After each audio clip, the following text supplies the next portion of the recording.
start my video.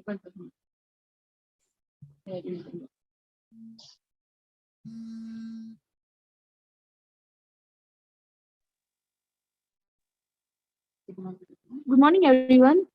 I am Dr. Rinkal Patel, second year resident from Smima Hospital, Surat. We will start our conference from 9 a.m. The first discussion topic is e-research paper session.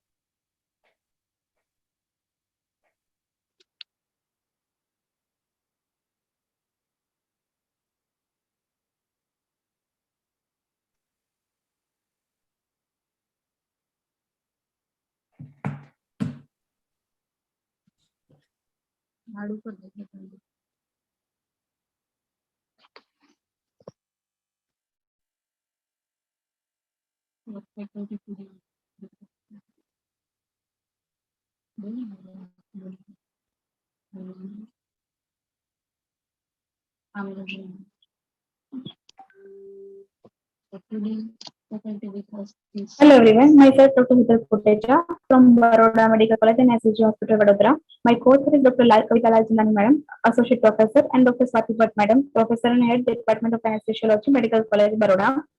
My title of my study is Efficacy of Ultrasound Guided Erector Spinae Pain Block for Post-Operative Pain Relief in Hip Joint and Proximal Femur Surgeries, a randomized sample study.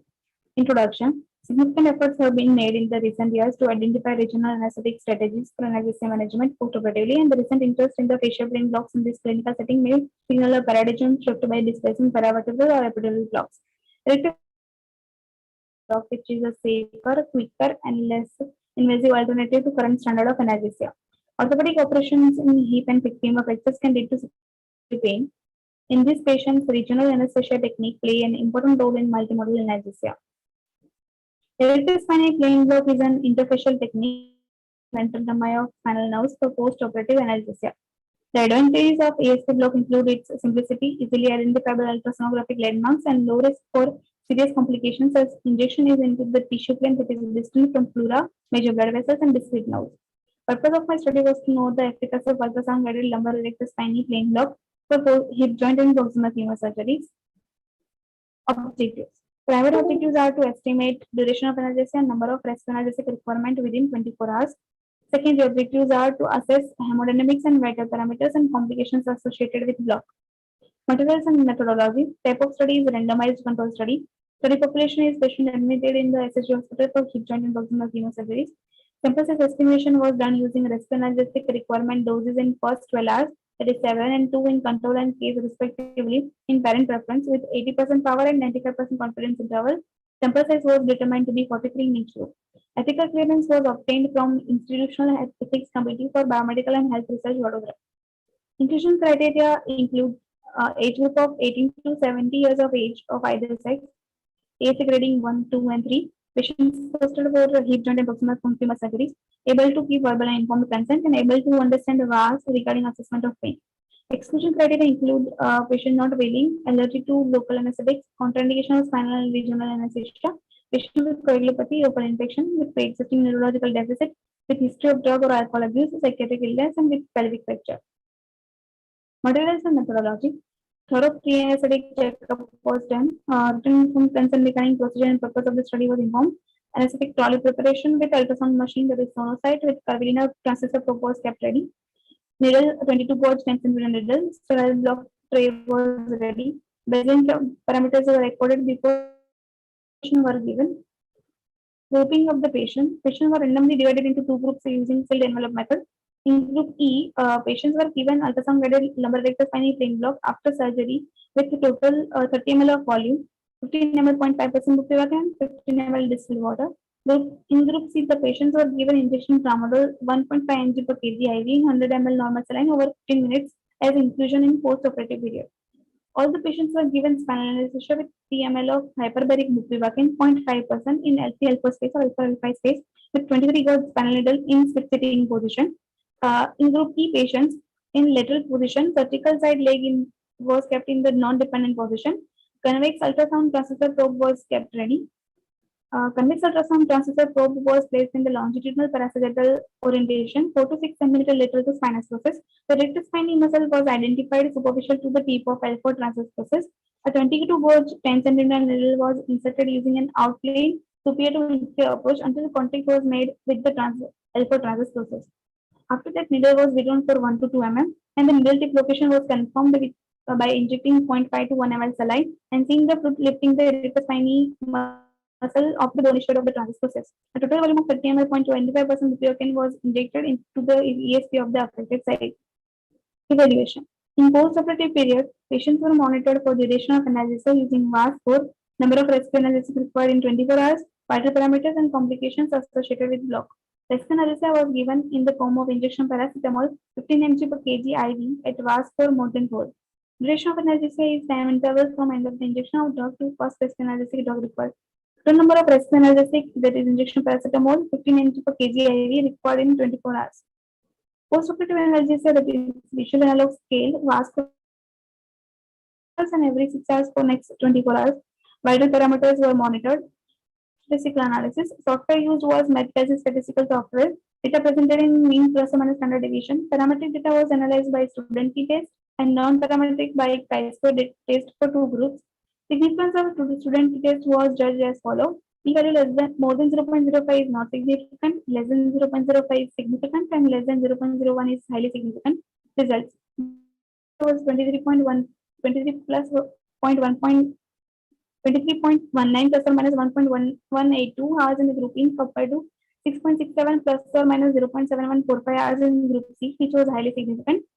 The total number of rescue analgesics required in 24 hours was 0.40 plus or minus 0.4947 in group E compared to 2.40 plus or minus 0.4947 in group C, which was highly significant. Mean was for at 1 to 18 hours, there was significant difference in and group C. At 24 hours, a VAS score of group E was comparable with group C.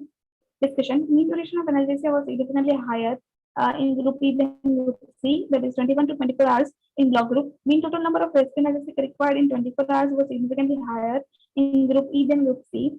Ones are not required in block group. In certain progress study in anesthesia and research to 2018, rescue analgesic consumption was statistically different in total and first 12 hours. There was significant difference between group E and group C mean VAS score in first 18 hours. At 24-hour, VAS score of group E was comparable with group C. In circle research 2018, NRS score was statistically significantly higher in the control group compared to ESP group block 3rd and 6th hour.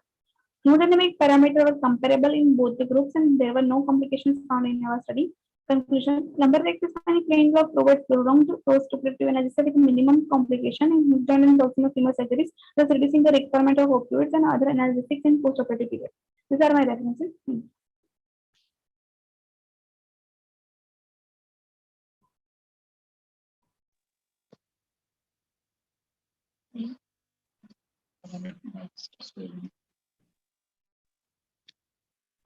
Any questions?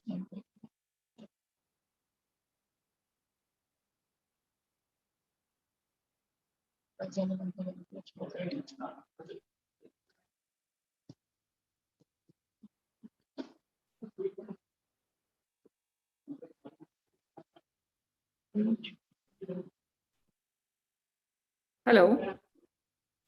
Hello. Yes, ma'am. Can I have a question? Good morning to all the participants in the organizing committee. Good morning, ma'am. Yeah. How was your blinding done in your study? Ma'am, I haven't included blinding in the study because patients were given a different form of techniques.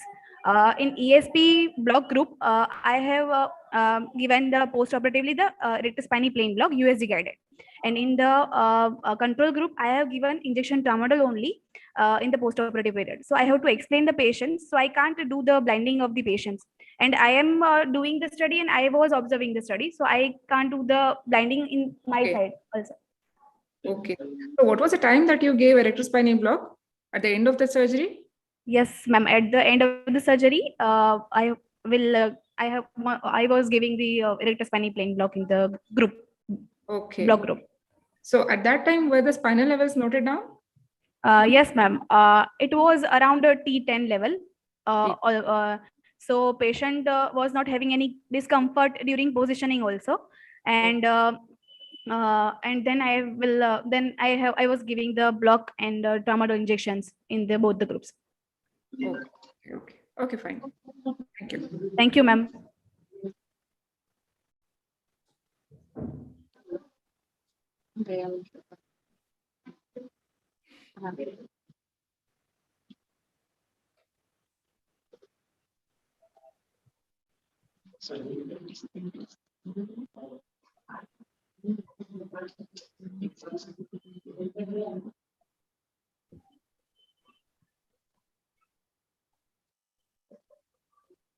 Our next participant is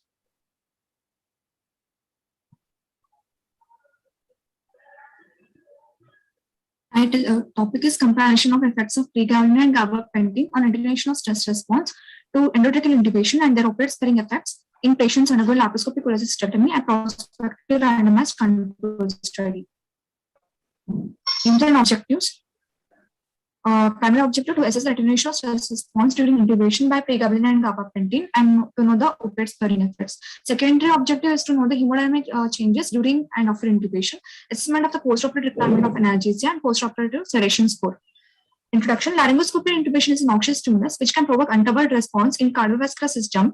It is associated with hypertension, tachycardia, dysrhythmia, increased circulating catecholamines, and myocardial. Laparoscopic cholecystectomy has replaced open cholecystectomy as the first treatment of choice for gallstones and inflammation of gallbladder, unless there are contraindications to the laparoscopic approach.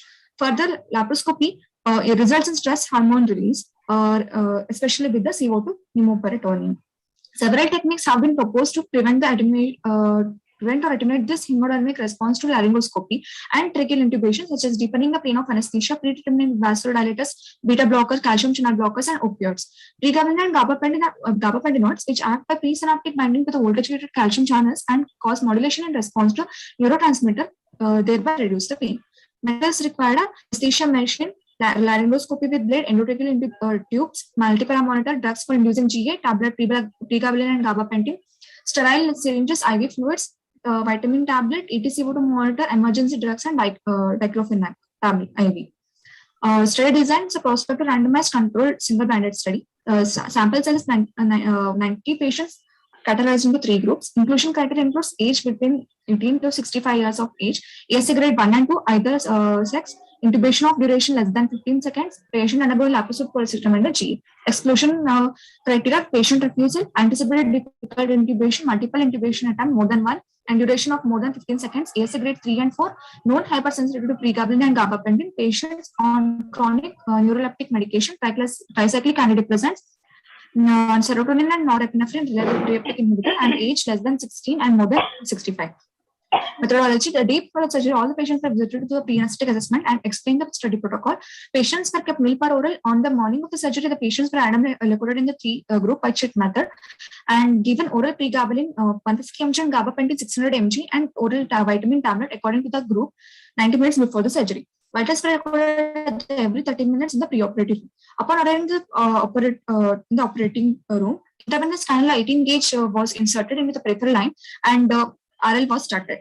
Baseline parameters like pulse, heart rate, systolic, diastolic, and mean arterial blood pressure were recorded. Oxygen saturation and ECG were recorded. And for an administrative technique were used in all the 3 groups for inducing GA.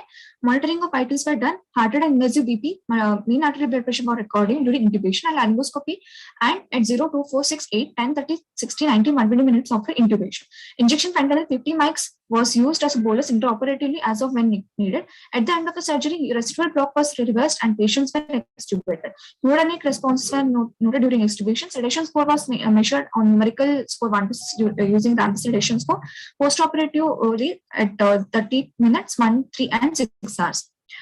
Postoperative given on demand or was score when it was 4 or more. Post-operative side effects are noted. These are the observational result where we can see that a pulse rate variation is highest in control group and in compared to the group P and group G. Now, this is the comparison of the systolic blood pressure, but the systolic blood pressure variation after the intubation was highest in group C compared to C and group P.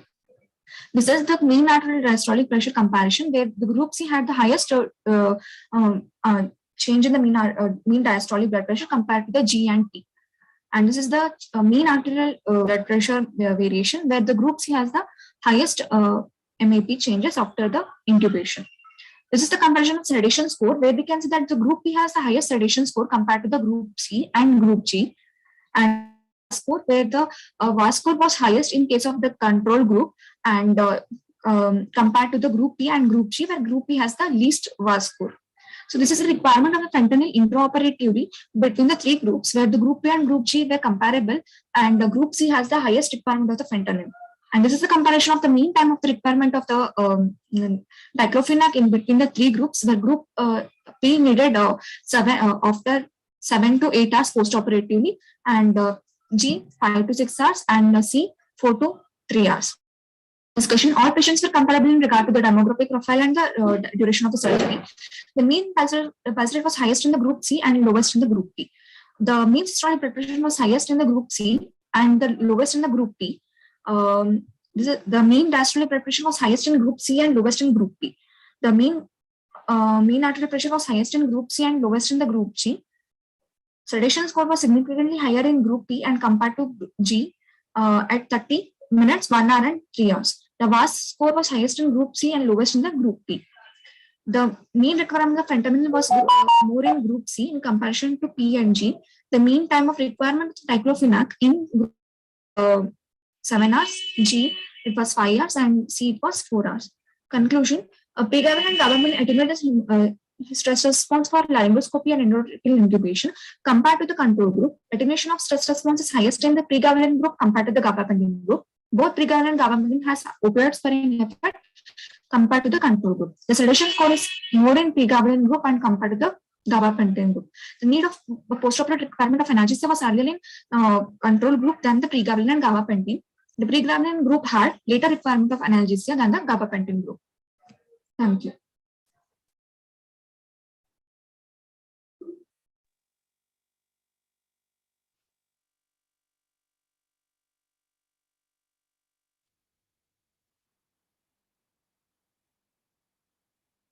Our next participant is Dr. Ravina.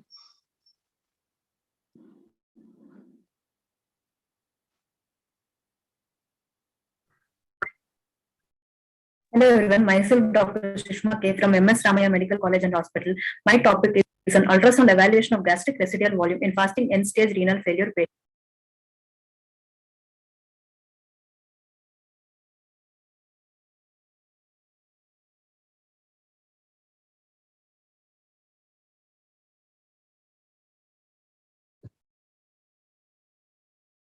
Good evening, everyone. My name is Dr. Ravina Pandya. I'm from MJ Medical College, Indore. My topic is an observational study to compare the effect of bispectral index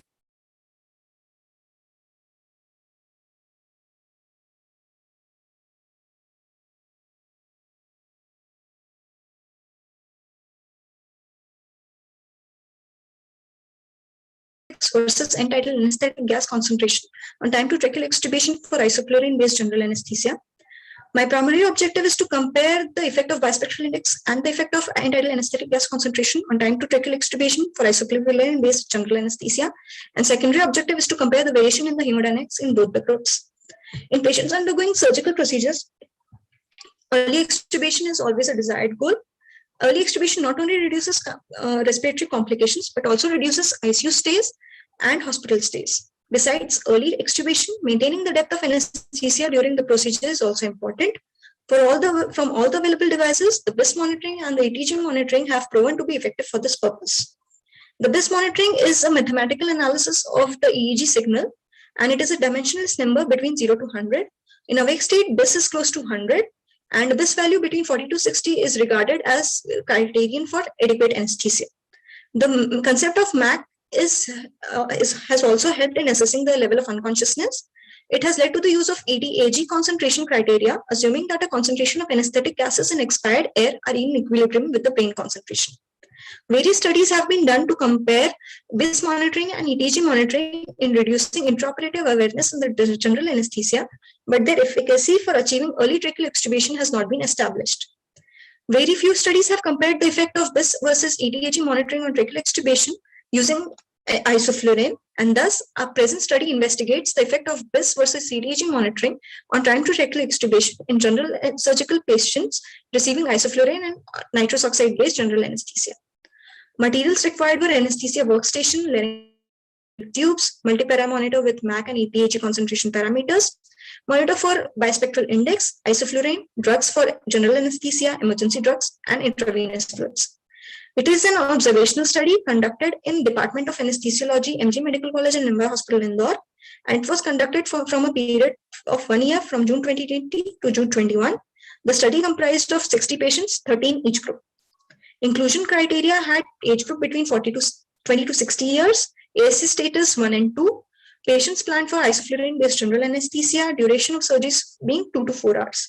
Exclusion criteria had patient refusal, chronic users of psychoactive medications, lactating mothers, patients posted for neurosurgery, patients not getting extubated immediately after the procedure. The patients were allocated in 2 groups, that is BIS and the ETAG group, depending upon the modality being used by the anesthesiologist to maintain and monitor the depth of anesthesia. The patients were given general anesthesia as per protocol, and isoflurane was titrated to maintain BIS value between 40 to 60 in the BIS group, of 0.1, 0.7 to 1.3 in the ETAG group throughout the surgeries.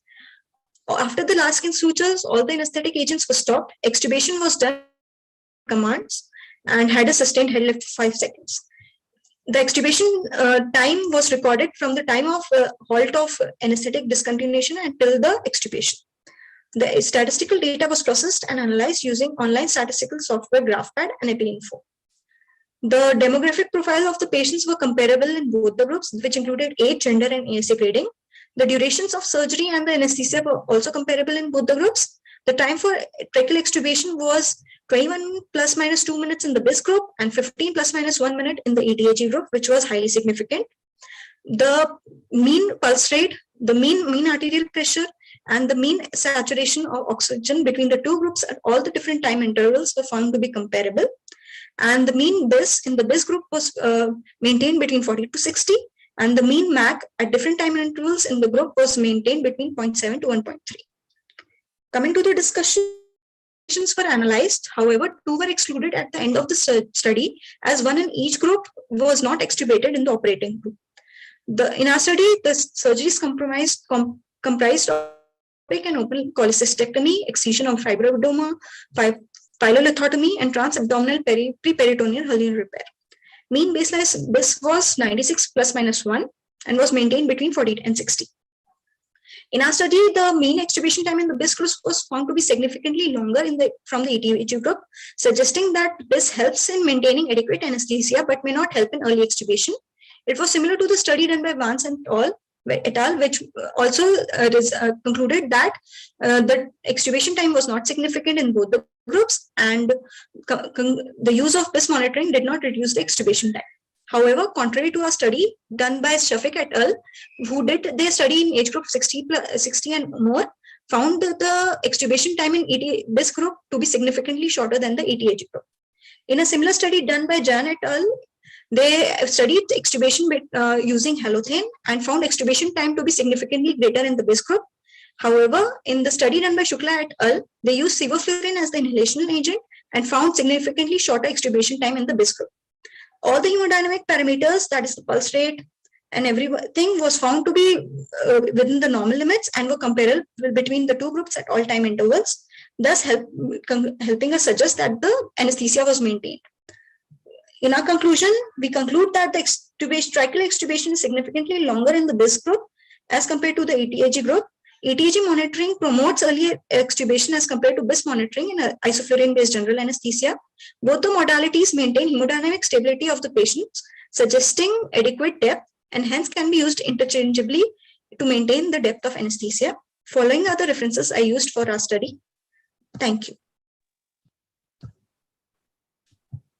May I have a question here? Our next participant is Dr. Sushma.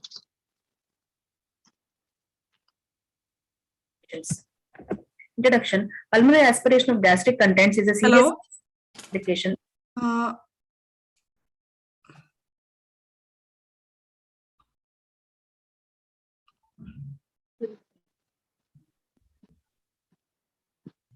Good morning. This is Dr. Ravina Pandya.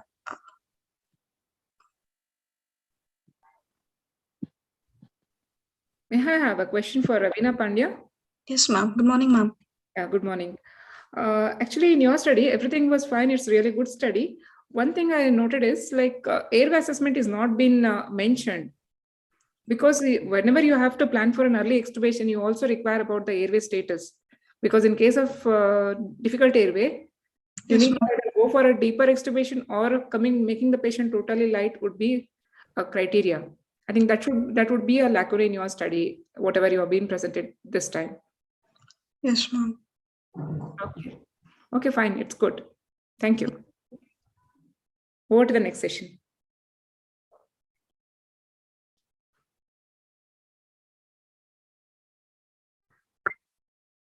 Hello everyone, myself Dr. Sushma K from MS Ramaya Medical College and Hospital. My topic is an ultrasound evaluation of gastric residual volume in fasting end-stage renal failure patients. Introduction. Pulmonary aspiration of gastric contents is a serious perioperative complication. The fourth national audit project by the Royal College of Anesthetists has reported pulmonary aspiration as the cause of more than 50% of airway-related deaths in anesthesia. The resulting respiratory compromise is thought to be related to both volume and nature of the aspirate. The most commonly used measure to prevent aspiration is fasting before anesthesia, and anesthesia societies have developed guidelines for pre-operative fasting. However, these guidelines apply to healthy patients undergoing elective surgery are not reliable in patients with comorbidities that affect gastric emptying. Gastric emptying is known to be delayed in patients with end-stage renal failure, though certain biochemical markers have been shown to be associated with delayed gastric emptying in patients with chronic renal failure. There is no acceptable method of identifying before anesthesia. Gastric ultrasound has recently evolved into a simple point-of-care tool for evaluating the gastric content and volume. By visualizing the antrum, not only the contents of the stomach can be determined, but also quantification is possible by application of suitable validated methods. There is paucity of literature with respect to the use of gastric ultrasound to determine residual volume in patients with end-stage renal failure. Hence, the present study is designed to evaluate the gastric contents and volume in patients with end-stage renal failure by gastric ultrasound. The objectives of this study are to calculate the gastric residual volume and to evaluate the nature of gastric ultrasound by fasting end-stage renal failure patients. Materials and methods. Adults of either gender with end-stage renal failure scheduled to undergo arteriovenous graft of fistula at MS Ramaya Medical College and Hospitals were recruited. D. Meka G. et al. Have observed that the prevalence of delayed gastric emptying in patients with renal failure is 34%. In the present study, expecting similar result with 95% of confidence level and 20% of relative precision, the study required minimum of 186 subjects. My study is a cross-sectional study. Inclusion criteria. Adults of age greater than or equal to 20 years, 40 kg per meter square and end-stage renal failure patients were included. Exclusion criteria. Patients of history of upper gastrointestinal disease, history of previous surgery on esophagus or stomach, previous upper abdominal surgery and pregnancy were excluded from my study. Methodology. Adults of either gender aged more than 20 years with end-stage renal failure scheduled to undergo arteriovenous graft of fistula were approached to participate in the study. These patients consenting to participate have undergone gastric ultrasound evaluation for gastric content and volume in the preoperative room. These patients were fasting as per the American Society of Anesthesiologists guidelines, that is 2 hours for clear liquids, 6 hours for light meal and 8 hours for fatty meal. All ultrasound examinations were done by an anesthesiologist trained in performing gastric ultrasound by a sonologist in more than 50 patients prior to beginning of the study, and examinations were done with a curved array low frequency probe and were examined in both supine and right lateral decubitus positions. The epigastrium was scanned in both the sagittal plane, sweeping the transducer from left to right subcostal margins. The gastric antrum was identified using the left lobe of liver, pancreas, and aorta as internal landmarks. The stomach was judged to be empty if the antrum appears round to ovoid shape, described as having bullseye appearance. This is a picture showing empty stomach. The stomach will be judged to contain clear fluid if antrum appears distended with homogeneous hypoechoic or anechoic content. This is the picture showing clear fluid. The solid content will be deemed to be present if the antrum appears distended with heterogeneous hyperechoic or frosted glass pattern. This is a picture showing solids of early stage and solids of late stage. Qualitative evaluation was done using the 3-point grading system described by Perlas et al., where grade 0 is antrum appears empty in both supine and right lateral decubitus positions. Grade 1 is antrum appears empty in supine but fluid is visible in right lateral decubitus positions. Grade 2 is antrum contains fluid both in supine and right lateral decubitus. The antral cross-sectional area was measured in both supine and right lateral decubitus positions using the free hand tracing tool built into the sonocyte ultrasound machine with measurements taken between peristaltic contractions. The formula calculated used is by Perlas et al., where volume is equal to 27 plus 14.6 into right lateral decubitus positions minus 1.28 into age in years. Patients with solid content and Perlas grade 2 and with volume of greater than 1.5 ml per kg were categorized as having delayed gastric emptying. Statistical analysis, descriptive statistics of delayed gastric emptying was analyzed and summarized in percentage, and its 95% confidence interval was estimated. Chi-square test was used to find the association between age, gender, comorbidities, duration of dialysis, creatinine levels, and delayed gastric emptying time. This is a table showing association of clinical variables according to incidence of delayed emptying of patients, where out of 186 patients studied with chronic renal failure, most of them were in the age group of 41 to 60 years, which was not statistically significant. Majority of them were male gender and ASA grade 3, which was statistically significant. Out of 180 patients studied, 105 patients had delayed gastric emptying time, which was statistically significant. This is the table showing comparison of clinical variables according to delayed emptying of patients studied. Patients with serum creatinine of 5.7 plus or minus 2.73 had delayed emptying, which suggests statistical significance, and patients with antral cross-sectional area of 5.27 plus or minus 2.17 and antral cross-sectional area and right lateral decubitus position of 10.37 plus or minus 3.38 and calculated gastric volume of 113.64 plus or minus 48.7. The volume of 1.9 ml per kg had delayed gastric emptying time, which was statistically significant. Discussion. The present study demonstrated a high occurrence of delayed gastric emptying with end-stage renal failure. The pathophysiological mechanisms behind the delayed gastric emptying in chronic renal failure patients are multifactorial. Uremic toxins, which can be autonomic and enteric nervous system, described in chronic renal failure patients. Increased levels of peptides such as gastrin, cholecystokinin, and neurotensin caused by impaired renal clearance play an important role in the mechanisms behind prolonged gastric emptying. When general anesthesia is required for a patient with a risk factor for delayed gastric emptying, rapid sequence induction and tracheal intubation are indicated. Gastric ultrasound is to individualize care and improve the safety.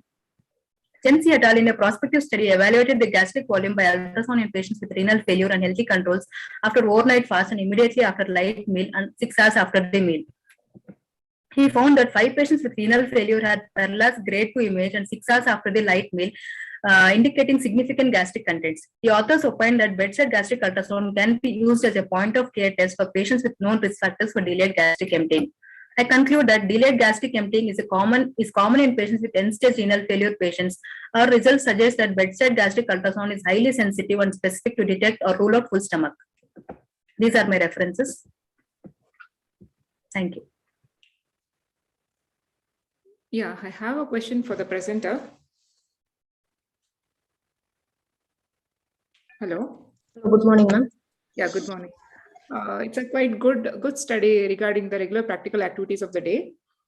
I just want to know about how it differed. Like, I surely got to know that there is a delay in the end-stage renal diseases, but according to the guidelines, to a normal patient, ASA grade 1 and grade 2, how it is making a difference, like with respect to each meal, clear fluids, or solids, heavy meal, light meal, and all.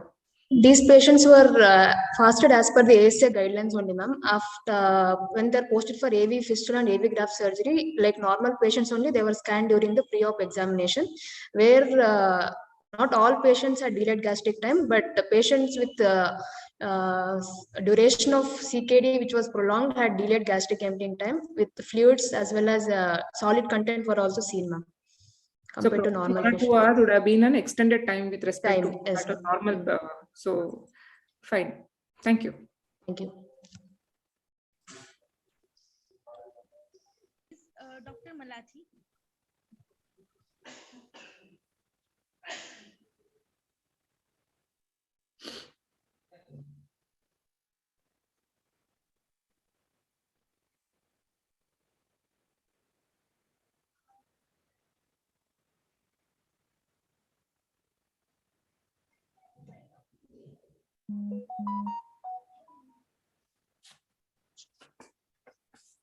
Today I'm going to present a paper on comparison of efficacy of preemptive oral pregabalin versus oral gabapentin on post-op analgesia in patients undergoing lower abdominal surgeries under spinal anesthesia, a prospective randomized controlled study. Lower abdominal surgeries are commonly associated with moderate post-op decrease mobility in the immediate post-op period, interfere with post-op rehabilitation, delay the hospital discharge, and also chronic pain. They are generally performed under spinal anesthesia, which, however, has a very limited duration of action and thus provides inadequate post-op analgesia. Preemptive analgesia is a treatment modality initiated before the surgery in order to prevent the establishment of central sensitization evoked by the incisional and inflammatory injuries occurring during the surgery and in the early post-op period. Pregabalin and gabapentin are gamma-aminobutyric acid analogs, which act by binding subunit of voltage-gated calcium channels. Centrally, they decrease the hyperexcitability of the dorsal horn neurons caused by tissue damage, thus resulting in anti-nociceptive, anti-hyperalgesic, and anti-allodianic properties. Preemptive use of either oral pregabalin or gabapentin successfully improves the post-op analgesic effect and decreases the development of chronic pain. However, there are few studies comparing the efficacy of oral pregabalin and oral gabapentin for post-op pain management. So the aim of our study was to compare the efficacy of preemptive oral pregabalin and gabapentin in terms of duration of post-op analgesia, number of rescue analgesics required 24 hours post-operatively, time to two-segment regression of sensory block, and the safety profile. The material required are bupivacaine hyperbaric ampule, 25 gauge quinquespinal needle, tablet pregabalin 150 mg, tablet gabapentin 600 mg, tablet vitamin B and injection diclofenac 75 mg used as a rescue analgesic. It was a prospective, comparative, randomized, controlled clinical study. The inclusion criteria was 20 to 50 years age group, ASA class 1 and 2, posted for elective lower abdominal surgeries under spinal anesthesia. Exclusion criteria were any contraindication for spinal anesthesia or hypersensitivity to pregabalin or gabapentin. 90 patients were selected with 30 patients in each group. Group B was the pregabalin, Group G was the gabapentin group, and Group C was the control group. After taking an informed consent, respective tablet was introduced to the patient with a sip of water 1 hour prior to surgery in the pre-op room. In the OT, patients were connected to the multi-para monitor, preloaded, and under complete aseptic conditions, spinal anesthesia was performed with a 25 gauge quinquespinal needle at L3, L4 interspinal space, and 3 ml of hyperbaric bupivacaine was. Patients were kept under observation for 24 hours post-operatively. Complications such as nausea, vomiting, bradycardia, hypertension, and allergy were noted and treated accordingly. Sensory block was assessed using pinprick test and motor block using modified bromide scale. Pain was assessed according to visual analog scale and sedation according to Ramsey sedation score in the immediate post-op at 2 hours, 4 hours, 6 hours, 12 hours, 18 hours, and 24 hours post-operatively. When VAS was more than 4, then injection diclofenac 75 mg IM was given as a rescue analgesic, and total number of rescue analgesics in a 24-hour recorded. All 3 groups did not receive any other kind of analgesic or sedation during the surgery. This was the modified bromide scale and the visual analog scale according to which patients were assessed, and the Ramsey sedation score according to which sedation was assessed. Coming to the observation and results, time to two-segment regression of sensory block was highest in the pregabalin group and the least in the control group. The time to first request for rescue analgesic was again highest in the pregabalin group, followed by gabapentin group, and followed by control group. Mean rescue analgesic requirement was highest in the control group and the least in the pregabalin group. The mean sedation score between the 3 groups at different time intervals were comparable. These are the complications which were seen. The pregabalin group showed 1 patient having bradycardia and 1 patient having nausea. The gabapentin group had 5 patients with hypotension and 1 patient with nausea. And the control group showed 2 patients with bradycardia, 5 patients with hypotension, and 5 patients with nausea. This is the comparison of the side effects between the 3 groups. All patients were comparable with regard to their demographic profile, the type of surgery, duration of surgery. Mean time to two-segment regression of sensory block was highest in the pregabalin group, followed by gabapentin, and the least in the control group, which was statistically significant. At 4 hours and 6 hours post-op, the mean VAS was significantly highest in the control group, slightly lesser in gabapentin, and lowest in the pregabalin group. Post-op mean time to first request for rescue analgesic was highest in group B, which was 9.33 plus or minus 3.84 hours, followed by gabapentin group, which was 6.2 plus or minus 3.87 hours, and the least in the control group, which was 4 plus or minus 1.6 hours. The mean number of rescue analgesic requirement was highest in group C, followed by group G and followed by group B. The mean Ramsey sedation score was comparable among the three groups at all time intervals. Hypotension, bradycardia, and nausea were the side effects seen in our study, and incidence of side effects was highest in the control group, slightly lesser in the gabapentin group, and the least in the pregabalin group. Other treatment-related side effects were not found in our study. Preemptive administration of either oral pregabalin or gabapentin successfully improves the post-op analgesic effect. Duration and efficacy of analgesia is more in pregabalin group than the gabapentin group. Both pregabalin and gabapentin produce minimal sedation in comparison with control group. Also, pregabalin is better in terms of safety profile and has an added benefit of ameliorating the pre-op anxiety. These are my references. Thank you.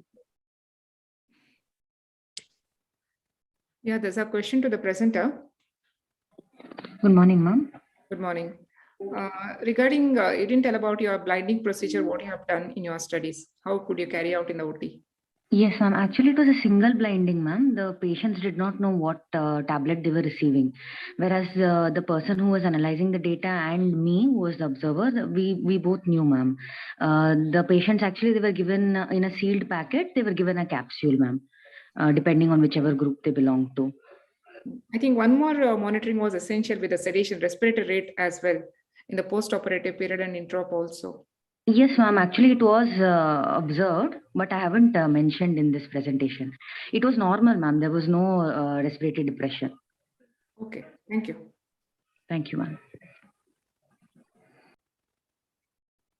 Our next participant is Dr. Kajal.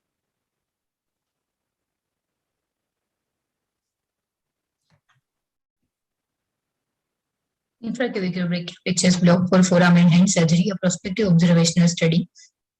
Regional anesthesia means anesthesia body involving a surgical procedure. With regional anesthesia, we can avoid complications of general anesthesia like complications related to airway management, post-operative nausea, vomiting, and delayed recovery, which ultimately reduce cost of treatment and increase comfort to patient, resulting in early discharge. Brachial picture block is the excellent method of regional anesthesia for upper limb surgery. Infraclavicular block was introduced in early 20th century as an alternative to axillary and supraclavicular approach. Advantage of infraclavicular approach over supraclavicular is lower incidence of pneumothorax, and when compared with axillary approach, it provides better anesthesia for tourniquet and has a higher incidence of successful musculocutaneous nerve block. Two most common approaches block are midclavicular and coracoid approach. Coracoid approach is popular because of presence of consistent bony landmark, less chance of vascular puncture or pneumothorax when compared with midclavicular approach. It has adequate neural blockage. So in our institute, infraclavicular block is given through the coracoid approach. In present study, we aim to study characteristic of infraclavicular block given through the coracoid approach with the help of peripheral nerve stimulator by adding 8 mg of dexamethasone as an adjuvant to local anesthetic. Primary objective is to assess success rate of infraclavicular block. Secondary objective is to assess onset and duration of sensory and motor blockage, to assess requirement of analgesic during operation, to identify complications associated with intraclavicular block, and to assess total duration of post-operative analgesia. After obtaining approval from the Institutional Ethical Committee, this prospective observational study was done in 80 patients at Tertiary Care Center of South Gujarat between September 2020 to September 2021. Sample size was calculated using the statistical formula n is equal to 4 pq upon L square, where p is equal to success rate of block in a previous study done by Dushyant Sharma et al. Q is equal to 1 minus P, and L is allowable error at 10% of the precision. Taking the 10% for the non-respondent, 10% of the 65 participant, minimum 70 participant required. So we took 80 participants for the study. We included patient of either sex of 18 to 65 years with ASA class 1, 2, and 3 undergoing forearm and hand surgery under infraclavicular block. We excluded patient having the allergy to bupivacaine and lignocaine with pre-existing neurological disorder involving operative link, with local infection at site of giving block, with severe pulmonary disease, or with coagulation disorder. On a day of surgery, in a pre-operative room, patient's baseline pulse rate, blood pressure, and oxygen saturation were recorded, and pre-medication is given with injection midazolam 1 mg intravenously. On operation table, patient were placed in a supine position and the arm to be anesthetized was adapted. Coracoid process was and 10 cm insulated needle inserted in a perpendicular direction, 2 cm caudal and 2 cm medial to coracoid process after giving a local infiltration with injection lignocaine. When a movement of all finger or extension persisted at a current of 0.4 milliampere, 15 ml of injection lignocaine 2% with adrenaline plus 20 ml of injection bupivacaine 0.5% and dexamethasone 8 milligram were injected after frequent patient's pulse rate, systolic blood pressure, oxygen saturation, onset time of sensory and motor blockade, degree of sensory and motor blockade were noted every 5 minutes up to 30 minutes after giving the block. Quality of the block evaluated in intraoperative period. Grade 2 complete block when surgery was completed without any need of analgesic supplementation. Grade 1 adequate block, a sensory region involved in the surgery was not completely anesthetized and needs supplementation of block by anesthetic agent like ketamine 0.5 to 1 milligram per kg intravenously. A block was considered successful if patient achieved either grade 2 or grade 1 surgical anesthesia. Grade 0 inadequate block when general anesthesia was given and this patient were considered as a failed cases. We have noted following parameter like time to of sensory and motor block, total duration of post-operative analgesia, and complications such as pneumothorax, vascular puncture, circumoral numbness, seizure, locomotor systemic toxicity. Statistical analysis, qualitative data such as success rate of block was expressed as a percentage. Mean and standard deviation were calculated for quantitative data using the Microsoft Excel program. Statistical analysis was done using students' paired t-test in SPSS 2000 software. We have observed that from 80 patients, 69 patients had a successful block and 11 patients had a failed block. From the 69 successful block, 65 had a complete effect of block and adequate effect of block. Mean time for onset of sensory and motor blockade was 5.59 plus or minus 1.75 and 8.21 plus or minus 2.3 minutes respectively. Mean total duration of sensory and motor blockage was 9 hours 42 minutes and 9 hours 33 minutes respectively. Mean total duration of post-operative analgesia was 12 hours 56 minutes. None of the patients developed any complication in a present study. There were no statistically significant difference in mean pulse rate, mean systolic blood pressure, and mean oxygen saturation from the baseline value through a period of 30 minutes after giving the block. In a present study, success rate of block was 86% through the coracoid approach. In a 2010 Vikas Trehan compared coracoid and medical approach, they observed that the success rate of block was 87% in a coracoid approach and 73% in a midclavicular approach. In 2016, Chandrasekaran et al. Compared infraclavicular and axillary approach. They observed that the success rate of block was 90% in infraclavicular group and 70% in axillary group. From this study, that this block is easy to perform with a faster onset of sensory and motor blockade, has a better success rate. It provides longer duration of sensory and motor blockade along with excellent post-operative analgesia by adding a dexamethasone, which reduces the requirement of other analgesic in post-operative period without any side effect or complication. Limitation of the study. According to previous published study, ultrasound-guided infraclavicular block could improve success rate and reduce effective local anesthetic volume, but not available when we planned this study in our department. So we did not study ultrasound-guided infraclavicular block. We did not study patient satisfaction, block performance time, and readiness time for the surgery. Thank you. Any complications that you have encountered to the speaker? Good morning, ma'am. Morning. Any Ma'am, in recent study, there were no any complication during the whole procedure or in post-operative period, ma'am. Okay. How could you evaluate the pleural this thing? If there is any pleural involvement? Patient might have, if patient having a pneumothorax or any other respiratory patient might have a discomfort, lowest oxygen saturation, but in a 80 patient, none of the patient have any complication, ma'am. Okay, without ultrasound also you could do more precise blocks. Yeah. Okay, thank you. Thank you, ma'am.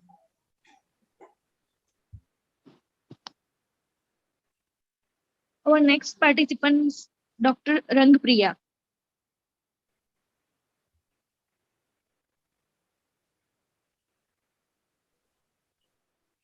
Good morning, one and all. Myself, Dr. Rangapriya, and I'm from SR Medical College Hospital and Research Center.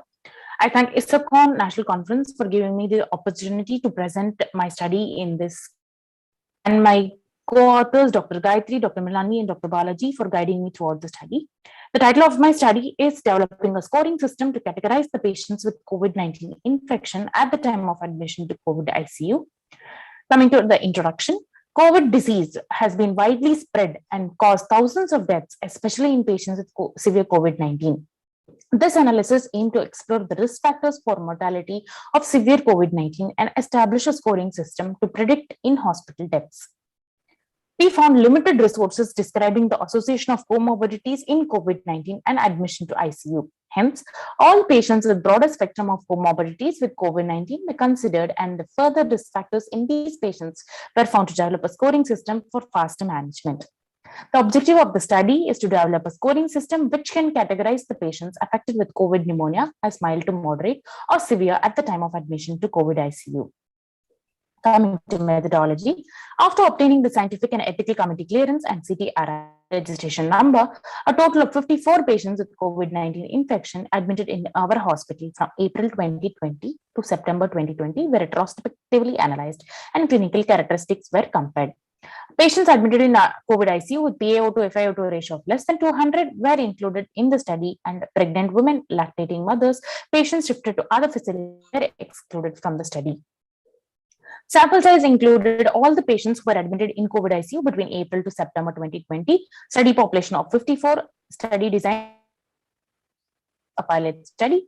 Period of study is 6 months, and subjects are patients admitted with COVID infection in SRM Medical College Hospital and Research Center for Management. Once the patients admitted to COVID ICU, records were assessed for eligibility, which include 56 patients. 2 patients came under exclusion criteria, and a total of 54 assessed patients were analyzed and the results were concluded. Once the patient's records were analyzed, the following data was collected: age, sex, duration of symptoms, mode of oxygen therapy, and level of oxygen, comorbidities, laboratory investigations such as CBC, RFT, LFT, etc. Was done during the course of the study. The significance of the laboratory values were defined, and a score of 0 was given to values less than normal, and a score of 1 was given for above normal values. Univariate multivariate analysis was used to find out the dependent and independent variables. A p-value was found for each parameter, and out of 54 patients, 4 patients' outcome was found to be death, and the rest were discharged. Statistical analysis. We used logistic regression analysis to select the risk factors of severe and fatal pneumonia and build a scoring system for prediction. A p-value of less than 0.05 was considered to be statistically significant. These are the tabular columns showing the p-value for different parameters, that is the age, comorbidities, saturation, CBC, RFT, LFT, serum electrolytes, and COVID markers such as D-dimer, serum ferritin, interleukins, LDH, etc. This is the tabular column showing the significant values which were obtained after doing the multivariate and univariate analysis, the independent and dependent variables, that is the saturation, hemoglobin, LDH, PO2, and HCO3. Adjusted odds ratio and p-value was found for these variables. This is the line graph showing odds ratio and p-value. These are the ROC curves which was found for the significant variables, that is the PO2, SPO2, bicarbonate, and LDH. By first true positives and false positives using sample size. Out of all the parameters, saturation defined as SPO2 less than 92%, bicarbonate more than 28, LDH more than 280, partial pressure of oxygen less than 60 were found to be significant. And the SPO2 less than 92 was considered as severe, more than 92 as mild to moderate, and so on. Each parameter is given a score of 2 if severe and a score of 1 for mild to moderate. So the total score of 8. And the scoring system is developed as follows: 1 to 4 was considered mild, 4 to 6 as moderate, and 6 to 8 as severe. Discussion. By doing the study, we aim to identify the risk factors for the mortality of the COVID-infected patients and establish a risk model or scoring system to predict the mortality so that clinicians can effectively consider the medical resources of the patients with the different risks and reduce the mortality and outcome, and hence obtain a better recovery of patients. Our study was supported by VG and et al., who evaluated the risk factors of the serious adverse outcomes in patients with COVID disease and found that patients with any comorbidity yielded a poorer clinical outcome than those without. Seaman and et al. Had an objective of the systemic review to investigate the rate of ICU admission, mortality, morbidity, and complications among the patients with COVID disease. And they concluded that approximately 1/3 of the patients admitted to ICU with the severe disease and more than 30% of the patients admitted with severe form of disease for better care died, which wants the healthcare stakeholders to give attention to intensive care patients. When you and et al. Had an objective to develop a validate and scoring system at a hospital admission for predicting which patients with COVID-19 will develop critical illness based on a nationwide cohort in China. Limitations and scope, as this was a first kind of a developing scoring system in India, the sample size was small and the validity of this system has to be tested with a multi-center cross-sectional observational study. In conclusion, hemoglobin saturation, bicarbonate, lactate dehydrogenase, and partial pressure of oxygen were independently related to mortality. This scoring system was developed for predicting the mortality and complications in Indian patients, identifying the high-risk patients with poor prognosis, and help patients in receiving different therapy strategies at a very early stage. These are my references.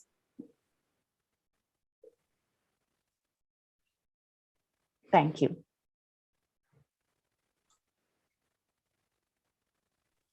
This is inquiry towards the presenter. Good morning, ma'am.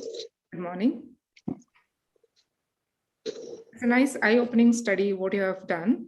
It's really relevant for further any COVID sessions also.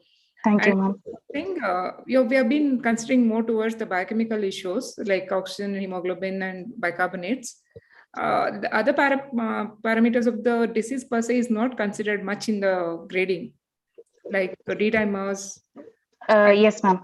So because the sample size itself was small, we couldn't get it a significant variant for considering it as a scoring system. So we want to increase the sample size and see what are the as COVID markers. We want to see how significant they are, so that it is better for us, ma'am. We can increase the sample size and we want to see it, ma'am. Okay, how did you categorize? I mean, after categorization, how was your follow-up? Just for an information. So we saw that I mean it was related. We saw about 15 to 20 patients after the doing this scoring system. We could give a better management to these patients. We have, because we had already categorized these patients, we could give a proper better management, and their outcome also was good, ma'am. We could get them out of the ICU prior of even better than other patients. Okay, thank you. Thank you.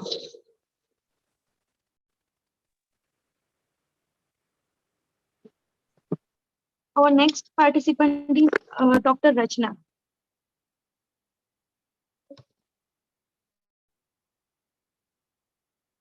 The title of my study is Correlation of Perfusion Hypotension after Spinal Anesthesia in Lower Segment Cesarean Section.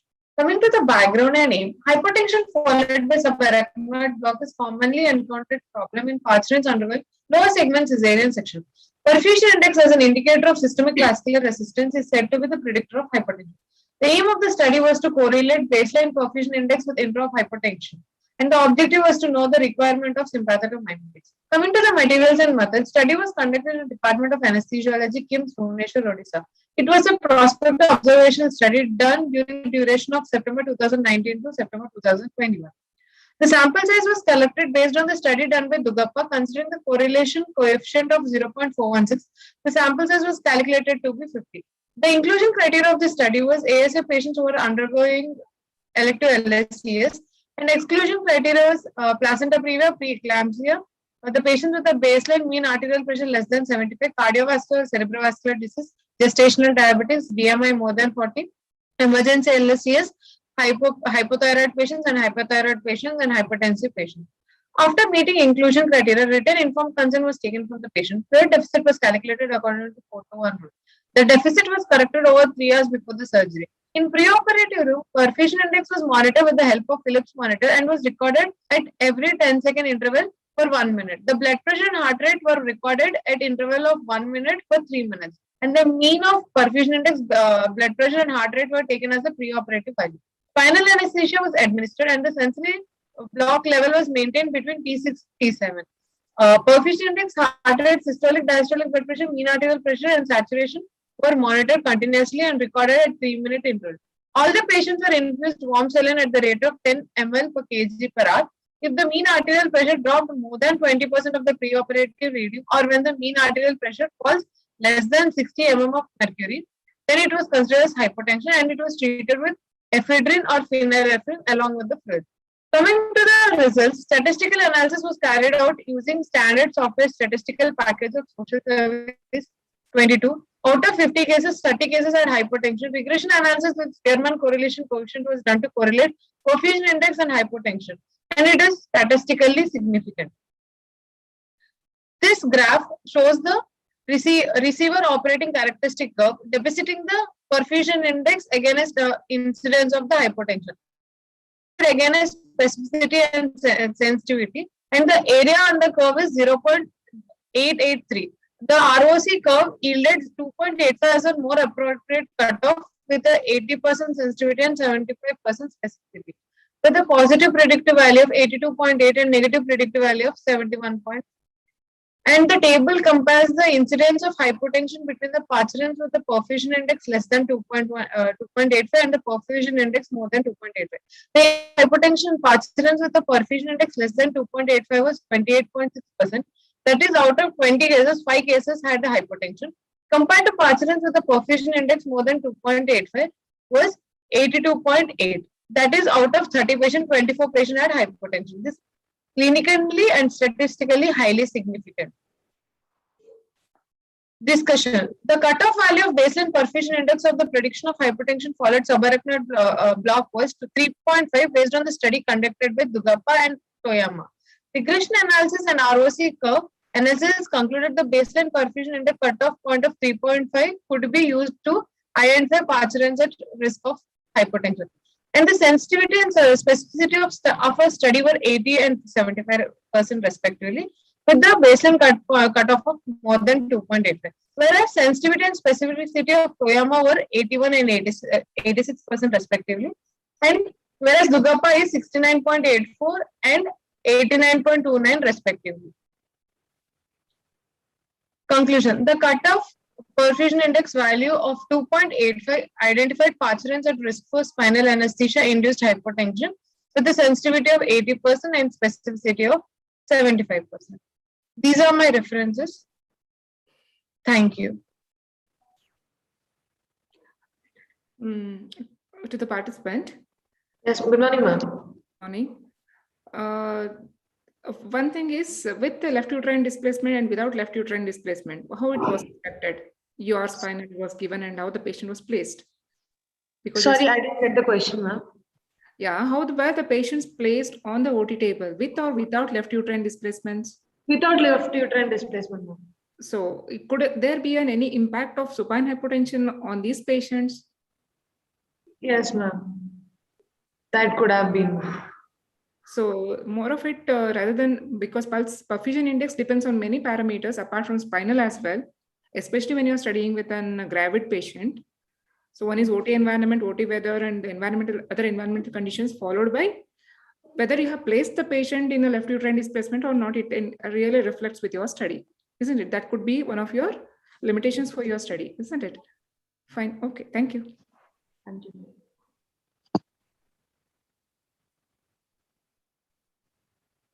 Our next participant is Dr. Chanchal.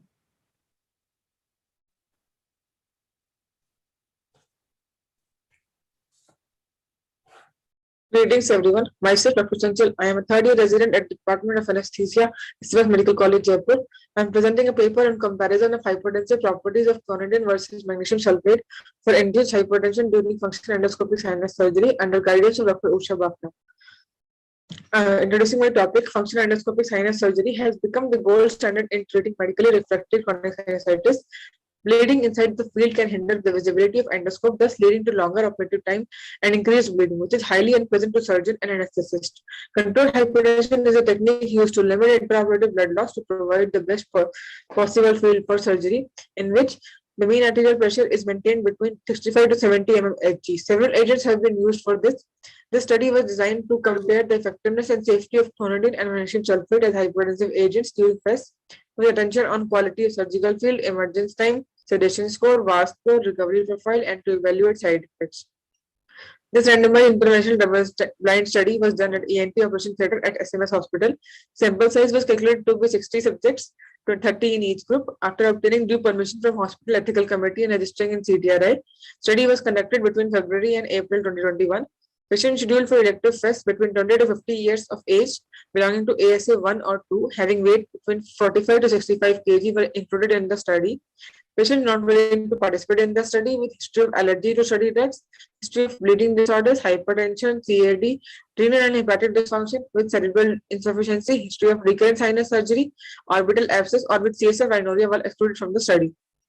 Randomization was done after taking consent with simple random technique of randomization. Opaque envelope method was used for double blinding. Group A received injection chlorine bolus 2 microgram per kg in 10 ml of saline over 10 minutes before induction, followed by infusion of 1 microgram per kg per hour through infusion pump. Group B received magnesium sulfate bolus 40 milligram per kg in 10 ml saline over 10 minutes before induction, followed by infusion of 15 milligram per kg per hour through infusion pump. Patient was selected after considering inclusion and exclusion criteria. Patient received identified NBM, PAC, and written form consent was checked.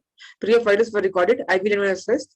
Loading dose of study drug was given, followed by vital parameters were recorded. Pre-medication according to standard OT protocol was given. Pre-oxidation was done. Then induction was done, followed by intubation, and maintenance dose of study drug was started. Vital parameters were recorded after 1 minute and 5 minutes of intubation. Loading dose of injection atracurium 0.5 mg per kg IV was given. Anesthesia was maintained with 40% oxygen and 60% nitrous plus injection atracurium 0.1 mg per kg IV plus isoflurane 0.4 to 0.7 max. Intraoperative monitoring of vital parameters, need of suctioning, checking surgical site for bleeding were done after every 10 minutes. Infusion of study drug was stopped 5 minutes before completion of surgery. At the end of surgery, emergency time was recorded. Reversal of residual neuromuscular blockade was done, and an endotracheal tube was removed after the patient achieved adequate muscle power. Post-operative sedation was assessed every 30 minutes up to 2 hours after surgery by using Ramsey sedation score. Post-operative VAS score was assessed every 15 minutes until VAS score of 3. Patient received rescue analgesia at VAS score of 3, which was defined as endpoint of our study. In recovery room, immediate post-operative complications were recorded. Primary and secondary outcome variables were defined. Results were presented as mean and median. Percentage was used for descriptive variables. Appropriate tests were applied, and significance level was taken as p-value less than 0.05. Patients' demographic data were found comparable in both groups. Mean heart rate and mean arterial pressure were significantly lower in both groups after giving loading dose of study drug. Mean heart rate in group A was significantly lower as compared to group B after induction of anesthesia. Mean arterial pressure was significantly lower in group A as compared to group B after loading of study drug. Demographic data were comparable. Mean heart rate was significantly lower in group A. Mean arterial pressure was significantly lower in group A. Quality of surgical field was assessed every 10 minutes using from a Bezier scale, varied between 2 to 3 in both groups at most times during surgery. Quality of surgical field was found statistically better in group A during most time as compared to group B. Mean estimated blood loss was significantly lower in group A. Mean emergence time was significantly longer in magnesium sulfate group. Time to first rescue analgesia was significantly longer in clonidine group. Post-operative VAS score was significantly lower in group A. After 60 minutes of surgery, post-operative sedation score were found to be significantly higher in group B till 90 minutes after surgery. Occurrence of post-operative complications was comparable between both groups. Average categorical scale showing better field in clonidine group. Mean VAS score showing analgesic properties of clonidine. Sedation was more in magnesium sulfate group. The result of this randomized interventional double-blind study indicate that both clonidine and magnesium sulfate were able to achieve target mean arterial pressure. Clonidine showed significantly lower heart rate and mean arterial pressure as compared to magnesium sulfate. This was supported by Deepak Kumar et al., Manjushri et al., and findings by Zemanwal et al. Alton Turgut and Kulka Triba observed incidences of bradycardia and hypotension with higher doses of clonidine. That is why we use lower doses, that is clonidine 2 microgram per kg and loading, and 1 microgram per kg as maintenance dose.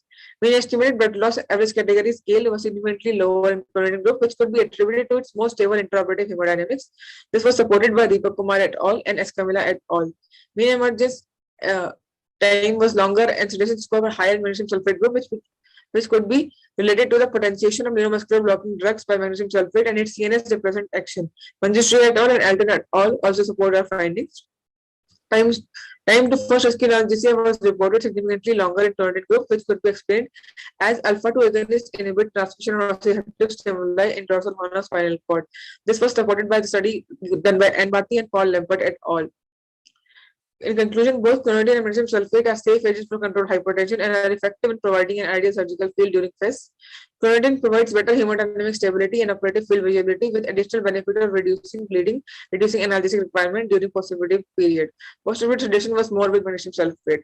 In limitations, we did not use control group in the study because it was unethical not to try to control bleeding in such procedure, during which even small amount of it can restrict surgical vision. In this study, postoperative magnesium sulfate and calcium level were not recorded, which was considered as one limitation of the study.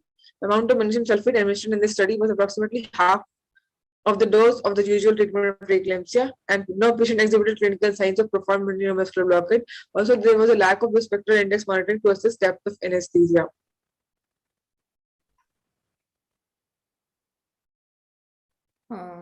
Actually, could you do a TOF monitoring intraoperatively for these patients? Sorry, ma'am, I didn't get the question. Did you do a TOF monitoring, train of 4 monitoring intraoperatively for these patients? Who No, are... ma'am, we didn't do that. Okay. And thank you. Okay.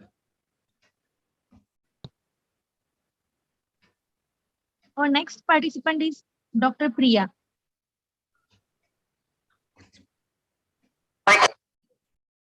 Hello, this is Dr. Dharani, second year postgraduate. My topic is a randomized study of single IV bolus dose of injection dexmedetomidine 0.5 microgram per kg and normal saline for attenuation of hemodynamic response to laryngoscopy and endotracheal intubation. Need for the study: in 1940, Reed and Brace first discussed response to laryngoscopy and intubation. The alpha-2 adrenergic agonist provides sedation, anxiolysis, hypnosis, analgesia, and sympatholysis. Aim of the study is to assess the efficacy of dexmedetomidine in attenuating sympathoadrenal response to laryngoscopy and intubation. Objective of the study is to compare the effect of injection dexmedetomidine 0.5 microgram per kg and normal saline in attenuating hemodynamic response to laryngoscopy and intubation. Luckily, in literature, titrated doses of propofol in abolishing eyelash effect was not assessed. Depth of anesthesia at the time of laryngoscopy and intubation was not assessed by additional BIS monitoring and train of 4 monitoring. To confirm endotracheal intubation, ETCO2 monitoring was not done. Inclusion criteria: patient willing to participate in study, age between 15 to 65 years of either sex, ASA physical status 1 and 2, Mallampati grade 1 and 2. Exclusion criteria: patient not willing to participate, pregnant and lactating mother, patient with morbid obesity, hypertension, diabetes, hepatorenal disturbance, allergy to the study medications, and anticipated difficult intubation. The population consists of 60 who are randomly divided into 2 groups, each consisting 30 patients. Group B will receive dexmedetomidine 0.5 microgram diluted to 10 ml with normal saline. Group NS will receive 10 ml normal saline, both given intravenously, and drugs are administered 10 minutes before intubation. PAE done a day prior to the surgery. Baseline parameters: heart rate, systolic, diastolic, and mean arterial pressure is monitored. All the study vital parameters required will be recorded at following intervals: baseline, 5th and 10th minute before intubation, 1st, 3rd, 5th, and 10th minute after intubation. Patient pre-medicated with injection per kg, glycopyrrolate 0.005 milligram per kg, and pre-oxygenated with 100% oxygen for 3 minutes before induction. Induced with injection propofol 2 milligram per kg followed by succinylcholine 2 milligram per kg IV. Intubated with appropriate size endotracheal tube. Confirmation chest for bilateral air entry. Maintenance with 66% nitrous oxide, 34% oxygen, 0.6% isoflurane, maintenance dose of vecuronium, tidal volume of 8 to 10 ml per kg, and respiratory rate of 10 to 12 breaths per minute. At the end of surgery, patient is reversed with neostigmin 0.05 milligram per kg and glycopyrrolate 0.01 milligram per kg, and patient extubated after attainment of extubation criteria. Results: the basal heart rate was comparable in both groups with a p-value of 0.045%, while the significant fall in heart rate is seen at 5 and 10 minutes in group NS when compared to group B, while there was increase in heart rate at 1, 3, 5, and 10 minutes in group NS compared to group B. Systolic blood pressure was comparable in both groups with a p-value of 0.207. Systolic blood pressure value at 5 and 10 minutes was low in group B compared to group NS, while at 1, 3, and 5, 10 minutes, there was increase in group NS compared to group D. Basal diastolic blood pressure was comparable in both groups with a p-value of 0.9614. Diastolic blood pressure at 5 and 10 minutes after drug administration was low in group D compared to group NS, and increase in 1, 3, 5, and 10 minutes after intubation in group NS compared to group D. Whereas basal mean arterial pressure was comparable in both groups with a p-value of 0.003. Mean arterial pressure at 5 and 10 minutes after drug administration was low in group D compared to group NS, while there was increase in mean arterial pressure in group NS at 1, 3, 5, and 10 minutes after intubation compared to group D. Discussion. Immediately after laryngoscopy and intubation, there was increase in mean heart rate, 71.66 minute in group D, 85.35 minute in group NS. Whereas in systolic blood pressure, 110.15 mmHg in group D, 120.50 mmHg in group NS. Diastolic blood pressure of 61.11 mmHg in group D, 73.30 mmHg in group NS. Mean arterial pressure, 73.15 mmHg in group D and 88.17 mmHg in group NS. In all the above parameters, there was increase in group NS compared to that of group D. Discussion. The result of the present study shows that pre-induction administration of single dose of dexmedetomidine 0.5 microgram resulted in significant attenuation of cardiovascular response to laryngoscopy and intubation. Previous studies, dexmedetomidine in a dose range of 1 to 2 microgram was used, but we decided to use 0.5 microgram per kg because in preliminary study, 1 microgram per kg, we observed significant pericardial hypertension where patients required pharmacological intervention. Laha et al. Concluded that dose of 1 microgram per kg of dexmedetomidine significantly blunted the heart rate and blood pressure response at 1, 2, and 5 minutes after laryngoscopy and intubation when compared to control group, while the same results were found at 1, 3, and 5, 10 minutes after laryngoscopy and intubation with a dose of 0.5 microgram per kg dexmedetomidine. Ramesh Kumar et al. Concluded that dexmedetomidine at a dose of 1 microgram per kg is more effective in attenuating hemodynamic response to laryngoscopy and intubation fentanyl given as pre-medication, while the same results were obtained in a study with a dose of 0.5 microgram per kg of dexmedetomidine. Conclusion, this study concludes that dexmedetomidine in a dose of 0.5 microgram per kg before laryngoscopy and intubation effectively attenuates the hemodynamic response when compared to the placebo normal saline. Thank you. Yeah, there's a question to the presenter. Good morning, ma'am. Good morning. How was the blinding done? Ma'am, it was a double-blinded study, ma'am, where the patient as well as the anesthetist was unknown about the drug, ma'am. And we had color-coded the study drugs, ma'am. What was the ideal intubation time you could note down after the administration of dexmedetomidine to prevent the laryngoscopic response? Ma'am, after 1 minute after intubation, we started monitoring. No, see, what was the ideal time that we could do a scopy after dexmed administration? Is it 10 after 10 minutes? 10 minutes, ma'am. In an ideal time. Okay, you have already noted down regarding the propofol usage, requirement. Was there any reduction in your regular requirement? Yes, ma'am. Compared to the required requirement, we had used lesser dose, ma'am, to abolish the eyelash reflex. Okay. Any other complications you could encounter in your study? No, ma'am. Intraoperatively, we only find patients with hypotension and bradycardia. Post-operative, we had not found any complications. Was there any significant bradycardia with the patients intraoperatively? Was it significant when compared to control group?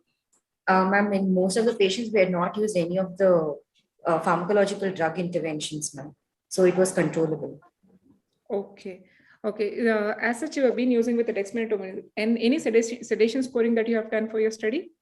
No, ma'am. That is the limitation. That is one of the limitation of my study, ma'am. We haven't done any Ramsay sedations. Okay. Thank you. Thank you, ma'am. Our next participant is Dr. Suman. Good morning. Myself, Dr. Suman, presenting a paper titled as Comparison between intraperitoneal inhalation of bupivacaine hydrochloride and bupivacaine hydrochloride plus tamaro for pain relief after laparoscopic surgery. Under guidance of Dr. Rekha Solanki and Dr. J.C. Sattarna at PCRS and acute post-operative pain is associated with increased morbidity, functional and quality of life impairment, delayed recovery time, prolonged hospital stay, and harmful effects on various organ systems.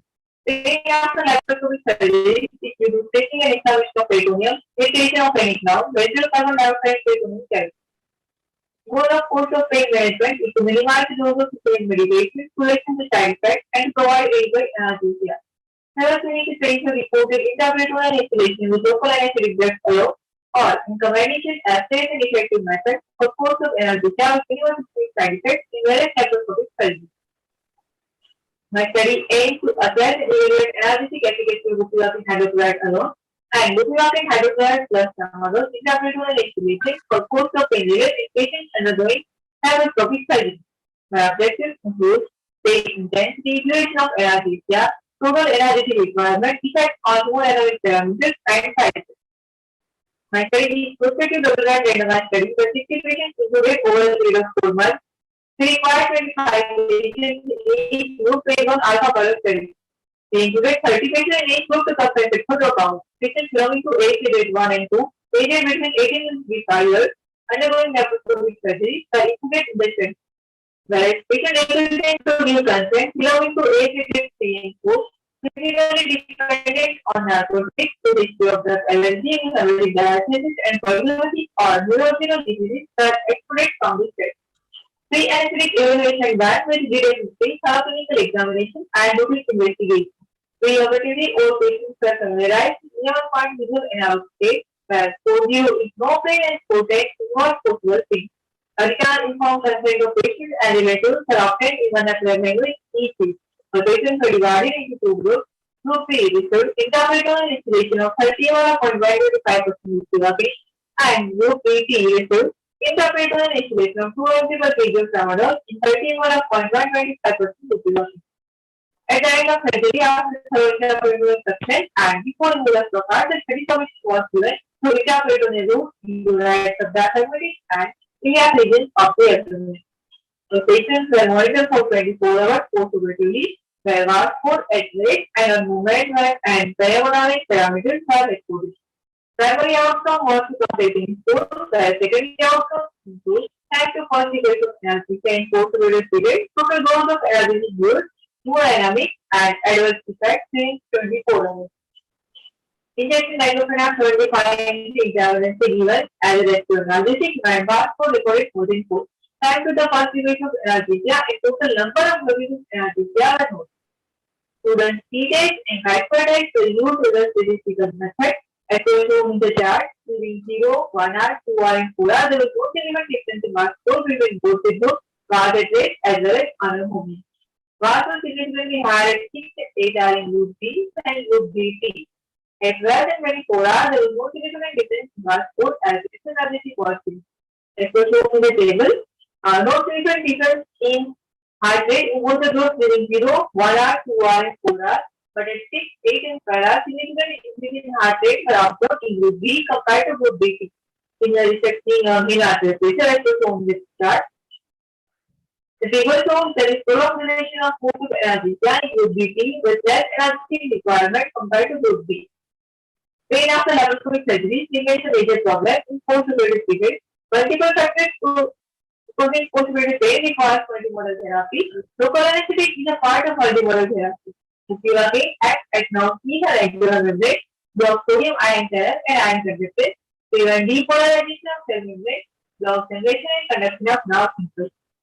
Whereas tramadol acts as neuropathic receptor. We compared the Isacon intraperitoneal instillation of buprenorphine alone and with intraperitoneal tramadol after laparoscopic surgery. There are other studies demonstrating combination of buprenorphine plus tramadol. Intraperitoneal instillation is more efficacious than buprenorphine when used for course of anesthesia following laparoscopic surgery. Our study findings are in accordance with other studies which have reported good course of anesthesia with better hemodynamic stability with use of buprenorphine and adjuvant drug in laparoscopic surgery. In our study, we found no statistical difference in side effects between both the groups. Randomized double-blind study design was planned from our study, but small sample size and no long-term follow-up were limited. My studies concluded that intraperitoneal instillation of buprenorphine in combination with tramadol in laparoscopic surgery significantly reduces the postoperative pain and the energetic requirement in postoperative period as compared to buprenorphine alone, and is associated with lesser side effects and better hemodynamics. Several references. Thank you.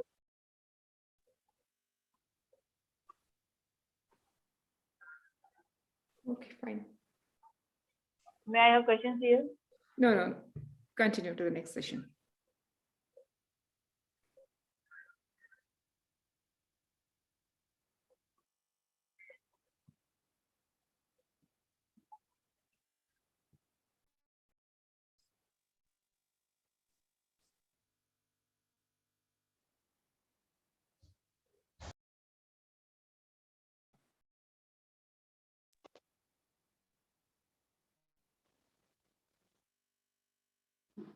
Good morning, everyone. This is Dr. Ragini, postgraduate from Kanyakumari Government Medical College Hospital, and my topic is based on effect of using dexamethasone versus dexmedetomidine as an additive to local anesthetic mixture in a university-guided ilio-inguinal ilio-hypogastric nerve block for post-op analgesia following inguinal hernia repair surgery, a prospective randomized double-blinded study.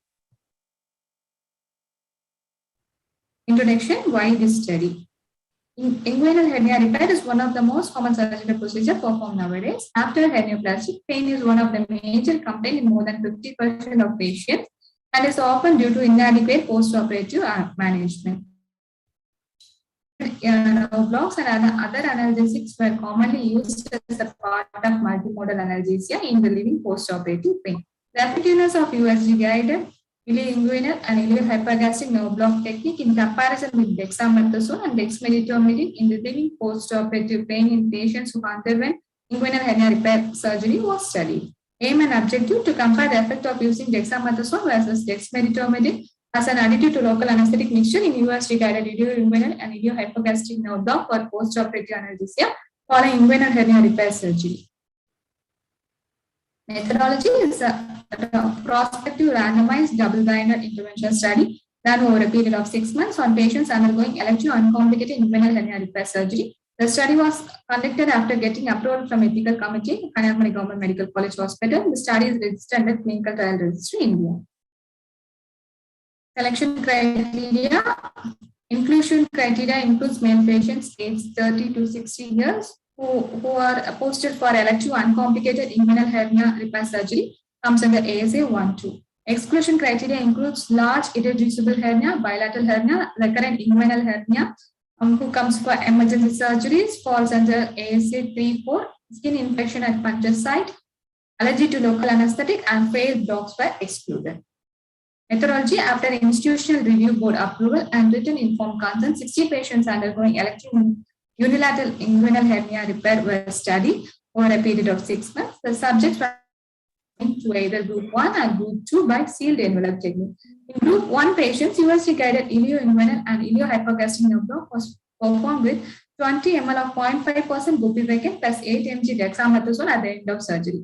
In group 2, it is performed with 20 ml of 0.5% bupivacaine plus 50 microgram dexmedetomidine, and both groups were compared in the post-operative period. The degree of pain was evaluated using VAS score RV for the first 6 hours and at 8, 10, 12, 15, 18, and 24 hours post-operatively. Onset of sensory block, use of first rescue anesthesia, and complications were recorded. Includes the demographic parameters and post-block parameters such as heart rate, respiratory rate, O2 saturation, visual analog scale, Ramsay sedation score, time of first rescue analgesia, dose of analgesic requirement in first 24 hours. Duration of analgesia is the primary outcome, and dose of the analgesic requirement in first 24 hours, and complications like such as bradycardia, hypotension comes in the secondary outcome. Statistical analysis: 60 patients who underwent uncomplicated inguinal hernia repair surgery. 60 patients who underwent uncomplicated inguinal hernia repair surgeries were taken for the study. Mean and standard deviation were derived by independent sample t-test. Pearson chi-square test was used to test statistical significance between two groups. P-value less than 0.05 were considered as statistically significant. Out of 64 uncomplicated inguinal hernia repair surgeries cases performed, 4 cases who doesn't meet inclusion criteria were excluded, and 60 patients coming under inclusion criteria were randomized into group 1 and group 2. Age, height, weight, and BMI between group 1 and group 2 are comparable. Pre-block parameters such as heart rate, mean arterial pressure, respiratory rate, saturation, Ramsay sedation score between group 1 and group 2 are comparable. Post-block heart rate was monitored between group 1 and group 2, and group 2 showed a significant decrease in heart rate during the early post-operative period, which is statistically significant. Mean arterial pressure between group 1 and group 2 are comparable. Visual analog scale was monitored between group 1 and group 2 for the post 24 hours post-operatively, and group 2 showed a higher VAS score at 6, 8, 10 hours post-block. Group 1 showed a significant increase in duration of group 2, which is statistically significant. Discussion: Papanzan et al. Studied effect of DEXA and dexmedetomidine as an adjunct to local anesthetic mixture in intercostal nerve block for thoracoscopic pneumonectomy compared with dexmedetomidine. Dexamethasone had a significantly longer duration of sensory block and longer duration of post-op analgesia, which is comparable with my study, dexamethasone, which had a longer post-operative analgesia compared with dexmedetomidine. Shandal et al. Demonstrated the efficacy and safety of dexmedetomidine in peripheral nerve blocks and found that dexmedetomidine in combination with local anesthetic increases post-op analgesia. However, there are higher risk of intraoperative hypotension and bradycardia. Summary: the duration of analgesia was significantly longer in group 1 compared to group 2 with the p-value 0.034. Among the hemodynamic parameters monitored, significant decrease in heart rate was observed in group 2 compared to group 1 in early post-operative period. VAS score showed a significant higher values in group 2 compared to group 1. There are no significant difference between both the groups in onset of sensory block, patient satisfaction, and incidence of post-operative side effects. Conclusion: dexamethasone as an adjunct to local anesthetic mixture provides longer duration of analgesia and needed lesser dose of rescue analgesia compared to dexmedetomidine in university-guided ilioinguinal iliohypogastric nerve block following unilateral hemioplasty. Thank you. No questions. Next session. Our next session will be started at 11 a.m. Everyone, this is Dr. Ragini, postgraduate.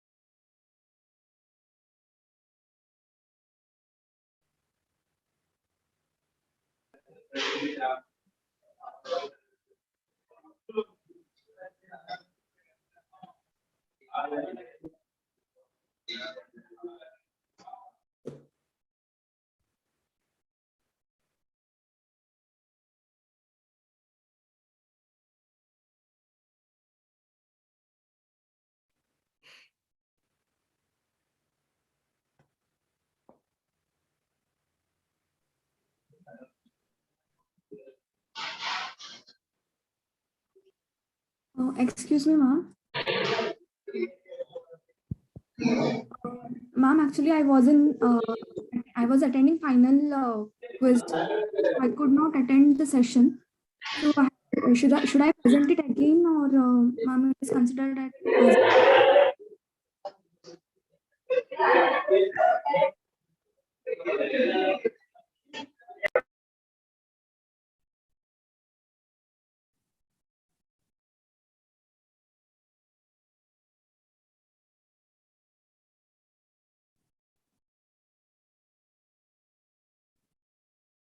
Excuse me, ma'am. Organizing committee, please arrange for the participant.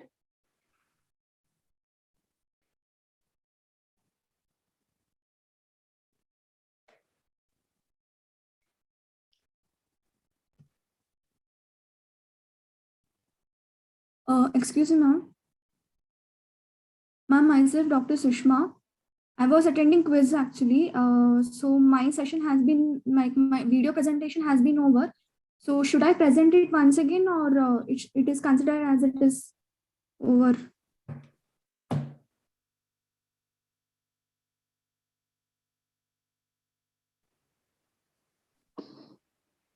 I messaged you. I told you that there was no question from the chairperson regarding your presentation.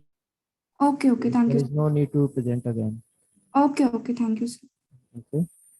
So the next participant is Dr. Rahini Selvaganesh. Hello, sir.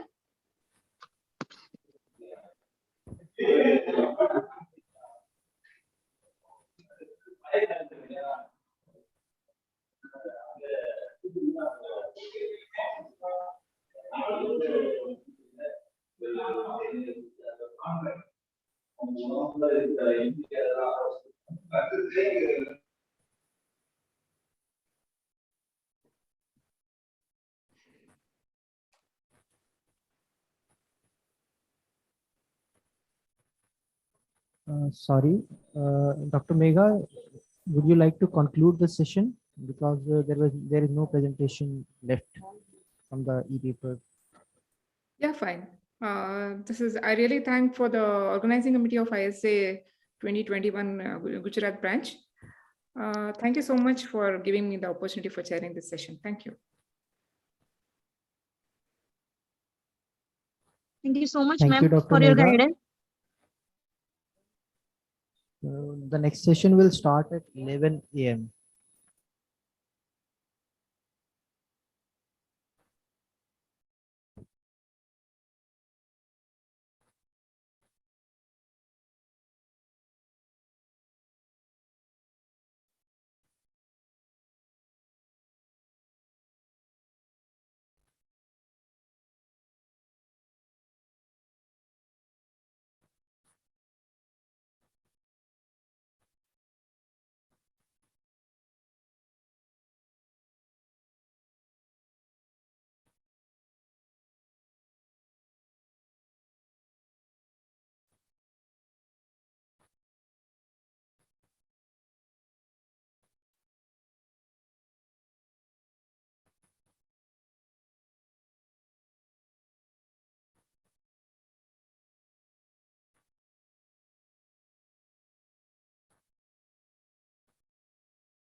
Good morning. Myself, Dr. Inkal Patel, second year resident from Swimming Hospital, Surat. First topic for today's session is obstetric anesthesia.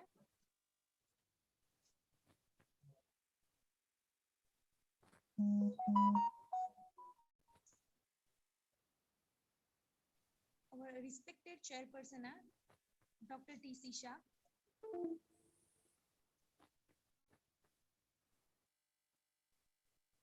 Dr. Sanish,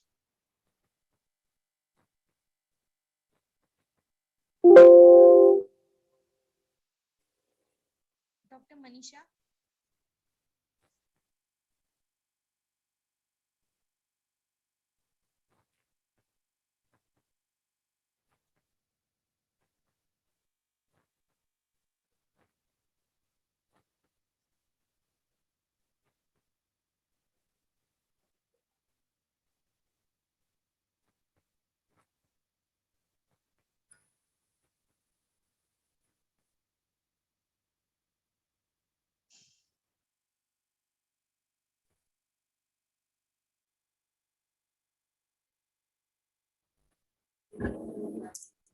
Okay, welcome everyone. Now we start the session of obstetric part 1 and I invite as a chairperson Dr. Senishan PG, Dr. Manisha Shembekar and Dr. Tisha.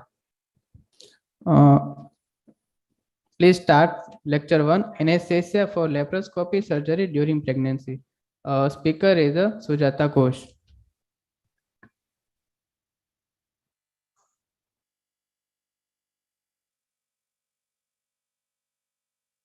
Dr. Manisha,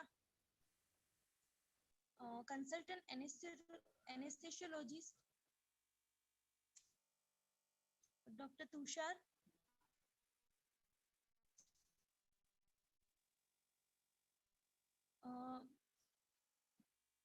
speaker for today's topic is Dr. Sujata Ghosh. She is the associate professor.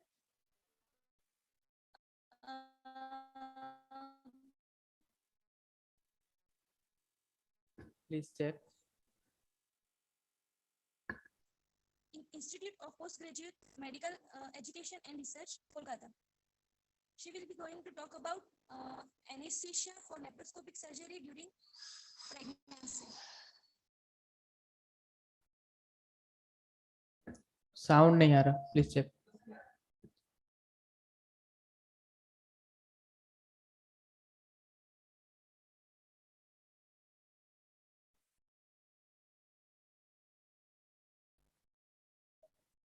A very good morning, ladies and gentlemen.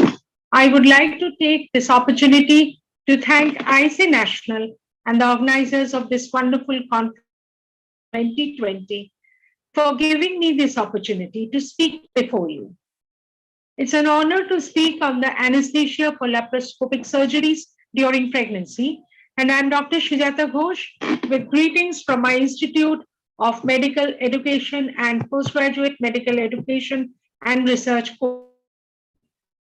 There has been a paradigm shift in the practices in surgery, and with the improvement in technique and instruments, laparoscopy is becoming increasingly popular, and the realm has extended to the pregnant woman. So much so that cholecystectomy, appendicectomy, adrenalectomy, trauma, and surgery for malignancies are now being done by the laparoscopic approach. More and more case reports are coming up where splenectomy, removal of solid organs, carotid ovariotomy are also being done by the laparoscopic surgeries.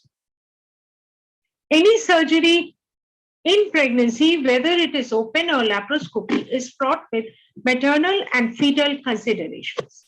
In the first trimester of pregnancy, the progesterogenic effect causes changes in the maternal physiology, and there is an increased metabolic demand. In the second trimester, the mechanical effects of the enlarged uterus, and in the third trimester, overall, there is an addition of difficulty in manipulation of the instruments around the gravid uterus. Maintaining the uteroplacental circulation is the most challenging aspect in the fetal considerations, maternal hypotension causes placenta resulting in fetal acidosis and fetal distress. Maternal hypotension per se is not that deleterious to the fetus, so much so that maternal hypocapnia and hypercapnia causes a far more deleterious effect. Maternal hypocapnia causes a shift in the oxygen dissociation curve of the mother to the left and results in difficulty in release of oxygen to the fetus. With hypercapnia, there is uteroplacental vasoconstriction and there is reduction in the flow, resulting in fetal myocardial depression, fetal acidosis, and fetal death. Preterm labor and delivery is more common in the advanced pregnancy. The time of surgery is a multidisciplinary decision between the obstetrician, the surgeon, and the obstetric anesthesiologist. Traditionally, the first trimester and the third trimester of pregnancy was avoided because of the fear of miscarriage. In the first trimester, 5%, which is far more than the overall rate of 5.8. In the first 2 weeks of pregnancy, the fetus is either lost totally or it is preserved. But between the third and the 8th week, which is the period of organogenesis, teratogenic exposure causes structural changes. Beyond the 8th week, there are more chances of IUGR rather than structural changes. Post pregnancy, there is difficulty in maneuvering, there is increased preterm labor, although you should always remember that there is no evidence of risk with any anesthetic agent, dose, or technique. The second trimester of pregnancy is the most preferred time. However, the third trimester bears no problem at all when the surgery is done laparoscopically. These guidelines of 2019 shows that there is a very strong evidence that laparoscopy can be safely performed during any trimester of pregnancy when the operation is indicated. Verbal reassurance is more useful rather than pharmacological agents. Standard preoperative assessment and airway assessment is done. Gestational age is important both for the anesthesiologist as well as for the surgeon. The possibility of miscarriage should be discussed with the patient, and the low teratogenicity of anesthetic drugs that are used should be informed. This reassures the patient further. Beyond 14 weeks, you should go for aspiration prophylaxis. DVT prophylaxis should not be done as a routine procedure on a case-to-case basis. There is no evidence supporting the superiority of regional anesthesia. Standard ASA monitoring and ETCO2 should be done. Beyond 24 weeks of gestation, cardiotopography should be done, especially pre-operatively and post-operatively. Loss of fetal heart rate variability bears an ominous sign. All commonly used induction agents, opioids, neuromuscular blocking agents, and volatile anesthetics can be used in pregnancy. Thiopentone and propofol increasingly early pregnancy. Neuromuscular blocking agents are generally ionized and cross the placenta in only very small amounts. Plasma cholinesterase concentration is reduced up to 35% in pregnancy, and this is very important to remember, especially if you use succinylcholine during intubation. Neostigmine crosses the placenta and fetal bradycardia can occur. Glycopyrrolate does not cross the placenta, however. Opioids are highly lipid soluble and readily cross placenta. This again is important because if there is preterm delivery and the fetus is depressed due to preoperative or intraoperative opioids, then it is better to keep naloxone in hand in order to reverse the effects.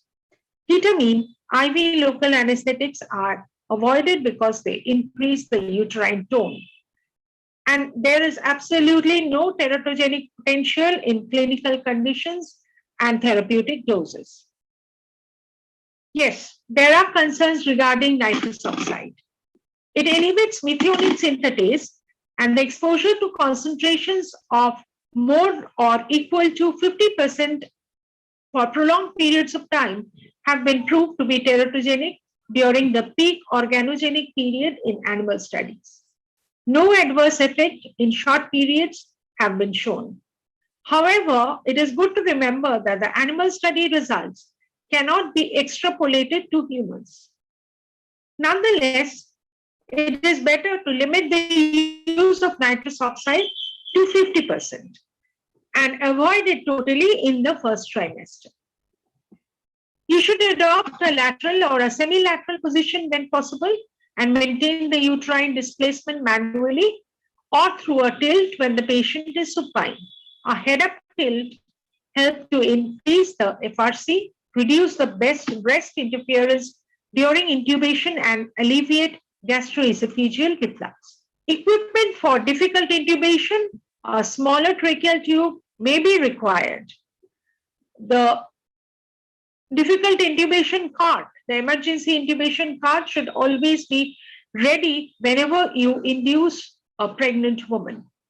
Pre-oxygenation with a close-fitting mask for at least 3 to 5 minutes is recommended, as hypoxia develops up to 3 times more quickly in pregnancy due to reduced FRC and increased oxygen consumption. Higher risk of regurgitation and aspiration occurs both during induction as well as emergence.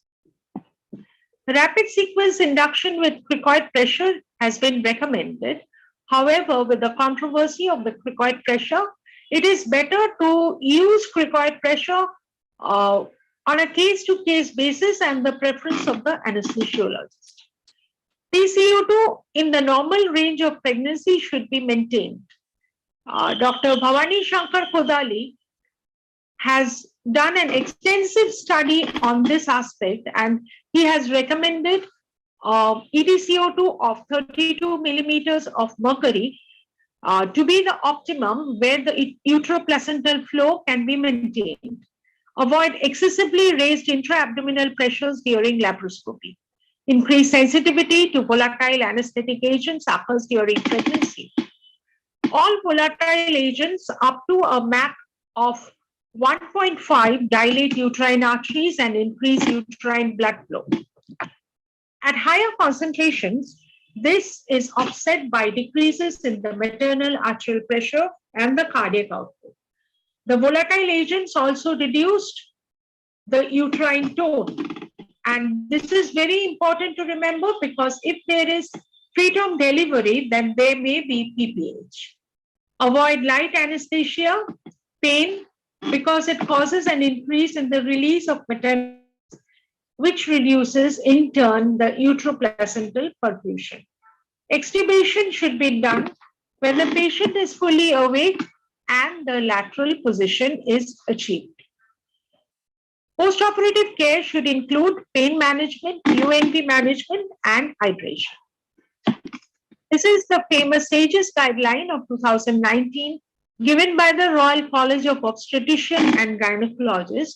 The main highlights are as follows. A Medline, MBASE, and a Cochrane Library search was done way back from 1950 up to 2017 with the proper mesh words, and their recommendations and evidence are as follows. The incidence of acute non-obstetric abdominal surgical emergencies in pregnancy is as such low, and the incidence of appendicitis and cholecystitis in pregnancy is also low. However, if left untreated, it may cause generalized peritonitis, maternal sepsis, miscarriage, preterm delivery, and stillbirth.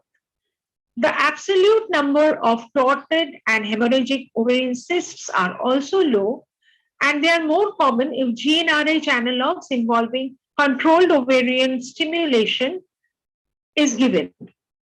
In comparison to open surgery, laparoscopy for adnexal and gallbladder disease has no increased risk to the mother and the fetus. When appropriate surgical equipment and expertise is available, laparoscopy should be considered an appropriate surgical approach. There is no additional risk of fetal malformation or stillbirth, and the maternal condition necessitating surgery may be associated with risk of miscarriage and preterm labor. And again, I repeat, the laparoscopic surgery is associated with faster recovery, shorter hospital stay, low wound infection, and the decision should be depending upon the available expertise, infrastructure, background history, the gestation, and the woman's preference.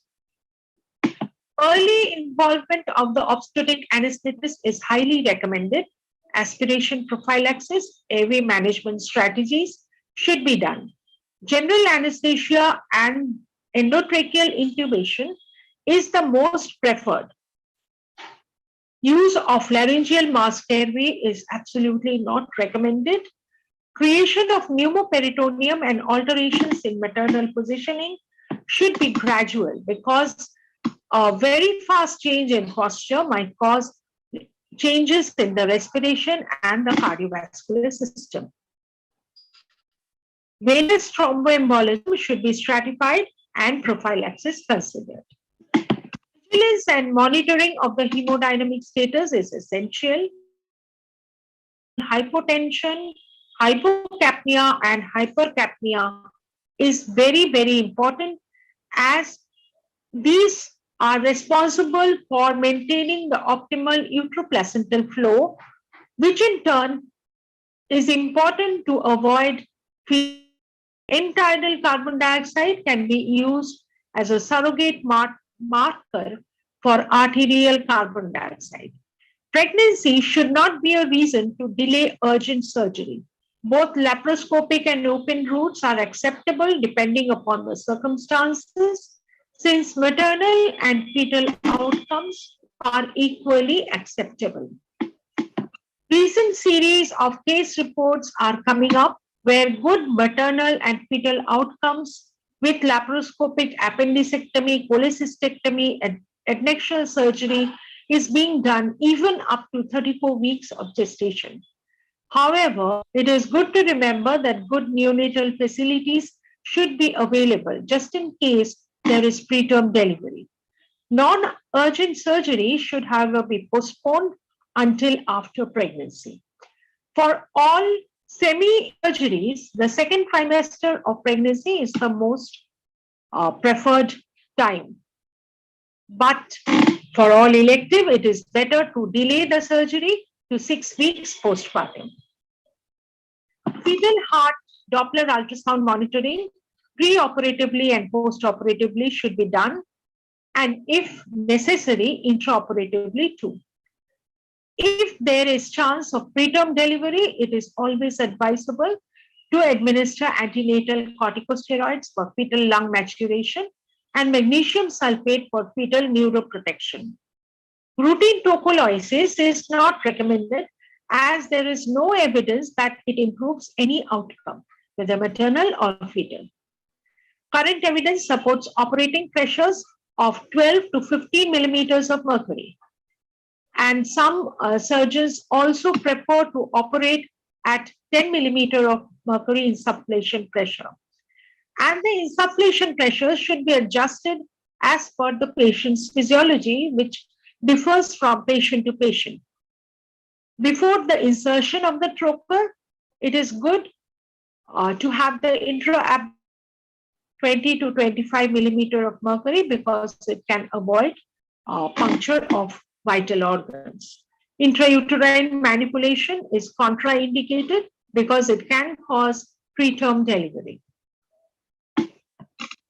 Laparoscopic cholecystectomy surgeries done during pregnancy, and it appears to be associated with better composite maternal and fetal outcomes than open approach, fewer surgical complications, and shorter hospital stay.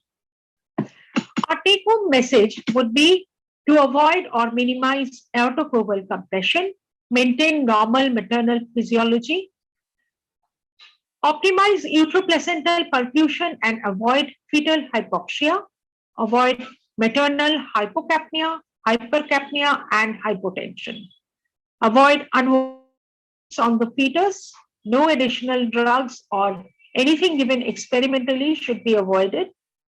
But you should always be confident that no anesthetic agents have been shown to be teratogenic in the clinical use in therapeutic doses, provided the maternal physiology is maintained. I acknowledge all the work that has been done by my predecessors and researchers, and thank you for a patient hearing.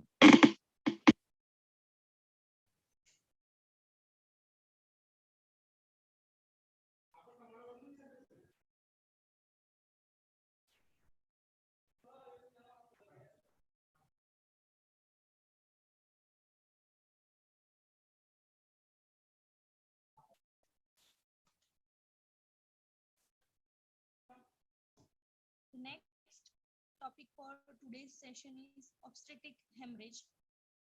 Speaker person is Dr. Kajal Sharma.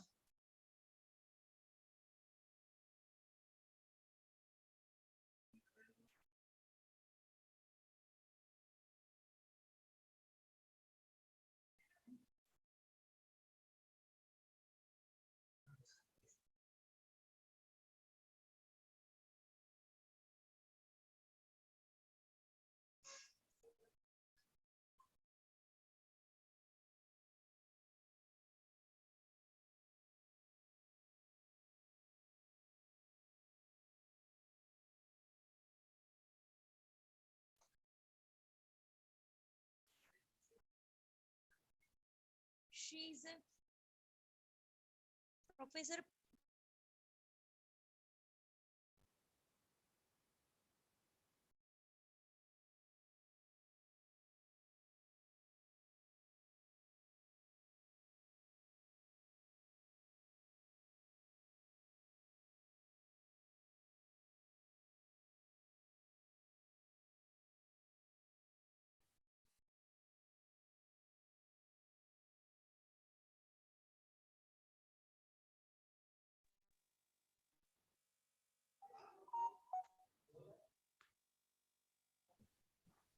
Good morning, chairpersons and dear delegates. I bring you greetings from PJ Chandigarh and AOA National India. Today's topic is obstetric hemorrhage, and I'm going to be talking about massive obstetric hemorrhage as we anesthesiologists always face. So why this topic is so important? This topic is very important because despite significant advances in the treatment and prevention of obstetric hemorrhage, it still remains the leading cause of death, not only in India, but globally. And women who receive more than 4 units of transfusion or are admitted to ICU also face the brunt of maternal morbidity. By that, I mean that women, mostly they will have febrile morbidities, or they will have acute kidney injuries or sepsis, and then they may also lose their organ, that is, they may undergo peripartum hysterectomy. So it becomes very important for us to understand the management of these patients. So you can save a mother if you can rapidly recognize and diagnose postpartum hemorrhage, initiate resuscitative measures, treat the underlying cause before sequelae of severe hypovolemia develop, and then avoid any delays in initiating appropriate management. So when we say maternal hemorrhage, what actually is maternal hemorrhage? Maternal hemorrhage is any blood loss which is equal to or greater than 1000 ml during the birthing process, and it is associated with signs of hypovolemia due to maternal hemorrhage, again during the birthing process. And in this definition, which has been revised by ACOG recently in 2017, both normal vaginal deliveries and cesarean sections are taken as birthing process, and it replaces the earlier definition where we used to say that vaginal and more than 1 liter in cesarean section. Rather, they have suggested that if it's a vaginal delivery and the blood loss is more than 500 mils, then you should be more observant towards these women can develop massive hemorrhage on early warning signs. So what is the etiology? If we talk about etiology, it is best remembered as 4 T's as mnemonic. And when we say 4 T's as mnemonic, tone, that is uterine tone or atonicity of the uterus, accounts for maximum blood loss. About 70 to 80% of women suffer atonic PPH. So this remains the foremost cause. And trauma is indicated when there is a maternal vaginal lacerations, expanding hematomas, or a uterine rupture. Tissues, retained tissues, we know placental tissues are retained, which can be seen by manual examination or bedside ultrasonography. And we all know that retained products of placenta are responsible for massive hemorrhage. Thrombosis, coagulation abnormalities, especially in conditions like preeclampsia or amniotic fluid, should be suspected of PPH. It is very, very important to identify to make the most likely diagnosis. So having said that, can we predict PPH? Who is at risk? Even the best of crystal balls cannot give us the answer. And I say so because that PPH doesn't spare from rags to riches. Like whether it's a queen or it's a Bollywood diva or women of importance, it doesn't spare. So in fact, I would go ahead and say that every woman is at risk. And we should be very, very upfront in management of these women. And because the risk of maternal mortality from hemorrhage is very high. 1 in 1,000 deliveries in developing countries and or 100 per 100,000 live births. That's a very high incidence. So one has to be very, very vigilant in monitoring these patients. So if we talk about uterine contractions, atony, we should remember that what are the risk factors or the signs. For example, like prolonged use of oxytocin, high parity, chorioamnionitis, general anesthesia, twin gestation, fibroids, short umbilical cord, frontal implantation of the placenta should signal us towards monitoring these patients more intensely. If we talk about genital tract trauma, then operative vaginal deliveries are associated with more blood loss. And similarly for placental tissue, these days we are talking more and more about abnormal placentation. So these patients stand a high risk for further bleeding. Abnormalities of coagulation, as I've already highlighted, preeclampsia, amniotic fluid embolism, and then abruption. These things should point us towards coagulation abnormalities and more bleeding in these women. So these are even more important if we are having limited resources, as many of us in this audience would be. Like we have lack of experienced caregivers. We do not have drugs used for prophylaxis against PPH as well as for treatment. We do not have proper transfusion facilities or anesthetic services, or our operating capabilities are not as good. And then women has got some comorbidities, anemia, and they have decreased tolerance to blood loss. In such cases, always remember to triage them early. Send them to a higher center so that you can save these women well in time. So if we say what are the goals for monitoring signs and symptoms of hemorrhage and shock, so I would say that first and foremost, know the class of hemorrhage. So class 1 and 2 are deliberately deleted because they are not the ones which we as anesthetists would be encountering. We are the ones who will be seeing class 3 and class 4 hemorrhage, like more than 35 to 40% of circulating blood volume is lost. So these are associated with, in a normal patient, with the significant features like blood pressure, pulse pressure, capillary refill, respiratory rate, urine output, and others. So we all know this chart very properly, but what needs to be known in pregnant patient is that these signs are often late to be seen. And this is because the physiology of pregnancy gives them some leverage and they have some adaptability to losing quite a lot of blood before they manifest this sign. And then blood loss, which we normally glance and guess, underrates the blood loss. So most of the times it is underrated. And by the time patient, starts showing like collapse and shock, they are late pre-morbid signs. So we've already lost quite a lot of volume. So don't rely on these early signs in these women. So if I will quickly revise why this happens. So if we go back and see in our physiology, like we all know that maternal blood volume increases by 50%, that is from 4 to 6 liters, and that happens to fulfill the perfusion demands of low resistant uteroplacental unit, as well as provide a reserve for the blood loss which occurs during delivery. So by the term, pregnant uterus receives about 500 to 800 mils, that is 10 to 15 cardiac output, vis-a-vis 1% in the non-pregnant females at a pressure of 70 mmHg. So it takes about 8 minutes to exsanguinate a woman. And then uterine blood vessels that supply the placental site, they traverse a weave of myometric fibers, and this is a special feature of myometric fibers in a normal traction, which maintains the shortened length, and along with the crisscross lattice work arrangement of the muscle bundles, it entraps the blood vessels, which the blood flow. Therefore, they're also called living ligature or physiological sutures. So this is what the destiny has given us, the way to protect the women from excessive blood loss. And then comes visual estimation. So we should not rely on glance and guess. We should have, we should know that if the pad is like partially soaked, what will be the blood volume to be calculated, or if it's fully soaked, or there's a kidney basin which is full, or if a woman is lying in a pool of blood, a fully soaked sponge. We should have these visual estimation tools and charts, educational charts, freely available on Google. Even you can create in your, so that you can estimate the blood loss correctly, because most of the problems arise from underestimated blood loss. You can even go for direct measurement, like you can collect blood from the pan or basin or built-in pouches, under buttocks drapes with graduated pouches for measurement, like the one which is shown here. So you can correctly measure the blood loss.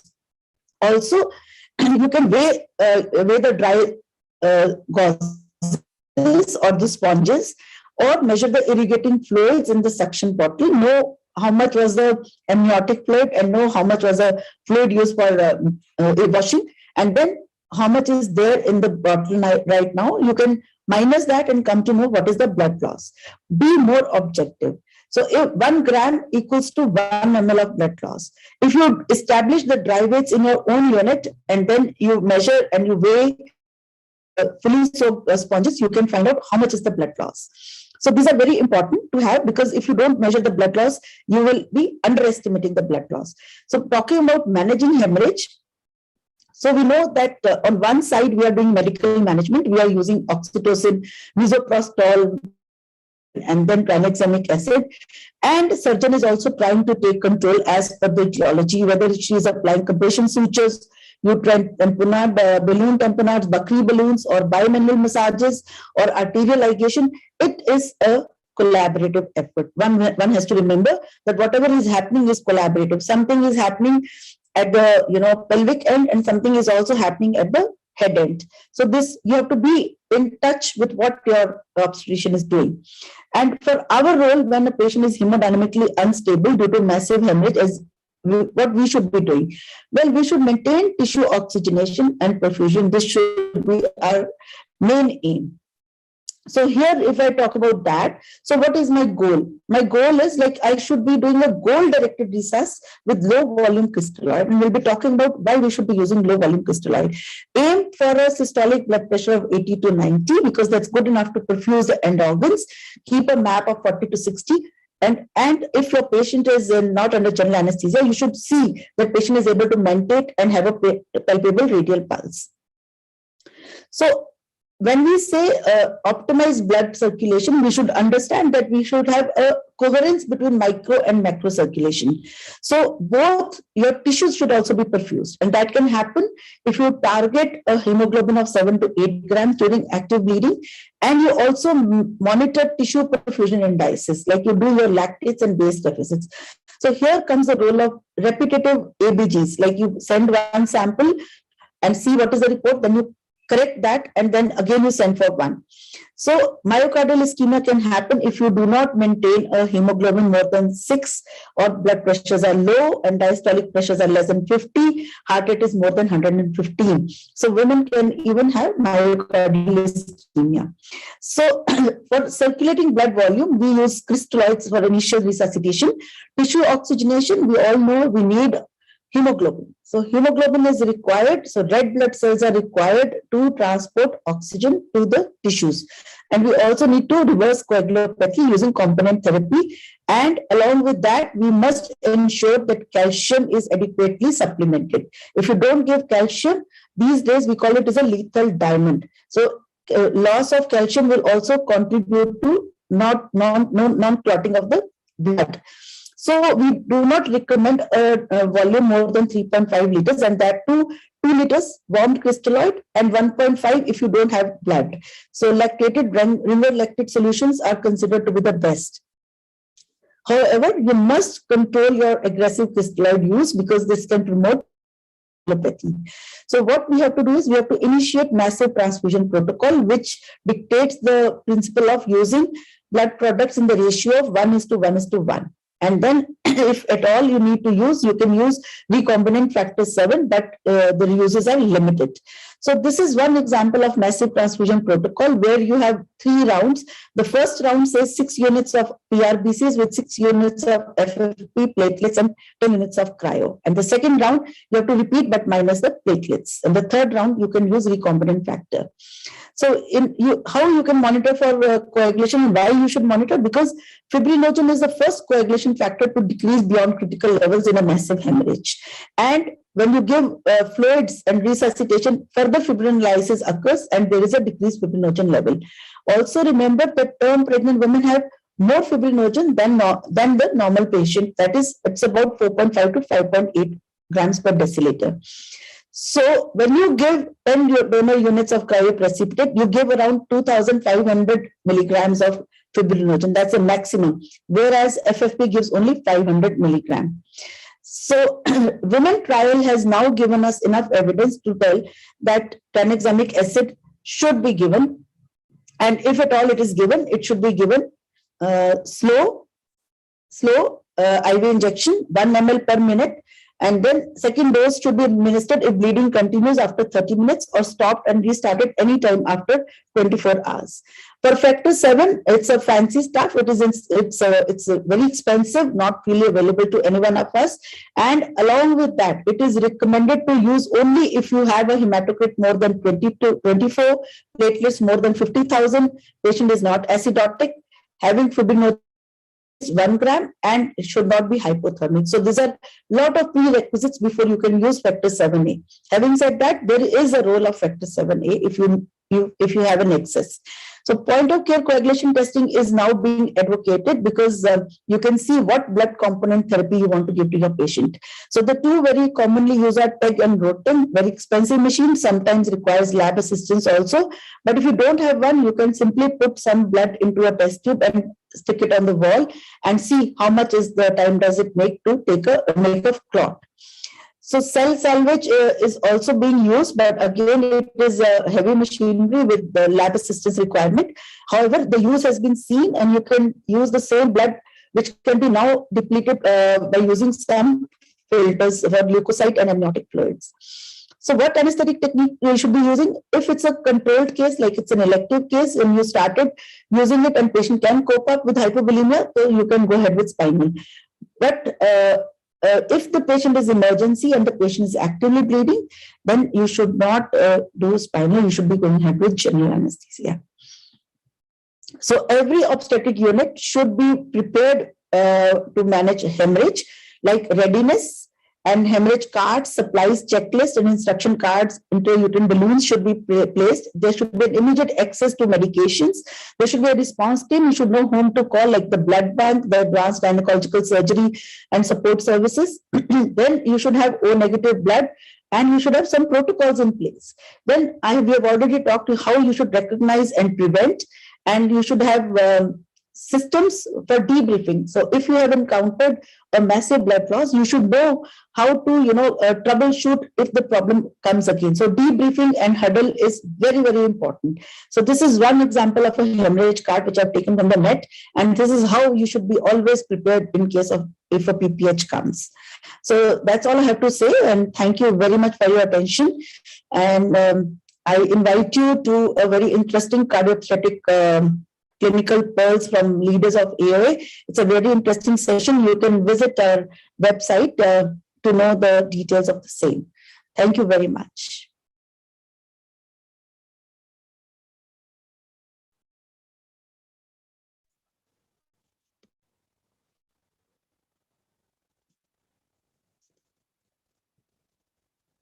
The next topic is resuscitation in obstetric patient.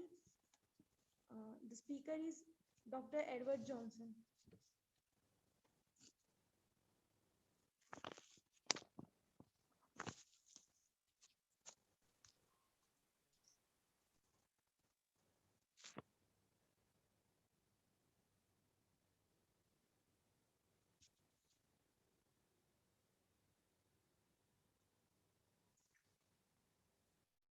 Professor and Head of Department, Associate Editor of IJA, Department of Anesthesiology, Kanyakumari Government Medical College.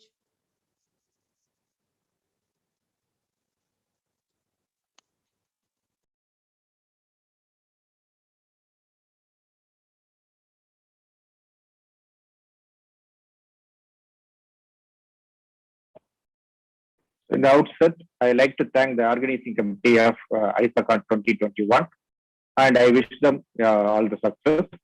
So next 15 minutes, we are going to see the resuscitation in pregnancy. So cardiac arrest 30,000 in late pregnancy, and the survival from such a critical incident is exceptional. If we see the potential etiology of maternal cardiac arrest, if you go by the mnemonics A, B, C, D, E, F, G, H, according to the A, that is anesthetic complications. It may be due to the high spinal or hypotension, or it may be due to failed intubation, or due to aspiration, or it may be due to local anesthetic toxicity. So the B stands, that is bleeding. It may be due to uterine atony or placental abruption, or placental accreta percreta, or placenta previa, or retained placenta, or uterine rupture, or other surgical causes. So according to the C, the cardiovascular, the valvular heart disease of the pregnancy may be the cause for the maternal cardiac arrest. The D direct means the local anesthetic toxicity. E, Ebola means the amniotic fluid embolism. F, fever means it may be due to the sepsis. And G, the general non-obstetric causes, you have to remember about the 4H and 4T, that is hypoxia, hypovolemia, hyperkalemia, hypothermia. The 4 T's are thromboembolism, toxicity, that is drug toxicity, then tension hemothorax, and cardiac tamponade. So the physiological changes in the late pregnancy that affects your cardiopulmonary resuscitation is, in respiratory system, the pregnant women have higher oxygen demand due to the high consumption of oxygen by the placenta and the fetus. They have increased ventilation, and at the same time they have a reduced oxygen reserve due to the reduced functional residual capacity, and they have a reduced chest complaint. These all interfere with our CPR. Likewise, in gastrointestinal system, the lower esophageal sphincter lost the competency, and there is increased intragastric pressure due to the gravid uterus, and these all lead to the increased risk of aspiration. The other specific difficulty in pregnant patients in accordance with the airway, breathing, and circulation, sir. In airway, the patients are kept in a depth uterine tilt, so the doing suction and removing the dentures and foreign bodies will be difficult, and insertion of airways also will be difficult. In breathing, as I have already told, the oxygen requirement is increased, but oxygen reserve is low, and there is a reduced chest complaints, and it is difficult to see the rise and fall of the chest while giving the mask ventilation. And there is also a risk of regurgitation in mask ventilation. And in circulation, the chest compression is difficult to give because of the ribs flared, the diaphragm is pushed high in the thoracic cavity due to the gravity, enlarged gravity. Patient is obese and breast of hypertrophy. And in addition to that, in supine position, the patient will have a supine hypertension syndrome of pregnancy. That is itogaval compression.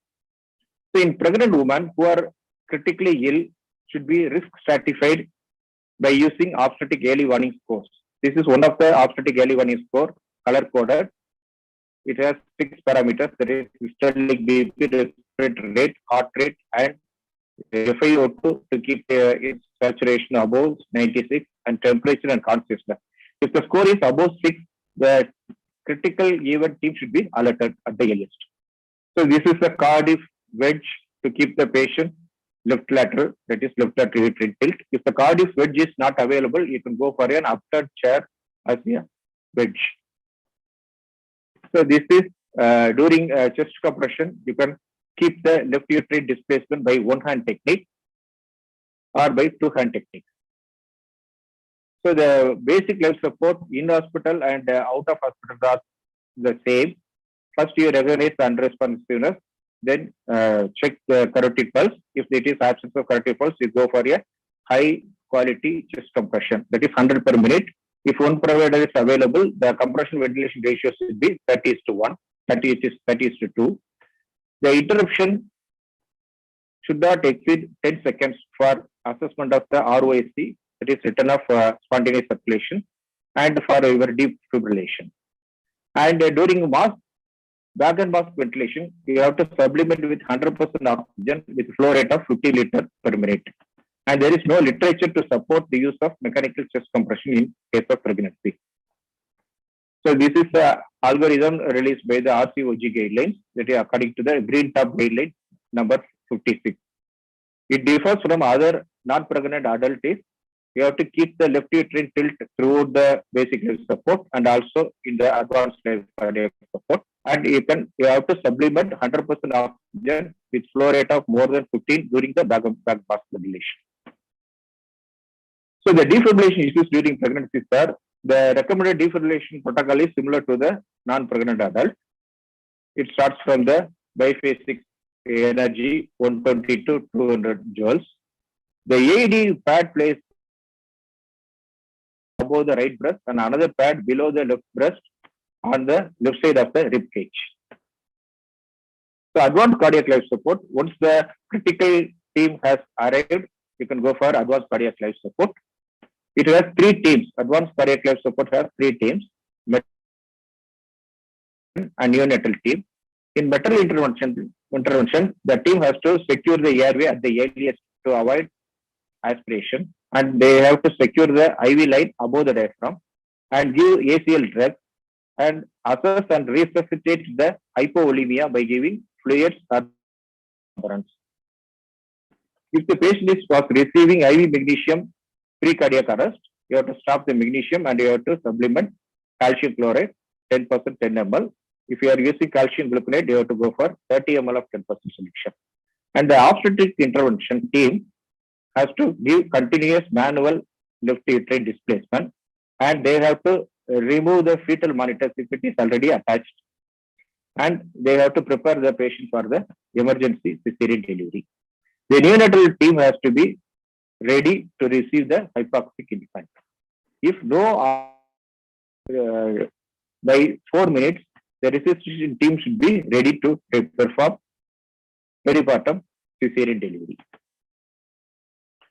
So regarding the airway management, you have to supplement 100% oxygen with flow rate of more than 15 liters from the basic life support itself by the bag mask ventilation.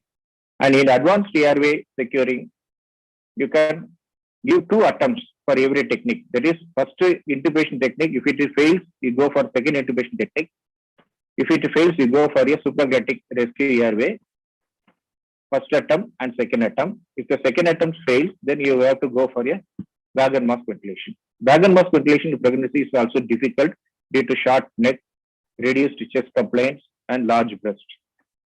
If the bag and mask ventilation fails, you have to attempt cricothyroidotomy without wasting the time.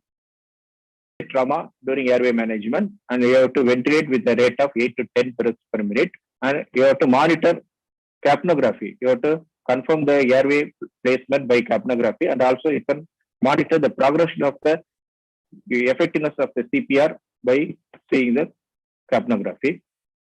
And you can minimize the chest compression during the placement of the advanced airway. You can use endotracheal tube size of 6 and 7. So the arrhythmia treatment, that is specific therapy during cardiac arrest in pregnancy, is if the arrhythmia is resistant to your shock, then the ventricular tachycardia, ventricular fibrillation can be treated with amiodarone 30 mg initial dose followed by 150 mg repeated dose. In the setting of cardiac arrest, no medication should be withheld because of concerns about the fetal teratogenicity. That is more important. Then you can give adrenaline, that is 1 mg IV or intraosseous every 3 to 5 minutes if it is asystole. Similar to atropine, the vasopressin has been removed from the ACS algorithm. The fetal assessment should not be done during the resuscitation during pregnancy. If there are fetus, that should be removed to prepare for the peripartum cesarean delivery. So what defines a gravid uterus as the potential to cause aortocaval compression? So maternal aortocaval compression can occur in singleton pregnancy after 20 weeks of gestational age. One review of peripartum cesarean delivery in maternal cardiac arrest that occurs before the third trimester, they concluded that if the fundus extends above the level of the umbilicus, the aortocaval compression can occur. Then you have to plan peripartum cesarean delivery at the earliest. Why perform the peripartum cesarean delivery in cardiac arrest? The critical point to remember is that both mother and infant may die if the provider is not able to restore the blood flow to the mother's heart. So the importance of timing of the peripartum cesarean delivery.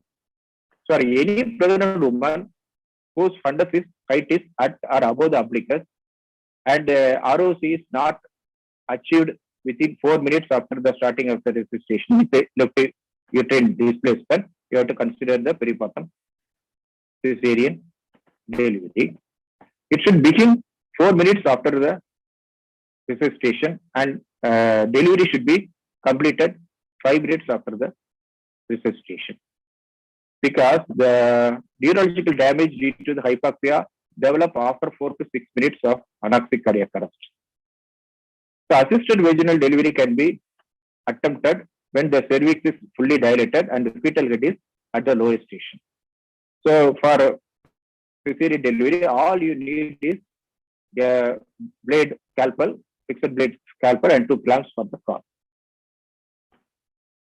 So the peripartum cesarean delivery is performed. The following is recommended. The peripartum cesarean delivery should be conducted at the site of cardiac arrest. The patient should not be transported to the operating theatre, and all you need is only a scalpel. The chest compression and ventilation should be continued during the peripartum cesarean delivery, and there is no need to scrub the abdomen. And your continuous manual LUD should be performed throughout the peripartum cesarean delivery until the fetus is delivered. And all you need is a large vertical abdominal incision for delivery, and all layers closed in large running sutures in a single layer. So all you need is rapid incision, rapid delivery, and rapid closure. So anti-arrhythmic therapy, after the arrest, the recurrent life-threatening arrhythmias can occur. They need implantable cardioverter or medical therapy. So if medical therapy is needed, beta blockers are the first line of therapy because it has a high safety margin, and metoprolol is preferred in pregnancy. If the recurrent primary ventricular tachycardia and ventricular fibrillation, so targeted temperature management, that is after the post cardiac arrest, you can post resuscitation, you can go for a targeted temperature management similar to the non-pregnant adult patients, but you have to monitor fetus. So in nutshell, the 10 points to remember is the manual left uterine displacement has to be continued throughout the CPR, and bag and mask ventilation in BLS should be supplemented with 100% oxygen with a flow rate of more than 15 liters per minute. We try to secure the airway as early as possible to avoid aspiration. And your deep fibrillation protocol is similar to the non-pregnant adult. And there is no medication should be withheld because of the concerns of fetal teratogenicity. If the pregnant woman whose fundus is at or above the umbilicus, you have to consider the peripartum cesarean delivery at the earliest. The woman should not be transported to operator for peripartum cesarean delivery. It should be conducted at the site of cardiac arrest itself, and there is no need to scrub the abdomen. All you need is a fixed blade scalpel and 2 clamps for the cord. The peripartum cesarean delivery should begin 4 minutes, and the delivery should be completed 5 minutes after failed resuscitative efforts. And the CPR drill should be performed regularly at all medical colleges and all institutions for the medical and paramedical staff. Thank you.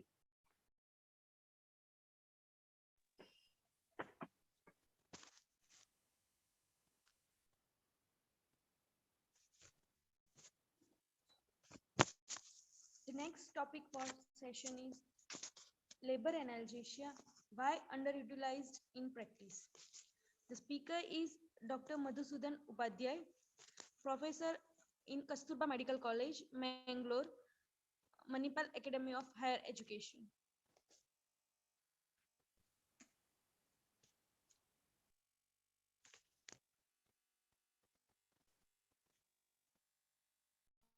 Good afternoon, everybody.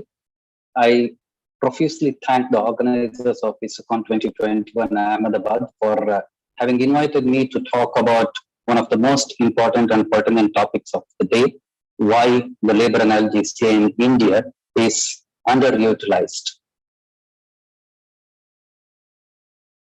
We all know that you talk about advanced countries like United States of America, the conversion rate to epidural labor analgesia is about as high as 70 to 71%, whereas in India it is not even in single digits. There should be reasons why it is not taking off. Is it the large population, or is it the non-availability of enough anesthesiologists to take the laboring mothers? We will look at the reasons why it is not happening and try to find some solutions within the next 15 minutes. Just to rush through, why do we need the labor analgesia? Obviously, we know that childbirth is one of the most intense, and most of the mothers undergo this pain. They endure the pain during their lifetime. We have a lot of options. I'm not going into the detail of each one of them, but epidural analgesia is the golden standard for the labor analgesia as of today.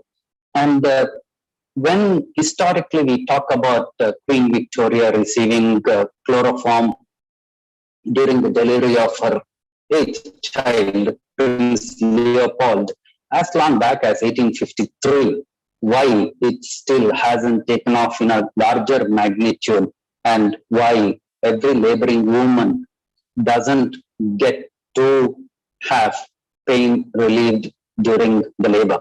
The causes could be the lack of knowledge.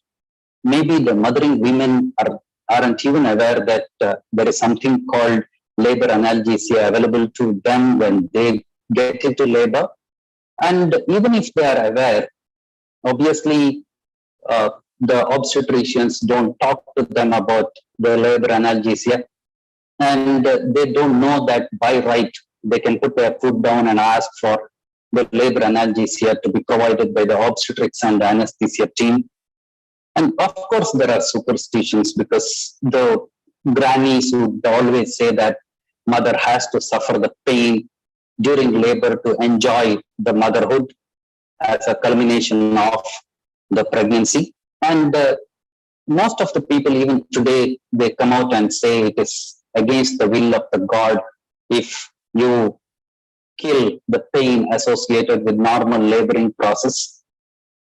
Or is it the obviously when people are told that the anesthesiologist is going to charge a little more than what would cost the patient without labor analgesia for normal delivery.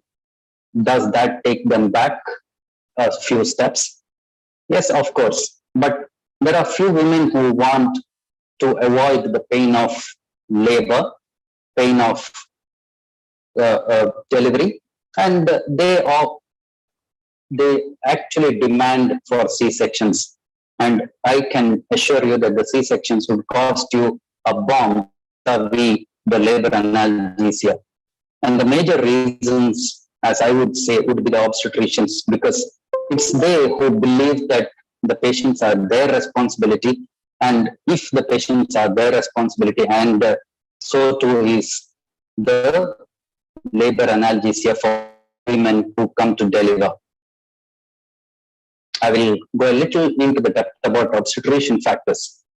They're basically lack of awareness, and whatever they have learned during their post-graduation, whatever they have practiced during the early part of their obstetric practice, I think they go forward with the same notions.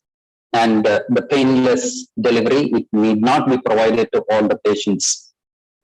And they also still believe that epidurals lead to more instrumentation, delayed labor.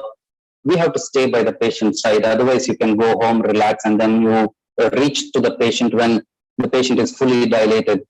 And they still believe that there are more cesarean incidents of cesarean sections after labor analgesia. At least for a few, having to spend time monitoring the patient as a team and sharing the limelight is a chore. Saying that if an anesthesiologist puts in a labor epidural, the patient would consider him as the God or the Messiah who came and got their pain relieved. And obviously, they will not be in a position to share the limelight too. This is where I think we have to train the obstetricians and change their mindset.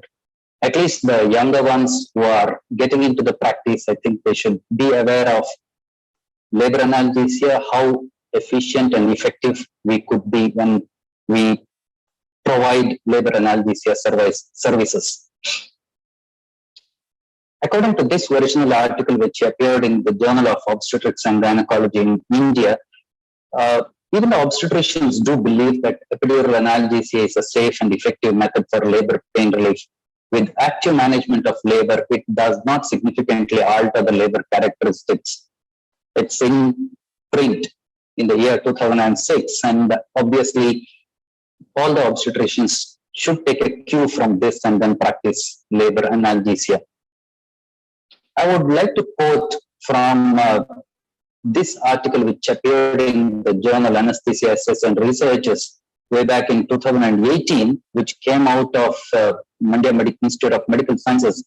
This is one of the surveys which presumably has a pan-India reach, because though they sent the 13 and odd thousand practicing anesthesiologists in the country, unfortunately they got back only about 1,300 field forms, and based on that, again, as I said, it has a pan-India approach. Surveys were done in an institute, or they were done in, say, South India, but never the pan-India reach.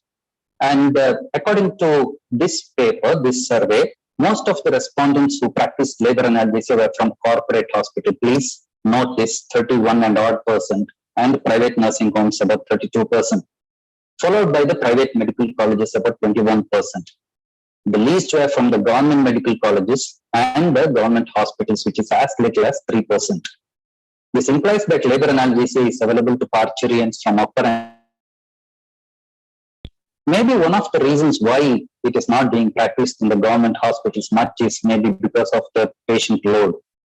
Actually, the government hospital, which is attached to our medical school, they have about 800 deliveries per month. That's about whopping 10,000 deliveries in a year. More than 50% of them are C-sections. But hardly few get the privilege of delivering pain-free. Lack of staff and facilities is always cited as one of the reasons why the labor analgesia is not provided. Yeah, even I agree that I do a C-section, I go give a spinal, and 40 minutes the surgeon is out and I'm also out of the work complex. And if I put an epidural and I have to watch sitting with the patient for not many hours, obviously the patients may wear out if you don't have a liking to providing pain-free deliveries. 70% of the patient respondents replied that labor analgesia is mainly administered by the anesthesiologist, obviously. Even the Entonox or Civox is mostly provided for by the anesthesiologist being in presence. Maternal request was the most common indication for the initiation of neuraxial anesthesia.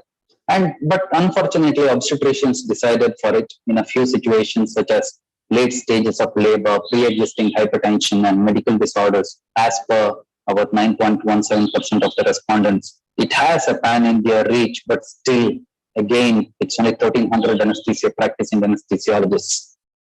To quote from Sudha Sharma et al., who wrote this beautiful review article about labor analgesia in the Journal of South Asian Federation of Obstetrics and Gynecology, they said in countries in India, like India, where only rare institutions provide or administer labor analgesia, a lot of effort needs to be made by the healthcare system to make labor analgesia universally available in health institutions across the country. I think it is time the Association of Obstetric Anesthesia in India or Indian Society of Anesthesiologists, the office bearers, take heed and make sure that everyone who has an access to a labor unit or maternity unit, I think we should be able to provide labor analgesia for the laboring women. What are the barriers? We look at the patient's factors and the obstetrician factors. The patient factors basically are absolute lack of awareness. 80% of the antenatal women, according to this paper, which appeared in the Indian Journal of Anesthesia, said, so labor pain is the worst possible pain and nothing can be done about it. Nothing can be done about it. And cost is always a factor because majority of the women wanted a pain relief. They would opt for it if it is available. But this proportion dropped to 55% when it was mentioned that the cost may go up by about 30 to 40%. Obviously, Indian healthcare system, the cost is a factor. What are the obstetrician factors according to this paper? 95% felt that labor analgesia could improve the quality of childbirth. Majority of them strongly believe that it may prolong the second or third stage of labor, 81%. And they also believe that it increases instrumentation. Longer time is required for the anesthesiologists, according to 66% of the obstetricians. And the cost was a main barrier, according to another 70% of the obstetricians. Patient education, if you can educate the patients about the availability of labor analgesia, irrespective of the educational levels of the patients, it will have a positive effect on the knowledge of labor analgesia. And when the option of labor analgesia was offered, only 23% accepted it, and the most significant reason for refusal was to experience the natural childbirth. These are the myths or the misconceptions the patients have. Therefore, we have to educate them about what exactly is labor analgesia and why they should not be worried too much about it. Looking at a few other countries which are not much above Indian averages for labor analgesia, Nepal has only about 16.3% of the patients were aware of labor analgesia. It's again a single center study, and the acceptance rate was high, and the majority had no problem with the expenses, unlike the paper which I quoted from India. Egypt, the barriers to the use of labor pain relief was patient related, about 80%, and clinical related in about 23% of the occasions, and mixed in about 5.1%. And they have an epidural usage in labor about 12.4, which is way above what we do. In South Africa, the labor analgesia, epidural analgesia incidence rate is only as low as 1.6%, and it's quite low for a country of their size and their economy. Uganda, there is a wide gap between desire for labor analgesia and its provision, maybe because of the number of anesthesiologists available, just the case with us. There are similar findings in most developing countries, and they all have the incidence of labor analgesia is very, very poor there. The most common reasons were lack of awareness among women, negative perceptions amongst the obstetricians, lack of trained labor analgesia providers, and in few places, problems with drugs and equipment for labor analgesia. The women in these countries with lower education showed a strong bias for the noble pain of giving birth and were anxious about instrumentation. Obviously, there is a lot of difference between the developed and the developing countries. As I said, in US, the coverage for labor epidural analgesia is about 70% across the country. And even Israel, France, and Australia have quite a high percentage of laboring women receiving labor epidurals. But Hong Kong, though it is a developed country by itself, the usage of epidural analgesia is quite low compared to the Western countries. Is it an Asian phenomenon? Don't know. What are the reasons for refusal in India? Basically, taking away the pain of giving birth is not natural, is against the will of the God, as some patients put it. Patient may feel it's maybe harmful to my baby. Backache after the last delivery, and I'm sure it will cause me more pain this time. I'm afraid of the injection, and if surgery is needed, what am I going to do? Some obstetricians are skeptical and believe it harms the mother and the baby. Indirect and sadder factors are lack of awareness of rights and possibility of pain relief. And the worst is the family deciding to refuse on behalf of the parturient. Despite having labor analgesic services, most women still go through painful labor due to the lack of knowledge regarding it, particularly in the developing countries. The main source of information regarding pain relief is of friends and relatives, revealing the lack of information from caregiver side. There is a wide gap of communication between pregnant women and obstetricians. Unless it is filled, the labor analgesia in India will remain a distant dream for all. Provision of standardized epidural analgesia information at an appropriate time in their pregnancy may benefit the women in the practice of mutual decision making. We should have antenatal classes for the team of pregnant women, along with the obstetricians and the physiotherapists. And you have to talk to them about widening the use and publicizing it in media and communications. And a collaborative approach between the anesthetists, obstetricians, and midwives for providing info and availability of an epidural analgesia to pregnant women. And we should always have skilled providers running a 24-hour labor analgesia unit in obstetric hospitals. We can't be having the anesthesiologist running between the OR and labor suites, because it's not going to be possible for one person to focus on both the areas. We should have providers stationed at the labor unit. Widening the reach to all parturients, including up to the lower income women delivering at the PHCs. Focus on PHCs, focus on the government hospitals where the numbers are massive. Provide the labor analgesia, and then obviously it can grow from there.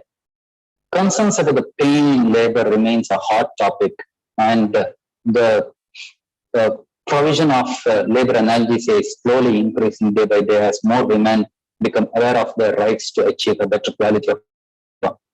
A high proportion of women from developing countries has poor knowledge regarding the available pain relief methods, their types and advantages, which may lead to low demand of analgesic services. What we need to do here is increase the information access. The antenatal time, I told you antenatal classes to be done, conducted for them. And the decision to use epidural analgesia during labor is influenced not only by the woman's awareness and her background, but also by the local cultural practice in the obstetric care unit. Therefore, we have to change the practice in the obstetric care unit or the labor unit or labor ward. The availability of labor analgesia unit is a core need to make the experience of childbirth a pain-free and stress-free one for mothers. Hopefully, as I said in the beginning, the UOA and ISCA had to go on a war footing and take the further steps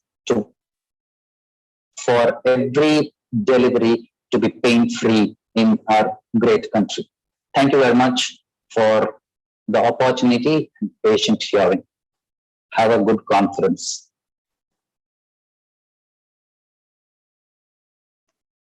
Thank you very much, Dr. Masudan. I'm Dr. Sanish. I'm one of the chairpersons for the session. I think I'm audible. I'm very happy to be part of Isacon 2021. And this being a hybrid conference, I am able to communicate to you sitting right in Trivandrum. We had a good start of the session. The session 1 was on obstetric anesthesia. Obstetrics, as we all know, is a physiological condition with pathological potential, and it was rightly represented by 4 key topics with speakers from different corners of India, right from Calcutta, Chandigarh, Kanyakumari, Mangalore, and chairperson sitting in Trivandrum, and you are watching all these deliberations sitting at Ahmedabad, and of course via online in different parts of the country. Thank you very much for the patient listening. I think all 4 lectures were very informative, and I think obstetric anesthesia, most of the topics look like black and white, like some as mentioned in the first lecture for laparoscopic surgery, the indications, the benefits are similar, whether it is a pregnant patient or a non-pregnant patient. Obstetric hemorrhage management is there, but Dr. Kajal rightly pointed out there is some key things we have to do differently. May I know whether Dr. Sujata Ghosh is available online to interact with the audience? Yes, Anish, we are available. Okay. So, Dr. Kajal, it was a very nice discussion on obstetric hemorrhage, and you have highlighted the importance of the collaborative work. Probably for the interest of the audience, I would like to get an idea from you how the lesser centers can equip themselves in a better way to identify the obstetric hemorrhage, because time is precious most of the time, because all these point of care tests are not available in lesser centers. So what would be your message to them? So my message is, like, first and foremost, try to recognize hemorrhage, and for recognizing hemorrhage, they should, as conducive to their setup, make visual charts like I had shown. So that is very, very important, that how to identify how much blood volume has been lost. And say if you are there in a center where you have the provision of transfusing blood and blood products, how can we transfuse rapidly? So they can use 3-way with syringes, and they can use pressure bags. That's the way you can rapidly transfuse. So not only you need to recognize, you have to give these transfusions very rapidly also. So where some centers like ours, we are using rapid transfusers, and we have other things. The lower centers, the like remote areas, may not have these things. Like, they can use compression devices. Even people have suggested manual compression of aorta to temporarily occlude blood flow to the lower half. So they can see these small tips can always assist them. As far as coagulation is concerned, I think Dr. Bhavani Shankar always tells us that you can put 1 ml of blood and stick it on the wall, which I also spoke about in my lecture. So the other thing which which is very important, and I always tell people who are referring their patients to PGI, is send the patient warm. Frequently we see these patients, they are coming like they are not even properly covered, and when they come to us they are having temperature of 30-32 degrees, in which you all know that coagulation cascade is hampered. So these are very small points but very relevant. Then another thing which is very important and freely available everywhere is use of calcium. So we must ensure that calcium is supplemented when the losses are exceeding. So these are very small points, but they go a long way in saving the life of the women. I think, as you mentioned, the collaborative work also includes the obstetricians and even antenatal nurses to recognize and quantitate the blood loss, along with the intensivist and acute care physicians if they happen to receive the patient in the ER. So should we go in for a training program or orientation program, and can organizations like ISA or AOA can take initiative in taking these lessons to the different parts of the country? Sanish, I'm very happy to share with you that we are doing regular drills under AOA banner. Every year it's part of our program. Then we are also doing outreach programs for the same. So this is already on. So ISA should also give one workshop to Obstetric Society to deliberate on these sensitive issues. I definitely, through this forum, the message should reach the higher authorities that there is a need to train pan-India residents regarding how to manage postpartum hemorrhage and other obstetric related problems. So already AOA is on it, and we keep on doing at least 3 to 4 such drills throughout the year at different centers. And other thing I found was like the message of keeping a lower mean arterial pressure during resuscitation, because sometimes you see people frantically resuscitating to a systolic blood pressure of 90 or 100 as the target. Yeah. And along with that, just like the damage control concept in trauma, now people are talking about damage control surgery in obstetric also. So what that practically means is that we also see it, but we didn't name it like that, that if the surgeon is finding a diffuse ooze and is finding it difficult to control hemorrhage, they can do abdominal packing and send the patient with abdominal packs. So that's called damage control obstetric surgery. The concept is evolving now. I didn't put a slide because the time allotted was very short, so I had to do talk about a very focused obstetric hemorrhage. So you are correct in that regard also. Okay, and thanks, Dr. Kajal. You have rightly posted good messages, key messages in handling obstetric hemorrhage to the audience. Now, shall I go to Dr. Madhusudan? Sir, you have been very passionate about labor analgesia, and today your topic happened to be the hurdles of how to implement, considering our cultural practices, beliefs, and institutional restrictions. How do you see the practice of labor analgesia going from here, maybe in a decade or so? Unless there is a change in the mindset of the obstetricians and the anesthesiologists who practice, it's unlikely to move in any direction. It will remain the same. The corporate hospitals will offer it as premium services, and the government hospitals, the patient tend to accept what comes their way. And so we may not improve much.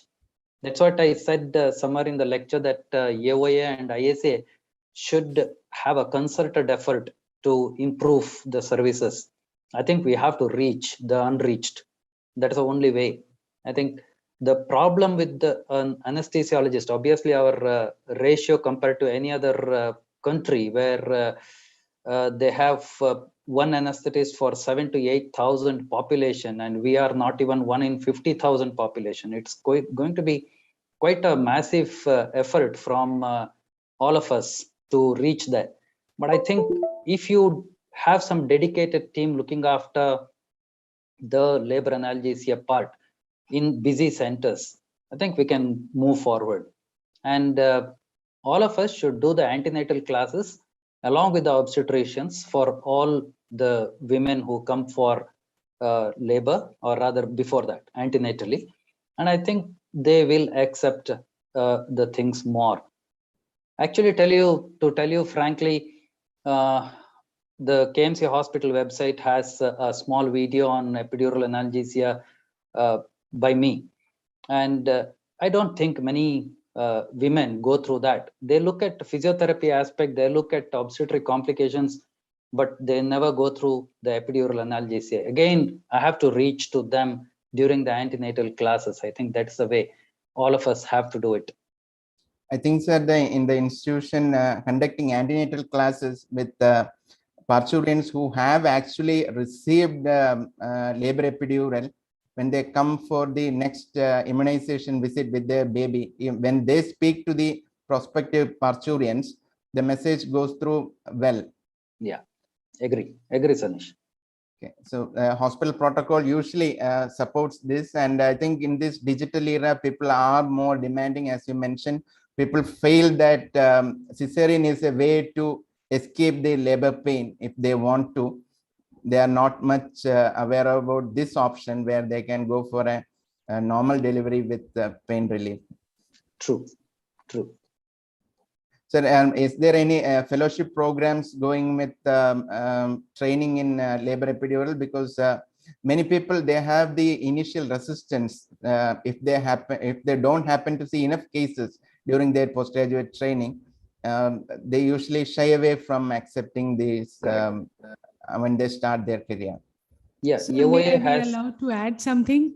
Because I'm in one of the busiest obstetric hospitals in Kolkata. And yes, we were very much backwards like the rest of India, but we have started taking baby steps.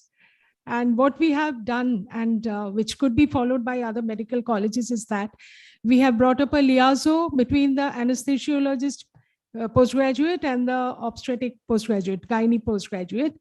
And we are allotting theses, so that in a way they are, in spite of their very busy schedule, they will go and start the labor analgesia, and gradually, little by little, even the people around, even the mothers around, they become very aware of it. And this is actually increasing. We had a big setback because of the COVID. All the resources were taken up by the COVID, but again, then we have started it again. And maybe I'm hoping that by the next 2 years, it will be coming up in a better way than the present scenario. This is one started in medical colleges. Otherwise, with the load, which Dr. Upadhyay has already said, there's a massive load in the colleges. And if it is a government medical college, the cost is less, definitely less. And the extra burden that has to be borne by the patient and the patient party, because that is sometimes the reason why they shy away.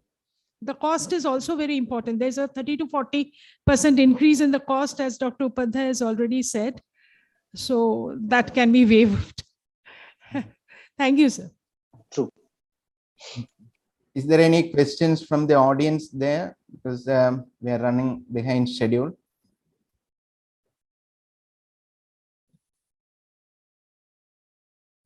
Nothing in the chat box either. Nothing in the chat. Okay, sure. Thank you so much. Thank you very Sanish. much. Thank you very much. It's been a pleasure being part of this program. Thanks. Great, Sanish. Thank you. Thank you.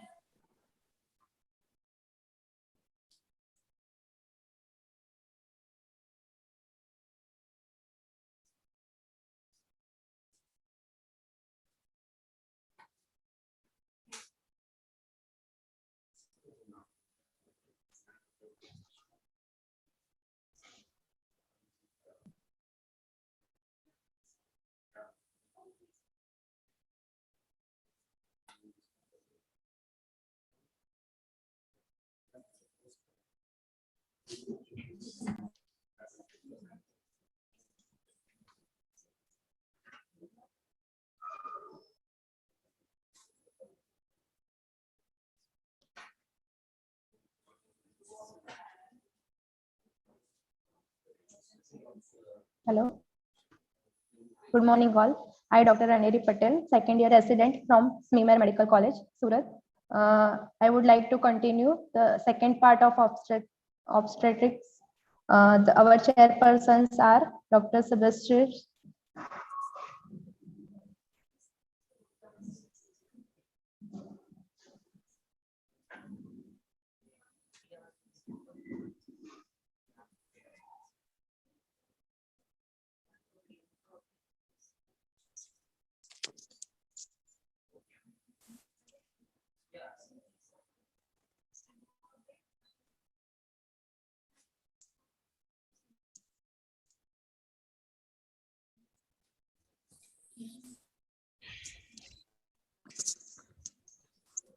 So should we start the session?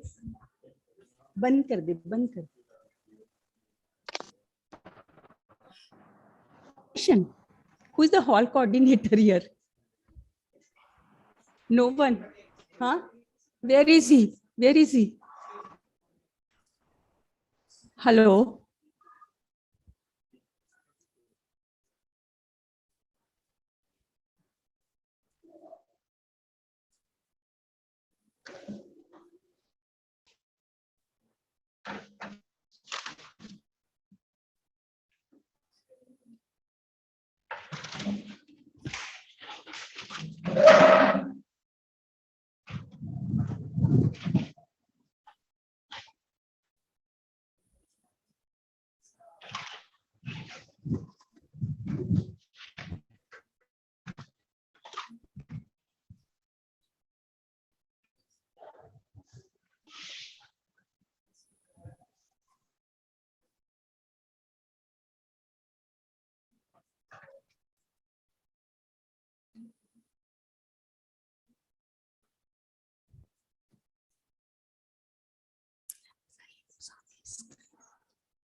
Good afternoon, everyone. So the next session is obstetrics part 2. Our first chairperson is Dr. Shobha D. She is the assistant professor, Department of Anesthesia, BMC, and RC Bangalore, and Dr. Sebastian Zacharias, consultant anesthesiologist, and Dr. Manjula Sarkar, professor anesthesia in charge, cardiac anesthesia, School of Medical Sciences. The first speaker is Dr. Rajeshwari Subramanian. Over to you, Dr. Rajeshwari.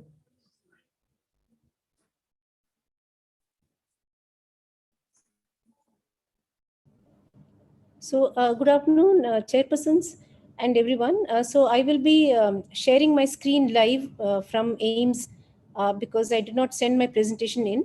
So can I start sharing the screen, please, madam? Yes, you can.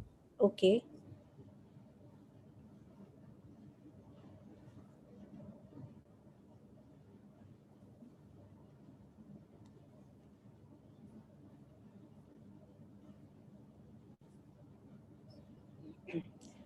Is it visible and am I audible, please?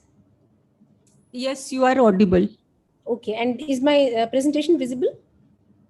Yes, it is visible. You can continue. So very good afternoon. I think the session is running very late, and at the outset, my thanks and my apologies both. But I am going to take you through a very exciting procedure which we have been doing in AIMS now. Now we've already done 5 of them. I bring greetings from AIMS, and what I am going to talk to you about today is called the ex utero intrapartum treatment, or the exit procedure. And we will be talking about the anesthetic management for this procedure. So I will be taking you through the management of two cases. The first case is a 32-year third gravida who's a hypothyroid on treatment. Just give me a second.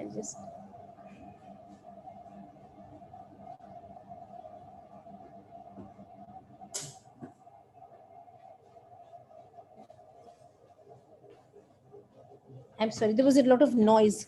So the first patient is a 32-year-old third gravida who was a known hypothyroid, and her fetal ultrasound, which was done at 20 weeks, showed a large tumor in the neck of the fetus, so that there was a very high likelihood of airway obstruction when this baby was delivered. The second patient was a 28-year-old gravida who presented with a twin pregnancy, and one of the twins was diagnosed with chaos. Chaos is congenital high airway obstruction. There's usually a small stenosis at the level of the trachea, just below the glottis. And because of this, the lungs dilate and the diaphragm is flattened. And these children invariably need a tracheostomy if they have to have a patent airway. And the other twin was normal. So in this case, the problem was to find out which of the twins had this chaos and to perform the tracheostomy for the baby with the chaos under safe conditions. At the same time, provide safe airway control for the normal twin. So the solution to such babies who have a very difficult airway diagnosed in utero is the exit procedure. So the components of the exit are: one is a controlled maternal tocolysis during delivery, so which means that the uterus is kept totally paralyzed and relaxed, and so this prevents the uterine contraction and placental circulation. And the uteroplacental circulation is maintained so that the fetus is kept well oxygenated, so we get enough time to secure a definitive airway in neonates who have a severe airway obstruction. There are some differences between exit and fetal surgery, and many people get confused between fetal surgery and exit procedure. Exit procedure is done at term and the baby is ready for delivery. Fetal surgery is also known as operation on placental support, which is done when the baby is very small in the early or mid-second trimester, usually for congenital diaphragmatic hernia, and the pregnancy is allowed to continue after the fetal surgery is done. So the indications for exit, as I said, is resuscitative treatment provided to secure the airway of fetuses who have an obstructed airway and who are unlikely to survive without any intervention. So it can be an exit done for securing the airway, for example, neck masses with obstruction, or it can be exit to resection of masses like chest masses with intrathoracic obstruction or pulmonary airway malformations. Severe congenital diaphragmatic hernia babies may need to be put on ECMO the moment they are delivered, so exit can be performed for ECMO. And also for conjoined twins who are sharing the airway or circulation. So the idea is that these babies are continued to be supplied by placental oxygen, and we can take a bit of more time to secure their airways nicely. Then again, we have to come to the differences between cesarean section and exit procedure, which are totally diametrically opposite to each other. In cesarean section, there is an attempt to minimize the induction to delivery interval, whereas in exit, it is usually very prolonged. And cesarean section is, all the methods are done to aid placental separation, including controlled traction, uterine massage, whereas in exit, there are all attempts to prevent placental separation and to reduce uterine tone. In LSCs, we attempt to restore the uterine tone immediately, and we design anesthetic techniques to minimize the effect on the neonate. Whereas in exit, we take deliberate steps to keep the uterus anesthetized and dilated and the mother paralyzed. And GA is invariably required because we provide tocolysis with inhalation agents and the procedure is very long. So I just come to the management of this first case. So we formed a team of anesthesiologists, obstetricians, pediatric surgeons, pediatricians, and the ENT. And it was most important to allot the duty to everybody. So the anesthesia team, the primary duty was to take care of the mother, including tocolysis, and assistance for securing the neonatal airway or for securing the airway, and to provide anesthesia for neonate if necessary. The neonatologists were given the chance of first attempt intubation of the neonate, and the ENT surgeons were there for a rigid bronchoscopy. So this was the main plan made for the exit for maternal neonatal interventions. So when we saw the mother in the PSC, she was explained the placement of invasive monitoring and of epidural analgesia, and also informed of the high risk of the procedure and the possibility of ICU stay because of postpartum hemorrhage. So maternal anesthesia was started with the usual ASA monitoring, and also we included the invasive blood pressure and the CVP monitoring. The patient had an epidural catheter placed for postoperative analgesia. Induction and intubation were done with standard technique, and the patient was anesthetized or maintained with 100% oxygen with desflurane, atricurum, and fentanyl. So before the delivery of the fetal head, tocolysis was ensured. The obstetrician palpated the maternal abdomen and to find that the tone was very lax. So we increased the desflurane up to 18% and also started a nitroglycerin infusion. And the maternal blood pressure was maintained with vasopressors. After the uterine incision was made, this is a short video which shows delivery of the fetal head. So the fetal head is being delivered, and you can see the large tumor that is coming out at the same time. And initially, it was the pediatrician who tried to perform the laryngoscopy, and he was given a stiletted tube to perform it. And after suction, he tried various attempts and 1 or 2 attempts, but he could not intubate the baby. The attempts at intubation failed.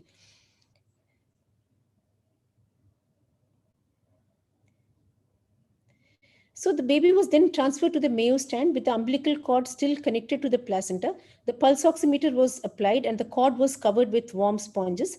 And we attempted the laryngoscopy, but still found that intubation was not possible, and tracheostomy was started. So you can see the size of this large tumor. And when the tracheostomy was started, the neck incision was made. And in spite of trying very hard, the tracheostomy did not succeed, and we could not see any trace of EtCO2 on the monitor when the tube was attached to the so-called trachea. It had actually gone into a false track. Now this baby was left with this large gaping hole in the neck and with no airway. And finally, we attempted a third intubation by lifting the mass off the neck, and we succeeded in intubating this neonate. And you can have an idea of how difficult the intubation was by looking at this view of the baby, and also another view which shows the enormous size of the tumor and the opistotonic position of the baby. So the uteroplacental circulation was maintained, the uterus was well relaxed. The SpO2 of the child was maintained at around 65% throughout the resuscitation, which increased to more than 90% after intubation. And the total exit time was nearly 2 hours. Since the baby did not respond to any surgical stimulus at any time, the desflurane was being delivered to the baby. And desflurane was then detected in the capnograph trace once the baby was intubated. And the baby was discharged after 3 weeks after the main surgery was done, but unfortunately died after 1 month at home. Then a very brief thing about this twin pregnancy with chaos. Here we had a problem because we did not know which baby was having the airway obstruction. So we planned to first deliver the first twin to the Mayo stand, attempt intubation, and if unsuccessful, the tracheostomy would be done with placental support, and the other twin would be kept in the uterus. So maternal anesthesia and the mother had a normal epidural catheter inserted, and also general anesthesia with endotracheal intubation as normal. And here the first twin was delivered, and it was an immobile and apneic neonate, and the cord was immediately covered with warm saline, and intubation was attempted with a CMAC video laryngoscope. So you can see the amount of chaos in the OT, and here you can see the trachea of the baby. This is a CMAC view, and an attempt was made to intubate the baby, and then the baby was successfully intubated. And you can see that the color is now pink, and the baby was separated from the placenta and handed over to the pediatricians. But when it came to the second baby, now we knew that the second baby was the one with the airway obstruction. And so attempts was made to secure the airway with the video laryngoscope and with the tube.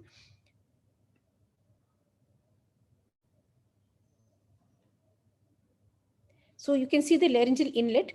But when we attempted to pass this attempt was made by us, and we did not allow the pediatricians to perform the intubation. Here, when the tube was attempted to insert into the trachea, we encountered a lot of resistance, and the tube would not pass beyond a distance of about 2 centimeters. So we abandoned the intubation, and the baby was handed over to the ENT person for a rigid bronchoscopy. And all this while the baby is still attached to the mother's placenta. So you can see that he's maintaining his color and his saturation. There was a bradycardia during the laryngoscopy, for which atropine was administered into the umbilical vein. And again, there was a failure to insert the rigid bronchoscope. The rigid bronchoscope also passed only for a few millimeters down the laryngeal inlet, after which it was not possible to pass. So I will just skip through one or two videos because otherwise it will take a lot of time. Then the tracheostomy was done and the tracheostomy was completed. And you can see that the baby is making small gasping respiratory efforts as well. So after the baby's airway was secured, we signaled the end of exit procedure. So the tocolysis is stopped by stopping the desflurane and the nitroglycerin, administering oxytocin, and the uterus is watched for the tone. And the mother's hemodynamics were absolutely normal. The uterus was closed, and the mother was then transferred to the PSU after extubation. Exit is a multidisciplinary procedure which involves a lot of specialties like pediatric surgeons and neonatologists and all, but it is only the anesthesiologists who are involved in the OT planning, the maternal anesthesia, tocolysis, and the fetal airway control and fetal anesthesia.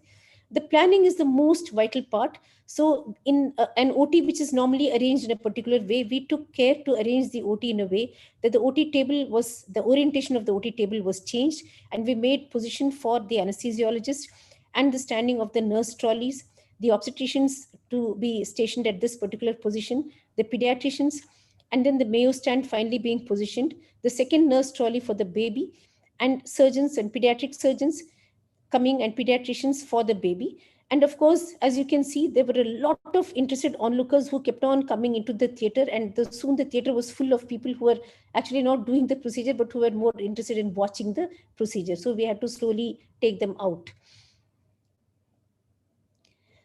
In the case of the twins, we again arranged the OT in a very complicated way to ensure that there were 2 workstations separately available for both of the babies separately, and along with the CMAC and along with the warmer.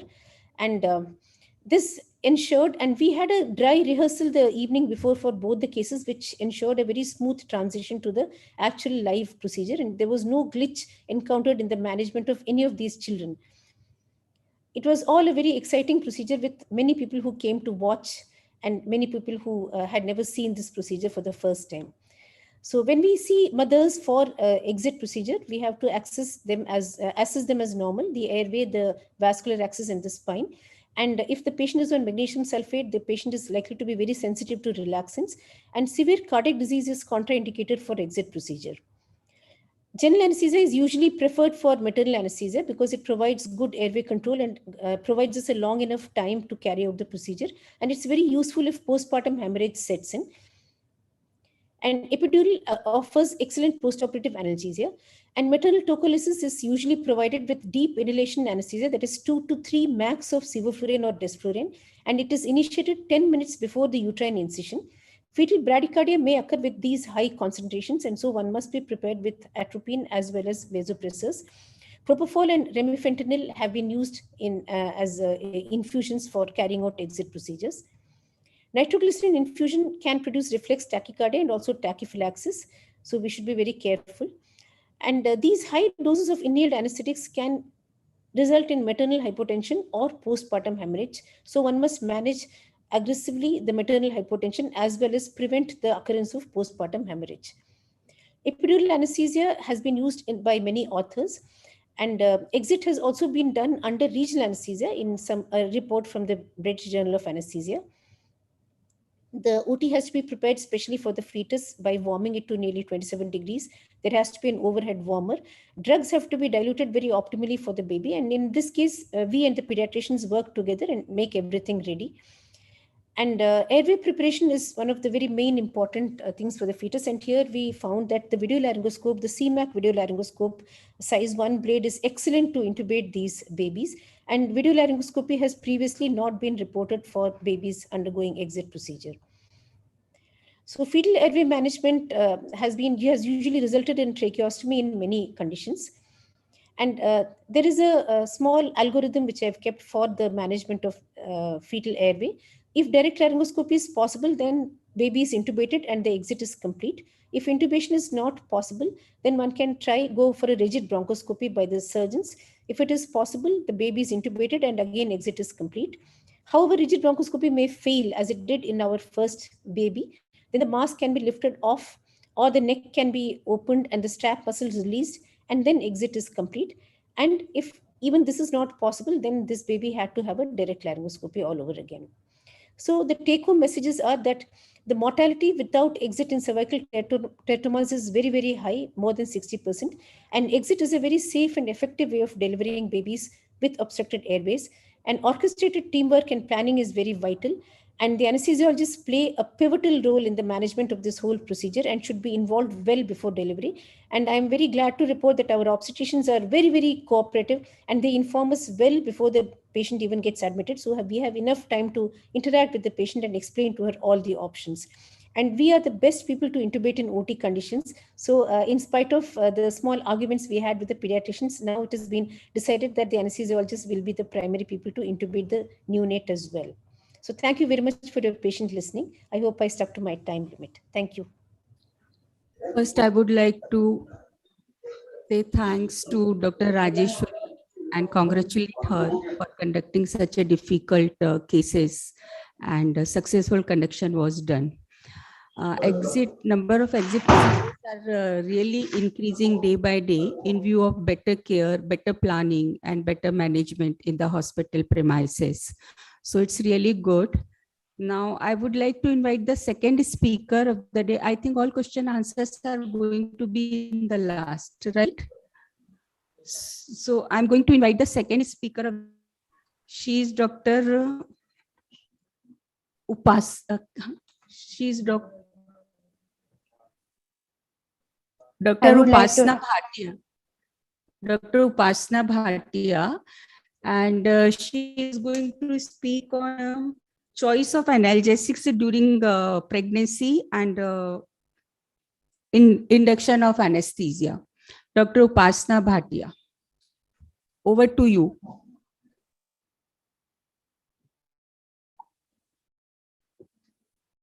Hello, everyone. I'm Dr. Upasna Bhatia, Associate Professor, LG Hospital. My topic is on choice of analgesics during pregnancy and lactation. The objectives of my session are that the participants should be able to enumerate the common causes of non-obstetrical pain presentation. They should be able to appreciate both pharmacological and non-pharmacological approaches in managing the painful conditions. They should be able to present a diagnostic approach and the treatment of some common painful conditions which are presented during the pregnancy and lactation. The non-obstetrical causes of the abdominal pain in the pregnancy are very common and can be incapacitating if not treated appropriately. Its management represents a challenge to the clinician. A multimodal approach, that is a combination of non-pharmacological and pharmacological options, are there to treat these painful conditions.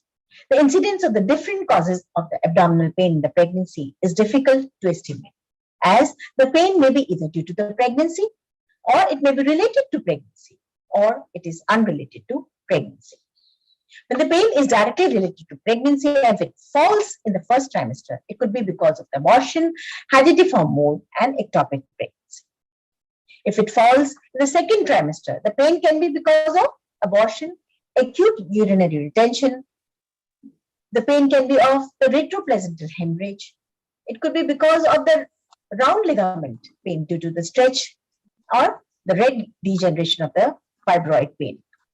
If it falls in the third trimester, it could be because of the fetal movements in the Braxton Hicks contractions, the pain of placental abruption, pain of severe preeclampsia and eclampsia, and the uterine rupture pain. The pain is related to pregnancy, but not directly. It involves some of the other systems. So if it involves the gastrointestinal system, then the pain can be because of hiatus hernia, peptic ulcer pain, pain of constipation, pain of acute appendicitis, pain of gallstones. If it involves the renal tract, the pain can be of renal stones, acute pyelonephritis pain, pain of acute retention of urine. And if the pain is because unrelated to pregnancy,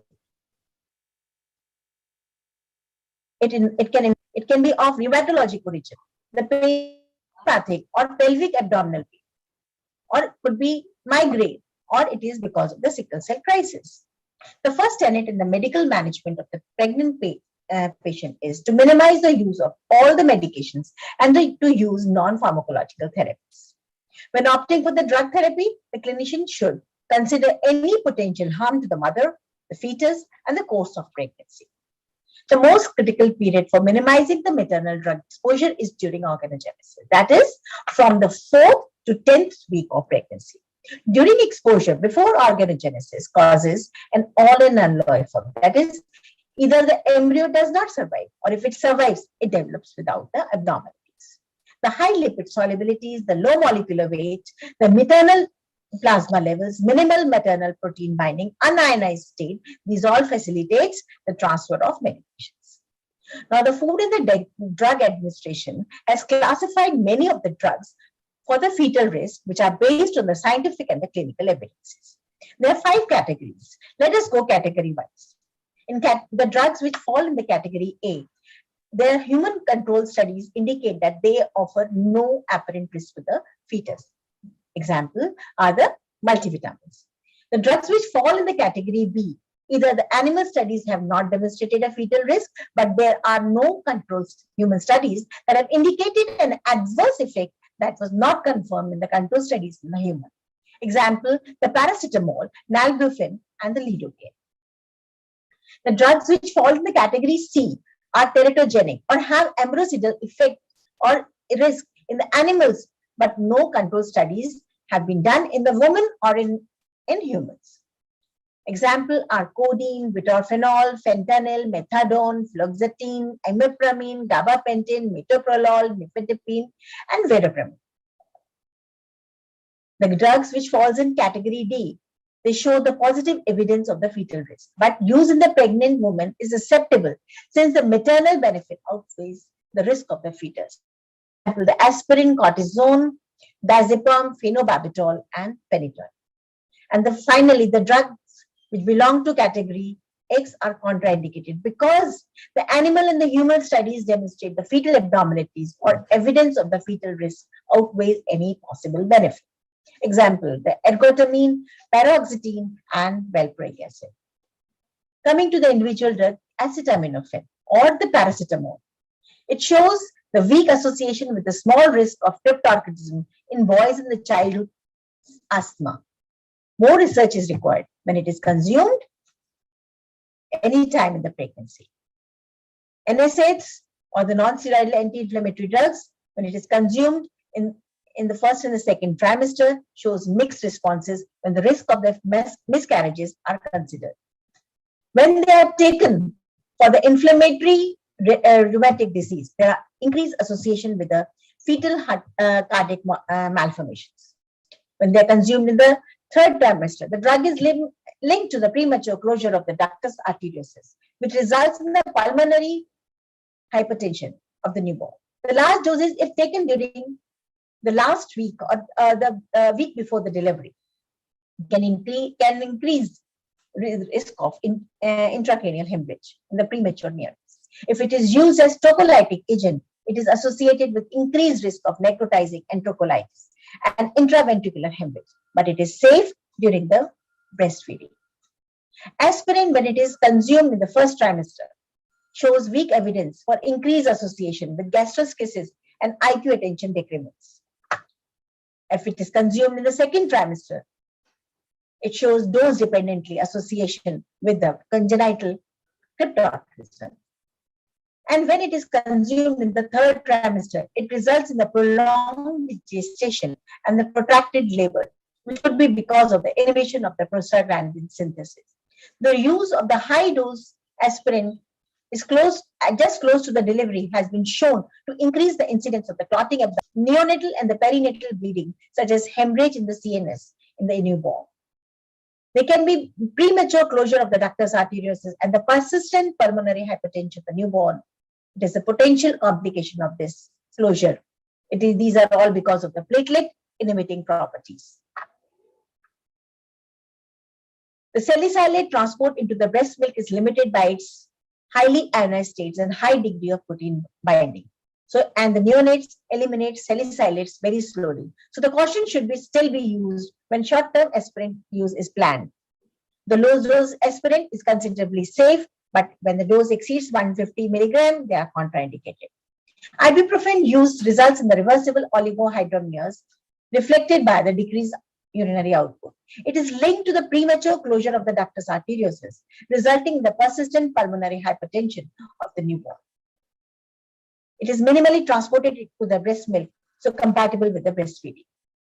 Ketorolac shares the platelet inhibiting properties of NSAIDs, and it is linked to the premature closure of the ductus arteriosus, resulting in the persistent pulmonary hypertension of the newborn.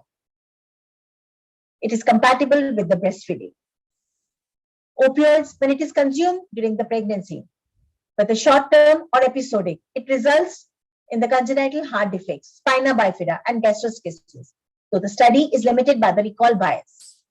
Opioid use or abuse during the pregnancy is associated with neonatal abstinence syndrome, which occurs in the 30% and the 90% of the infants exposed. When it is consumed in the labor, it causes the fetal respiratory depression, and it is when it is consumed postpartum, the infant should be closely monitored for the signs of respiratory depression. Fentanyl, which is the most common parenteral opioid analgesic administered during the perioperative period. And administration just before the delivery may lead to the respiratory depression in the newborn.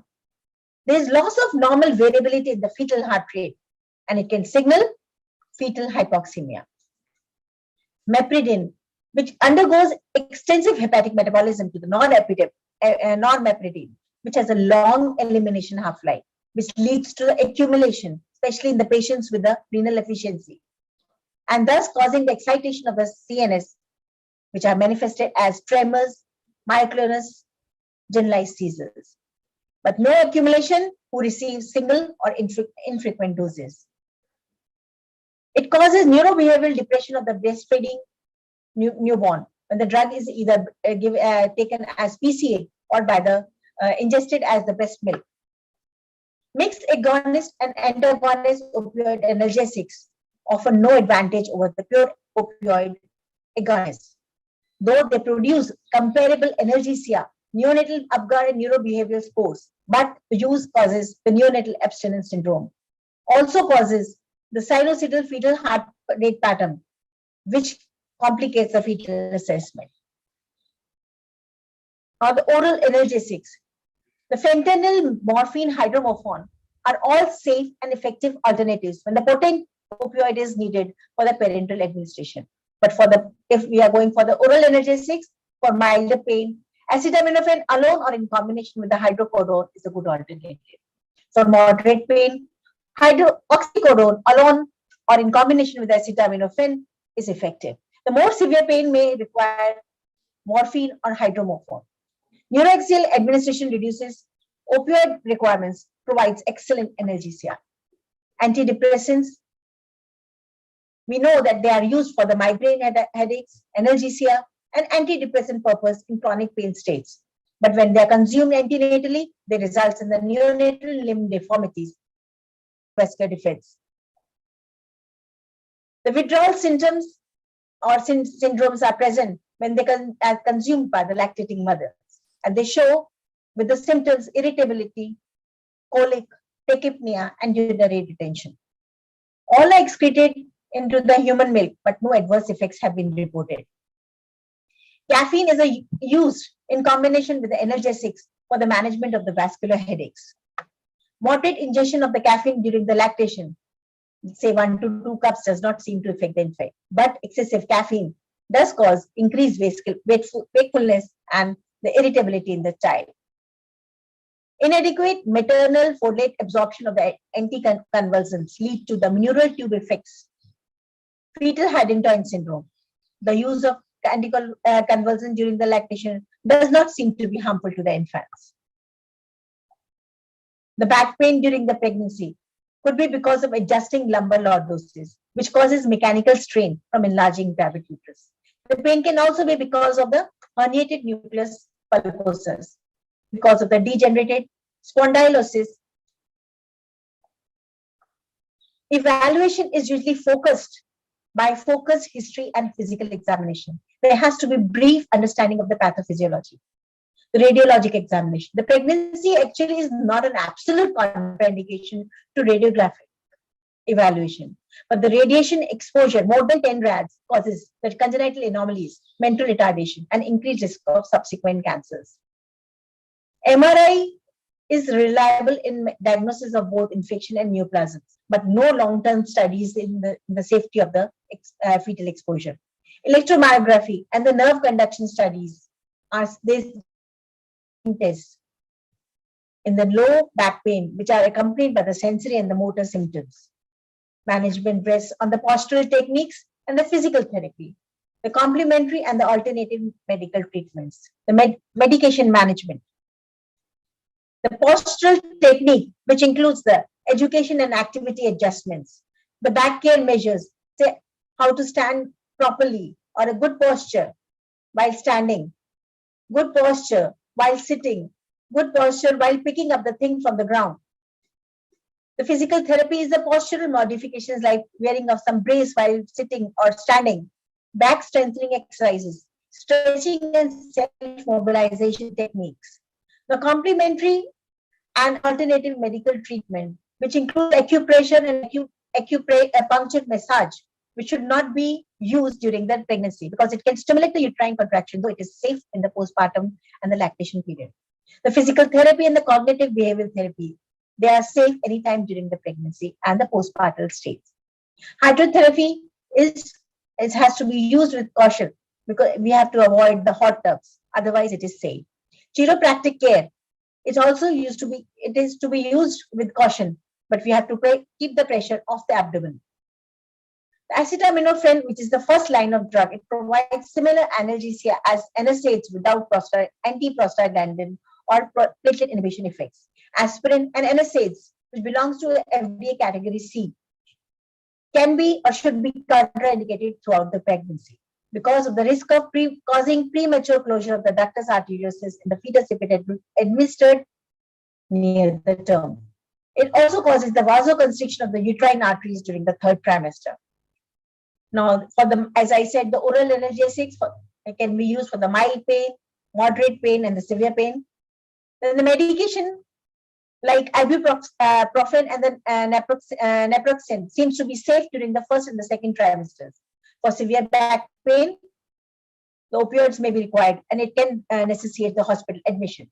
For the neuropathic pain, say carpal tunnel syndrome, complementary and alternating medication, physical therapy, NSAIDs, thermoplastic night stents are used.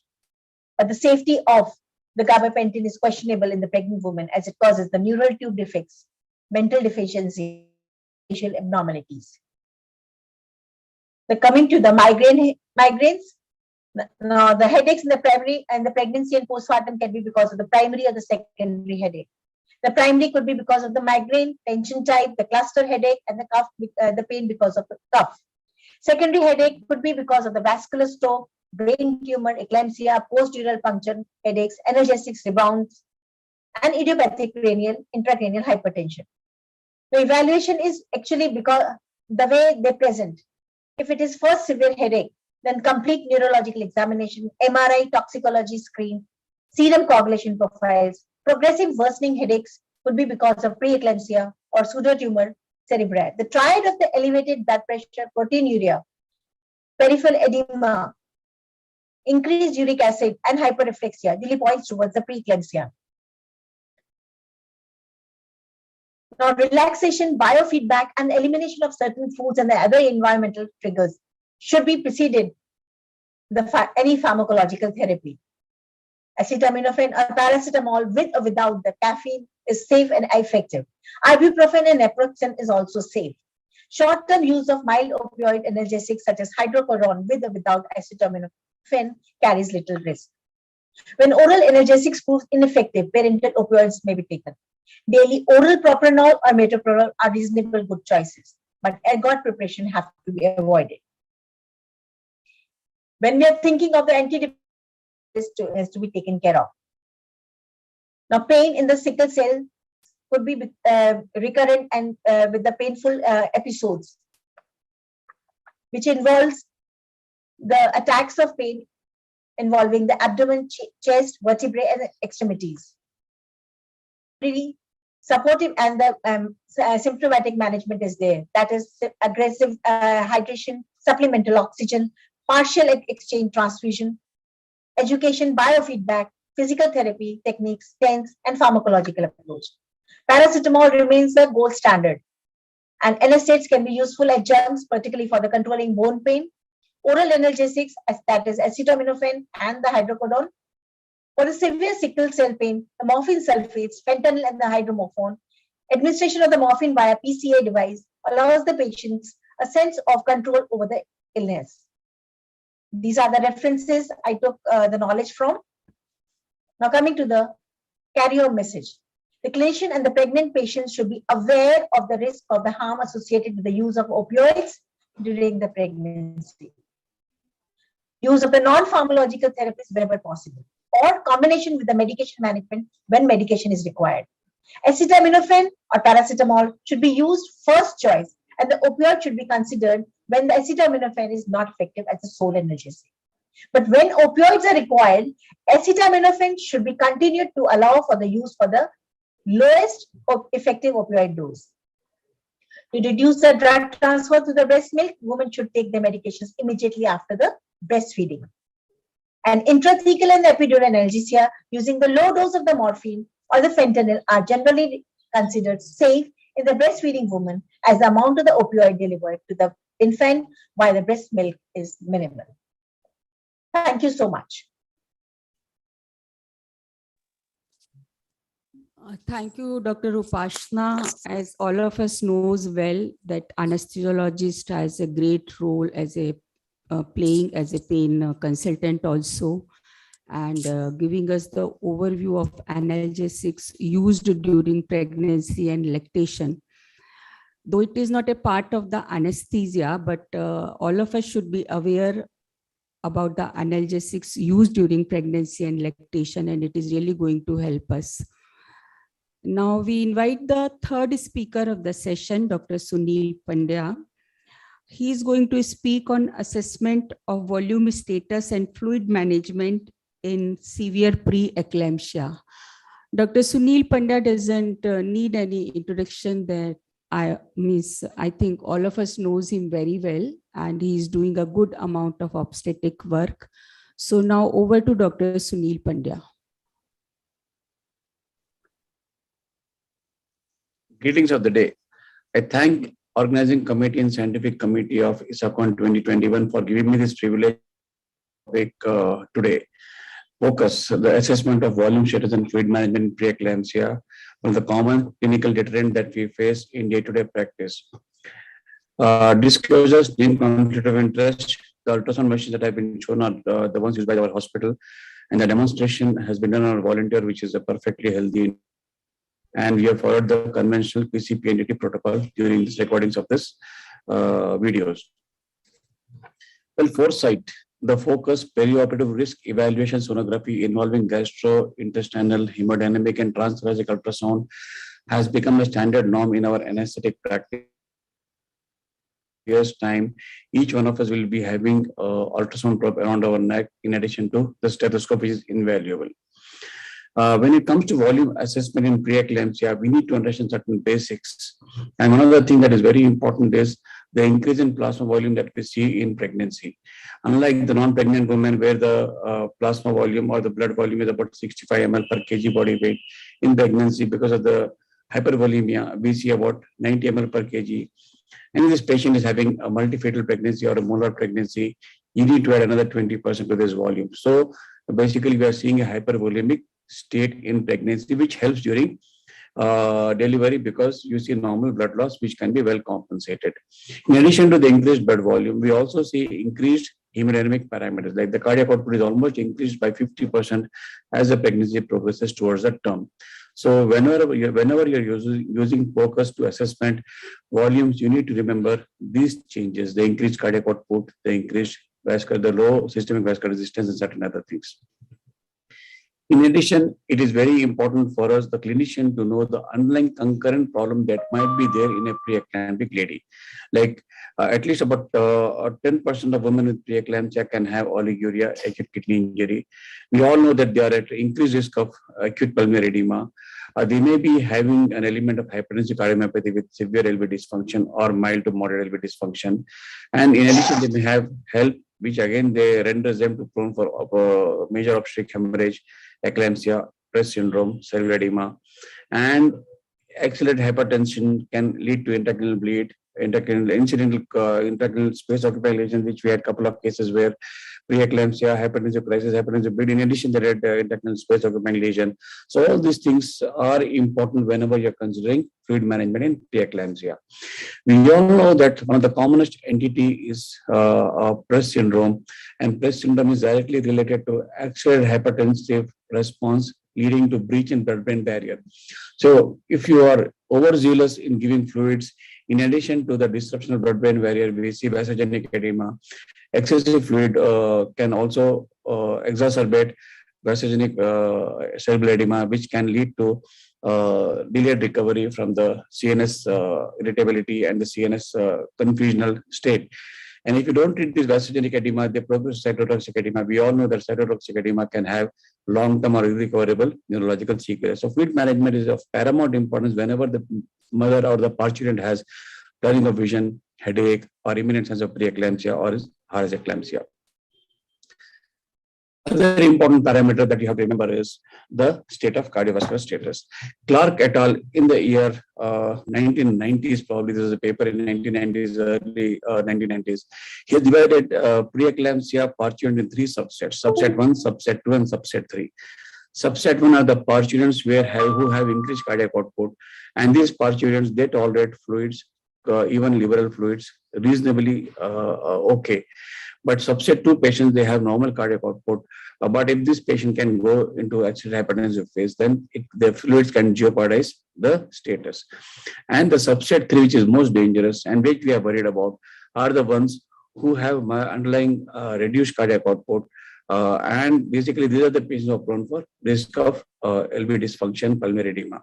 So clinically, how do we know which patient belongs to which subset? Majority of the time, mild preeclampsia belong to subset 1, but patients who have increasing weight gain, almost to the tune of half a kg to 1 kg per week or every 2 to 3 days, are the ones who retain a lot of fluid, and they are the ones who are associated with severely elevated systemic vascular resistance, severely elevated pulmonary capillary wedge pressures, and these are the patients who are prone for increased risk of pulmonary edema. In addition, these patients also have low oncotic pressure, which we all know that oncotic pressure in pregnancy is reduced in general because of the reduction in plasma proteins. And we know that postpartum, the peak reduction occurs postpartum period at least 24 to 48 hours. So they are the increased risk of pulmonary edema at 24 to 48 hours after delivery. And we all know that even patients with cardiac parturients, they have increased risk of pulmonary edema 24 to 48 hours because of marked reduction in choroid oncotic pressure.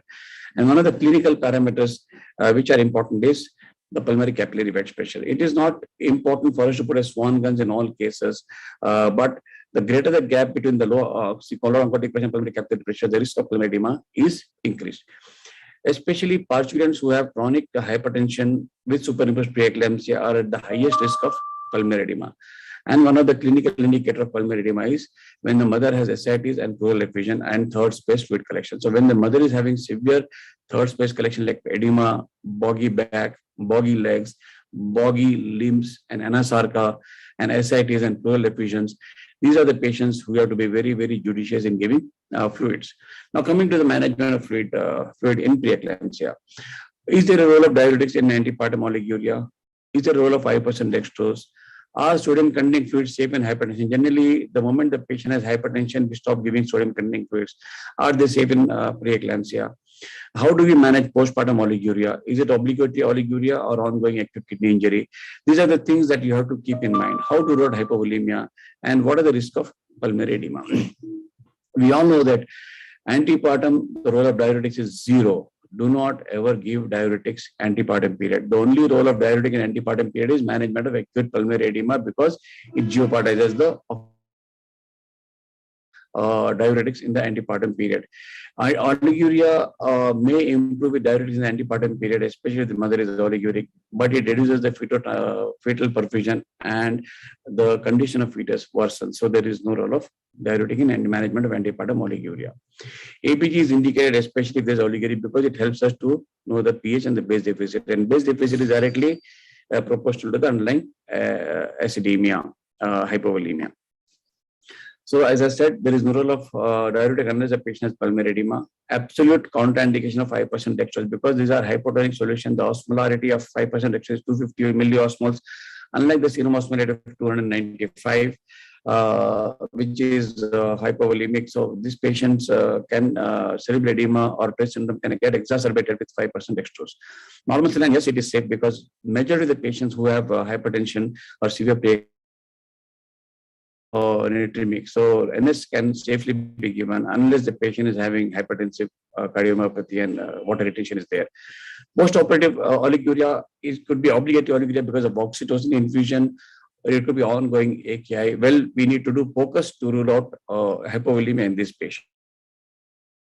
Said focus has superseded invasive monitoring because it's less invasive, non-invasive, and we'll discuss in detail about focus. Focus is very much perioperative focused ultrasound in patients. What is the risk of pulmonary edema? As I said, Clark et al. Has classically divided patients three subsets. But yes, focus will help us to categorize which patient is prone for pulmonary edema. And whenever you are giving volume replacement, consider the magnesium sulfate infusion during your whenever you're giving fluid. The thumb rule is about 1 to 1 per kg of per hour of fluid should be safe. So about 75 to 80 ml per hour of fluid is safe in pregnancy. So post-operative oliguria can be managed by reviewing the intake-output chart, which should be meticulously monitored. The include in the blood and acidic fluid losses. Fluid challenge, is it safe? Antepartum, it may be unsafe, but postpartum, yes, it can be considered safe, especially if you because majority of the time the blood loss is underestimated, and you can safely give about 5 ml per kg boluses with looking at the clinical response. Generally, the type of fluid, generally we don't give colloids. Crystalloids are the fluids of choice, normal saline, ringalactate, or dextrose normal saline. And oliguric, anuric patient, yes, match intake output chart. Magnesium sulfate volume has to be kept in mind, and avoid, add evaporative losses about 800 ml per day. But majority of the time, we put our patients to ERAS, and within 2 to 3 hours of elective cesarean section, even emergency cesarean section, if there is no problem, we give them oral fluids safely. Within 2 hours, we start orals. And within 4 to 6 hours, they are on almost complete oral liquid, and we stop intravenous fluid, which is the best way to minimize risk of pulmonary edema. Paramount importance, especially when you receive a hypertensive patient in ER within state of shock, because we don't know really the type of shock we are dealing with. Majority of the time it is hypovolemic hemorrhagic shock, but it could be cardiogenic shock, it could be septic shock, it could be obstructive shock or anaphylactic shock, which is rare. And this is where your volume assessment or the focus perioperative ultrasound or focus ultrasound becomes point of care ultrasound becomes important. One thing that you have to keep in mind is pregnancy, parturients after 20 weeks of gestational age, in supine, it causes aortic valve compression, and aortic valve compression in a supine position after 20 to 22 weeks of gestation reduces the period by almost 20 to 25%. So whenever you are doing focus assessment or volume assessment in parturient, see that the patient is propped up and little lateral tilted so that you can minimize aortic valve compression. So as I said, very important whenever you're doing volume assessment, first thing is to look at the IVC distension or IVC diameter, and tracing IVC to RA is of paramount importance. So whenever you're putting the probe, ultrasound probe, again on the epigastric region, you see two hypoechoic lesions, one is aorta and one is IVC, and hence you minimize confusion. You need to trace IVC to RA, and this is best done as it can be shown in this video. As you can see, the IVC is being traced, and this is the RA. And if you can see this, you can freeze the image, and you can see you can capture the diameter during inspiration and diameter during expiration. So basically, tracing of IVC to the RA is of paramount importance. And once you have a good view, you freeze the image during expiration, calculate the collapsibility index and the distensibility index, and that what gives us the state of volume. So basically, IVC matrix is nothing but the calculation of IVC diameter during deep inspiration, during full expiration, and you see collapsibility index. In addition, we can also do a passive leg raise. So passive leg raise will add at least about 30% of volume from the lower limbs into the circulation. So if the distension increases or if there is no change, again, it helps us to give us the status of fluid responsiveness. So PLR or passive leg raise is of paramount importance again when you want to do a volume assessment, because if the IVC diameter do not change with passive leg raise, that means patient is fluid responsive. If the diameter of the IVC changes massively, it becomes plethoric, then it means the patient is fluid adequately restored fluid, or can be fluid overloaded and risk of pulmonary edema. So collapsibility index basically is nothing but maximum diameter during IVC during expiration minus minimum diameter of IVC during inspiration by D max IVC expiration in a spontaneously breathing patient. And the patient is on mechanical ventilation, because majority of the time, if the patient is pulmonary edema, you're not able to manage conservatively, you may have to put a tube and ventilate. And when the patient is on mechanical ventilation, then you may have to look into IVC distensibility index, because we all know that positive pressure ventilation and PEEP can distend the IVC, and we look at the distensibility index in patients who are on mechanical ventilation. Other important parameters is moving the probe upwards. When you move the probe upwards, yes, collapsed IVC is a sign of severe hypovolemia and severe hyperemic. But if you move the probe upwards, or a transdefoid view, or even a four-chamber view at the apex, you see kissing ventricle. Kissing ventricle is nothing but a sign of severe hypovolemic shock, which could be because of hemorrhage, which could be many other causes like anaphylactic, or even severe hemorrhage or severe gastroenteritis. But importantly, if you see hypokinesia or hypokinetic, you'll be distended, you'll see left ventricle. So we know if you have a distended hypokinetic LV, then there is no role of fluid. You have to be very judicious. In fact, you may have to give diuretics. But if you have a collapsed IVC and you have a kissing ventricle sign, then you can safely give fluid in a small quantum bolus of 5 ml per kg crystalloids if the patient is having oliguria. But as I said, putting the patient to ERAS and giving them orals, majority of the time, it helps us in restoring intravascular fluid status safely. And in addition, ultrasound focus point of care ultrasound also helps us to rule out rapidly other causes like one sliding sign. If the patient is having pneumothorax, especially if you do a low CVP insertion and it can puncture the pleura and can end up with lung point on ultrasound. So pneumothorax can easily be diagnosed with ultrasound. And other important thing is not to forget our routine clinical parameters. Like CVP, we are so much used to putting central venous pressure monitoring, but you know that CVP can be fallacious, it can mislead, but sometimes, yes, a hypovolemic trace can easily be detected. As you can see this, with every inspiration, you see a dip in the CVP trace. That means patient is fluid responsive. That means the positive pressure, with intermittent positive pressure, it reduces the preload, and when the preload is reduced, the CVP tracing also dips. And this is one of the important sign of hypovolemia. In addition, if you have the dicrotic notch also will reflect the LV contractility, and even if you see a dicrotic notch, even this is a pulse oximeter plethysmographic trace also can help us to denote fluid status, because if you see a good trace, a good dicrotic notch, that means a good LV contractility. So tachycardia in general, which was not there earlier, or a low volume trace like sawtooth appearance of plethysmography, and dip of hypovolemic like CVP measurement during inspiratory movement. Very importantly, reduction of cardiac ETCO2 with normal respiratory rate. Like if the respiratory rate was 12 and the ETCO2 was around 35 to begin with, and now it reduces to 24. These are all the indirect indicators of hypovolemia and shock, which are very important clinically. But yes, as I said, CVP monitoring may not always you have to take it with a pinch of salt. Not to forget urine output. Adequate urine output, 0.5 ml per kg per hour, and along with normal toe temperature. Like if the warm periphery is, if the peripheries are warm, they are the best clinical cardiac output monitor. So if you ask me, the best clinical cardiac output monitor is the warm peripheries and adequate urine output, 0.5 ml per kg per hour. They are the best clinical output parameters. So focus definitely helps us to delineate and give a targeted feed therapy in parturients with severe preeclampsia or hemorrhagic shock or any of those other types of shock. But clinical judgment, clinical parameters are of paramount importance. As I said, again, not to undermine the role of ABG, because we know that ABG helps us to decide about fluid status, because we know that preeclampsia is a state of vasoconstriction, is a state of relative hypovolemia, is a state of oliguria or oligemia.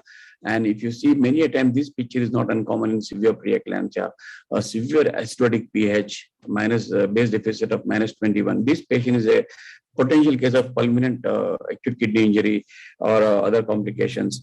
And the best way to correct acidosis is not giving bicarb. The best way is to terminate the pregnancy. And you won't believe that we have several cases like this who come with severe metabolic acidosis. And once you terminate the pregnancy, within 12 hours, like if you see this ABG was done at 22:05 and next day morning at 6:21, pH is restored back to normal with normal base deficit and normal parameters. So ABG, CVP, urine output, in addition to focus. So you need to have a comprehensive view rather than just getting fixed to ultrasound. So focus in medical critical care, focus in fluid therapy is of great help, but yes, definitely it requires a learning curve. There is inter-observer bias. It's evidence-based. It's more accurate than conventional methods, especially for hemodynamic monitoring. In fact, I would say more accurate than CVP and flow track, EV1000, etc. The major limitation factor is the learning curve, inter-observer bias, availability, cost, and errors that you perform during learning curve. At the end of the day, I like to conclude my talk that you still have to be a doctor to give a judicious fluid therapy in preeclampsia. Thank you very much. Again, I thank Isacon for this great opportunity. Thank you very much.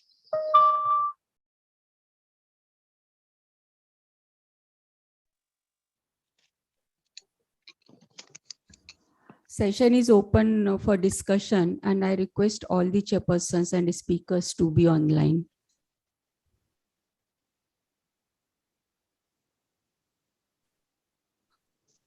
Any questions in the chat box?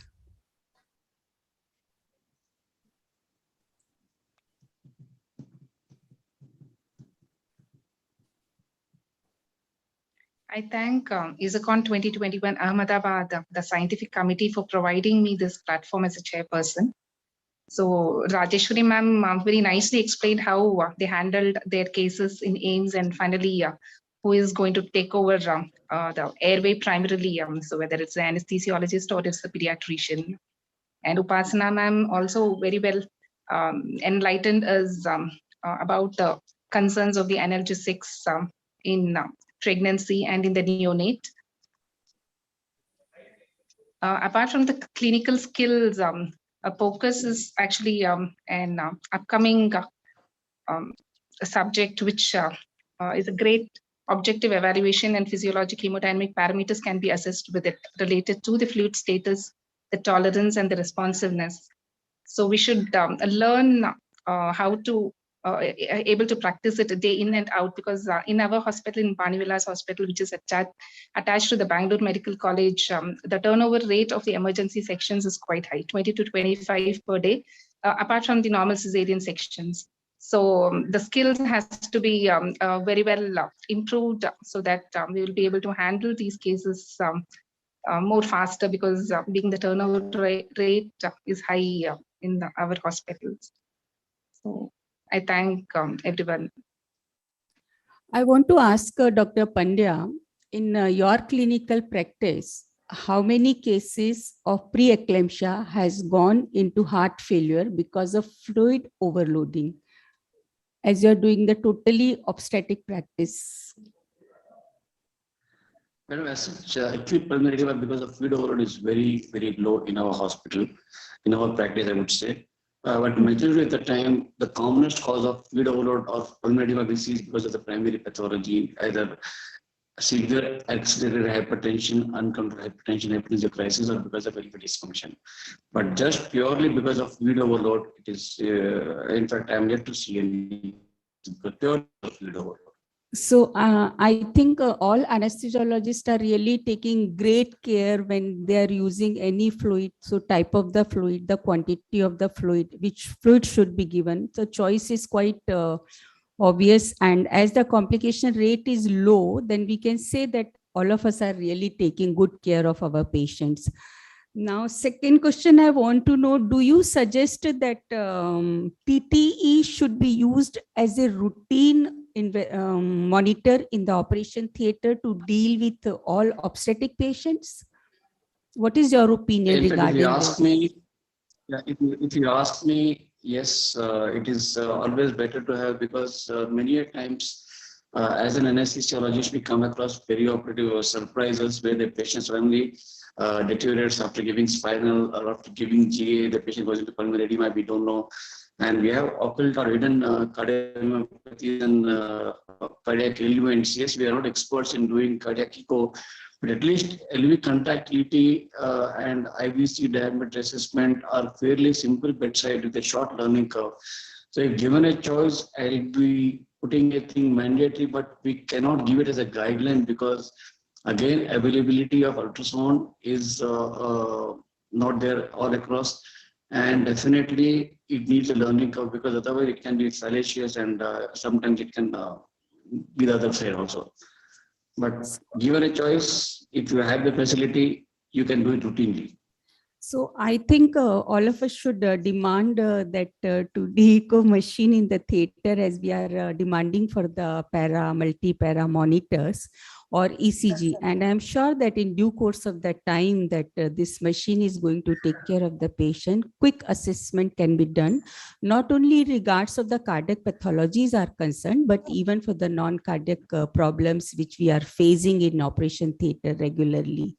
And if our beginners, that all PG students are well versed with the techniques, how to use it, and there should not be much learning curve for this also, because when we started doing the ECG monitoring, we were not very sure how we are going to interpret and all, but all of us are very expert now. So I'm sure that in due course of the time, it may be the... Madam, this sorry to interrupt, the new probe, like butterfly probe has come now, which is a universal probe, and you can perform all. In fact, we have this probe with us now, and the cost is just about 3 lakhs, the cost of the probe, and the annual fee is around $450.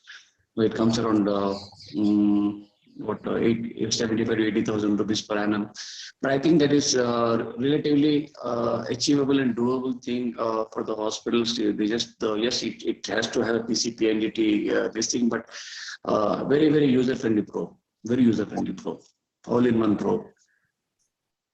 I think that is the good modality for all of us to use it and take care of our patients.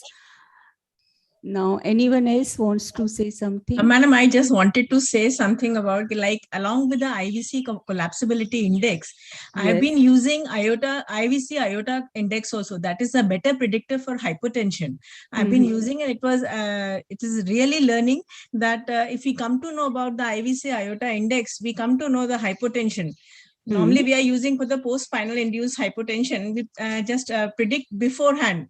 This is just before giving the spinal anesthesia. We perform it and then we predict it. So if that prediction is usually 80% correct.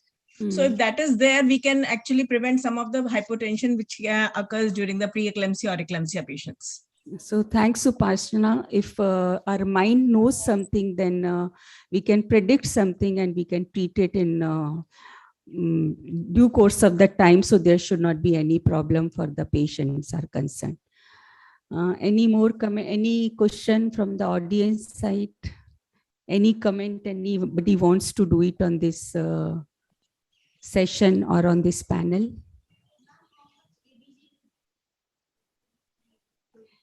What is your name?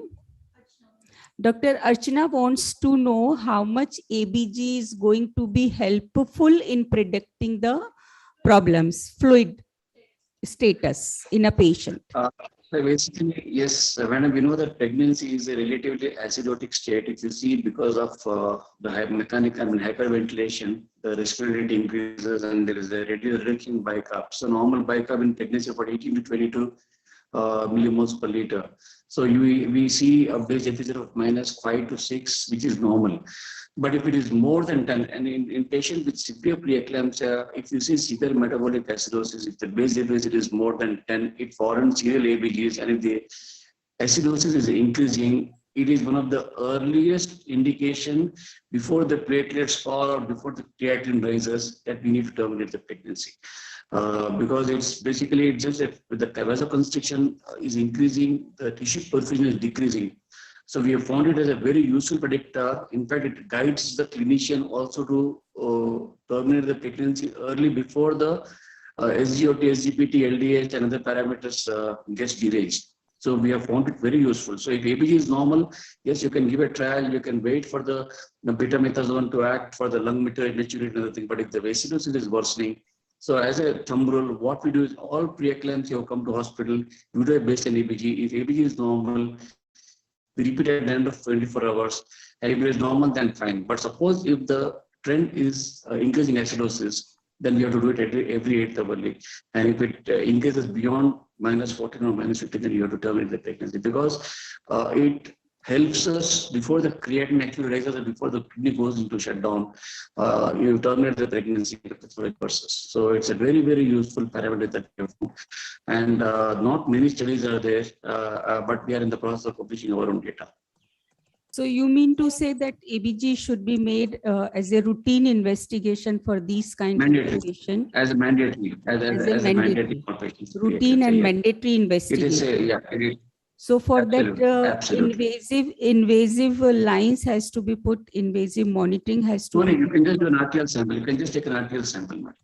only arterial sample. You don't want the be put and kept for the invasive monitoring No also need for the. to put, no need to put an arterial. Okay. Any other question? Yes.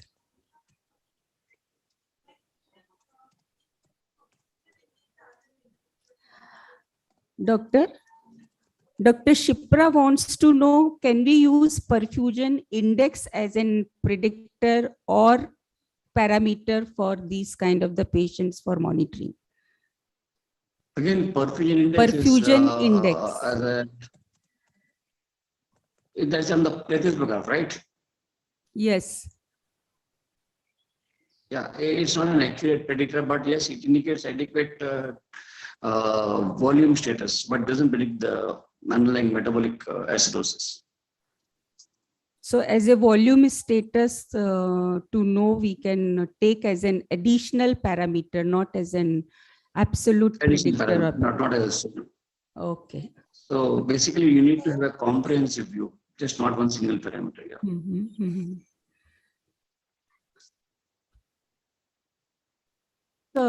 I conclude this session. Nice discussion and nice presentation by all these speakers and chairpersons. Thank you very much. Yeah. Thank you so much. Yeah. So welcome for the lunch. Thank you. Goodbye. Bye, ma'am.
Hi Sai, how are you?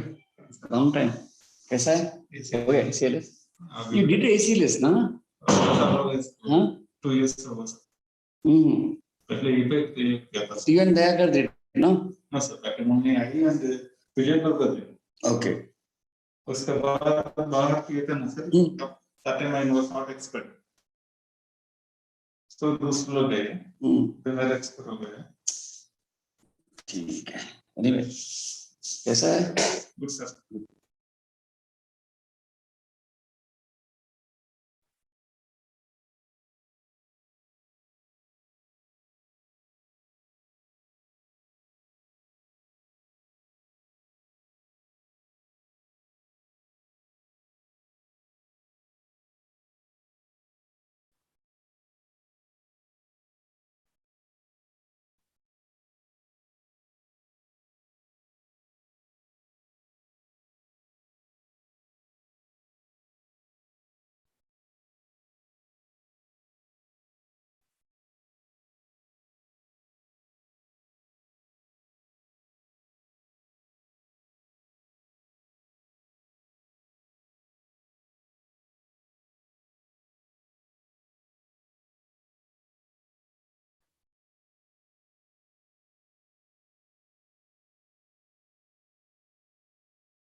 Hello, can I audible? Hello. Yes, ma'am. Okay, thank you. Okay, thank you.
Hello.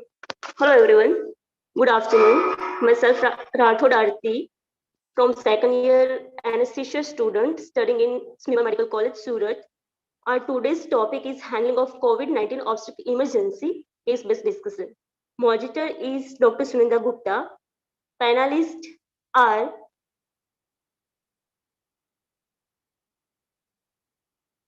chairpersons are Dr. Bharat Paliwal, R.C. Agrawal, and Professor Bani from Bangladesh.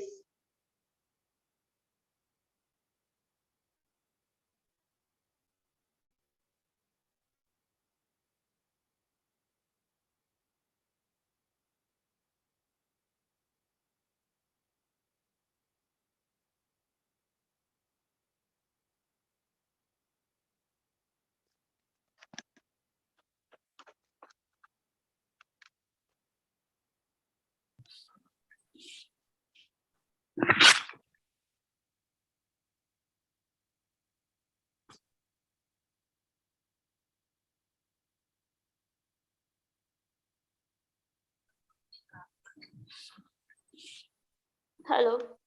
Hello everyone. Myself, Dr. Arti A good day to all the delegates, chairpersons, and organizers. We all thank you for giving us this opportunity here. And the COVID-19 pandemic has presented unique challenges for the anesthesiologists who are caring for patients during their obstetric tenure.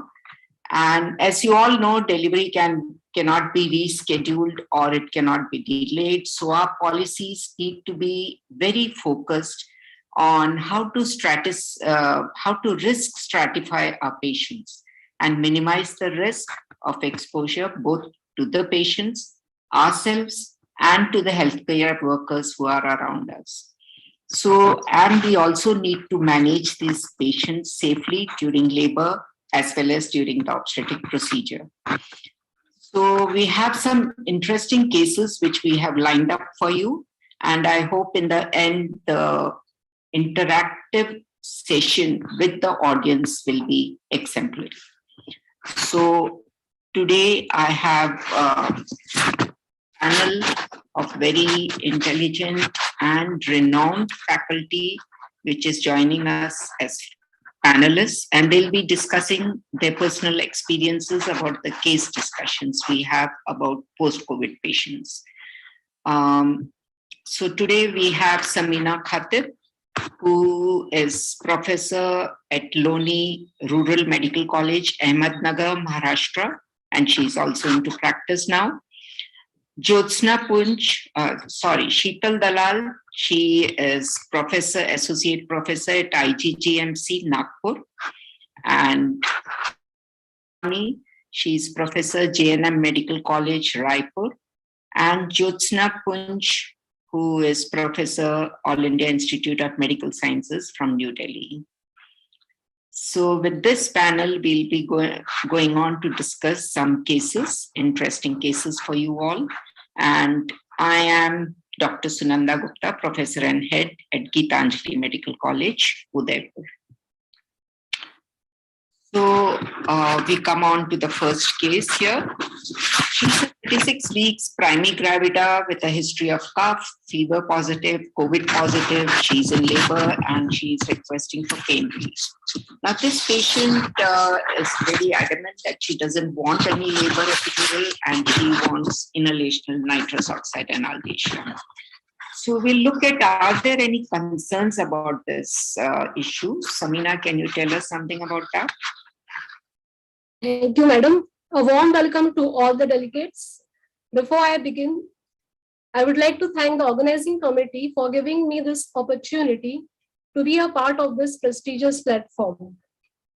As you can see, and as we all know, that for labor analgesia, epidural anesthesia is the technique of choice. But since this patient has refused to take epidural anesthesia, so we have the option of giving her nitrous oxide analgesia. This can be administered as a mixture of 50% nitrous oxide with 50% oxygen, which is also called as Entonox. Now, administration of nitrous oxide analgesia itself is not an aerosol generating procedure. but there are chances of droplet spread. So this patient can be taken care of in a separate COVID care unit with all healthcare staff taking appropriate precautions like droplet and contact precautions. Another possibility in this patient is that there is a possibility of contamination of circuits. So we can use disposable circuit, or we can opt for a viral filter or an HME filter, which is to be placed between the parturient's mouthpiece and the breathing circuit. Then there is another concern that nitrous oxide analgesia provides only modest level or partial analgesia, but it has advantage of rapid onset of action, anxiolysis, and also a patient can self-administer it herself whenever she has pain. So these factors may contribute to maternal satisfaction. Thank you, Samina. So now this patient is very unhappy with the quality of analgesia that Samina has provided. So now she agrees for an epidural analgesia. Any specific guidelines and advantages for a COVID patient? Jaya, can you throw light on this? Thank you, ma'am. A very good afternoon to all my dear colleagues. At this outset, I would like to thank the organizers to make me a part of this academic feast. Regarding this choice of epidural analgesia, neuraxial labor analgesia, it remains a mainstay of obstetric care, even with concurrent COVID-19 infection. That epidural or spinal analgesia is contraindicated in the presence of coronavirus disease. The Society for Obstetric Anesthesia and Perinatology has published interim guidelines according to which early epidural should be used to minimize the need for general anesthesia in parturients suffering from COVID-19 infection. And COVID-19 is not a contraindication to neuraxial anesthesia. Previously, many reports are there which suggest that COVID-19 was associated with thrombocytopenia in up to a third of patients, and the degree of platelet decrease correlated with the severity of infection. So, check the platelet counts before sitting an epidural, and these neuraxial procedures are usually safe to be performed at platelet counts of 70,000 per deciliter or above. Then regular review of labor neuraxial analgesia should be done to facilitate the early identification of problems. Because if epidural anesthesia is inadequate and it is unlikely to be successfully converted to anesthesia for operative procedures, then early resite should be considered. Labor ventilation, it's not an aerosol generating. Therefore, all the healthcare workers in the room act and droplet precautions like impervious gowns and gloves, surgical mask, and eye protection.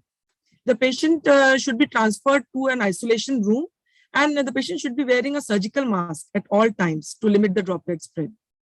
All PPE should be donned outside the labor room. And the number of personnel also, they should be minimized where we are placing the neuraxial labor analgesia, but assistance should be readily available if needed. There are several strategies which may be implemented to minimize the contamination of equipment and COVID-19 exposure of the anesthesiologist. Like we can do the PAC by video consultations, and the consent can be taken electronically documented along with the witnesses.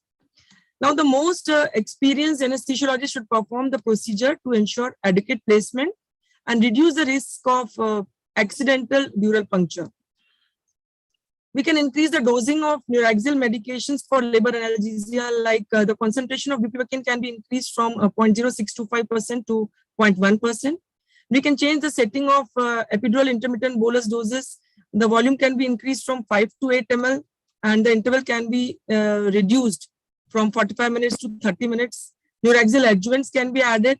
These are all done to minimize the intrapartum breakthrough pain, which requires epidural topping. Yeah, just a supplementary question on that. Would you allow the husband to be there present? And would you... Important, madam, but we can check for his respiratory symptoms, and if the status of his COVID infection is known. Wearing a mask, only a single person, husband, can be allowed. Yeah, that is really very important. So we next come to Jyotsna. Can you tell us what monitoring would you require in these patients who are going in for an epidural? Good evening, everyone. So my answer to my question has been made easy by Dr. Jaya, who's beautifully explained all the precautions we will take for these patients. So as Dr. Jaya said, that the platelets can be low in these patients and it can go even down to 70,000. Thankfully, this level is all right for placing a labor epidural without any but this means that as the half-life of platelets is very less, we need to, it's about 6 hours. So we need to repeat the platelet counts, preferably twice in a day. And both before inserting the epidural catheter and also before removing the catheter. Of these, both these instances can be responsible for a hematoma if the levels of platelets is lower than the lower limit of 70,000. And as it has been seen in many case reports which have since the beginning of the pandemic, that the blood pressure becomes it kind of not crashes down, but it does go down. The patients do experience hypotension, both under epidurals and spinals and general anesthesia. So we do monitor all patients for blood pressure, but in these patients, it makes it all the more important to have to know that the blood pressure can fall more than a non-COVID pregnant ladies. So the blood pressure is important, and so does the ECG, because some patients have been reported to have arrhythmias too. And the pulse oximeter is put in all our patients whenever they are undergoing LSCS. But in these patients, there is COVID and they could be in different stages of the COVID.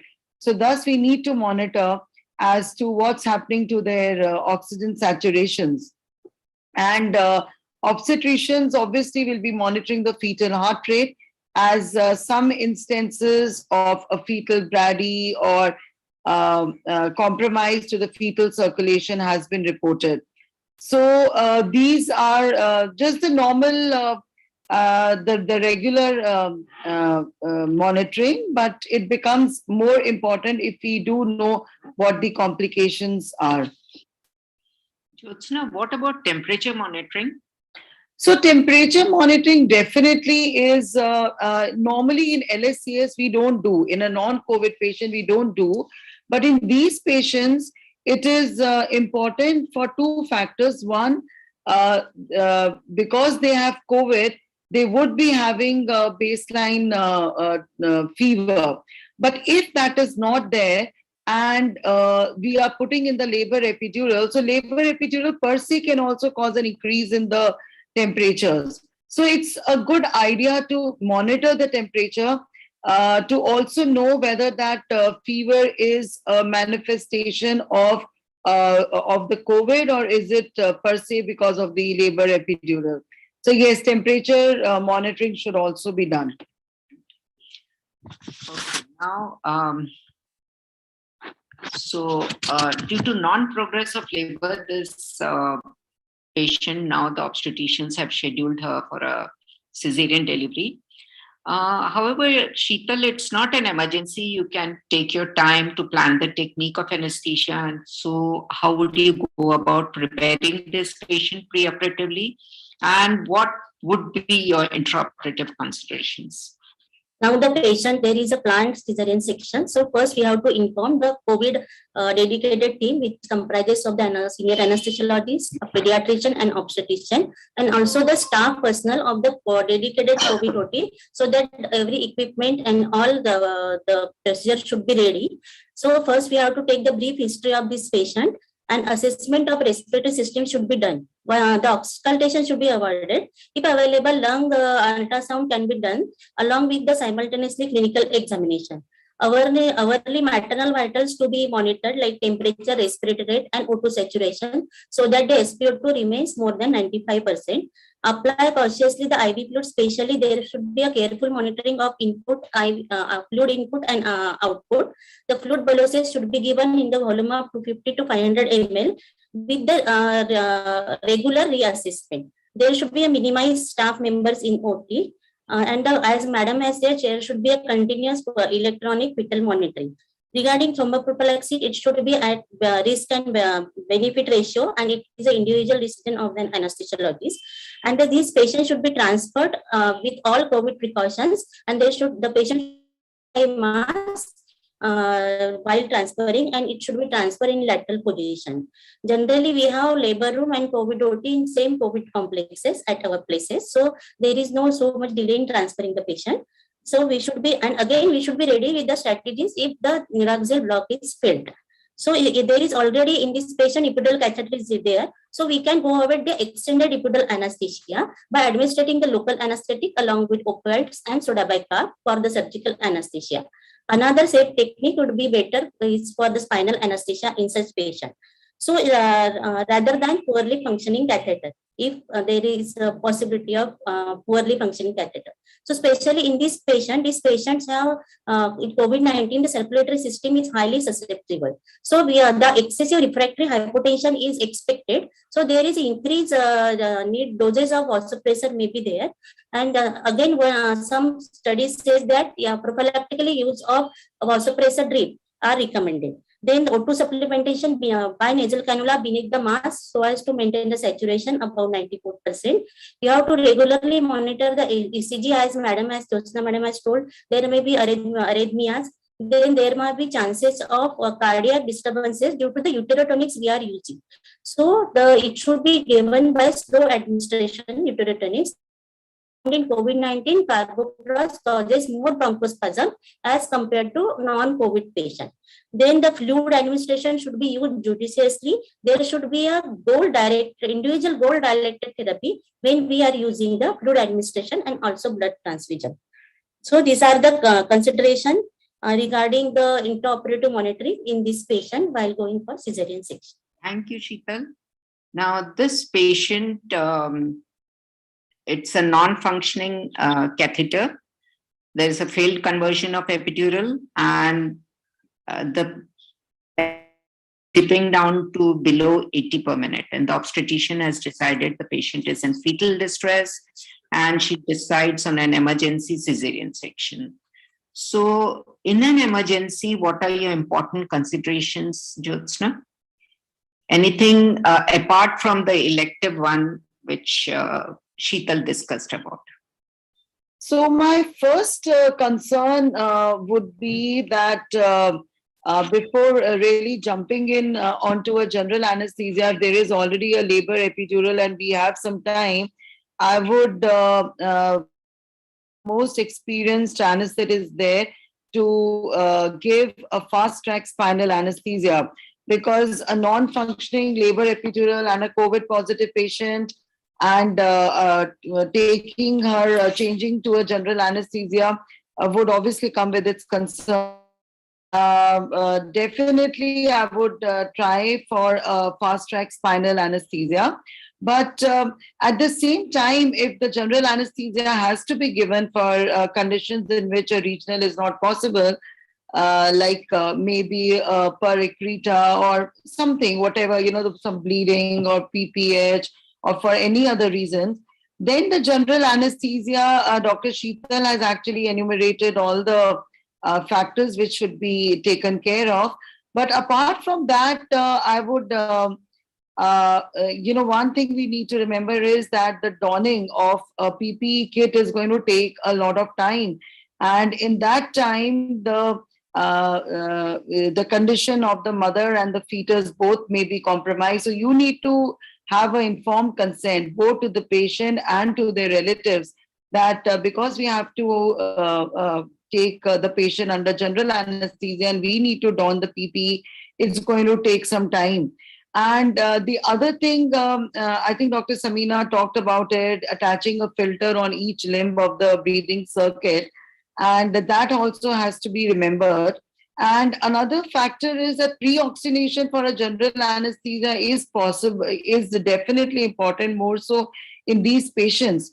But because any kind of oxygenation can be aerosol generating, especially if you're going to remove the N95 mask which the patient is wearing. So you need to be very careful that you hold the face mask in a tight fitting manner and on the patient's face. And the other thing is that all the drugs that we are giving, it needs to be a fast track general anesthesia too.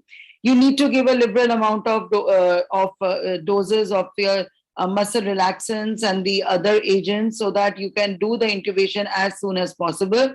Do the intubation with a video laryngoscopes and with a face shield, because you really don't want to go very near the face of the patient while you're intubating.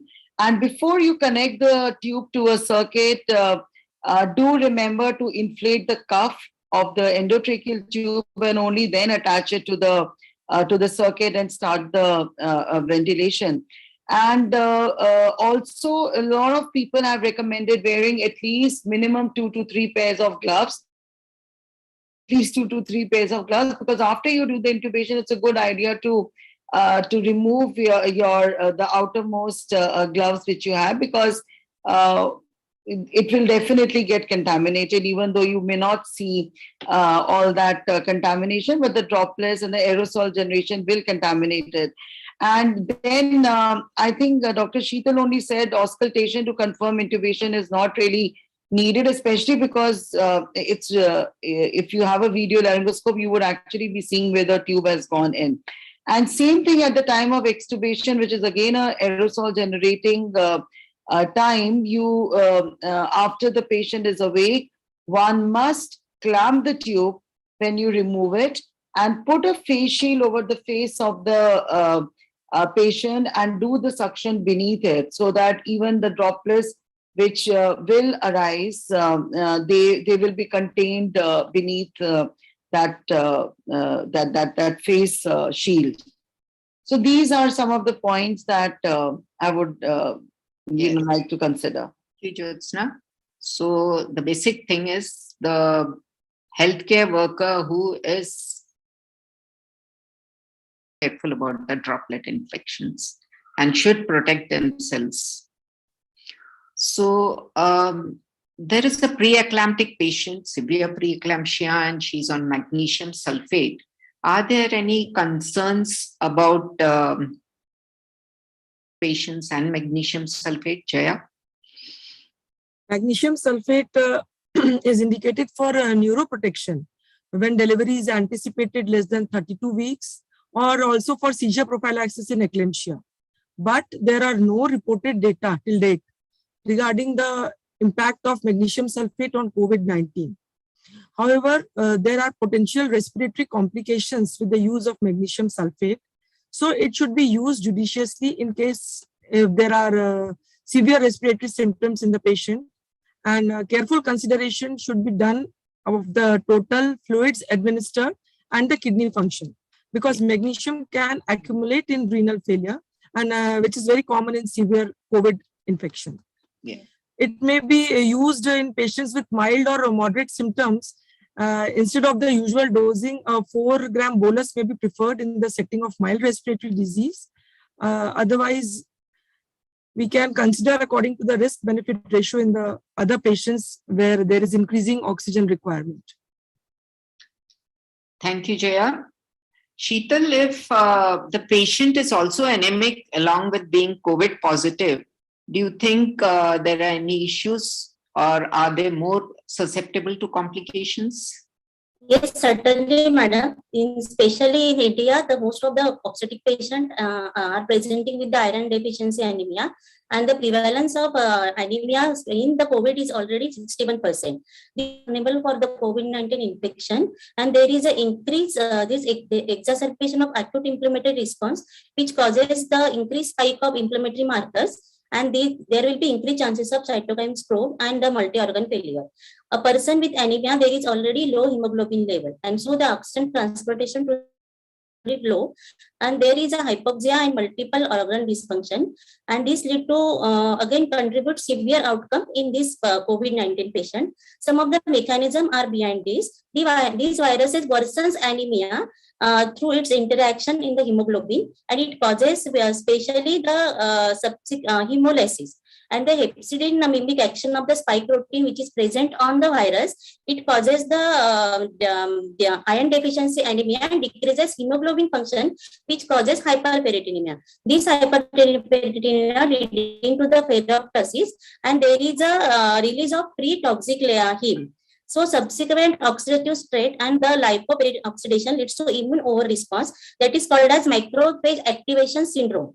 And this triggers the COVID cytokine storm with multi-organ failure, and especially in this patient like hypoxemia and coagulation activation. So in the nutshell, the patient with anemia, COVID-19 and the pregnancy causes, there is more chances of cytokine storm and multi-organ failure with severe outcome. And if the patient is anemic, the patients presented untreated in emergency due to the less ANC visit. So blood transfusion is the only option, but it should be used cautiously so as to avoid the ARDS in this patient. In elective procedure, it should be given 24 hours before the, and the serial ferritin level is very important in such patient because the ferritin level is itself a misleading in COVID-19 patients. Thank you, Sheetal. And now we come to our last case scenario.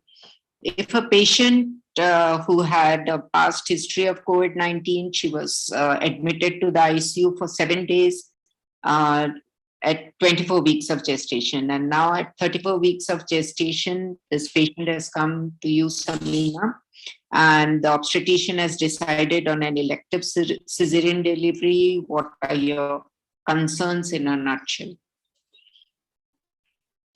This is a very important case because now as the second wave has declined, we are encountering more and more such patients who have past history of COVID-19 infection.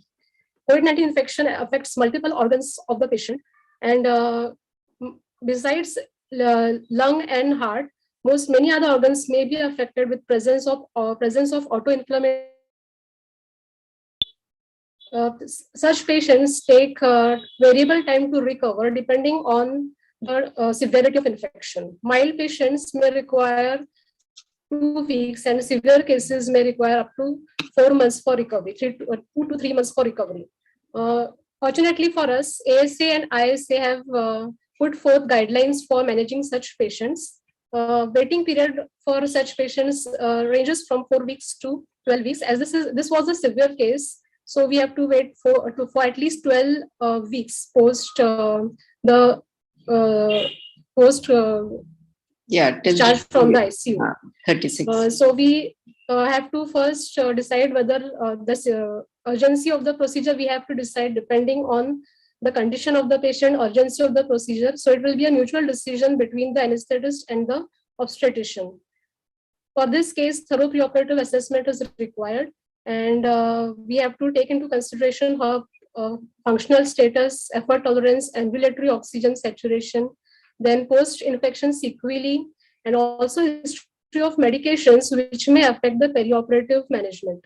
Investigations, routine investigations, as we do for major cases, all these have to be done. Besides that, we need to do complete coagulation profile along with D-dimers and fibrinogen levels. Then we also have to take into consideration chest X-ray and HRCT. For cardiac reserve, we have to do 2D echo, ECG, and cardiac enzymes. And if hormonal status is disturbed as per our clinical assessment, then we need to do thyroid function tests and serum cortisol. Preoperative optimization is very important in these patients. So multidisciplinary team has to be involved, and we need to do chest physiotherapy and bronchodilators, correction of hydration, nutrition, correction of hyperglycemia, optimization of cardiac status with appropriate drugs. If patient is on anticoagulants, then most commonly we use low molecular weight heparin. So this has to be stopped at least 12 hours prior to surgery and restarted 24 hours post-operative. For intraoperative management, the technique of choice is obviously regional anesthesia, either spinal or epidural combined epidural spinal. But sometimes we are forced to give general anesthesia to these patients because of certain reasons such as poor cardiac reserve or because of failed regional anesthesia.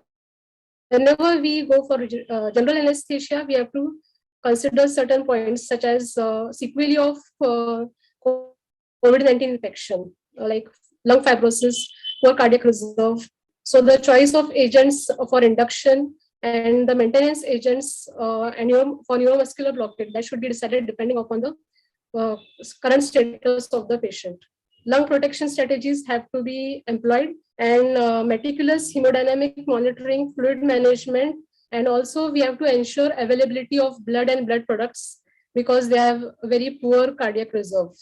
Post-operative care should also be continued in a similar manner, and there are many things which we have to say, but because of the time and most constraints, I have just highlighted the important points. Yeah. One thing I would like to say is that when we are using succinylcholine for intubation, we have to take into consideration possibility of renal dysfunction as well as possibility of critical illness, myopathy, if the patient has had prolonged ICU stay. And we need to avoid drugs such as carboprost because they may stimulate bronchospasm in already compromised patients. Thank you so much, Samina. And so now we come to the end of this panel discussion, and each one of you, I would like you all to give a message to our delegates.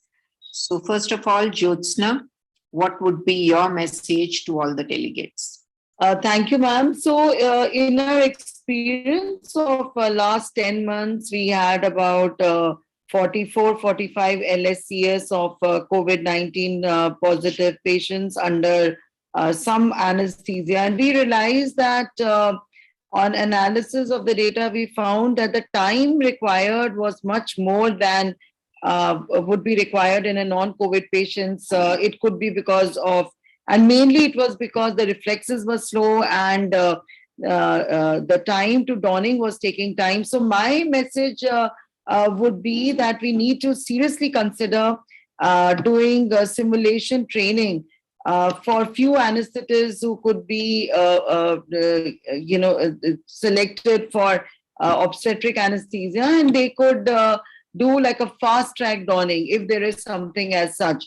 So that would really help in saving the life of the mother and the fetus when there is really not much time for dawning. Yeah, thanks. Thank you, Jyotsna.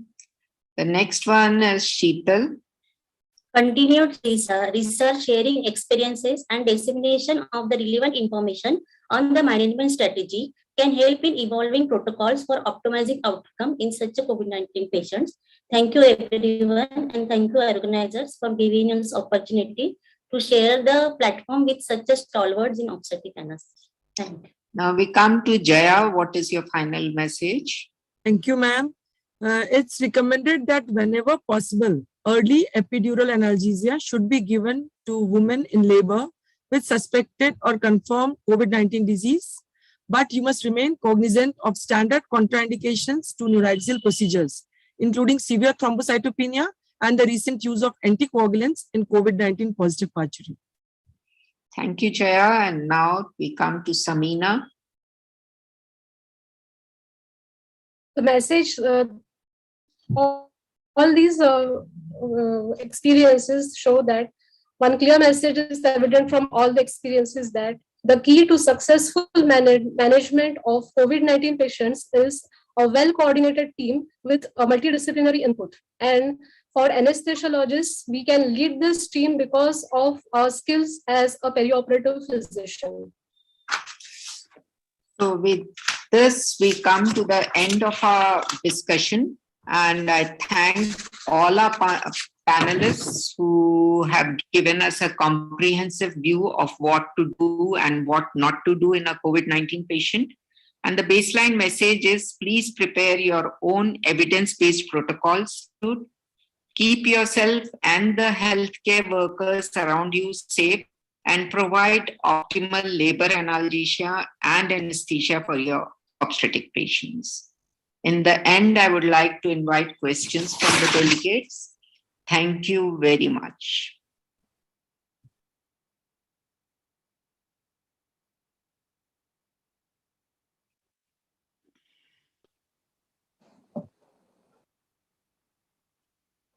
Good evening, delegates. Are there any questions from you all? Panelists are ready to answer you.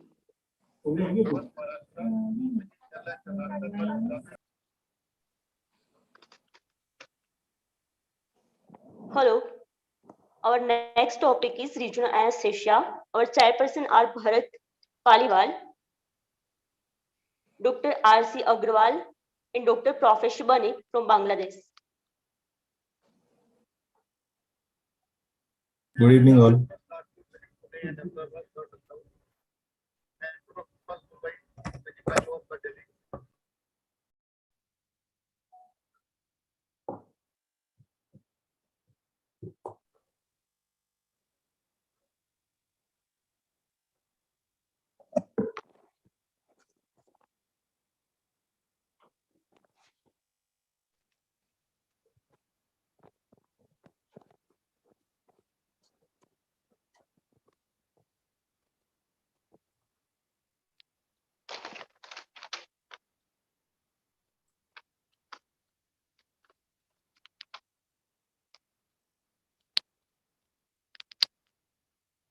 First topic is USG in difficult spinal or epidural anesthesia. Dr. Atul Gaur, speaker is.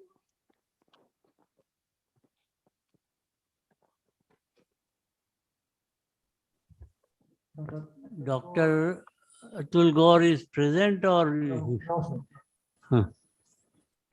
We'll move to Dr. Matthew. Dr. Matthew Varghese, give me some. Hello, organizers.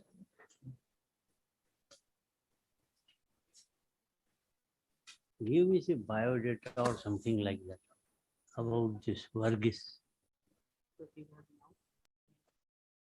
Pardon? Huh? Achha.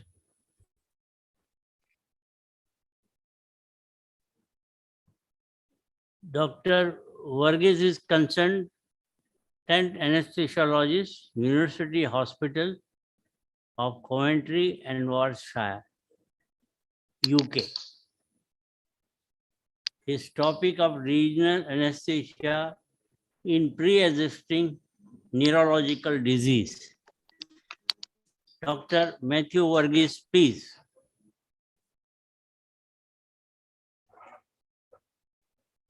My topic of lecture is regional anesthesia in patients with pre-existing neurological conditions. My name is Matthew Patrol, and I work as a consultant anesthesiologist in the University Hospitals of Coventry and Warwickshire. I don't have any conflict of interest. So, what are the objectives of today? First one is to look at the pathophysiological implications. What are all the peripheral nervous system disorders? What are all the central nervous system disorders? Regional anesthesia and neurological conditions, and what is the best practice? So, regional anesthesia in pre-existing neurological conditions is a distinctive challenge to both the anesthesiologist and the patients. The main thing is the concerns leading to new deficits, especially if you have a surgical insult, in general a compression, an ischemia or a hemorrhage, or an anesthetic insult, which can be a mechanical trauma, vasoconstrictor induced ischemia, or a local anesthetic toxicity. So let's look at the pathophysiological implications. Upton and McComas in Lancet 1973 described this particular entity called the double crush syndrome. It's impaired because single axons having been compressed in one region become susceptible to damage at another site. It's a very interesting hypothesis.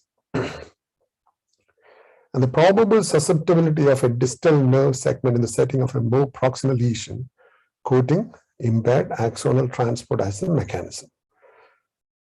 This was confirmed by Hurst et al. And Barber et al. When they found an association between cervical spine arthritis and carpal tunnel syndrome. So as you can see from this diagram and a picture, you can see that cervical radiculopathy, lumbar radiculopathy, brachial plexus injury, thoracic outlet syndromes, and trauma at the proximal level, along with other risk factors like diabetes, uremic neuropathy, hypothyroidism, hereditary neuropathy, vitamin deficiency, chronic alcoholism, connective tissue disorders, and pharmacological agents can cause a distal compressive neuropathy. So we'll go down now to the peripheral neuropathies. So there's something called as the hereditary peripheral neuropathy. It's a heterogeneous group with insidious onset and indolent course. They're collectively known as Charcot-Marie tooth disease. Basically, there is mutations in more than 30 genes involved in myelin production. The symptoms are extreme motor weakness and muscle wasting within distal lower extremities. Looking at the evidence, there are very limited evidence and few case series. Patients make uneventful recoveries without worsening of their neurological conditions. There were 2 cases with delayed recovery, and probably the reason being the use of higher concentration of local anesthetic. The next one is called the hereditary neuropathy with liability to pressure palsy, HNPP. This was described in 1900. This is caused because of the mutation on a PMP22 gene resulting in reduced myelin production. Inherited demyelinating peripheral neuropathy from repeated motor and sensory neuropathy following brief nerve compression or mild trauma, i.e. pressure palsies. So look at the evidence by Lepsky and Alderson. There's a single case report of epidural in a parturient where they made good recovery with no worsening of their deficits. Now comes to the diabetic polyneuropathy, which is the acquired peripheral neuropathy. Remember, this has increased prevalence of diabetes mellitus amongst our communities, and this is the most common systemic polyneuropathy. There are many types, but the most common form is the distal symmetric sensory motor polyneuropathy. The frequency is around 4 to 8%, and it can go up to 50% in long-standing diabetes mellitus. All has evidence of nerve conduction abnormality. So that is the most important point that we have to take. Even if they are asymptomatic, there is evidence of nerve conduction abnormalities in these long-standing diabetes patients. So what is the pathophysiology of these diabetic polyneuropathy? So it is very multifactorial. So first thing is there is damage to small nerve fibers leading on to numbness, pain, autonomic dysfunction. You can get abnormalities in both small and large neural blood vessels, leading on to multifocal fiber loss. And the most prominent feature in this is the axonal degeneration, which can happen because of nutrients and electrolytes. So there are several theories and mechanisms for this. So one mechanism could be the sorbitol deposition in the nerve due to glucose accumulation, local tissue ischemia in sensory and autonomic fibers secondary to endoneural hypoxia, abnormal tissue repair mechanisms caused by excess glucose, mitochondrial dysfunction within the dorsal root ganglia. So let's look at the evidence now for the diabetic polyneuropathy. There's a lot of animal data for this. So Kalichman and Calcutt found out that diabetic nerve fibers may be more susceptible to local anesthetic neurotoxicity. The nerve is already stressed due to chronic ischemic hypoxia, and nerves are exposed to larger concentration of local anesthetics due to decreased perineural blood flow. Lerk et al. Found out that in vitro local anesthesia toxicity is more in diabetic neuron, and Cronin et al. Found that block duration correlates with nerve fiber degeneration. Now, can results from animal studies extrapolate to clinical evidence? Let's have a look at it. So let's look at the evidence. The higher incidence of neurological injury after regional anesthesia, is it there? Chabad et al. In 2009 described the possible mechanisms. Higher sensitivity of diabetic nerve fibers to local anesthesia, possible unknown intraneural penetration before injection, pre-existing diabetic neuropathy with accompanying decreased sensation. Now, use of ultrasound guidance and peripheral nerve stimulator. Will it help? Now, there is a decreased sensitivity to electrical stimulation, increased sensitivity to LA, and decreased sensory function. So all these can lead to reduced effectiveness of the use of ultrasound and peripheral nerve stimulators. Central neuroaxial block in diabetic polyneuropathy. Selvaraja et al. Actually found out that there is significant reduction in the spinal cord cross-sectional area.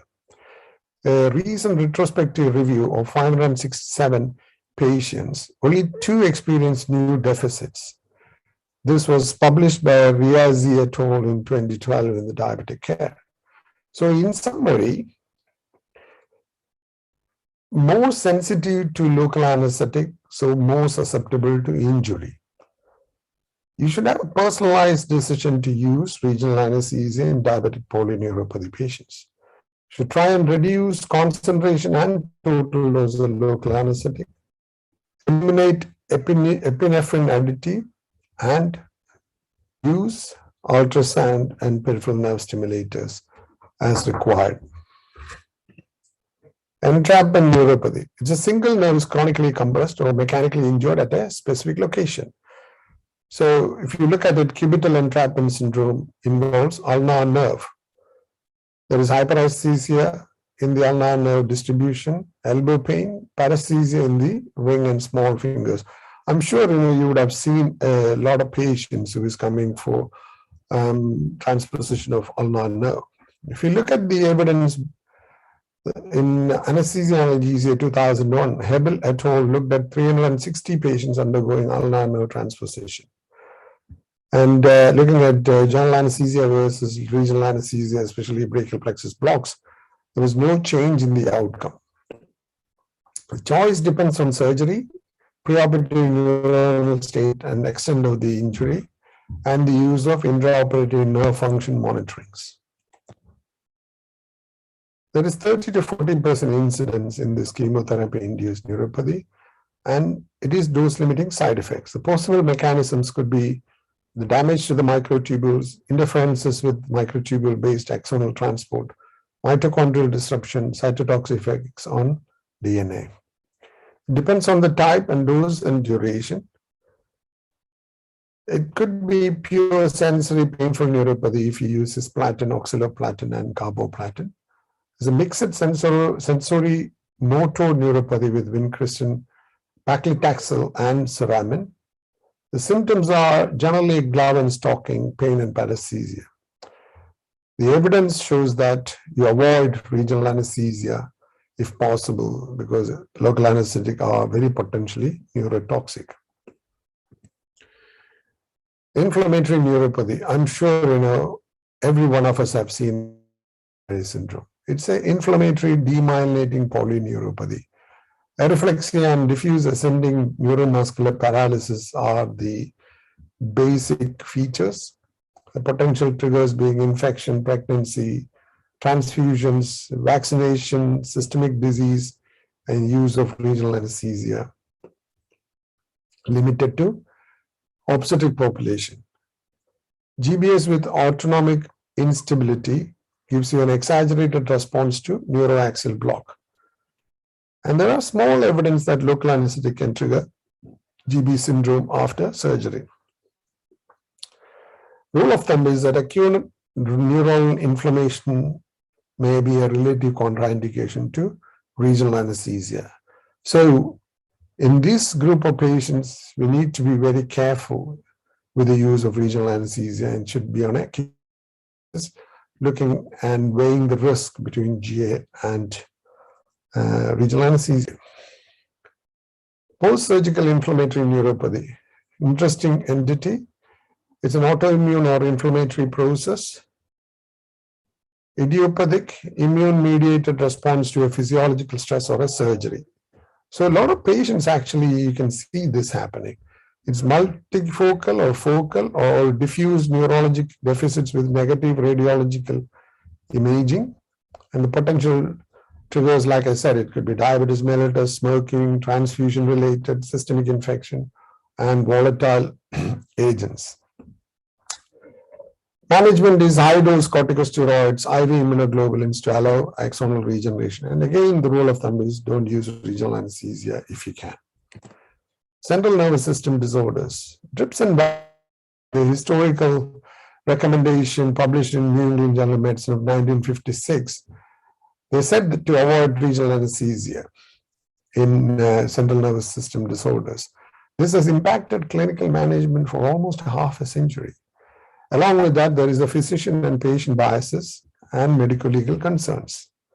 Hebel et al. In 2006 reviewed 139 patients and found out that there is no new or worsening postoperative neurological deficits within the patient cohort. Even though 74% of the patients reported active neurological symptoms or sensorimotor deficits during the immediate preoperative period. So that is a very, very important study that has shown that we need to be very careful to avoid regional anesthesia in patients with central nervous system disorders. So let's have a look at a few of that. Multiple sclerosis, I'm sure a lot of people around would have seen patients with multiple sclerosis. It's a chronic degenerative autoimmune disorder with focal demyelination of CNS. The conduction causal demyelination causes the classical symptoms of waxing and waning. So you get, a waxing and waning of symptoms with these multiple sclerosis. There can be sensory or motor deficits, diplopia with vision loss, bowel or bladder dysfunction, ataxia. 25% of the traumatic and 15% are severely disabled. The general consensus, as per the evidence, is very limited, but the general consensus is that regional anesthesia is safe. Even though there have been a sporadic number of cases that denotes a subset with subclinical peripheral neuropathy. So you need to be very wary about that.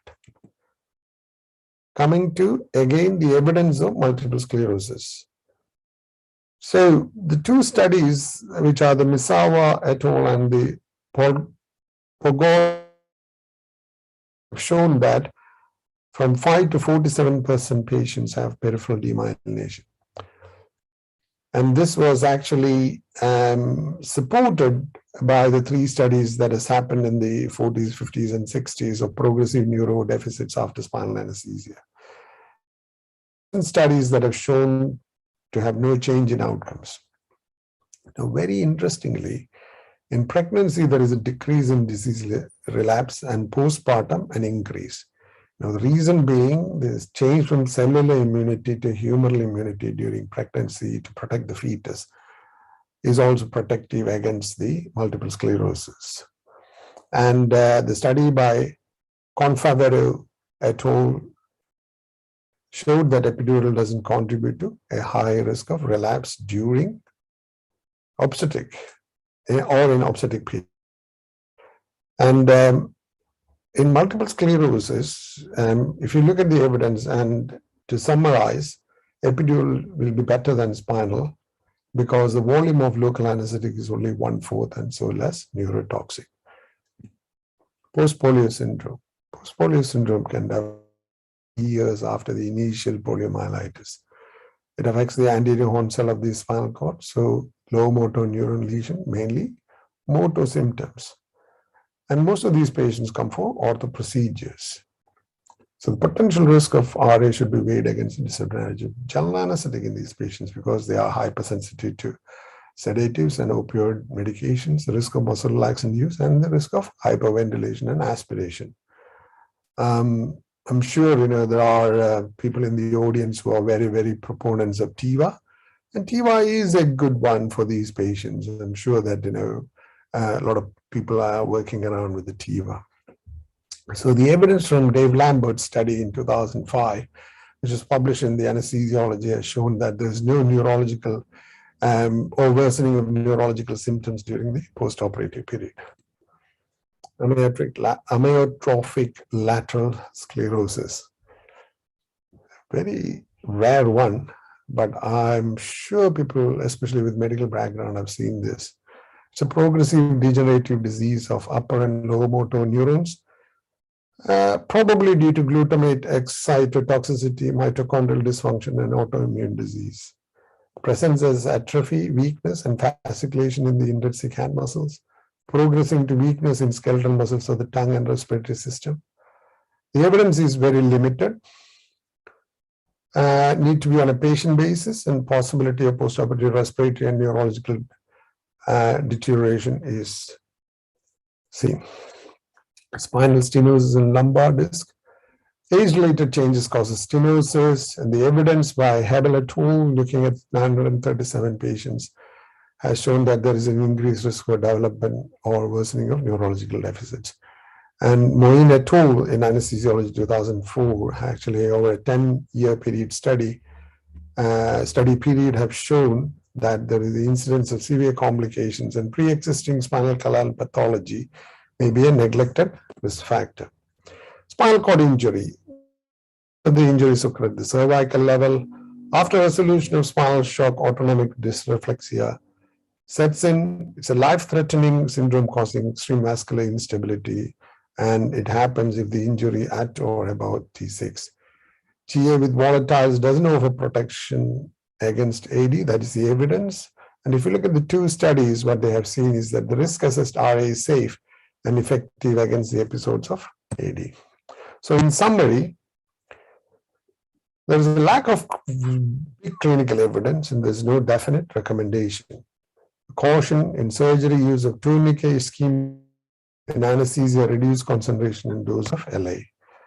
And pre-existing neurological disease present a unique challenge for RA. Thorough pre-op assessment to evaluate neurological status is important. Risk assessment and personalized risk mitigation process should be followed through.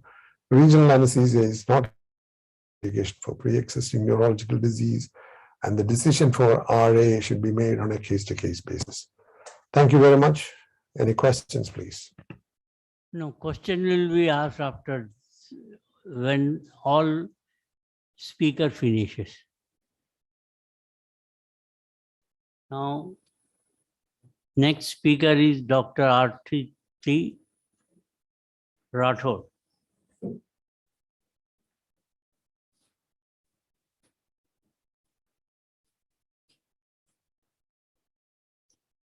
Dr.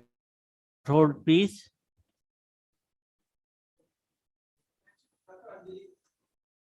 No, but you are showing.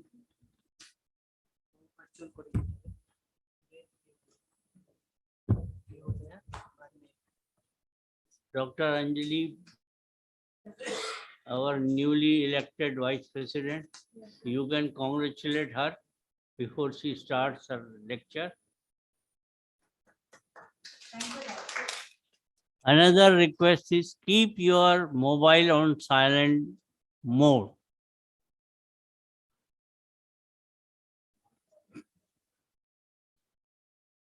She is in NKP Salve Institute of Medical Science, and she has got 33 years experience in obstetric anesthesia, CPR, and public awareness program.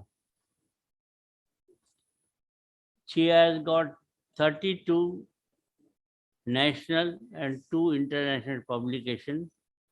She is governing council member of ISA, honorary secretary, West Zone ISA, president of NCB 2009, and MSCISA advisory board member, organizing chairman, ISA 21 at Nagpur, best branch award at national level, earned at and her command and in Maharashtra state.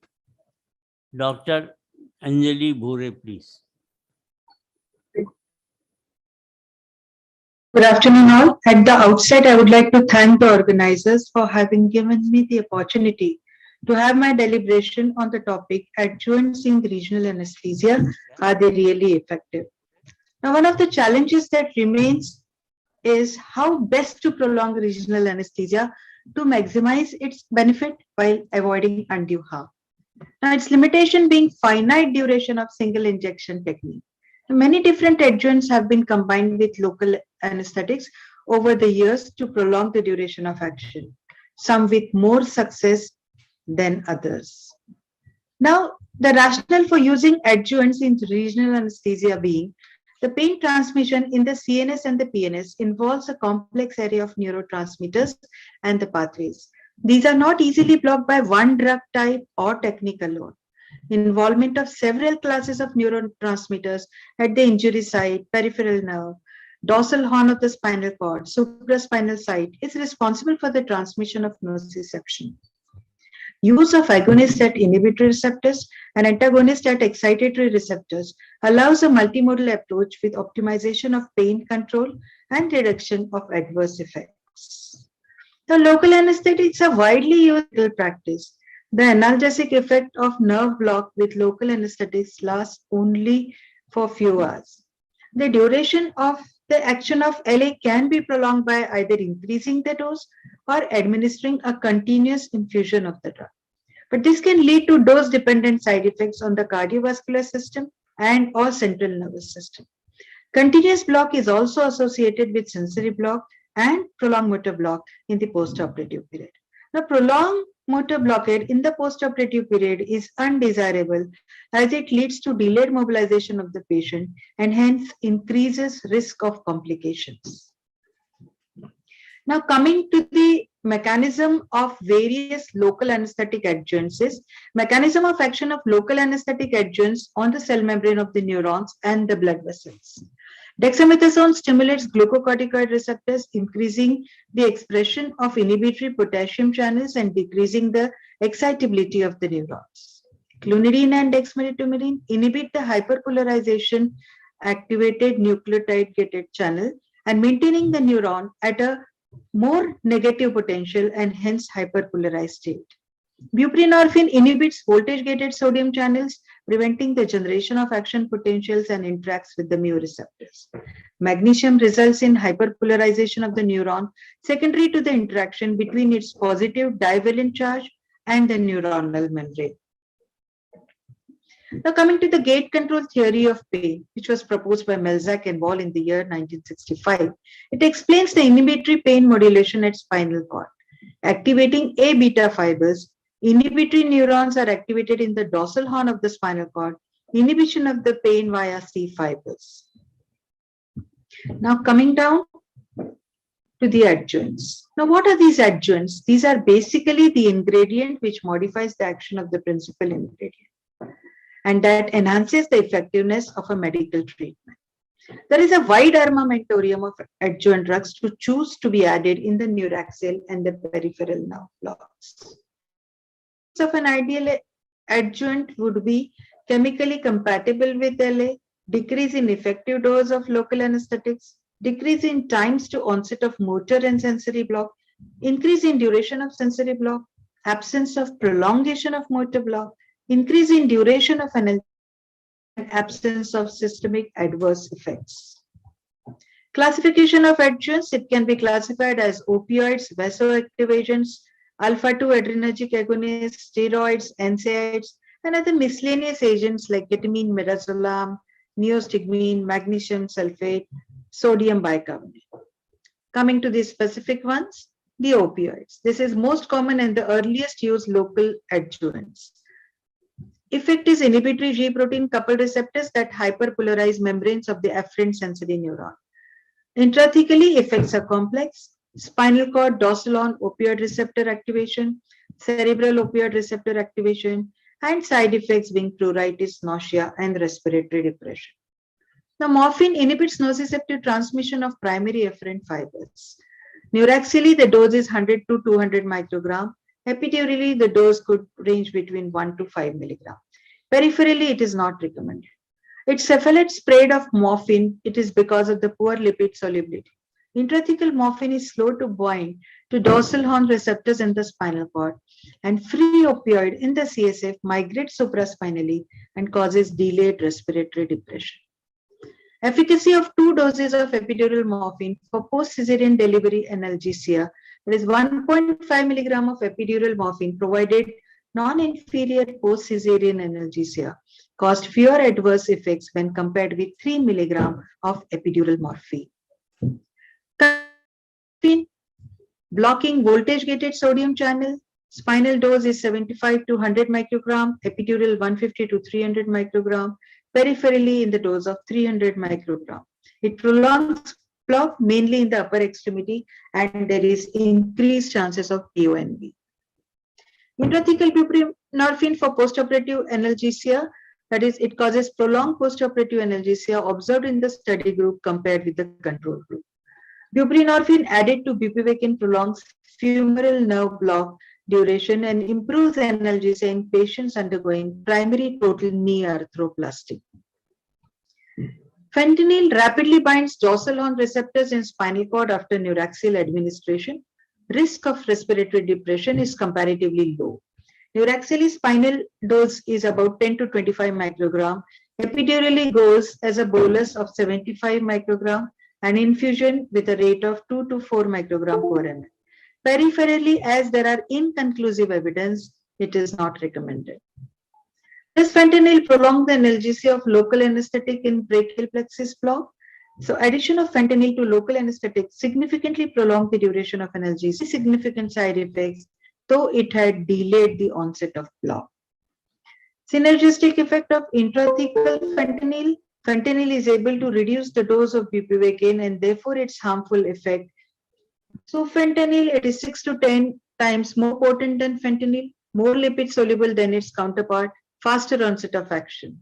Spinally in the dose of 2 to 10 microgram, epidurally 0.75 to 1 microgram per ml. Peripherally, due to conflicted evidence, it is not recommended. Intrathecal sufentanil 1.5 microgram added to hyperbaric bupivacaine 0.5% for elective cesarean section provides adequate analgesia without the need for pruritus therapy.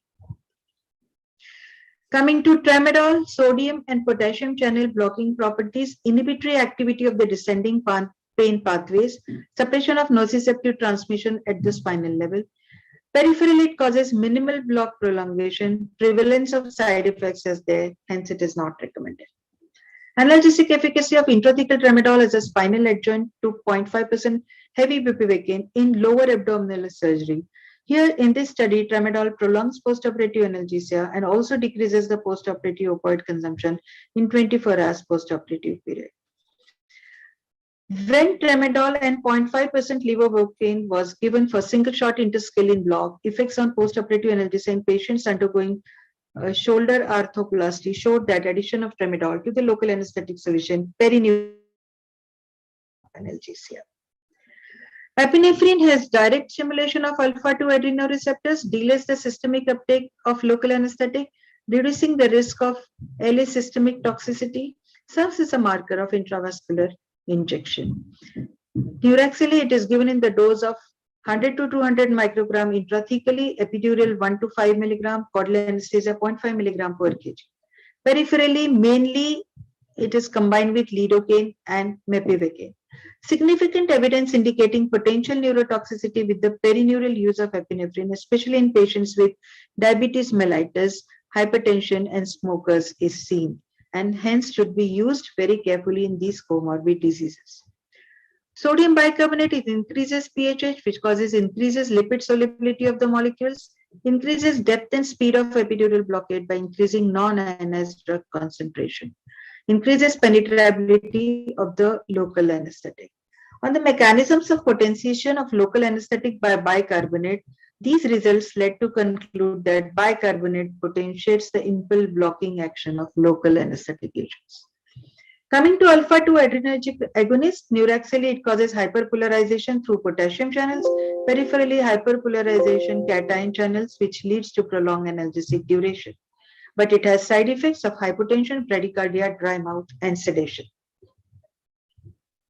Clonidine inhibits the nociceptive impulses in the dorsal horn of the spinal cord, prolongs the duration of analgesia by hyperpolarization of cyclic nucleotide-gated cation channels. Neuraxily, it can be given intrathecally in the dose of 15 to 40 microgram. Epidurally, single dose boluses 75 to 80 microgram, infusion rates 25 to 50 microgram per hour. Peripherally, in the dose of 0.5 microgram per kg up to 150 microgram extends the sensory and the analgesic time. A minimum dose of clonidine added to mepivacaine prolongs the duration of anesthesia and analgesia after axillary plexus block, which was given in elective hand surgery. Comparison of efficacy of ropivacaine clonidine mixture with plain ropivacaine for caudal analgesia in pediatric lower abdominal surgery caused superior analgesia with longer duration with decreased demand for rescue analgesics. Dexmedetomidine, it is 7 times more selective agonist to alpha-2 receptor than clonidine. Mechanism of blocking hyperpolarization activated cation channels, binds to alpha-2 receptor at lamina 2 of spinal cord. Most common reported adverse effects are bradycardia and the hypertension. Effects of perineural administration of dexmedetomidine in the combination with bupivacaine in femoral sciatic nerve block. Addition of dexmedetomidine to bupivacaine during combined femoral and sciatic block for below knee surgery was associated with prolonged duration of analgesia. Intrathecal adjuvant dexmedetomidine improved the postoperative analgesia in 60 patients undergoing lower limb surgery. An institutional-based study to evaluate the effect of dexmedetomidine and clonidine as an adjuvant to 0.5% bupivacaine in epidural anesthesia for infraumbilical surgery proved that dexmedetomidine is a better neuraxial adjuvant compared with the clonidine for providing early onset and prolonged postoperative analgesia with stable cardiorespiratory status. Dexamethasone is systemic anti-inflammatory effect. It inhibits potassium channel mediated discharge of nociceptive C fibers, produces acidosis around the nerve cell, thereby reducing the concentration of LA required to produce blockade of signal transmission. Dexamethasone in supraclavicular brachial plexus is superior to dexmedetomidine without the risk of hypotension or sedation. A recent meta-analysis suggests that percutaneous administration of dexamethasone is more effective than intravenous administration in prolonging analgesia by long-acting LA.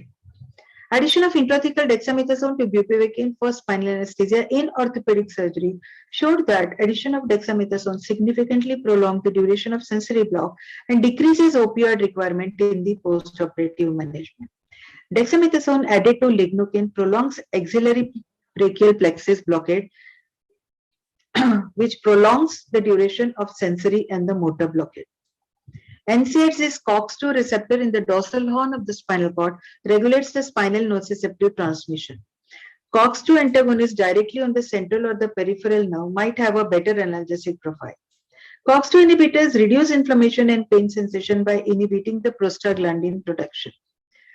Paracoxib added to ropivacaine prolongs duration of axillary plexus block and relieves postoperative pain.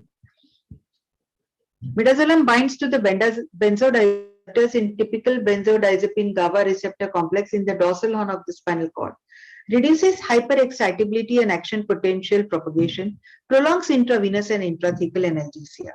Effect of intrathecal midazolam in spinal anesthesia has been resulted in prolonged postoperative analgesia without increasing the motor block. Neostigmine, acetylcholinesterase inhibitor, induces analgesia. It inhibits afferent pain impulses to lamina 1, 2, 3 of the dorsal horn of the muscarinic receptors, and it potentiates the effects on opioid-induced analgesia.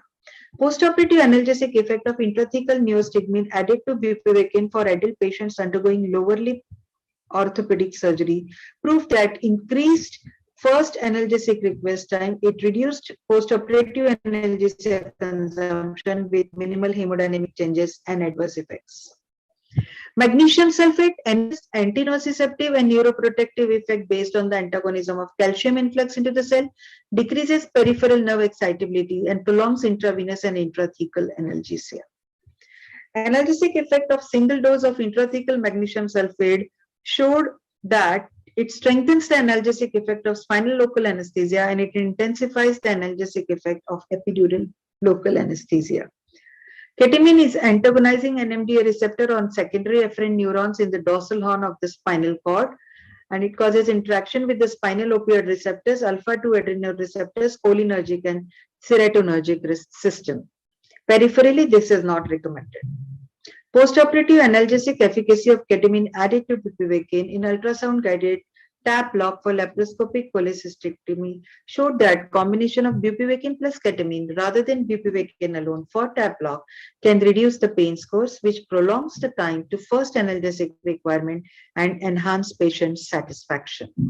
Evaluation of the analgesic effect of ketamine as an additive intrathecal bupivacaine showed that intrathecal ketamine in the dose of 0.1 milligram per kg co-administered with spinal bupivacaine elongated the time the total analgesic requirement in first 24 hours. Coming down to intravenous regional anesthesia, limitation of IVRA or tourniquet pain, limited duration of surgery, and absence of postoperative analgesia. Comparison of analgesic efficacy of dexmedetomidine and midazolam to lignocaine for IVRA showed that dexmedetomidine, when added to IVRA, provided longer duration of analgesia in comparison to midazolam. Intrathecal dexmedetomidine was compared with buprenorphine as an adjuvant to bupivacaine in spinal anesthesia, showed that it causes prolonged anesthesia and analgesia with reduced need for sedation and rescue analgesics. Effect of adding magnesium sulfate to epidural bupivacaine and morphine on post-thoracotomy pain management showed that there was reduction in the post-operative pain score and reduction in the need for operation. Dextran is a complex branch polysaccharide. It is hypothesized to form water-soluble complexes with local anesthetic. Prolonging the duration of analgesia by sustained action at the store of its deposition, it alters the local pH favorably, but needs further high-powered studies. Now, coming to the characteristics of the different perineural adjuncts, among these molecules, dexamethasone is highly recommended due to its favorable risk-benefit profile. Many different agents have been combined with local anesthetics over the years to prolong the duration of action. Adrenaline that serves as a marker of intravascular injection and to reduce the systemic absorption, but only prolongs the duration of analgesia by approximately 1 hour. Then we can see that buprenorphine at a perineural doses ranging from 100 to 300 micrograms prolongs analgesia by 9 hours, but at the increase in the postoperative nausea and vomiting. Alpha-2 agonists such as clonidine 150 microgram and dexmedetomidine 50 to 60 microgram extends the mean analgesic duration by 2 to 6 hours respectively, but are associated with sedation, hypotension, and bradycardia. Perineural dexamethasone has been studied at doses ranging from 1 to 8 milligram, exhibits a dose-response relationship up to a ceiling of 4 milligram, at which it prolongs mean analgesic duration of 8 hours. Dexamethasone incubated with bupivacaine for 15 minutes results in crystallization due to elevated pH of dexamethasone and incompatibility of ropivacaine with alkaline solutions. Intravenous dexamethasone 0.1 milligram per kg is an alternative to perineural administration. It must be noted that IV route is slightly less effective in extending the analgesic duration. It also produces a rise in blood glucose levels by an average of 1.5 millimole per liter in both diabetic and non-diabetic patients, with a peak effect at around 4 hours. A recent publication showed that IV combination of dexamethasone 0.1 milligram per kg and dexmedetomidine 1 microgram per kg after interscalene brachial plexus block increased the duration of analgesia from 10 to 66 hours after the shoulder arthroplasty. Coming to the recent advances, liposomal bupivacaine is currently the only commercial available sustained release formulation of local anesthetics. Limited applications, namely local infiltration of surgical sites, stab block, and interscalene brachial plexus block has been studied. The role of liposomal bupivacaine in peripheral nerve block remains undefined, but it's 200 times as expensive bupivacaine. Here, comparison of unilamellar and multilamellar and polylamellar formulations of liposome. We can see unilamellar liposome, multilamellar liposome, and depoform multivesicular liposome. There are other forms which are available, which is formulation of bupivacaine that comes in the proportion of SEB, that is sucrose acetate isobutyrate, which comes in the proportion of 66%, benzyl alcohol 22%, and bupivacaine 12%. Here is a scanning electron micrographic image of depoform with bupivacaine. Diagram representing the polyhedral non-concentric aqueous chambers filled with medication. Other delivery system of bupivacaine is the collagen implant. This is a pharmacokinetic of controlled release local anesthetics. The drug is liposomal bupivacaine and carrier is depoform, and it has got two peaks, which is at the end of 1 hour and 12 hours. Bupivacaine comes in the form of SEB, which has two peaks again with 24 hours and 48 hours. Bupivacaine collagen implant is biodegradable collagen matrix.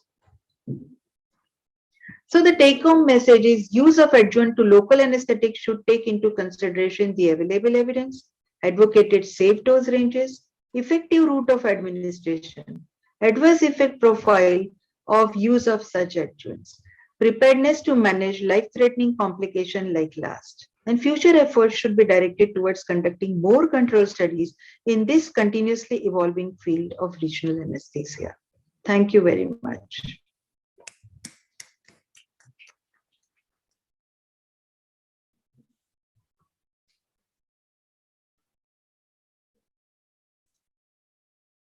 Next speaker is role of PNS in era of ultrasound. Dr. Sweta Sulgaonkar.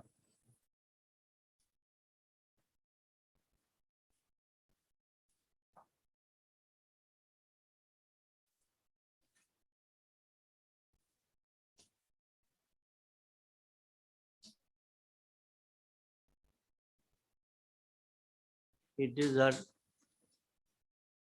introduction time, and she has been given so many awards. She has got 30 publications to her credit, and her special interest is difficult airway and regional anesthesia, pain awareness, and ethics in medicine, medical humanities, and bird photography.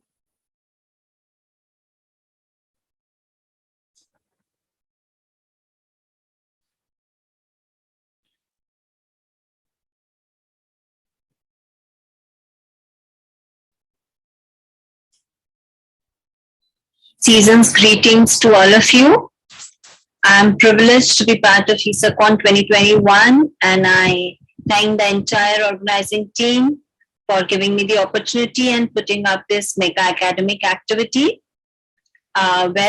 Today I'm going to talk about peripheral nerve stimulation in ultrasound era, and the talk will include applications of the peripheral nerve blockage for perioperative analgesia. What are the different techniques of this nerve block that we use so far?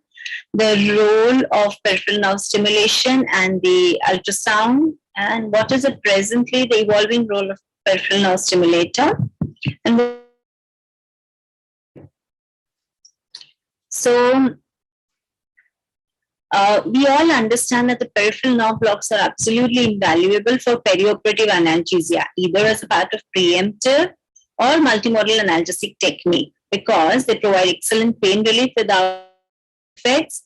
They allow opioid sparing, not much polypharmacy, enhances recovery after surgery. They reduce the hospital stay, save resources, and ultimately lead to better patient satisfaction. So far we have been using peripheral nerve blockade either by anatomical landmark technique, where there could be higher failure rates and injury to possibility of injury to nerves or vessels, and it is even difficult in patients who've got difficult anatomy. Another technique which is commonly used is the haptic feedback technique, where one initial clicks or pops or loss of resistance, it is pretty much subjective, and the loss of the giveaways are not always appreciable. So it could lead to failed blocks as well. Paresthesia technique again are difficult to elicit. There can be multiple needle passes, and it's uncomfortable to the patient. Another technique which is used is the transarterial approach, where patient, especially in the axillary nerve block that we commonly use, there can be hematoma, intravascular injection of local anesthetic. Primary disadvantage does not allow for the monitoring of the deposition of the local anesthetic around the intended nerve. So we actually don't know where the solution is going. Then came the peripheral nerve stimulators way back in 1970s, and this stimulators located the nerve with a greater precision, accuracy, and effectiveness. And soon it became a standard tool with a high degree of success and low complication rate. So what the stimulator does is that it passes the low intensity current of about 5 milliamperes for a short duration and for an 1 to 2 hertz, using an insulated needle to obtain a defined evoked motor response that would confirm the proximity of the needle nerve to the intended nerve. Now there is more quantitative inference of the needle nerve relationship with PNS. So one will continue the needle advancement until the response is present below a certain threshold current intensity, and that reduces the risk of failures. And so thus there is a more objective endpoint technique of nerve blockade. And it also recognizes an intraneural or intravascular of the injection. And that is because when you get a response less than 0.5 or at 0.3 milliamperes, we know we are very close to the nerve. So the peripheral nerve stimulator ended the practice of no paresthesia, no anesthesia, but it did not reduce the risk of injury to surrounding structures. So what are the other limitations of PNS? Well, it requires skilled anesthesiologist. It may require multiple punctures. There can be false negative result. That is where there's no motor response despite the needle being quite close to the nerve. And this could be due to the spatial composition of sensory and motor fibers within the nerve. And it depends on the relative electric conductance and resistance of the neural connective tissue. So there could be channeling of current away from the target nerve. There can be false positive results that can occur. That is, despite an acceptable evoked motor response, the needle tip is not near the nerve. It could be in the muscle or a facial plane, and that can lead to failed block. PNS guidance can be used only in the initial part of the block procedure, because after the injection of the local anesthetics, the evoked response ceases because of the conductance of the current to locations other than the nerve, because of the presence of the normal saline or the local anesthetic. Now, any subsequent need for stimulation is impossible now. Then came the ultrasound for peripheral nerve blockade, where the radiologists used it for needle biopsies for many, many years, but used it for nerve blockade somewhere in 1990, first time in Vienna. And it became a very favorite equipment for peripheral nerve blockade because it's a point of care equipment, portable, easy bedside availability. It allows visualization of the anatomy and gives more informed guidance for the needle pathway to target, and at the same time avoids important vascular and important structures. It also allows visualization of the needle tip as it passes through the tissue. And most important, its real-time permits continued visualization of the local anesthetic solution spread, which is being distributed properly around the nerve or not. And it also allows for the adjustment of the needle tip position. And that leads to better success rate, faster onset, and requirement of the lesser drug doses. So are there any disadvantages with ultrasound, or we are just happy with it gives successful now blockade? So, well, the problems, of course, the availability, cost, documentation of its use is very important, especially in our country. They require people who are trained in this because there should be good knowledge of anatomy and sonoanatomy. A very important thing is the image performance is pretty much operator dependent and it is changing dynamically. So very difficult to get the same picture with the ultrasound consistently. There is inability to visualize deeper structures. There is narrow imaging window. There can be artifacts, and there is significant learning curve. So this Korean Journal of Anesthesia published an editorial in 2017 because there were 2 cases of complications that were associated with the ultrasound procedures. Both those case reports were published in the same journal, where there was one description of the neurological complication after the USG guided supraclavicular brachial plexus block, and the other one was some pulmonary complication that was induced by the phrenic nerve blockade after the interscalene brachial plexus block. There is another full text article that came in Regional Anesthesia and Pain Medicine way back in 2010, and it questioned us, it made us think whether ultrasound guidance in peripheral nerve injury is our vision as sharp as we think it is. We rely completely on the ultrasound, and this full text article went on to mention that yes, neurological injuries are a most dreadful complication with regional anesthesia, though they are rare. So the use of PNS we've been doing for more than a quarter century. There is no convincing data that the use of PNS decreases the frequency of nerve injury. So will the same hold true for ultrasound guided regional anesthesia? Well, USG gives us real-time observation of nerves and other anatomy, and it does gives us a sense of control and more calmer of us. But it has not led to any higher success rates of surgical anesthesia, or it has shown any consistent decrease in serious systemic complications. And it went on to say further that actually proving that the ultrasound guided regional anesthesia is safer than PNS is unlikely, as permanent nerve injury is so rare that it precludes meaningful statistical analysis. Will require a huge sample size to prove that. And most of the early postoperative nerve symptoms are pretty much transient. So there are few RCTs with a smaller sample size which have been done, and they have found no difference in the incidence of intraoperative paresthesia or postoperative neurological symptoms. This was one case report that was published, and it talked about old woman, 68-year-old woman who was posted for carpal tunnel release. And it was the block, the supraclavicular brachial plexus block was administered using ultrasound as well as electrostimulation. And there was no pain on injection. There was adequate sensory motor block that lasted for almost 24 hours. But on day 2, patient developed severe pain, wrist drop, and further allodynia. And they ruled out all other causes like tunicate, cast, or hematoma. Patient responded partly to gabapentin and oxytocin, the pain part only. 6 weeks post-operatively, well, the EMG NCV that done, it showed acute denervation injury to the radial nerve and the left brachial plexopathy at the level of the supraclavicular fossa.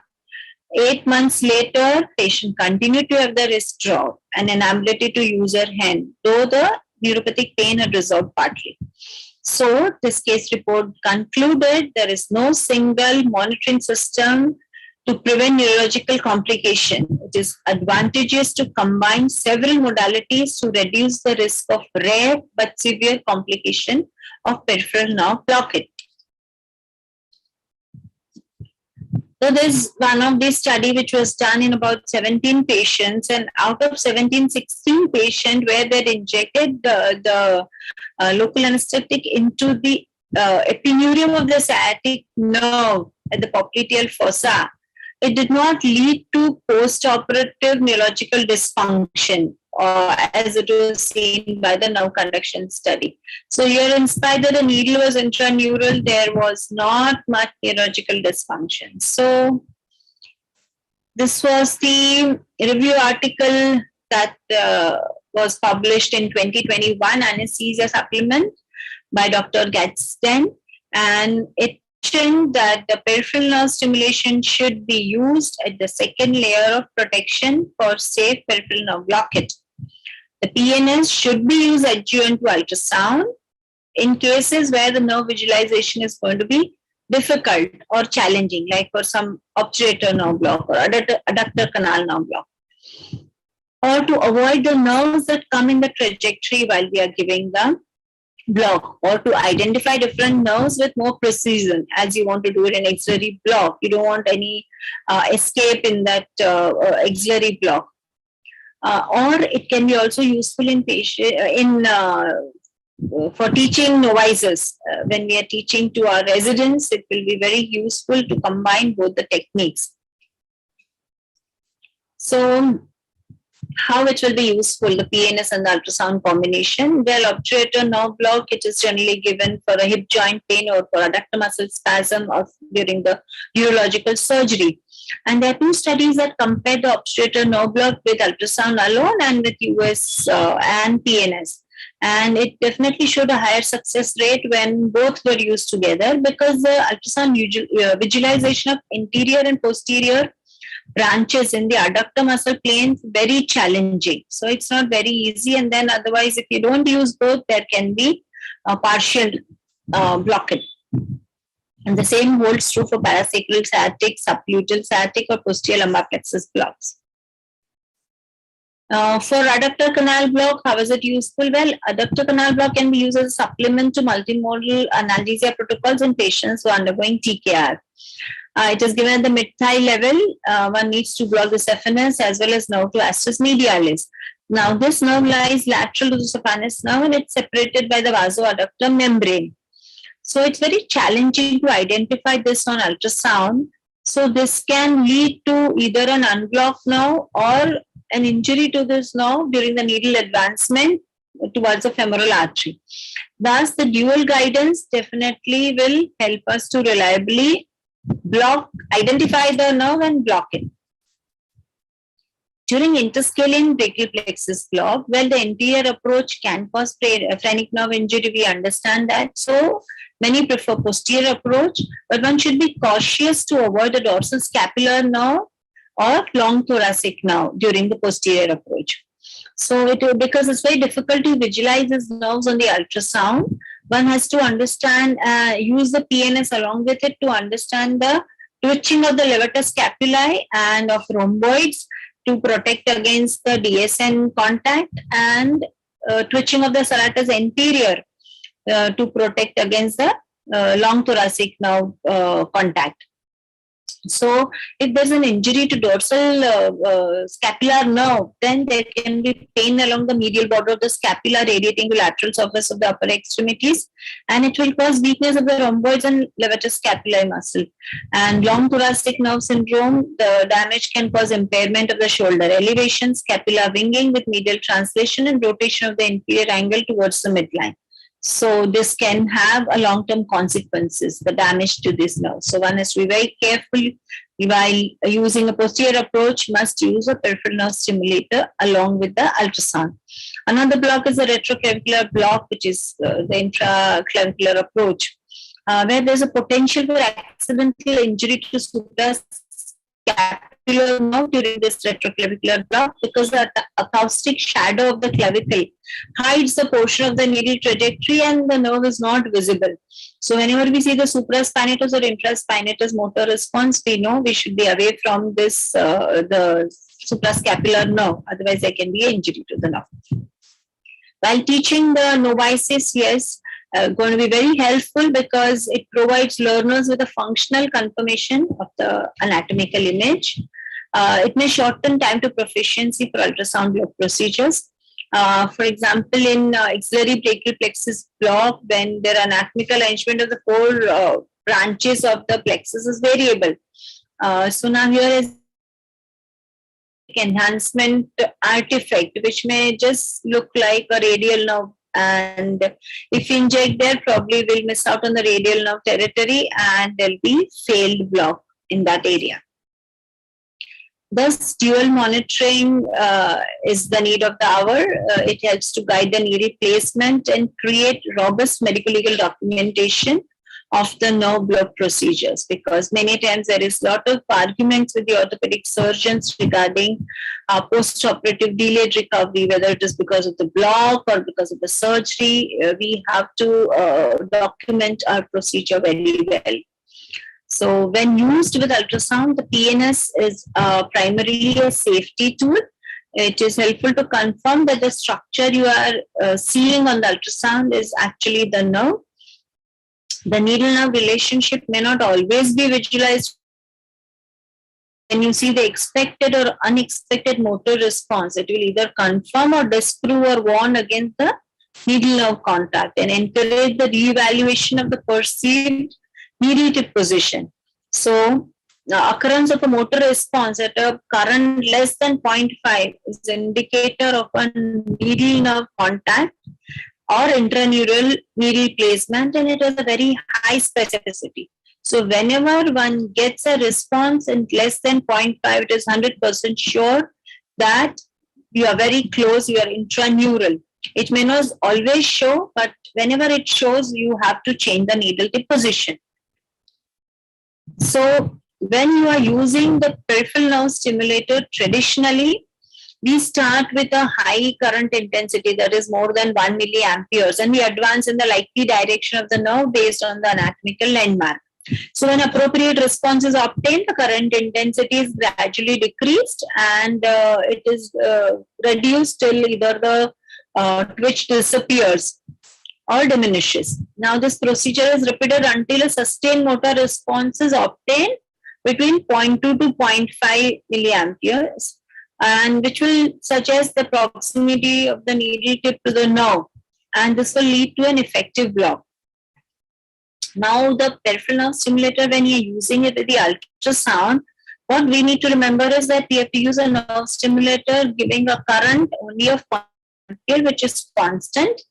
We have to advance the needle towards the nerve or the plexus looking at the ultrasound, and if there is no twitch seen, then we can inject the drug over there. But at the same time, we have to be watchful about the opening injection pressures.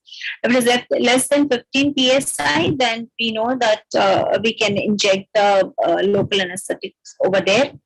If there is if there is a twitch which is present when we are giving in the ultrasound, and if the twitch is present there, then we have to reposition the needle till we get no twitch in that area, because twitch, if it is present, it tells us that we are very close to the nerve, maybe intraneural, closest to the intraneural. So we have to remember this basic thing, that put the current strength at 0.5 milliamperes and advance looking at the ultrasound and the peripheral nerve stimulator. Where there's no twitch and the visibility is good, we should be able to inject with a opening pressure, ejection pressure of less than 15 psi. Of course, basic safety etiquettes we cannot forget about when you are giving the peripheral nerve blockade. We have to have absolute good knowledge about the anatomy and the sonoanatomy and anticipation, where are the vascular structures around or nerves around. Delivery of each elicate should be preceded by aspiration and should progress with attention to the opening injection pressure or if patient complains of any paresthesia or pain during the injection. We should be watchful about that and must change the needle tip accordingly. Well, the future directions with the three-dimensional imaging tools coming up, it will be very useful to enhance the accuracy of the nerve identification.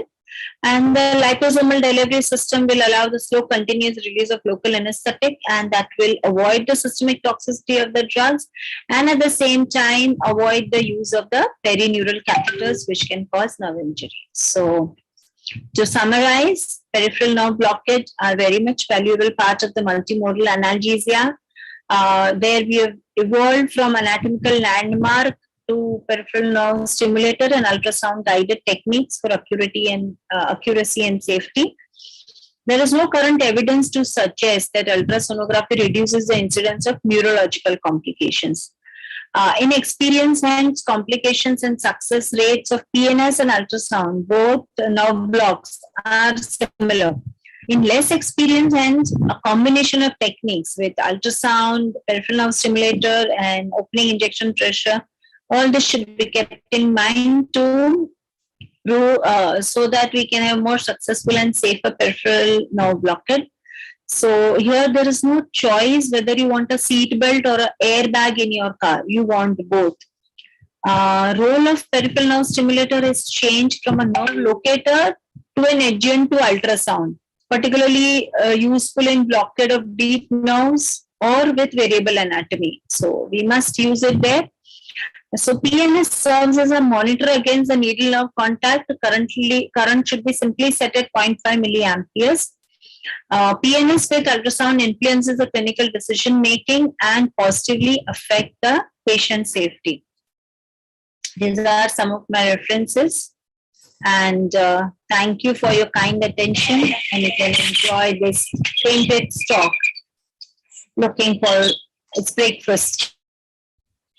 Thank you once again. Thank you very much. Now, next speaker is Dr. Hetal Vadera, current concept of for anticoagulant and antiplatelet drugs in regional analgesia.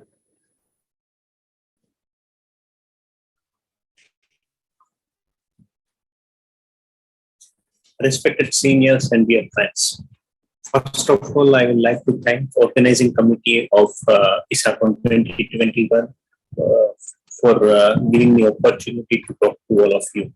I'm going to talk about current concept for anticoagulants and antiplatelet drugs and regional anesthesia. So we are using more and more regional anesthesia practice in our daily routine practice. It is better for patient outcome and for patient satisfaction. At the same time, patients with anticoagulants and antiplatelet drugs are coming more and more. We are getting more and more patients who are on these drugs. So, and that's why incidence of spinal and epidural hematoma has increased significantly in last few decades, and we need to think about it. So what is the problem? Incidence of spinal hematoma was initially considered as 1 into 1.5 lakh for epidural and 1 into 2.2 lakh with spinal. So this was very old study. But incidence of hematoma has increased with increased use of anticoagulant drugs for things like PVT or PE and antiplatelet drugs for IFT. So incidence has grown as high as 1 into 1 lakh for spinal and 33 into 1 lakh for epidural. And many more studies are coming up where they are showing incidence is quite high if we don't keep the things in mind. So focus should not only on the prevention of hematoma, but also on early detection and treatment of the hematoma. So if as I said, if we look at the literature where they had hematoma after giving clopidogrel or drugs like heparin, here you can see this is hematoma with lumbar plexus. This is with, again with lumbar plexus block, which is a quite deep block. This is spinal hematoma, antiplatelet and heparin therapy. So there are many reports, and that's why American Society of Regional Anesthesia and many other society like European Society came with guidelines for such drugs. First guideline came in 1998, then in 2002, then in 2010, and latest guideline is 2018 as formalized to assist anesthesia provider in decision making for such patients. So common anticoagulant drugs used during the surgical settings are antiplatelet medication, oral anticoagulants, standard heparin, herbal preparation, and new anticoagulants. So recommendations are often pharmacological based. They believe that if you wait for 5 half-lives, then you can give spinal or epidural. So when you are using therapeutic anticoagulation, you have to wait for 5 half-life. How it helps? With first half-life, 50% of effect will go. With second, 25% more, so 75%, and so on. With fifth half-life, 97% of the effect is wear off. So you can give your spinal or epidural safely. And same way, if you are using it for prophylaxis, then obviously dose is low, and you have to wait for 2 half-life interval. Second important point is it is proposed subsequent dosing of antithrombotic therapy based on 8 hours minus the time it takes the anticoagulant to reach peak effect. Why it is considered so? Rosencher look at the Roma and Mosnier, who noted that it takes approximately 8 hours for platelet count to become stable. For example, the efficacy of thrombolysis therapy following cerebral embolic clot markedly decrease after 6 to 8 hours. So we know that first 6 hours are thrombolytic therapy. After 6 hours, then you don't get proper results. So same way, clot is stable after 8 hours. So if you take LMWH, LMWH peak effect is at 4 hours. So subsequent dose should be after should be given after 8 minus 4 hours, that is after 4 hours. So you may manipulate the catheter, then after wait for 4 hours, and suppose if you want to remove the catheter, wait for 4 hours, and then give LMWH, so that there are no chances of hematoma. Thromboprophylaxis, when we need it, we need in many surgery. Most of the patient has one or more risk factor for thromboembolism. These factors are like surgery, trauma, cancer, venous compression with hematoma, increased age, pregnancy. So there are many factors which can cause thromboembolism in patient in the postoperative period. So we have to be careful, and we should think of thromboprophylaxis either mechanical or chemical. So risk factors are patient factor like female sex, elderly patient, abnormal spine, etc. Or needle placement, traumatic spinal or traumatic catheter placement. Epidural technique is more associated with it, and indwelling catheter can cause more hematomas. LMWH dosing is also important. If we start LMWH immediate postoperatively or intraoperatively, then there are more chances of hematoma. So ESRA has given specific recommendation for specific anticoagulants. First, we will go for antiplatelet medication. There are various types like aspirin, NSAID, thienopyridine derivative, platelet glycoprotein, 2B3 antagonists like apiptidamide, tirofiban, etc. Platelet P2Y2 receptor antagonists like ticagrelor, and many more. Mechanism of action of aspirin, it blocks cyclooxygenase, and cyclooxygenase is responsible for the production of thromboxane F2, which inhibits platelet aggregation and produces vasoconstriction. So for aspirin, so once patient is on platelet, it will effect will last till the life of platelets, which is 7 to 10 days. So if it is, we have to wait for 7 to 10 days. But in the low dose used for IIT patient, we can proceed for the surgery. And said it inhibits cyclooxygenase, but it goes reversible. So we can wait for a half-life of the medication and then go for spinal anesthesia. So recommendation are for either medication alone, like aspirin, does not increase risk. But if you are using along with other medication like clopidogrel, then you have to wait for spinal. No wholly accepted laboratory test for it, and normal bleeding time is not it does not indicate normal homeostasis. Same way, abnormal bleeding time does not indicate abnormal homeostasis. So we have to look for a history like history of bruising easily, history of excessive bleeding, female gender and increased age. These are all factors which can increase the risk of hematoma. A thienopyridine derivative with platelet membrane function by inhibition of adenosine diphosphate induced platelet fibrinogen binding. Its duration of action, thienopyridine derivative again exert irreversible effect on platelet function for the life of platelet. So till they get replaced, effect will be there.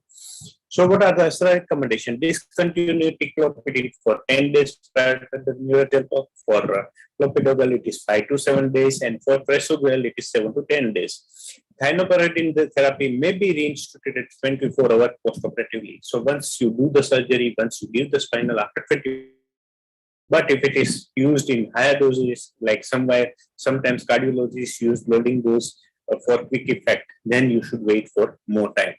There is no accepted laboratory test for this medication again. Platelet GP2B3 inhibitors like F6MF, aptifibetide, and tirofiban. Mechanism of action, it reversibly inhibits platelet aggregation by interfering with platelet fibrinogen and platelet one-wheel branch factor binding. For F6MF, it takes 24 to 48 hours until there is normal platelet function.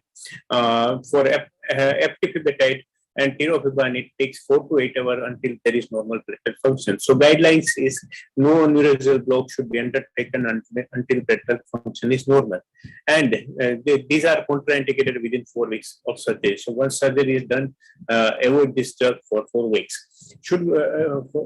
If we need to use it in postoperative period in emergency, we recommend the infusion should be limited to the drug minimizing that. So suppose patient is on epidural infusion, reduce the concentration of the drug so that you can assess the neurological function. Patient will have only sensory effect and no motor effect.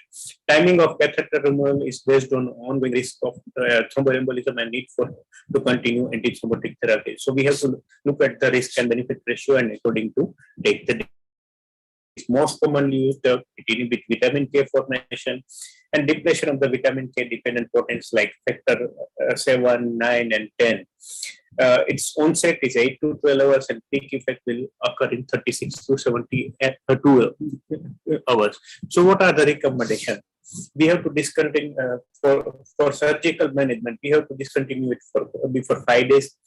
We have to assess the INR 1 to 2 before. If it is more than 1.5, then we have to go for oral vitamin K or IV vitamin K. If emergency reversal is required, like for emergency surgery, then we can give higher dosage of vitamin K, like 2.5 to 5 mg, or we can give fresh frozen plasma. If patient has high risk of thromboembolism, we have to think of bridging therapy with low molecular weight heparin. So we should switch to LMWH from warfarin and then go for surgery. Last dose of LMWH should be administered 24 hours before surgery and administer half of the daily dose. Intravenous heparin should be discontinued 4 to 6 hours before the surgery. If there is no then we can avoid bridging therapy. Postoperatively, we have to resume warfarin in the postoperative day. If patient is put on bridging therapy for minor surgery, resume it after 24 hours, and if the surgery is major with bleeding risk, then go continue after 42 to 72 hours. So for warfarin, evaluate the patient for other medication which can affect the coagulation process. Warfarin should be stopped, as I said, for 5 days before the surgery and check the PTA and INR before giving neuraxial block. Preoperative warfarin, if warfarin has been administered more than 24 hours prior to the patient has been given more than one dose, then check for PTA and INR. Patient receiving postoperative epidural analgesia and warfarin both, then we have to monitor PT and INR regularly, daily, assess motor and sensory component daily. If the INR is more than 3, then warfarin should be withheld. Epidural catheter should be removed only when INR is less than 1.5. This is very important. If removed with more than 1.5 INR, then we have to monitor the patient neurologically at least for 24 hours. So we have to be careful while removing epidural catheter also. Standard heparin, it binds with the antithrombin 3 and neutralizes the activated factors of 10, 12, and 11 and 9. The elimination half-life is 56 minutes, but if you use higher dosages, then elimination half-life is prolonged, so it is dose dependent. So extra recommendation is mini subcutaneous dose. We don't need to worry like 5,000 units subcutaneous daily, twice daily, no contraindication. But with higher doses, we need to do enhanced neurological monitoring in patient with epidural catheter. Patient on heparin for more than 4 days thrombocytopenia because it causes thrombocytopenia. So if patient is on heparin for 4 days or more, then check platelet count before going for spinal. Heparin administration should be delayed for 1 hour after neurological blockage. So suppose if you are giving heparin in the vascular surgery patient, after giving spinal, give heparin only after 1 hour. Indwelling catheter should be removed 2 to 4 hours after the last dose of heparin and evaluation of PTT. Heparin should not be reinitiated until 1 hour has passed. So stop heparin for 2 to 4 hours, then remove the catheter, then wait for 1 hour, then only start heparin again. If bloody tap has occurred, communicate with surgeon. No need to postpone the surgery. If bloody tap has occurred, then monitor the patient for neurological function. There are many LMWH. Enoxaparin is most commonly used drug. Chances of hematoma is more in female gender, elderly, traumatic needle catheter placement, and indwelling catheter when you are using LMWH. So risk of hematoma, as I said, it increases up to 1 into 3,000 for epidural and 1 into 40,000 for spinal anesthesia, especially when you are using LMWH and not following the guidelines. So mechanism of action, it affects factor 10. LMWH does not alter the patient's PTT, and there are no laboratory tests to measure its action. So patient is an LMWH, and if we do PT or INR or FPTT, it is of no use. So what are the recommendations? General SRR recommendations: assess the patients for concomitant medication that affect the coagulation.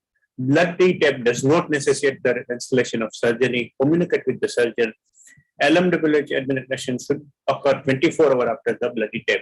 Don't give LMWH if you find the bloody tap for 24 hours at least.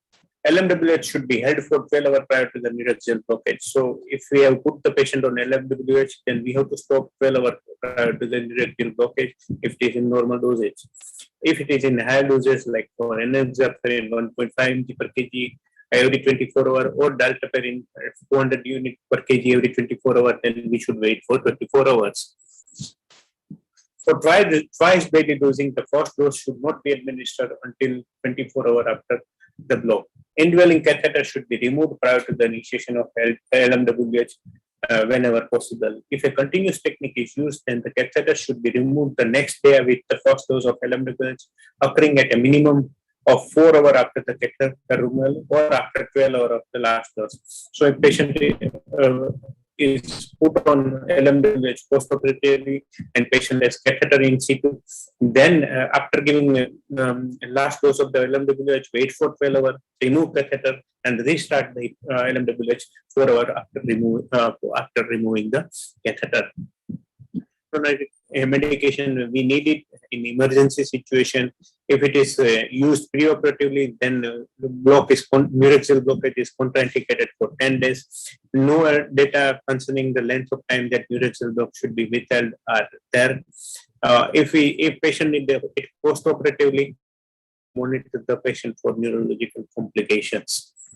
Newer anticoagulant agent like fondaparinux, antithrombotic medication, it is used for DVT prophylaxis. It binds with antithrombin 3, which neutralizes the factor 10N. Its peak effect is in 3 hours, about 17 to 21 hours. It has got irreversible effect. It needs further clinical experience to formulate guideline. Newer anticoagulants like divardirudin, liftiridin are also used nowadays. Caution is advised in such patients. Oral direct thrombin and activated factor 10 inhibitors like dabigatran, itaxilate, and rivaroxaban are nowadays routinely used for DVT prophylaxis.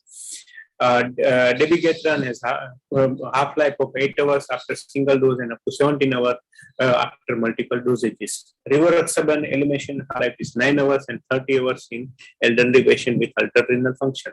So guidelines is for rivaroxaban, we suggest that it should be discontinued 72 hours prior to the neurological block.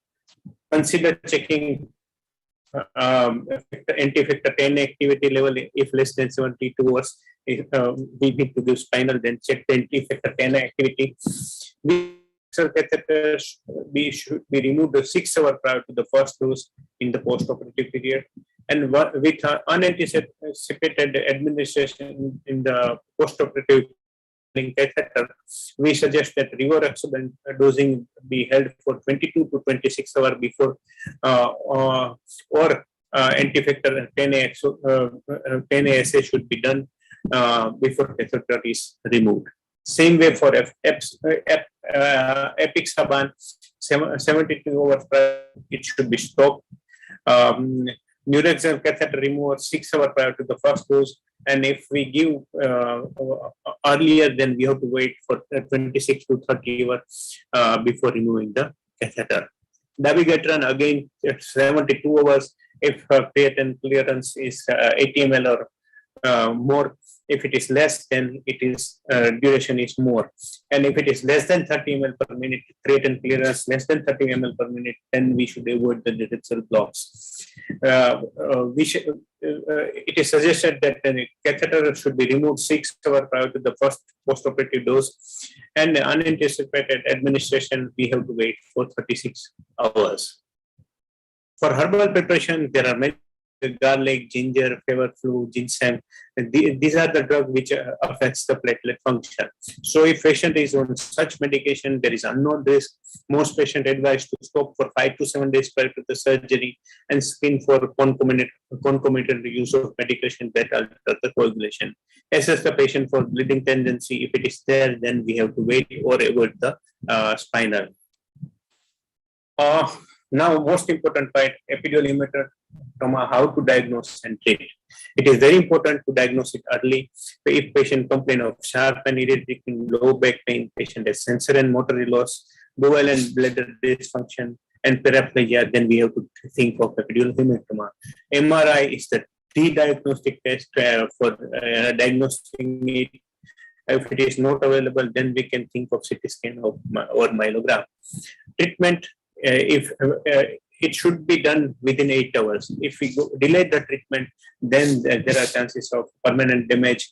Emergency decompression laminectomy should be done, and hematoma should be evacuated.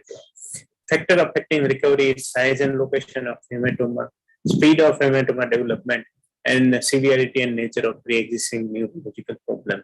So if size is bigger, then more chances of permanent damage. If speed of hematoma formation is faster, then chances of delayed recovery or no recovery, and pre-existing neurological problem also affected. For peripheral nerve blocks, there are reports of psoas compartment hematoma after lumbar sympathetic block, but these are the expandable compartments, so recovery chances are more as compared to neurological block. There are reports of hematoma with axillary, intraclavicular, and interscleral blocks also, but they are very few, and permanent neurological damage is very rare. Risk can be lowered with ultrasound guided block, especially in trained men. If the anesthetist is not trained enough, and then hematoma can occur even with ultrasound guided technique. So if we look at the risk of hematoma with various block, like it is lowest with local infiltration, then superficial blocks, then facial blocks, then super block like femoral, popliteal, or intercostal block. Deep blocks like celiac block or lumbar plexus block, risk is higher. If we go for paravertebral block like lumbar plexus block, risk is even higher, and if you give epidural, risk is highest. So this is the guideline when to go for spinal, when to go for catheter manipulation after giving various drugs, and time after puncture for manipulation or removal of the catheter, when we can restart it. This is available in ESRA guideline. It is freely available on website, so you can download it. So take home message is concurrent use of coagulation or alternate medication may increase the risk of bleeding without altering coagulation studies. So multiple medication, more chances of hematoma. When providing postoperative analgesia with an epidural or use opioid or dilute local anesthetic to allow neurological evaluation. So if you are using epidural for postoperative pain relief, then use low concentration of the drug or use opioid along with it, so that you can have assessment of motor function. Remove catheter at the nadir of anticoagulant activity and do not give additional anticoagulant immediately after removal. Follow the guideline properly about catheter removal. Frequent evaluation of the neurological status of the patient should be pursued for early detection of epidural hematoma and the treatment. If you detect it early, then there won't be permanent damage. In high risk cases, continue monitoring neurological status for 24 hours post catheter removal. So these are the all important points. If you keep it in mind, then you can avoid damage to your patient. Thank you very much. If you have any question, you can ask. Thank you, Dr. Valera. Now, any question, if you want to ask, name the speaker, then ask the question.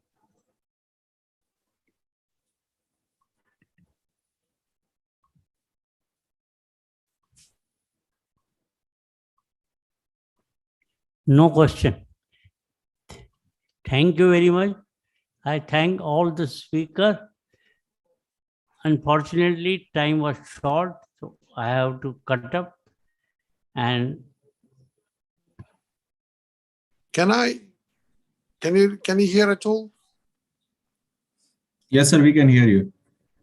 All right. Can I ask a question, please? Because I'm one of the panelists also, and I've just presented the regional anesthesia thing. Sir, please go ahead. Thank you. So the question is actually to the use of ultrasound and also peripheral nerve stimulator. While I was presenting, I did present about diabetic neuropathy. And I think our esteemed colleague actually was presenting on regional on the ultrasound in these patients. I just wanted to have a discussion with her about what is the role of ultrasound, especially in diabetic polyneuropathy patients, especially when the use of peripheral nerve stimulator has very limited application there.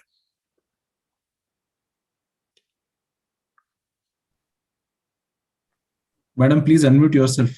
Yeah, sorry. Really good question. We understand the limitations of PNS in diabetic patient, and that is why it is the combination that we'll have to use. We cannot keep saying that PNS is the final thing or the ultrasound is the final thing, considering the disease that is present in the patient.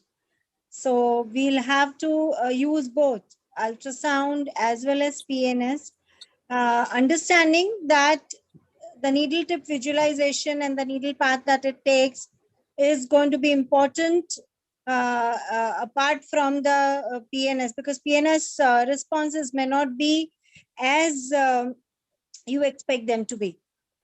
So here the ultrasound will have a higher, you'll have to balance both, but both the monitoring will be useful definitely. We cannot say and assume that, okay, we understand that neuropathy is bound to be there and you don't expect the responses just the same as you get it in normal patients. But at the same time, it can be really help you to go for with that intraneuronal or intravascular placement, it may help you. So we do not know. There are studies where it is, even if it is within, it is still showing no response. So we are seeing all kinds of responses, but dual monitoring is going to be the in thing. As I've said, that whether it is you want the seat belts or you want the airbags in your car, we need both actually. So that's how it goes. Okay. Thank you. The next question is, because it's mainly with regional anesthesia.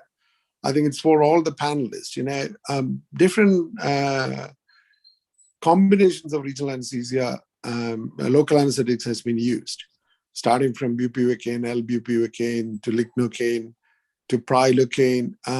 For patients with neurological deficits, which one would you think is the best to be used in the context of the neurological disease? I mean, any panelist can answer, or anyone from the audience, actually. This is just to stimulate some discussion, because I think, a lot of the audience would actually benefit with these things, because the practice is more important now. Are there many studies which are done in patients with the neurological diseases? We have given regional literature. I don't know. We always talk about the sensory and the motor aspect. How much is the blockade by any local anesthetic? Like we say, ropivacaine will be better, will be giving us less of motor blockade. But coming to the sensory blockade and in the neurological disease, I don't know if there are many studies which are done. I mean, it's really a good viewpoint that you have come up with. And there are worries about you giving regional block in these patients. There is always a medical legal issue. When you want to give regional blocks in patients with neurological disorder, you are always giving with a little bit of without a prior documentation or assessing, because you never know whether it's because of your block or it is just a precipitation of the progression of the disease. You do not know. So you're always worried that way. So I really don't know if there are any papers. There is a lot of papers, actually, but like I presented, there is no conclusive evidences. And that is the reason that there is no consensus or recommendations. But when it comes to practice, you need to be balancing the risk of GA versus regional anesthesia. For example, if it's a post-polio patient, you have a higher incidence of GA complications, and then sometimes you have to resort to the regional anesthesia. I was just asking the audience or also the panelists if anyone has any experience with these things. The next question is actually to the last gentleman. Sorry to interrupt you. We have one more speaker waiting to deliver his lecture. Dr. Atul Gaur. That was question. All right. Okay. Dr. All right. Atul Okay. Gaur. Okay. Abdul, So we will take up your questions after his talk. Okay, that's fine. Thank I you. thought that it was. Yeah. Sorry to interrupt you. Okay, that's Hi, fine. sir. Okay, so the question is, what is the learning curve for ultrasound guided spinal and epidural blockade, especially for the residents or the newcomers into this field? Dr. Atul Gaur. Oh, hello. Yeah, sorry. Yes, please repeat the question, please. What is the learning curve for ultrasound guided spinal anesthesia and epidural anesthesia, especially for the newcomers or the residents when we want to teach them? What's the learning curve? I find that newcomers or younger generation learn faster than the senior people like me, or more senior people than me. And then sometimes we get carried away with our experience curve. As senior person, we think that we are more experienced to do spinal. And when we are using ultrasound, then we forget about our landmark guided skills and we start relying on the spinal sonography, and then we made mess. So I think probably learning curve is less of an issue with the younger generation than with the experienced people. How much time? It depends upon the exposure, experience, and the supervision. Thank you. Thank you very much. Dr. Gaur, I request you please start your lecture. Thank you, Chairperson. Thank you, Professor Tarlika, Dr. Paliwal, Professor Paliwal, and other organizing committee members and panelists to allow me to have a presentation. I'm sorry for the delayed start, but then I'll try to take you through the spinal sonography. First thing first, I must acknowledge all my faculty members who are associated with me during my workshops and courses, and then I keep learning from all of them, and then there are a few more than this list. I will be trying to cover the benefits of ultrasound, applications of ultrasound, past and present, how we do spinals or epidurals. I will focus on spinals because epidural is just a few millimeters shorter than spinal as far as depth is concerned. Image formation, assist devices, use of assist devices, how I do it, because every one of us, we have got different ways of doing it. And then all of us, we are experienced. When we know how to do it, we have our own techniques to do it. Needle trajectory and importance of learning from juniors. Amongst the benefits, we all know nowadays, there is no need to narrate the benefits again and again of using ultrasound. In 2002, 2004, it was necessary, but then we all know that no radiation and bedside investigation, and it has got advantages, many. Spinal sonography probably was first used by Bogin and Stillin to put in neuraxial interventions in 1971. We can use spinal sonography to help with the spinals, epidurals, cervical, lumbar, thoracic epidurals, and caudals, to put in a paravertebral blocks in pain medicine for a specific population like pediatric age group or geriatric age groups, and in special circumstances. For example, our previous speaker was enlightening us with the use of anticoagulation and spinal complications. So in spinal anesthesia, initially, if I take back myself during my trainee days, then the ergonomics was totally different. We used to flex the patient too much in lateral position. We used to stand by the side of the patients when we are doing the procedures. Patient comfort was, I don't know, if patient was able to speak, probably they will be able to shout when they are flexed too much. The one assistant was required. Localization of landmarks was different. It was more challenging and difficult. And the anesthetists who were performing spinals at the time, they were having huge experience, and then they could do the procedure, but then the localization methods were different. Assistance and sensory input methods for us were different. Nowadays, we have workshops and courses to put in spinal to teach anything and everything. And then we come together on such platforms like today, experts and panelists from various places, and then who can then teach the audience or juniors, and then even to some seniors when they are not doing a particular procedure, they can learn.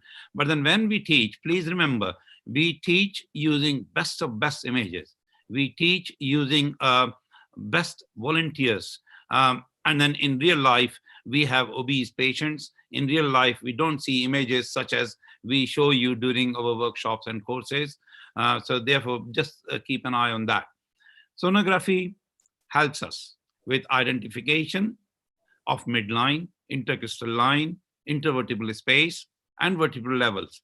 So when you are early in your learning phase, or when you don't have much experience, then also you can use ultrasound to at least confirm your landmarks, and that helps.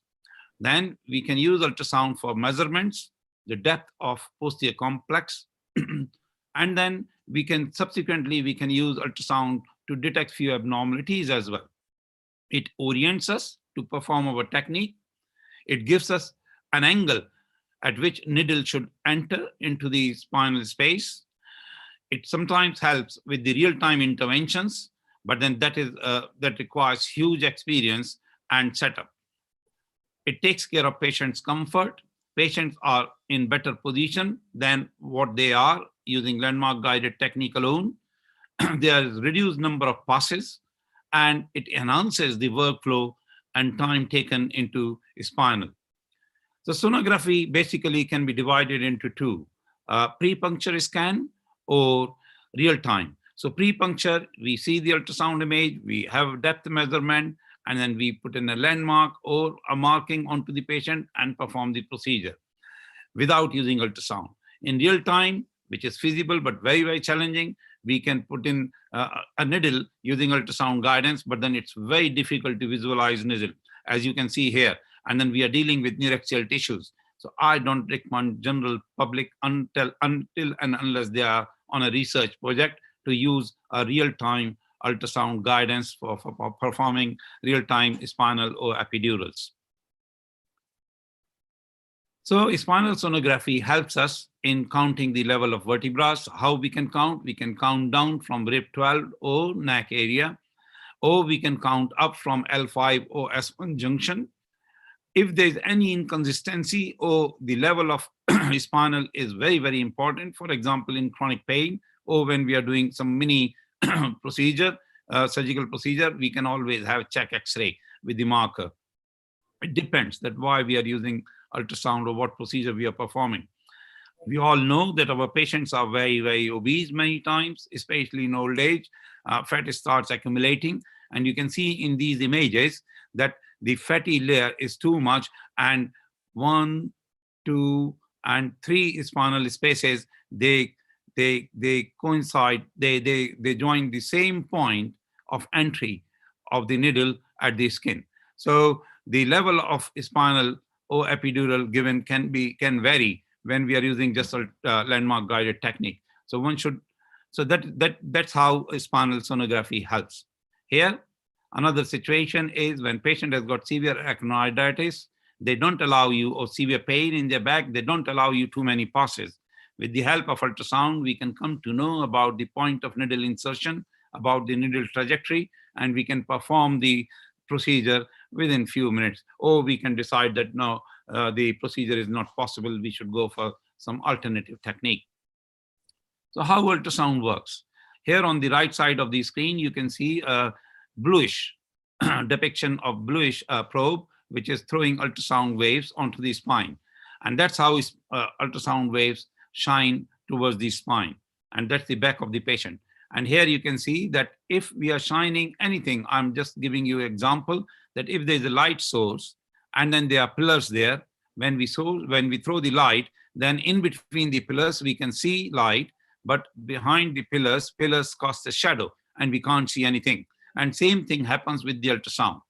So it is very, very important to start understanding that what is happening, building the image in your mind, kind of a 3D imaging in your mind when we are doing ultrasound, because ultrasound is not about recognition of structures. It is about doing dynamic imaging and creating an image in your mind that what we are going to do. So it's very important. Now, in many books or Google, you can see these images, which are very, very important to understand. When probe is placed at the transverse processes, just remember this light source and pillars and shadows and windows. When it is placed at the transverse processes will look hyperechoic, but there will be a shadow beneath the transverse processes. Okay, and between the transverse processes, you can see psoas major or other structure, whatever structure comes there.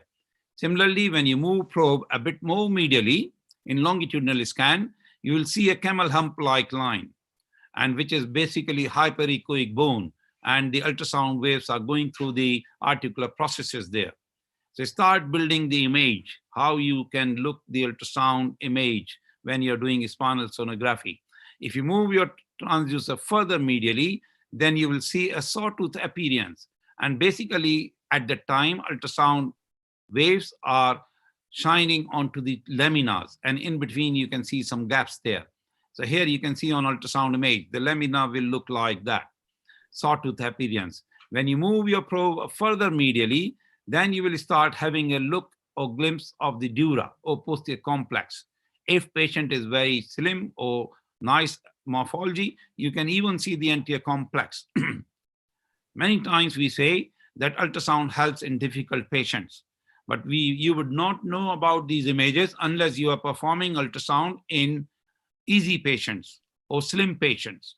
And I always say that it is very good to practice the use of ultrasound on volunteers or medical students or student nurses, because they also learn and you learn the normal anatomy or morphology. When transducer is placed transversely, then the picture is different on ultrasound. You can see the facet joints there, transverse processes there, and in the midline, you can see the dura or posterior complex, dura ligamentum flavum complex, when transducer is placed transversely. So all these images should give you some idea that at these various stages, ultrasound image looks like that.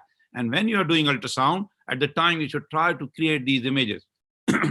So in lumbar region, we'll be talking today mostly about the lumbar region ultrasonography. In lumbar region, you can have a transverse scan, or you can have a paramedian or parasagittal scan. So these two are main scans, and then we all know about the planes in human body. So just touching a bit, that lumbar spinal sonography is different than thoracic region sonography. And then we will discuss about these, or cervical sonography. We'll discuss about these in different lectures because they are a complete lecture in itself. So image formation, if you remember about the vertebral arrangements, the transverse arrangement of the vertebra, and then the transverse image onto the ultrasound image, then you can make an idea that how ultrasound looks. So in transverse image, there's a spine there, and then posterior complex over there. In longitudinal image, or parasagittal or sagittal scan, you can see that, let me move these photographs here. You can see that when ultrasound waves are hitting at the base of the spine, that is giving this shadow onto the longitudinal scan, ultrasound scan. When ultrasound images are hitting at the lamina, that is giving this image onto the ultrasound scan. And when ultrasound waves are hitting at the posterior complex, dura ligamentum flavum complex, you will see that structure. Now in difficult spinals, you may not see this, you may not see this, or you may not see this. So that's how it helps. And then you need to move the probe accordingly in order to have a glimpse of the posterior complex, and then you perform the procedure. So I will not be talking about difficult spinal sonography all the time today. Then we go to the next slide. So here you can see when we place our probe in parasagittal plane and tilt it towards the midline, then ultrasound wave goes like that. And then you see this longitudinal scan. Here you can see base of the spine, lamina of another vertebrae will be here, and then you can see posterior dura ligamentum flavum complex, and you see anterior dura ligamentum flavum complex. Now, please try to differentiate. The posterior dura ligamentum flavum complex means you can see behind it. You can't see behind the base of a spine or lamina. The anterior complex means you see a diffuse image. So when you see a clear-cut image, because there's a water sac there after that, you can see a clear-cut image, the transverse image, a transverse hyperechoic line. That is the posterior dura ligamentum flavum complex. When you place your probe transversely, then if your probe is placed onto the spine, a spinous process, then you don't see anything. You just see the dropout shadow because of the articular processes and because of the spine. But when you slip your probe into the interspinous space, then you can see the transverse image of ultrasound of the spine, and you can see then the dura. You are lucky to see anterior complex, and then you can see other structures nearby and the dropout shadow. So wherever there's a bone, you see a dropout shadow. Wherever there's a window, you can see these structures. Here, I am not able to see these structures because that is bone. That's the dropout shadow. That is the dropout shadow here. But here I am able to see because there is a window. So ultrasound waves can go through the area. It is very, very important to repeat in your mind to realize the importance of shadows and windows. A recap. So this image is very good on Nisora. So that is the spine, okay? And that's the body fat around us. And when we place probe in midline or in parasagittal plane, then ultrasound wave, when probe is placed in midline, goes like this between two vertebrae. And when it is in parasagittal plane, then it goes like that. So your probe has to be tilted medially. So it is in parasagittal plane, not looking parallel. It is looking medially. It's very important to realize. These important, minute, subtle movements improve your image. Here you can see, again, that is the transverse image. You can see through, that's through the window, a posterior dura ligamentum flavum complex there, anterior complex there, which is more diffuse, that is the straight line. Then facet joint or articular processes there and transverse processes there. In longitudinal scan, that is the transverse scan again. In longitudinal scan, you will see base of a spine there. Here you can see base of a spine there, okay? Then you see lamina there. You can see lamina here, and then you can see dura ligamentum flavum complex. You can see dura ligamentum flavum complex here. And if morphology is very good, you can see anterior complex as well. Anterior complex is there.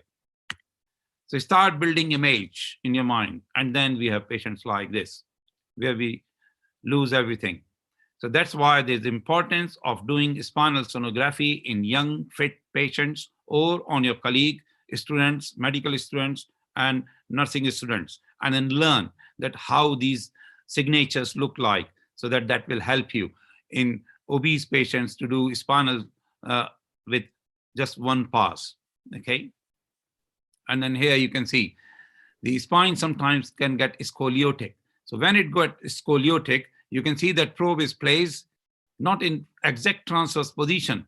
You are aligning the probe with the transverse scan of the patient. So here you were aligning the probe with the transverse scan of the patient because spine was rotated and twisted. So you need to build a image in your mind, 3D image in your mind when you're doing a spinal sonography. Here you can see, so I always place the probe in longitudinal scan first, confirm the side of probe, which side it is looking. My machine will be either by side of the patient or on my left-hand side or right-hand side. And every space when I go into spinal space, I move my probe transversely in order to scan, shine the ultrasound beam onto the base of a spine, lamina and dura.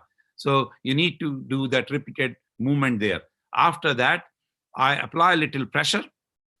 I don't apply the pressure with the help of, I don't put a marker there, but then I apply a little pressure with the ultrasound probe and see the blanched area. And in the center of the blanched area, I take needle, back of the needle, and apply some pressure for some time to create a mark, because then that remains there for 5 minutes or so. And then that is good enough. Otherwise, I lose control on my hand and my probe slips away. So here you can see I'm applying some more pressure there and then lifting the probe and then that blanched area, and then I'm applying the pressure from the back of the needle or the needle cap there. So that creates a mark, and that is the external marking for me, a needle entry point for me. And then I again clean it. You can see it again here. Sometimes you can just do transverse scan if longitudinal scan is very, very difficult, and then go through the one space to the another space to the another space, looking at the ultrasound scan there. And then you select your space, and again you are going to apply a little more pressure and then create a mark and then clean the area. Okay, sorry about the background noises. And then I apply some local anesthetics into that mark area and then leave my needle in there. I don't tell my patient that needle is there. And patient is sitting comfortably. I never ask them chin to chest, because if you realize yourself, if you do chin to chest, nothing happens in lumbar spinal region. Yes, they should slouch their shoulders and sit comfortably by pushing their back towards your side, towards the operator side. But then doing chin to chest doesn't achieve anything. And that is more discomfort to the patient. Then when I'm doing procedure, just before that, I ask my assistant to remove the needle, because that needle tells me the trajectory, because patient may change their position when we are getting ready. And then after that, I ask them to spray again and then perform the procedure. And here you can see that I'm cleaning again the whole area after drapes and everything. And then I asked my assistant to take picture, and then she forgot to take picture at the right time. Anyway, you can see here in this picture, the ultrasound scan is being done, local anesthetics is injected, and then I leave the needle over there after injecting local anesthetics. Then before performing the procedure, I ask my junior or my assistant to remove that needle. Patient is slouching, but they are not doing chin to chest, okay? And then when they remove the needle, at the time I pay attention to the trajectory of needle, and then I perform the procedure after introduce a needle. In such an obese patient, you can see just with one pass, you can go and then hit the dura or arachnoid space. You can go subarachnoid here in the case of spinal, okay? So here you can see examples of a spine which we come across, because these patients are coming for hip and knee replacements. So arthritis, they've got severe arthritis. Obviously, their spine is also arthritic, and then they may have many osteophytes over there. And here you can see that is the transverse scan of the ultrasound machine, but you can see the placement of the probe, how twisted it is. And this area is dipped in as well. So it is not only twisted, but then this area is dipped, and this side of the probe is outside. Okay, so you need to align, you need to look at the ultrasound image while you're doing the ultrasound ultrasonography, and then decide that which way your needle should go. Here you can see needle trajectory is that, and that is in midline. That's not paramedian in this patient. Normally what happens, that patient comes to you with one knee replacement. First, their both knees are gone, so their spine is in center. But when their one knee is sorted, they start walking differently, and then their spine moves inside, but then the outside crease never moves there. And then here you can see the spinal in midline.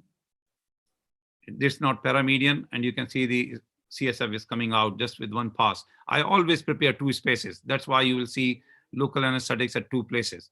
I always prepare because we never know that osteophyte or some bony fragment is sitting there. Why? Because if you look at the ultrasound images, you'll find many osteophytes there, or arthritic changes into the spine, or collapse of the spine there. And then that all obstructs the ultrasound waves. So therefore, you don't see the ultrasound image properly. And that's why we need to talk about the difficult sonography as well at an advanced stage. But then I thought that for today, it was enough to have some overview of how we do spinal sonography and how we can take advantage of spinal sonography while performing our epidurals and spinals. And it's my opinion that chin to chest doesn't achieve anything while doing spinals or epidurals. Reverse learning. I call it reverse learning. Probably meaning of reverse learning is something different. But then I always go to these stations when my younger faculty, they are teaching us or in workshops and courses. And many times I learn very good trick of trades because they all are more knowledgeable than us. So please don't think that because we are senior, we have more knowledge. Yes, we have more experience, but then our juniors have got better knowledge than us all the time, every time. Thank you very much.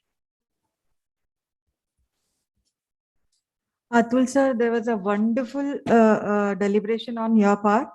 One question I would like to ask, sir. In case of difficulty, when it is difficult to identify the space, even with the help of ultrasound, what would you advise, sir?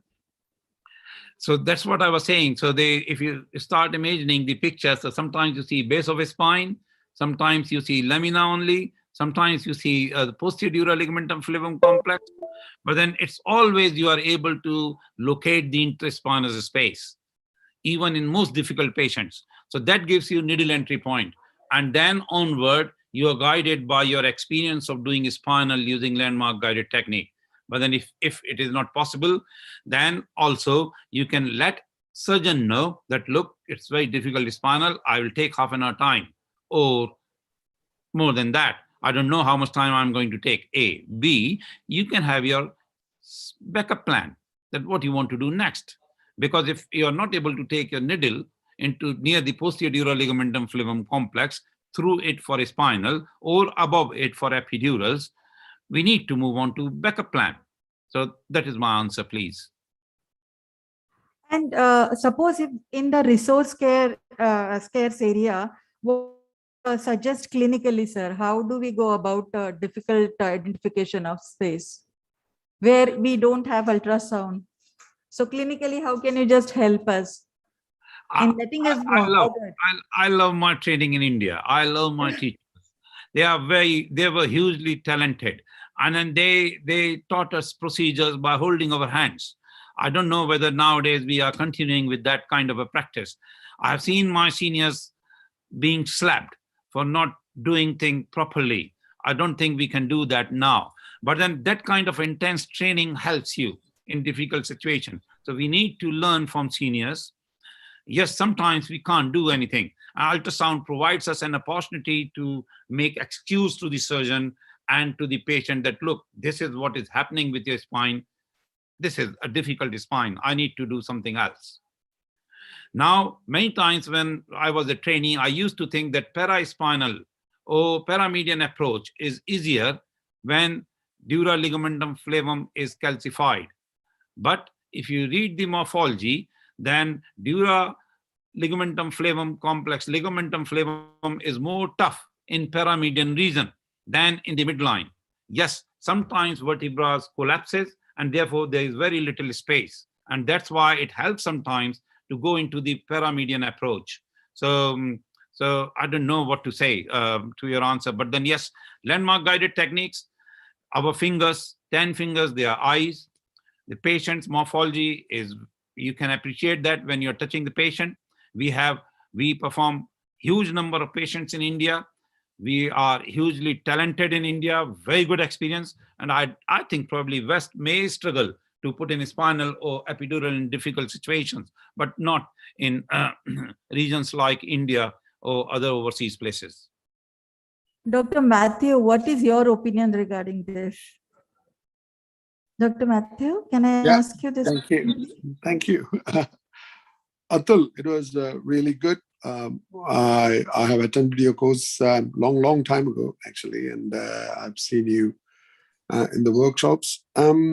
Now, your question regarding landmark techniques, just like Atul said, I've also been trained there. And the way how you train yourself is what makes you better. And the more you do, the more better you become in your expertise, especially your performance. How can you help in areas where we don't have the correct resources? There was a time when we used to do a rural camp nearer to the, almost 300 miles away from Baroda. And my seniors, especially like Sunil and all, were very careful in how we used to manage the spinal because of the dearth of infrastructure there. And I think it is the experience of these seniors who will help. And I think that landmark technique experience, we shouldn't lose it by the use of ultrasound. Especially, when you are getting a bit more, obese patients nowadays, your expertise will increase only by doing it by the landmark technique. The more it's like using ultrasound for necklines now. The other day, I was asking one of my trainees to do a neckline with landmark technique, and he refused to do it because he feels a bit scared to do it without a gadgets like the ultrasound. Ultrasound is an adjunct, just like Atul says. If you have a problem, you always will be able to. Now, the question for Atul, I have one question, Atul. The characteristics of the ultrasound that you use is very much important in identifying and to get a good picture, isn't it?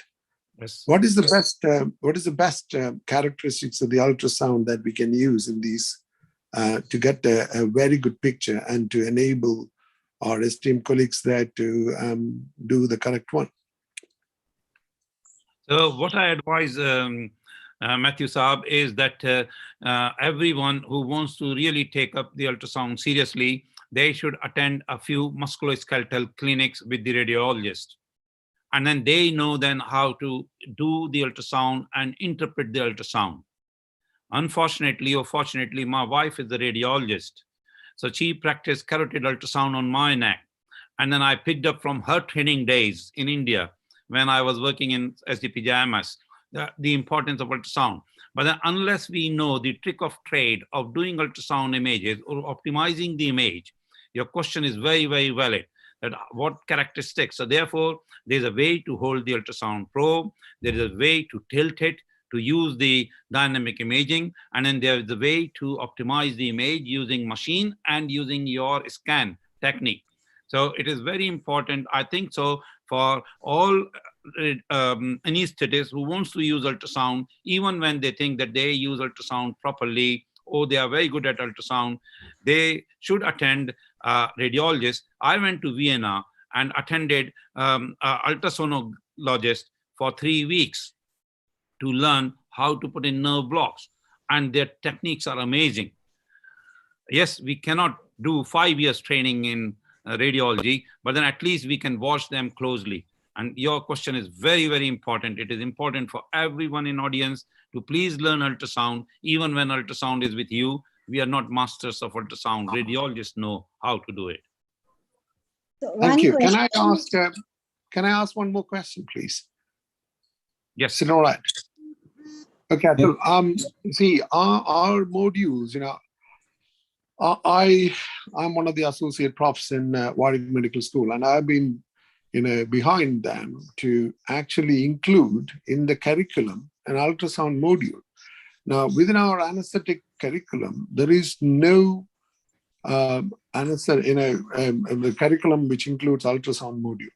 And I think our colleagues back in India we should actually include a module of ultrasound, because it's very important now in our everyday practice very to much have there. ultrasound. Yeah, It is in the curriculum now, sir.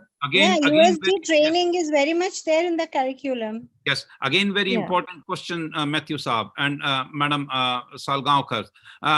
Now, what should be in curriculum is also important.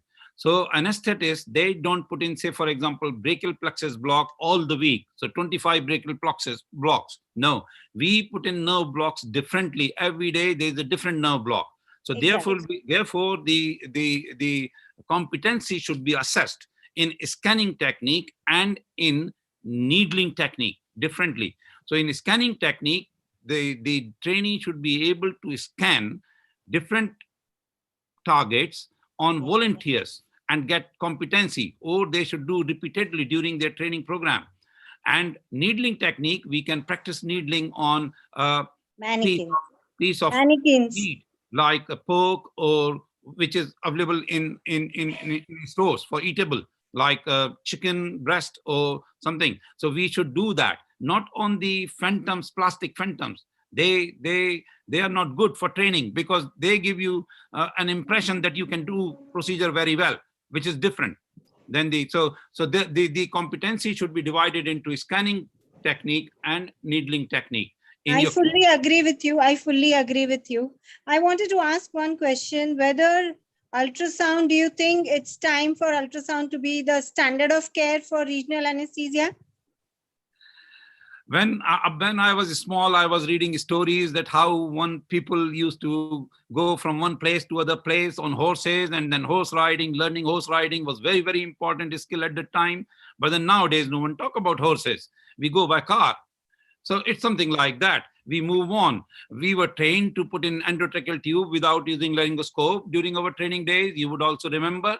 But nowadays, we don't do. We just use laryngoscope. Rather, we are using eye gels or LMAs in most of the patients. So with time, we need to move on.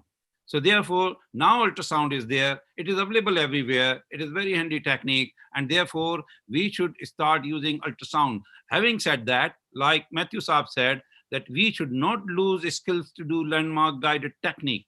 And we anesthetists or other medical people in India, we have privileged position from that point of view, because we get too many number of patients to do, too many procedures to perform. And that's why we are more skilled when you compare us from the other in the world. So yes, it's time to move on to ultrasound, but then ultrasound sometimes will give you just interspinous space marking. Then how you will do spinal?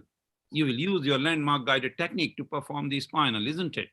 Yes. So that's my I'm answer. sorry, we have to interrupt because we are running short of time. I think the other session faculties are waiting. I'm so sorry.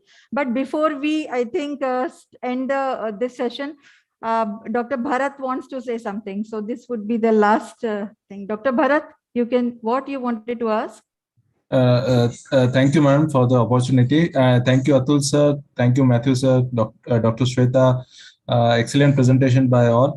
I had seen Atul sir has performed all procedures using a linear probe. And considering the obese patients we have seen, sir, any experience you would like to share with the curvilinear probe? Is it more easier, or you better appreciates the anatomy? The Americans normally use high-frequency curvilinear probe. In England, we normally use a high-frequency linear probe and a low-frequency curvilinear probe.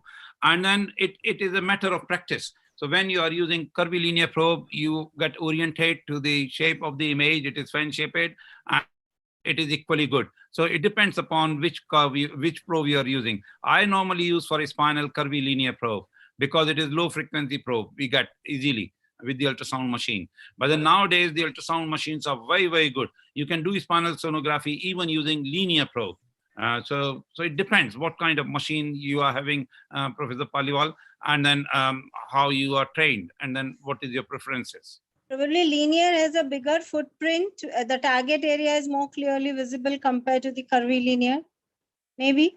The curvilinear probe has got a fan shape image. Yeah. Yeah. So because we are interested in images at deeper level. So at deeper level, they go more wider. With the linear probe, you get better image throughout. So even with linear probe, you can get that kind of image nowadays. So, so that's why we should sit with the radiologists. We should talk to them. We should attend their clinics, and then we should know more and more about probes and machines and imaging. Yeah, thank you. Thank you, sir. Thank you, Dr. sir. Atul, Dr. Matthew, Dr. Hetal Kumar, and Shweta, and myself, Dr. Anjali Bure. Thank you so much for your deliberation over here. It was quite interesting. And I think, hope we can have this discussion in future endeavors. Thank you so much. Thank you, Anjali ma'am. Thank you for the opportunity. Thank you, Anjali ma'am. Yeah. Thank you very much. Okay, please attention. Now I getting important and interesting announcement. Tonight we have an All India singing competition of SIN with Love Orchestra, Taj-e-Tarannum. There are 12 selected contestants by respected judge with high repute. There are 2 Garba also. At the end, we will give awards. Do attention and release. Location Hall A tonight 8:30 p.m. Now, final session start.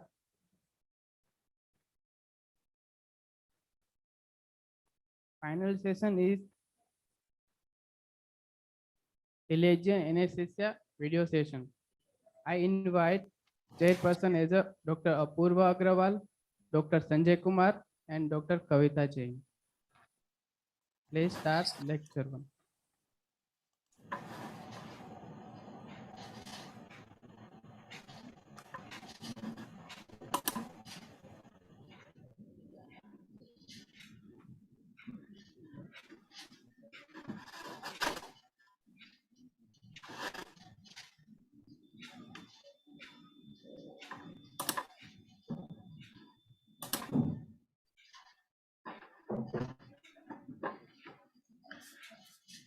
Good evening, everybody.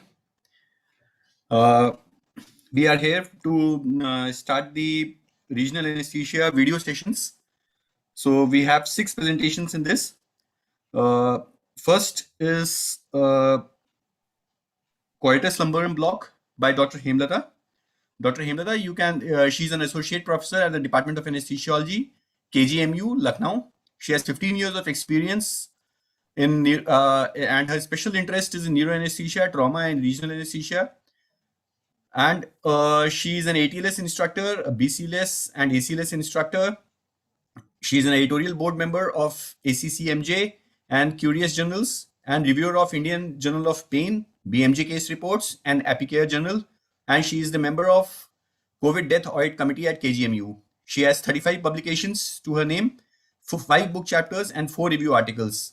She has received various awards in the form of award for the outstanding clinician in anesthesiology, fellowship in regional anesthesia and pain medicine from Ganga Hospital, Coimbatore, awarded AAS felicitation by Honorable Minister of UP, awarded WFSA scholarship in 2021, and co-author for the best review article, that is Dr. YJ Bhojraj Award in IJ in 2015. She is a very good friend of mine. I welcome you, Dr. Hemlata. Please start your deliberation. Very good all. I'm Dr. Hemlata from KGMU, Lucknow. The topic I'll be discussing today is quadratus lumborum block. I'll be telling you briefly about the history, the relevant anatomy, the indication and contraindications, the techniques, and the complications of quadratus lumborum block. As we all know that quadratus lumborum block is basically a variation of transversus abdominis plane block, which was first described in the year 2001. In year 2007, Blanco described a variation of TAP block, and the term quadratus lumborum block was coined in the year 2013. And in the same year, the Shamrock sign was also described, which is an important anatomy landmark for QL block. And a case report of continuous QLB in pediatric patient was published in the same year. The aim of quadratus lumborum block is to anesthetize the branches of thoracolumbar nerves, including the ilioinguinal and the iliohypogastric nerves. It results in extensive sensory blockade from T7 up to L2 level. Bilateral block can control pain following lower abdominal surgery. It can provide pain relief following intra as well as retroperitoneal procedures. Transmuscular approach of QL block provides predominantly somatic and to a lesser extent visceral pain relief as well through neural blockade of somatic as well as sympathetic nerves in the thoracic paravertebral space. This quadratus lumborum muscle is basically a posterior abdominal wall muscle which originates from posterior medial iliac crest and is inserted into the medial rib and transverse processes of L1 to L4. It is surrounded by the thoracolumbar fascia, which is made up of 3 layers, anterior, middle, and posterior layer. These are the 3 layers. This is the posterior layer. This is the anterior layer of thoracolumbar fascia. There is a 2-layer model also in which this posterior layer is the same. The middle one is known as the anterior layer of TLF, whereas the anteriormost layer is simply considered as a continuation of this transversalis fascia. Accordingly, the approaches of quadratus lumborum block depends in relation to the quadratus lumborum muscle. For example, in lateral quadratus lumborum block, the drug is deposited here, lateral to quadratus lumborum muscle in front of this aponeurosis fascia. In posterior approach, the drug is deposited posterior to quadratus lumborum muscle between it and the erector spinae muscle. In anterior approach, deposited anterior to QL muscle here in between it and the psoas major muscle, which is lying anteromedially. There is one more approach, that is the intramuscular, in which drug is deposited here inside the muscle. So you can see here all the layers, the muscle layers of the abdominal wall, starting from the external oblique, the internal oblique, the transversus abdominis, latissimus dorsi, quadratus lumborum, psoas major, and the erector spine muscle. So our area of interest is here. This is the quadratus lumborum muscle. This is the anterior layer. This is the middle layer, and this is the posterior layer of thoracolumbar fascia, and this one is transversalis fascia. So in lateral approach, we need to deposit drug here, lateral to this quadratus lumborum muscle, and in front of this aponeurosis, just after crossing this aponeurosis of the transversalis fascia. So this is known as QL1 or the lateral approach. In posterior approach or the QL2 block, the drug needs to be deposited here. That means posterior to the quadratus lumborum muscle, this erector spinae muscle. Whereas in QL3 or the transmuscular or the anterior approach, the drug is deposited here in front of this quadratus lumborum muscle and in between it and the psoas major muscle. And like the fourth approach, the intramuscular, in which drug is deposited here. The indications of QL block include abdominal surgeries like laparotomy, cholecystectomy, appendicectomy, hernia repair, colectomy, colostomy closure, abdominoplasty, etc. Obstetric and gynecologic procedures such as cesarean section, total abdominal hysterectomy, various urologic procedures including state surgeries, renal transplant, and radical nephrectomy, many orthopedic surgeries like hip surgery, above knee amputation, and iliac crest harvesting. Basically, any surgery in which sensory blockade is required from T7 to L2 dermatomes will benefit with this block. Contour indications can be absolute, like patient refusal, allergy to local anesthetic, local infection, or known bleeding diathesis, or cardiopathy. Or it can be relative, such as anatomical abnormalities, hemodynamic instability, known neurological disorders. The equipments and the prerequisites for performing this block include a patent intravenous access. Standard monitors should be used so as to detect any kind of complications or even the local anesthetic toxicity at the earliest. Resuscitation equipment should be ready always. Sterile towels, sterile gloves required. Ultrasound machine along with the curvilinear probe, 226 megahertz, that is low frequency probe, so as to facilitate penetration of the ultrasound nerves and to get a wide field of view. Aseptic skin preparation needed with tuning as per the size of the patient. In adults, mostly a minimum of 8 to 10 centimeter, 22 gauge US needle is required. 20 ml syringes are required. Long-acting local anesthetics like lignocaine, bupivacaine, levobupivacaine, and ropivacaine, they are used. Stop before you block should be practiced for all blocks, that is You should reconfirm the patient identity, the surgery to be performed, and the side before performing the block. Coming to the sonographic anatomy, the aponeurosis of the abdominal wall muscles are located posterolateral to the QL muscle. You can see in this picture, this is the aponeurosis and this is the quadratus lumborum muscle. The quadratus lumborum muscle is often hypoechoic as compared to the psoas major muscle and other muscles. Lumbar transverse processes are hyperechoic, curved appearance. I'll be showing you in the video. Patient should be placed in a lateral decubitus position with the side to be blocked uppermost. A pillow should be placed under head and a pillow below lower flank, especially if you have to perform the block in a supine position, in order to facilitate visualization as well as to get enough space for needle insertion. Operator needs to stand behind the patient since posterior to anterior in-plane needle approach is recommended in most of the cases. The transducer should be placed transverse over the flank in the posterior axillary line, immediately cranial to the iliac crest. So the transducer should be placed here. You can see here, I'm standing behind the patient with the patient in left lateral position, as the right side had to be blocked because it was a right-sided total hip arthroplasty. And the monitor is in front of us, which is very important, so as to get a clear line of vision. Keeping the curvilinear probe like this, you will get this kind of picture. This is the ventral side and this is the dorsal side. You should always have the orientation, how you are keeping your probe, and accordingly you have to get oriented, which is the ventral and dorsal or the medial and the lateral. So this is the quadratus lumborum muscle, this is the psoas major, and this is the erector spinae on the posterior side. This is the transverse process of the L4 vertebrae. So this is the hyperechoic shadow, which tells us that this is the body of the fourth lumbar vertebrae. Transducer is then moved slightly posteriorly and it is angled quadrate until the QL muscle is visualized. Then we look for this Shamrock sign. So Shamrock sign basically is constituted by the transverse processes of the alpha vertebra, and the three clovers of the leaf is made of the three muscles, that is the quadratus lumbar, erector spinae, and the psoas major. There is a very useful mnemonic for that, that is PQRST, to remember this orientation of these muscles. So this is a anatomical correlation with the sonographic anatomy. You can see here, this is the hyperechoic shadow, which tells us that this is showing in front of this vertebral body. So it's always a good idea to start scanning from anterior aspect of the abdomen so as to get an idea of the abdominal muscle. So here, this is the rectus abdominis muscle.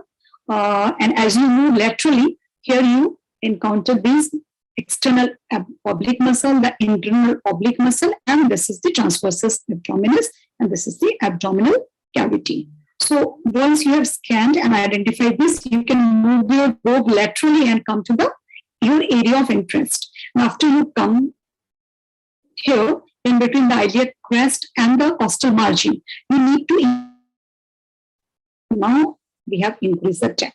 So these are the abdominal muscles. This is the anterior and this is the posterior aspect. This is the quadratus lumborum muscle, the hyperechoic structure. And here you will find the psoas major muscle. You can always reorient yourself by bringing the probe anteriorly, and then you can always come back. So here is the quadratus lumborum muscle, and this is the psoas major muscle. And posteriorly, you will find the erector spinae muscle here. So I've already told about the approaches. These are the QL 1, 2, 3, and 4 approach. So first I'll be discussing the anterior QLB, in which the drug needs to be deposited here, anterior to the quadratus lumborum muscle and behind the psoas major muscle. In between these two muscles, the plane that is here, we will be depositing the drug. So here, all these blocks are performed through inline approach, in-plane approach, and here the trajectory is posterior to anterior. This is the posterior, this is the anterior side. So the trajectory is posterior to anterior, and this is going through the muscle. And anterior to posterior trajectory can also be there. It is also used by some people. And there is one more approach, there is a subcostal approach, in which also the needle will come from this side. Now coming to this Here you can see, this is the posterior aspect, this is the anterior aspect. In anterior approach, mostly we come from the posterior side and deposit. This is the quadratus lumborum muscle, you can see, and this is the plane where we have to deposit the local anesthetic in between the quadratus lumborum and the psoas major. So, our tip is here, this is the needle which is coming from this side, and through hydrodissection, you can confirm the plane that you are depositing the drug in between the quadratus lumborum and the psoas major muscle. In posterior QLB, deposited posterior to the quadratus lumborum muscle. So here, this is the ventral aspect and this is the dorsal aspect. So you are seeing these abdominal muscles. This is the quadratus lumborum. The needle is coming from this side, and this is the erector spinae muscle. So we need to deposit the drug in between the quadratus lumborum and the erector spinae. So somewhere here we will have to deposit. This is a quadratus. The hypoequivalent structure is the quadratus lumborum muscle, and here we have got the erector spinae muscle. So in between these two, here we need to deposit the drug. We can before depositing on the drug, we will yes, we have done a hydrodissection. Now we can deposit the drug here. So this is posterior approach. The third lateral approach, in which the drug is deposited here. This is quadratus lumborum muscle. Lateral to the quadratus lumborum, just in front of this aponeurosis of the transverse salus fascia. So we will be depositing drug here and pushing the quadratus lumborum muscle. As you can see, after deposition of the drug, this is the drug. The QL is pushed towards this side. We're talking about the mechanism of action. It varies slightly between the different approaches. In the lateral QLB or the QLB1, injected spreads to the transversus abdominal spine and to the subcutaneous tissue, although clinical reports refer to a more extensive distribution in the studies using various kind of dyes. Posterior QLB or the QLB2, injected thoracolumbar fascia intertransverse area. And in case of the anterior QLB, the injected may spread to lumbar nerve roots and branches in addition to the thoracic paravertebral space. So there are insufficient evidence at present to recommend one approach and transducer positioning over another approach for individual patient populations and specific surgical types. Complications can be either a failure of the block or local anesthetic related complications like LA distribution to lumbar plexus and prolonged motor block, delaying the mobilization and hospital discharge of the patient. Lower limb weakness can be encountered. Hypertension can also be reported. Local anesthetic systemic toxicity is should be looked for because this block involves a large volume of local anesthetic, and needle trauma can also occur, resulting in injury, mechanical injury to the kidney and other structures there. Risks of bleeding complications not yet known, and we cannot classify or risk stratification of various approaches based on the risk of bleeding. ESRA and pain medicine guidelines should, however, be followed in all these blocks because this is basically a deep block. To conclude, an understanding of the relevant anatomy and technical aspects of QLB are essential for its effective and safe use. QLB potentially results in extensive sensory blockage from T7 to L2 level. Iliohypogastric and ilioinguinal nerves are consistently involved. QLB approaches are named in reference to injection location in relation to the QL muscle. Current indications are based on few existing RCTs and lead to dermatomal coverage required for abdominal and hip surgery, representing an avenue for future respect. Thank you so much. Thank you, Dr. Hemlata, for a very nice presentation. And in fact, I should say that QL block is a wonderful block and it works beautifully for many procedures. The procedures on the abdominal wall, the intraperitoneal procedures, they are very well covered with this QL block. One question I would like to ask you, Dr. Hemlata, is regarding your preference for your block, the QL2 block or the QL3 block. Which block you prefer for most of the, say, suppose nephrectomies? Which block will you prefer for this? Sir, Sir, personally, I prefer the anterior approach block, the transmuscular. Okay. But at the same time, I would also like to tell you that this is not a block that we perform very frequently. Like we have not been a practice of doing earlier. Most of the time, tap block, we have been doing pecs and all that, SAB block we have been doing. But this is a block which we were not doing regularly. So when I was allotted this topic, I started doing it more and I think it benefits our patient a lot. So. Yes, definitely. I would say that. As a wide indication. Yes. Sir. Definitely, yes. Rather than doing a tab block or ESB, if you go for QLB, it is a wonderful block and it helps beautifully for many procedures, I would say. So I would advocate doing QL block, either 2 or 3, whatever you are proficient with. QL3 has more complications because it spreads towards the center very fastly. QL2 is a very beautiful block, very superficial block.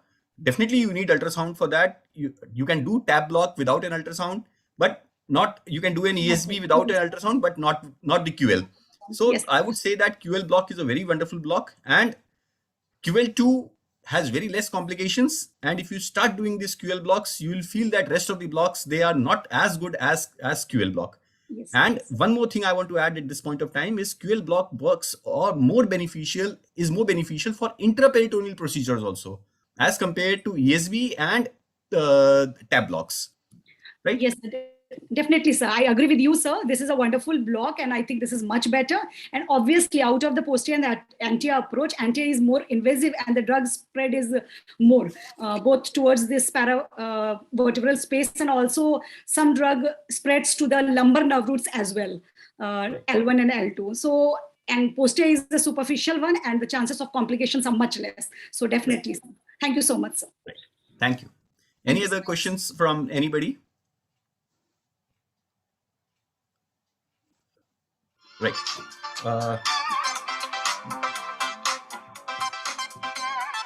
Dr. Kavita ma'am, will you please introduce the next speaker, ma'am? Next speaker. Yes. Actually, 1 second. Just hold on, please. It is a very fine print is there. Dr. Chetna will be there from Rajkot. I think I need some help. Yes, I need some help. Actually, this print is very fine. I cannot read it out. Shall I do the? Yes, please. Okay. So Dr. Chetna is there for her presentation. She's an associate professor in anesthesiology at Rajkot, and she works as a pain physician in Civil Hospital Rajkot. She has vast experience, and she has been the past president and secretary of Rajkot City branch of ISA, and she took interventional pain management training at ESI Institute for Pain Management at Kolkata, and she has passed the Indian Association of Palliative Care Part A and Part B. That is a certified exam which was held at Ahmedabad, and she has passed the Indian Association of Pain Medicine Fellowship exam as a senior pain physician. She has 11 publications to her name, and she will be talking today about the rectus sheath blocks wants to change. Over to you, Dr. Chetna, for your presentation. Good day, everyone. We will see the video demonstration of rectus sheath block, both techniques, USG guided as well as loss of resistance technique. The indications for RSB are umbilical or midline or paramedian nephrotomy incisions. Superficial infection at the site or bleeding disorders are the contraindications. The rectus abdominis muscle stretches in front of abdomen on both sides of midline, from costal cartilages to pubic symphysis. Rectus sheath is a tough fibrous sheath which contains rectus abdominis muscle, inferior and superior epigastric vessels, lymphatics, and lower 6 intercostal nerves. The sheath is deficient, posterior rectus sheath is deficient below arcuate line. So the RSB should not be attempted below arcuate line, otherwise injury to the peritoneum and viscera is likely. The arcuate line is situated at 1/3 distance from umbilicus to pubic symphysis. The two rectus sheath fuse in the midline to form linea alba, and laterally linea semilunaris is formed by fusion of the aponeurosis of transversus abdominis, internal oblique, external oblique, and with the rectus sheath. The anterior divisions of lower 6 intercostal nerves traverse between transversus abdominis and internal oblique muscle. They pierce the rectus abdominis at the lateral end and give run on the posterior rectus sheath. So this is where we try to block in the rectus sheath block. It then gives muscular branches and cutaneous branches to supply the overlying skin. The rectus sheath block will cover the area in the midline and some paramedial distance. Now let us see the loss of resistance technique. The patient was a 55-year-old female, posted for cystobastrostomy for pseudopancreatic cyst. As incision was going to be extending from cephisternum to below umbilicus and very long incision, we will give it 4 points. Otherwise, for short incisions, only 2-point block will be enough. Cephisternum is marked and midpoint from cephisternum to umbilicus is marked. Then lateral to midline, 3 centimeter lateral to midline, 4 points are marked. A short bevel needle is introduced in the skin, and after skin, the first resistance is fed that of interior rectus sheath. And after that net loss of resistance, posterior sheath is fed, and that resistance we don't have to pierce.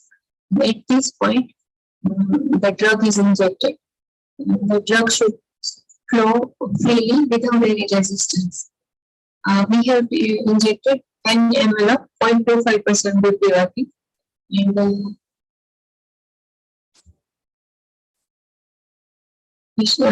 at all 4 points, 10 ml was injected, so total 40 ml was injected. Using a short bevel needle for all LOR blocks is very important because the tactile feeling is very discreetly filled with short bevel needles. Commercially, BD company has launched short bevel needles for blocks. And if you don't have that, you can use even hypodermic needle, 21 gauge 1.5, and the bevel is made blunt by hitting on a sterile bowl. Now let us see the UIC rectus sheath block. Ultrasonography increases the efficacy and safety of the block. The patient was a 40 or 90 kg female, posted for umbilical hernia surgery. So we will give UIC guided rectus sheath block. Linear array, low frequency probe was put on the transverse orientation at the level of umbilicus, and we can see from above downwards subcutaneous fat, anterior rectus sheath, rectus muscle, and posterior rectus sheath, and below which peritoneum will be there, and abdominal cavity and viscera will be there. Skin was infiltrated with local anesthetic, skin and subcutaneous tissue. And for in-plane approach, the needle is introduced at the lateral end of the probe. We have taken 10 centimeter needle as the patient has very much abdominal fat. Otherwise, for lean patients, even 5 centimeter needle will be sufficient. Final probe adjustments are done to visualize the whole length of the needle. After a subcutaneous tissue, the needle pierces the anterior rectus sheath, traverses the bulk of the rectus abdominis muscle, and touches the posterior rectus sheath. At this point, 1 to 2 ml of saline is injected to visualize the spread of the fluid. It should lift away the bulk of muscle from posterior rectus sheath. After proper spread is confirmed, then drug is injected. We have injected 20 ml of 0.25% bupivacaine on each side. So total 40 ml was injected. The procedure should be repeated on the other side. See, the nice spread of the fluid can be visualized in the if the needle pierces the peritoneum, then it goes in the abdominal cavity and injury to the viscera is likely. So very carefully, the needle tip should be visualized.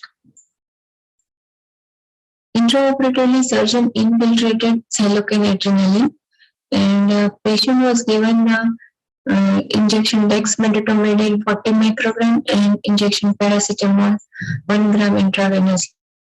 Was pain-free throughout the surgery and was discharged home after 4 hours. I'm thankful to Dr. Hetal Vadera and my residents for helping me prepare this presentation. Thank you. Thank you, Dr. Chetna, for this excellent presentation on rectus sheath block. One thing I want to ask is, many a times for, like, as you have presented the case of umbilical hernia, many a times they put a mesh for, you see, incisional hernias near the umbilicus and all those things. So would you advocate the use of too much of local anesthetic over there as the site may get infected?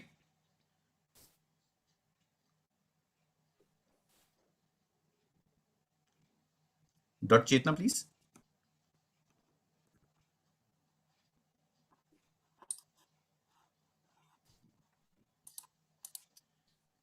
Dr. Chetna, you are there? Please unmute yourself. Unmute yourself. Okay. Yes. Yes, our surgeons are infiltrating them drugs, and infection rates are almost nil because many patients are being done this way with local infiltration. But yes, most of the surgeons don't prefer that.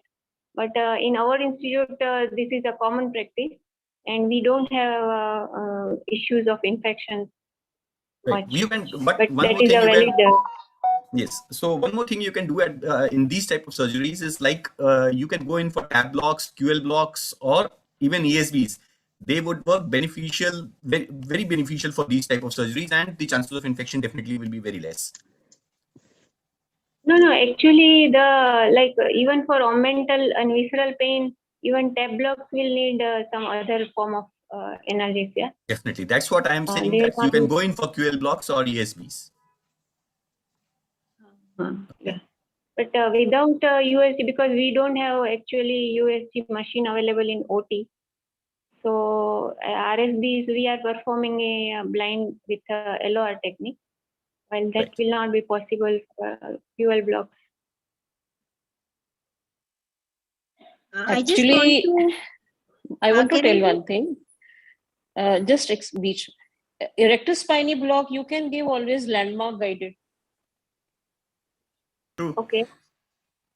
Always you do not have to use a USG machine. Landmark guided ESB block works very well.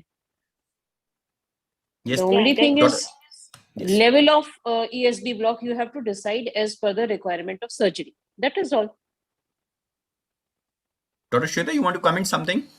Yeah, I just wanted to say that this rectus sheath blocks are extremely useful for chronic pain patients. Most of the time, these are the abdominal wall muscle pain. So there, the anterior cutaneous nerves do get blocked by this rectus sheath, and they are very, very helpful for patients who have this chronic abdominal wall pain. Generally, it is mistaken as or misdiagnosed as peritoneal or intra-abdominal pain, but most of the time it's because of the trigger points in this abdominal wall muscle, and it is taken well taken care of by the rectus sheath block. True. Yeah. Anybody from the audience, they want to have any questions to Dr. Chetna, please? No, none. Dr. Purva, can I make a point? Or? Yeah, please, Dr. Harshal, please go ahead. Hi, Dr. Chetna, that's very good. Thank you. So I would like to just add on to what I think we always believe that the rectus sheath block is an above peritoneum block, and sometimes we get away with the thought that small umbilical hernias or any incisions in those areas we may not be able to do in case the block doesn't act. So I'm speaking from experience. I mean, as Dr. Chetna as well, a couple of high-risk patients who are extremely high risk and very small procedures around the umbilicus or in a midline incision, and lot of us had the thought that no, not doing the rectus sheath block because there is going to be no visceral pain relief. But it is better we do some other blocks. But having done the rectus sheath blocks, at least the up to the peritoneum level of pain relief is so good for that particular area. Then I think getting away with any sort of other procedures beyond the peritoneum, you can get away with little bit of sedation. So the point is that rectus sheath block, we should not straight away condemn saying that it is an above peritoneum block and will not work for any procedures, which is small, in that area. It's quite good in terms of small umbilical hernias and hernias in that region. So in that way, the rectus sheath block is quite good. Yeah, Dr. Harshal, we are not, refuting the rectus sheath block. We definitely have full faith in rectus sheath block, and we definitely do a lot of rectus sheath blocks. My only concern regarding the blocks to be done at the site where you are going to put in a mesh over there, Correct, yeah. right? That may be a little bit troublesome. That's why I advocated the use of blocks which are away from the site of the incision. Correct. Right? It was only that. Rectus sheath block definitely is a very helpful block. Correct. Okay. Yes, sir. Right. Thank you. Shall we move on to the next lecture? Thank you. Thank you. So, Kavita ma'am. Yes. Ma'am, will you be able to introduce our next speaker, Dr. Ashok Jadon, please? I don't have anything on my screen regarding the next speaker. Most probably the organizers will share with you in a moment, ma'am. Okay, fine. And that talk is on pericapsular nerve group blocks, that is PENG blocks. Dr. Pen Apurva. block. Yes. Hello. Sir, Dr. Apurva, Dr. Ashok Jadon is not participating. Okay, So okay, instead okay. of him, Dr. Divesh is there. Okay. Can I start my presentation myself, Yes. Dr. Divesh? Yes, Dr. Devesh, please go ahead, please. Just give me a few seconds before I set up my presentation. Right, that's okay.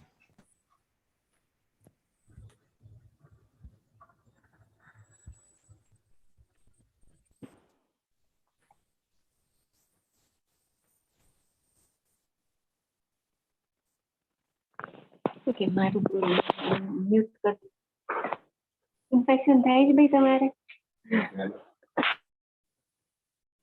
સર્જન હારે તમને વાત કરાવી દો એમ કે Dr. Devesh, are you ready? Just a moment. Is my screen visible to you? Yeah, the screen is very well visible. So, good evening, everyone. At the outset, I'd like to thank members of organizing team for giving me this opportunity once again. 2 days back, I was a part of facial plane blocks masterclass. So I'll be talking about PENG block, and I'll try my level best to do justice as Dr. Ashok Jaden is not here. So let's look at the anatomic innervation of the hip joint. Hip joint is richly supplied by the nerves of the lumbar plexus as well as the sacral plexus. And for the purpose of anesthesia, we need to anesthetize both of these plexus.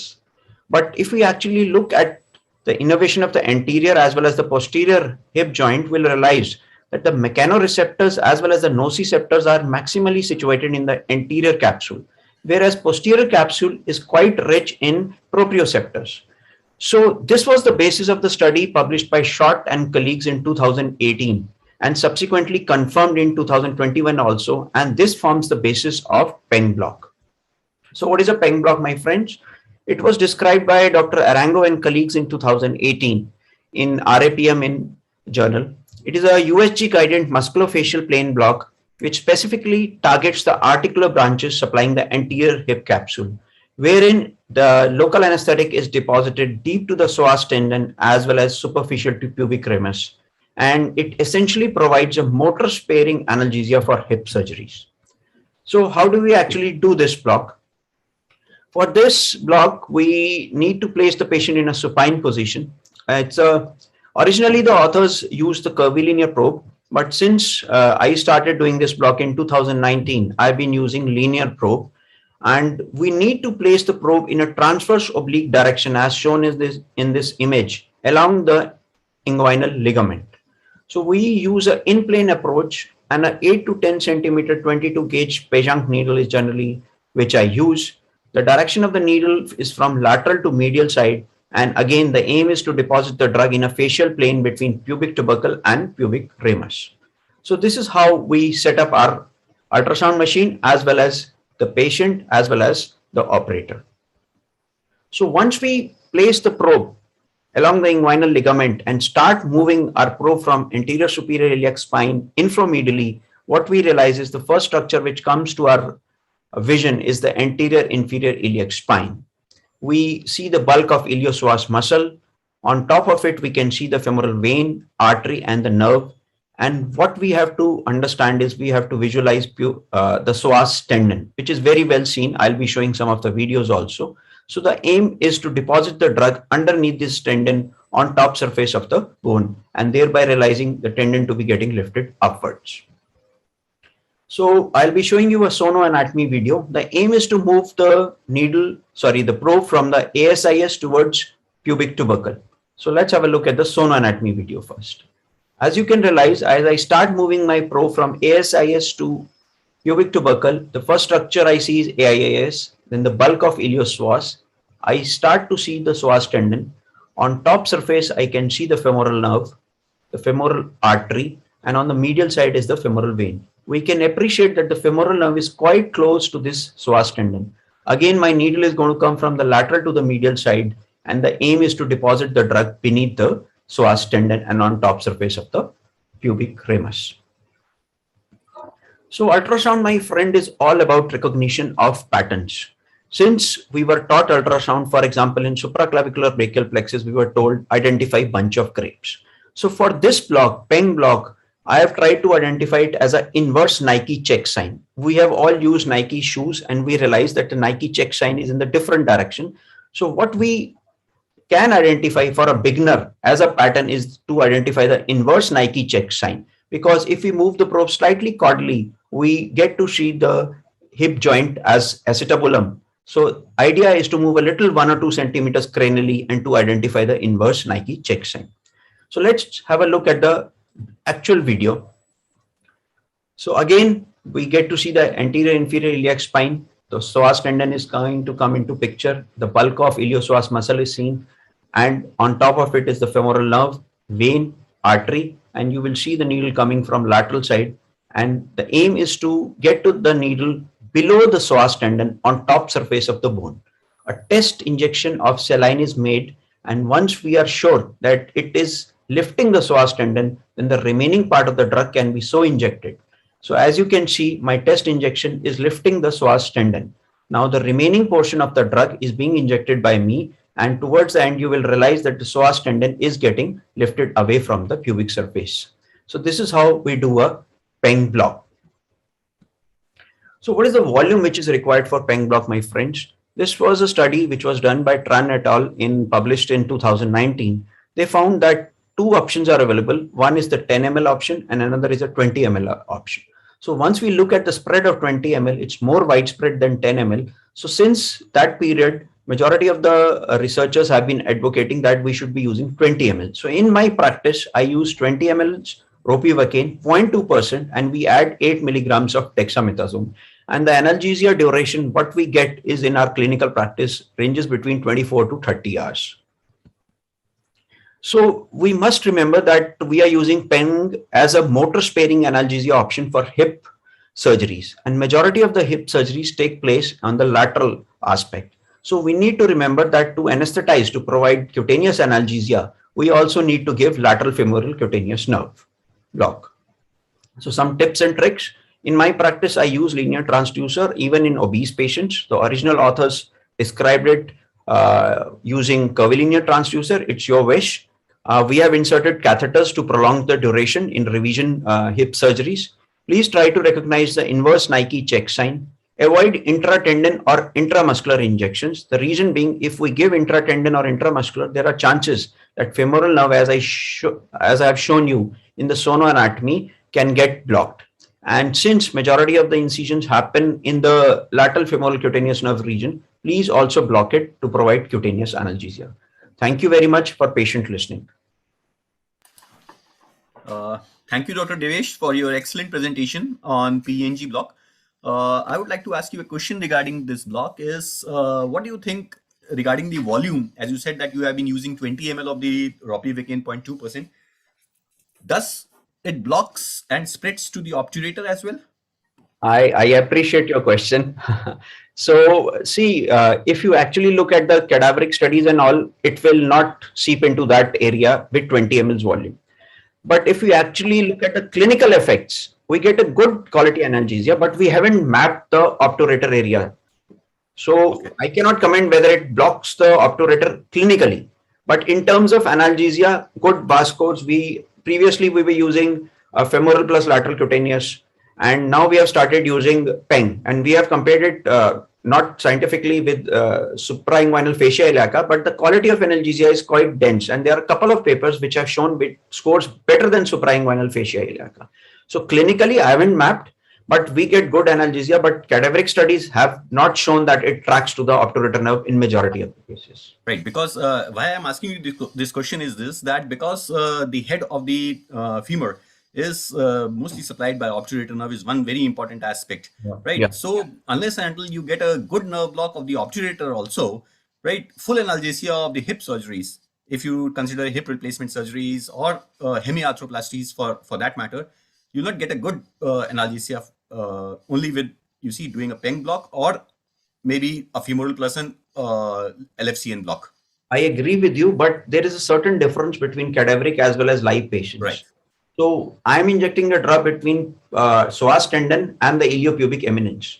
The medial muscle to that is a pectineus, and the drug will definitely track under the surface of pectineus where obturator nerve is located. So that is my postulate and hypothesis, that in clinical studies we'll definitely get block of obturator, whereas in cadaveric, because the muscle planes are shrunken in cadavers, depending on the kind of use, that is why they are not getting good spread to the obturator. But in clinical, if we do some kind of a sensory mapping and all, I think we should definitely get obturator. Maybe otherwise also you can, let's suppose it's just for research purpose, we can move on to, you see, doing an MRI, right? Definitely. Injecting it with contrast and doing an MRI post the injection in live patients, live surgeries, and then maybe we can get a, you see, what spread we are getting.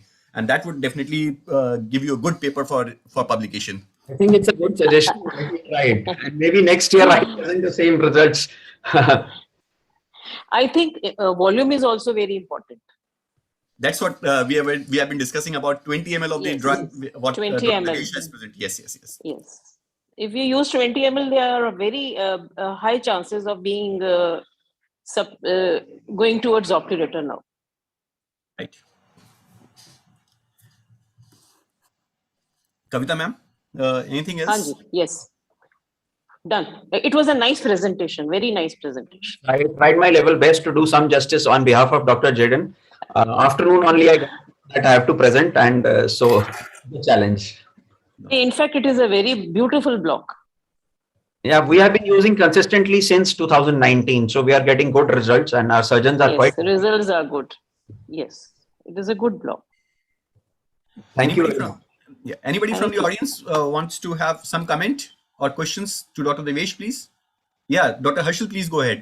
Unmute yourself. Yeah. Yeah, sorry. Dr. Devesh, we have found that before the era of the PENG block, to make patients sitting for a fracture neck femur to give a spinal, the original was just either a fascia iliac or a femoral block. Yeah. We have realized adding PENG block makes it a lot easier for them to sit up. Do you think that's something you do, or? I do not do it personally, but Dr. Jaden has published a RCT in Indian Journal of Anesthesia where he has used PENG block for ease of positioning for spinal anesthesia, and with good effective results. Yeah, I think we have found that. I think that can be used. The three things which can be used: one is femoral fascia, suprainguinal fascia, and PENG block. All three can be used for ease of positioning for spinal anesthesia. So that means it can be also be used as a on-arrival block, I should say, for Yes. this. Yes. Right. Thank you. Thank you. So shall we move on to the next speaker?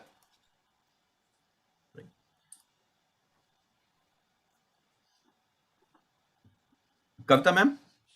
Yes. Is Dr. Sanjay available over there? He's also the chairperson for this session. No, I don't think I have seen him. Okay. So Kavita ma'am, is the slide visible to you? Yes. Now we have Dr. Harshal D. Wag. Right? Yes, ma'am. Actually, this print is very light. He's experienced as a clinical interest, MBBS, DNB. I think it is very, very fine. It's not able to zoom. Oh, so are you there on mobile, ma'am? Yes, yes. Oh, Actually, I'm on that's why. mobile. Oh, that's why it's not Yes. visible. So Right. I will introduce Dr. Harshal on your behalf, ma'am. And he is a clinical consultant anesthesiologist at Kokilaben Ambani Hospital at Mumbai. And he has a special interest in regional anesthesia, obstetric anesthesia, and anesthesia for oncosurgery. And he's a member of EORA as well. And he has published publications in national and international peer-reviewed journals. And India's Today magazine, August 2019, he is one of the top docs of Mumbai. Outlook magazine, Best Doctor Mumbai 2020. Dr. Harshal, you are a known figure in Mumbai. All the best to you for your further presentation on erector spiny block, one of my favorite blocks. And please go ahead with your presentation.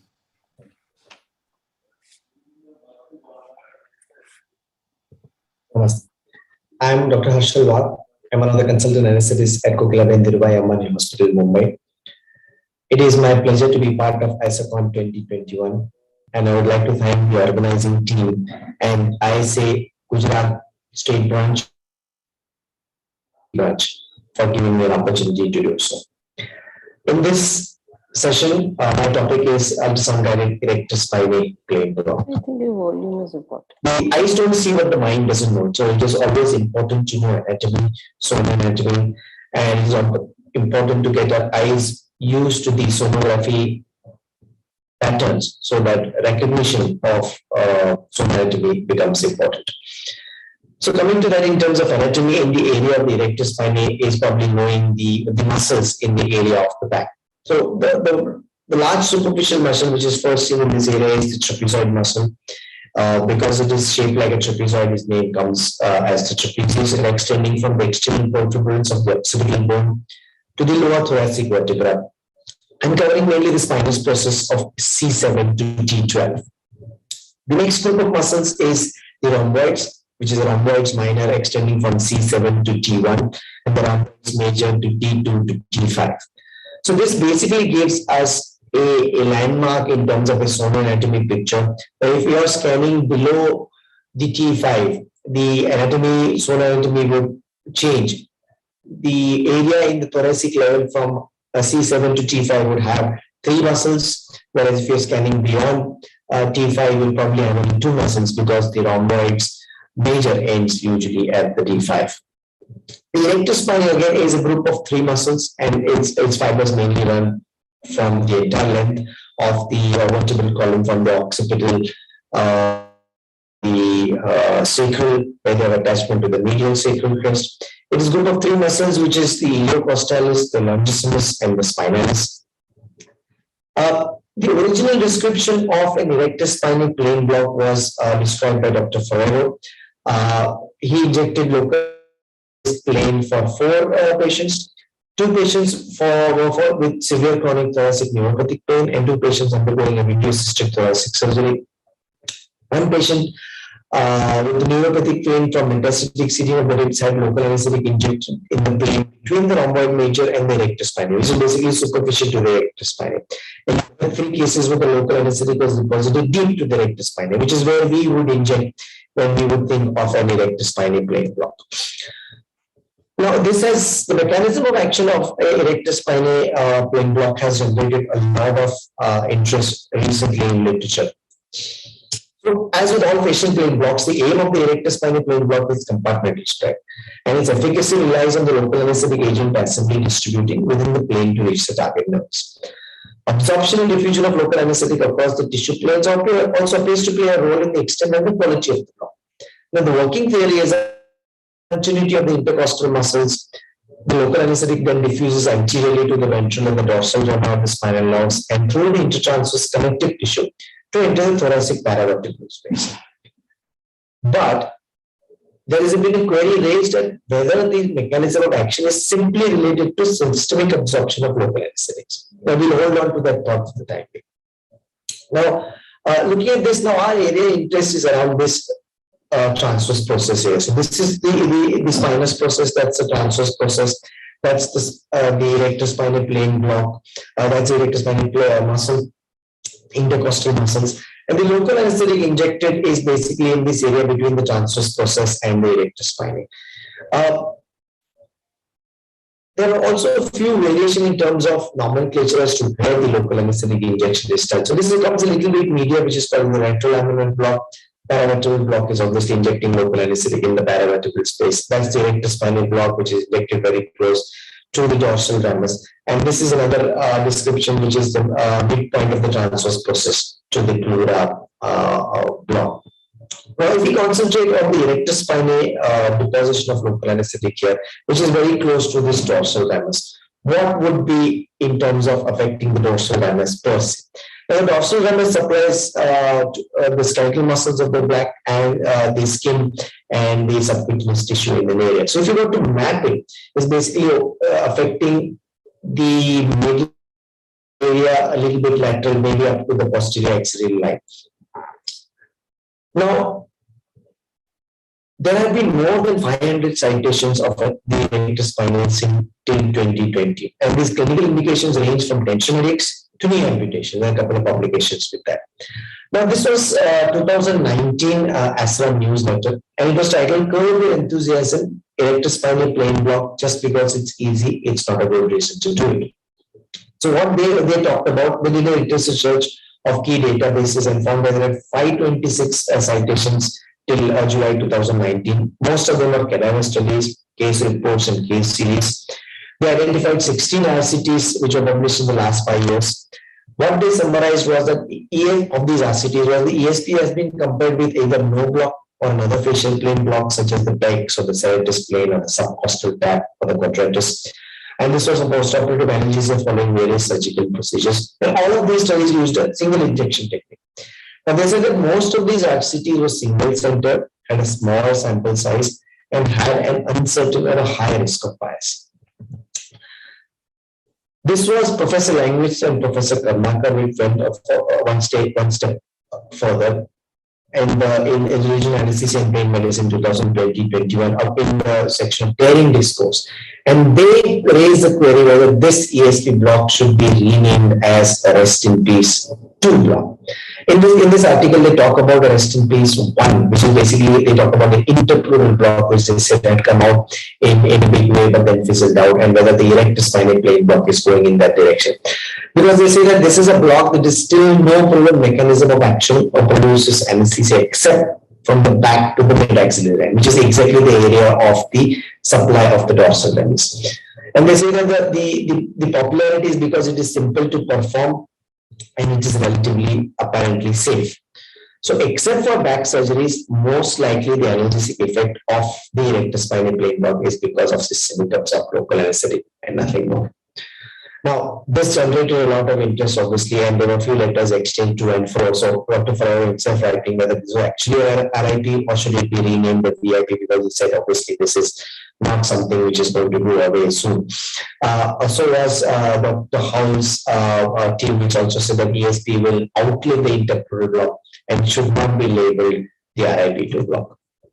Now, Zhang et al. Had this publication in BMC Anesthesiology recently in 2021, where they did a prospective observational volunteer study, where they injected 20 ml of ropivacaine 0.5% at T5, and they found that it produces a widespread cutaneous while sparing the anterior and the lateral chest wall and the abdominal wall. So what they said that the range of blockade suggested that only the dorsal branch of the spinal nerve was blocked. This study also actually gets mentioned in that bearing discourse of Professor Karmakar's bearing newsletter. This was a pharmacokinetics of lignocaine after the bilateral ESP block. So they performed an ESP with 3.5 milligram per kg of lignocaine of 10 patients undergoing bilateral ESP block at a multi-level spine surgery, lumbar spine surgery. And they also proposed that the systemic action of local anesthetic as a further piece of puzzle to explain the analgesic effect of ESP plane block. Obviously, they did mention that further studies are necessary. Coming to actually doing the block. So, cannot stress more upon full aseptic precautions. Ergonomics is important as well. Now, technique. There's a lot of options. So patient can be either sitting, can be doing lateral position, can be done in prone position. The patient can be awake or sedated or after general anesthetic. You can do a pre-op or a post-op block. can have a single shot, also can do a continuous catheter technique, can do a landmark technique or ultrasound guided, can use a linear probe or curvilinear probe depending on how big your patient is. You can do a parasagittal or a transverse ultrasound guided probe orientation, and you can do a needling which can be in plane or out of plane. Now again, because it is important to identify the anatomic patterns, I'm just going to go through a quick videos then. So this is a parasagittal scan of the thoracic region using a linear probe, moving the probe parallel to the spine from cranial to caudal end. So one can appreciate there's a transverse process, that's the pleura, 3 sets of muscles which are trapezius, rhomboids, and the rectus spinae. And I'm generally in the area of the T5 because the rhomboids have started to tail off here. And as I go down the spine and the vertebral canal, that there are only 2 sets of muscle here. And so I'm probably in the area which is below T5, and the local anesthetic injection, if I have to do it in a rectus spinae block, would be somewhere in this region where the local anesthetic, and the needle is going to come in an in-plane trajectory, and they're going to hit the transverse process and lift the rectus spinae block for a good spread of local anesthetic. Now, again, it is important to identify anatomy patterns, and I'm going to show a quick couple of videos about how the identification of patterns in the thoracic region and in the region. So this scan on the left is medial to lateral parasagittal scan starting from the midline, little bit lateral to the midline and going more laterally. So the ultrasonography pattern recognition of how the transverse process looks and how the ribs look. So the transverse process obviously a little flat. The ribs are a little bit more roundish. The pleura in transverse process is much deeper as compared to when you go to the ribs, the pleura is seen more superficially. So starting the scan, that's more towards the midline near the laminar area. Then as the scan moves a little bit more lateral, that's comes to the transverse processes as it comes into view now. So those are flatter, the pleura is a little bit deeper, and as the probe goes more laterally, one can make out the ribs are more roundish and pleura comes into view more superficially. That gives me an indication that I'm in the rib area and not near the transverse process. Now the same scan, if done in the lumbar area with the curvilinear probe, you can actually make out. So this is a parasagittal, slightly oblique view, with the ultrasound beam is looking right inside the intervertebral spaces where I can see the anterior complex and the posterior complex. And if I play the video again, coming from medial to lateral side, one can see the change in the orientation of the sonoanatomy. And as I come more laterally, that's the typical appearance of the transverse process, which is called as the trident sign in the lumbar region. So that's, if I were to do a rectus spinal brain block with the transverse process in view here, then the local anesthetic injection would be hitting the transverse process and lifting this group of muscles which is seen above the transverse process. Now one can also do a different view, especially in the lumbar region, where the view is a transverse scan and one wants to see a shamrock view, which is originally described while doing a QL3 block, which is basically between the quadratus lumborum and the rectus and the iliopsoas muscle here. That's the transverse process. That's the body of the usually the L4 vertebra, and that's the rectus spinae muscle back there. So I'm just going to play the video just to show you how the sonoanatomy picture looks like. So if you want to do an in-plane needling from lateral to medial, so the local anesthetic, the needle trajectory would be from here. I would hit the local the transverse process here, and I can also do an out of plane technique where the needle would come here and hit the transverse process and inject local anesthetic. So there are various ways of scanning and various ways of using the needle trajectory. And this is the publication that showed a different approach to the spine in terms of probe position and in-plane needling technique. There has been a lot of, again, interest in sacral ESP because there are a few publications which show that injecting local anesthetic in the sacral ESP has analgesic effects for surgeries in that area, especially endorectal surgeries as well. So just to make sure how the bony landmarks is, the sacrum has a medial crest, an intermediate sacral crest, and a lateral sacral crest as well. So that helps in identification of poor. This publication shows that putting local anesthetic below the multifidus muscle at a level of the sacral intermediate crest gave good pain relief for 2 cases for ambulatory endometrial surgery.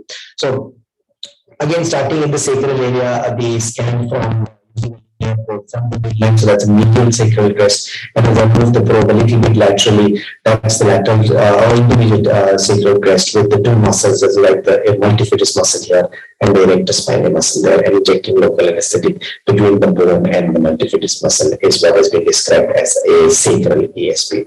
Couple of block videos. Dr. Harshal, we are Again, using a linear probe in plane needling from cranial to caudal side in a thoracic region where that's the transverse process, and deliberately chosen a difficult scan where the needle is not very clearly seen, so I used to do a little bit of tissue movements, hydrodissection, and the local anesthetic is now seen injecting. And once the local anesthetic injection is done, the appearance of the needle is a little bit better. The tip can be seen more closer to the transverse process, and the muscles, which is the erector spinae, the rhomboids, and the trapezius, are lifted up as the local anesthetic finds its way between this, and the entire complex is lifted up. Similar injection video in the lumbar region using a curvilinear probe. So those are the transverse processes that are seen, and my needle trajectory again the right hand side of the screen, where I hit the transverse process and identify the space, inject local anesthetic. And once this plane is found, one can see the local anesthetic just tracks easily, and the muscle is almost sort of peeled off and lifts itself above the transverse processes.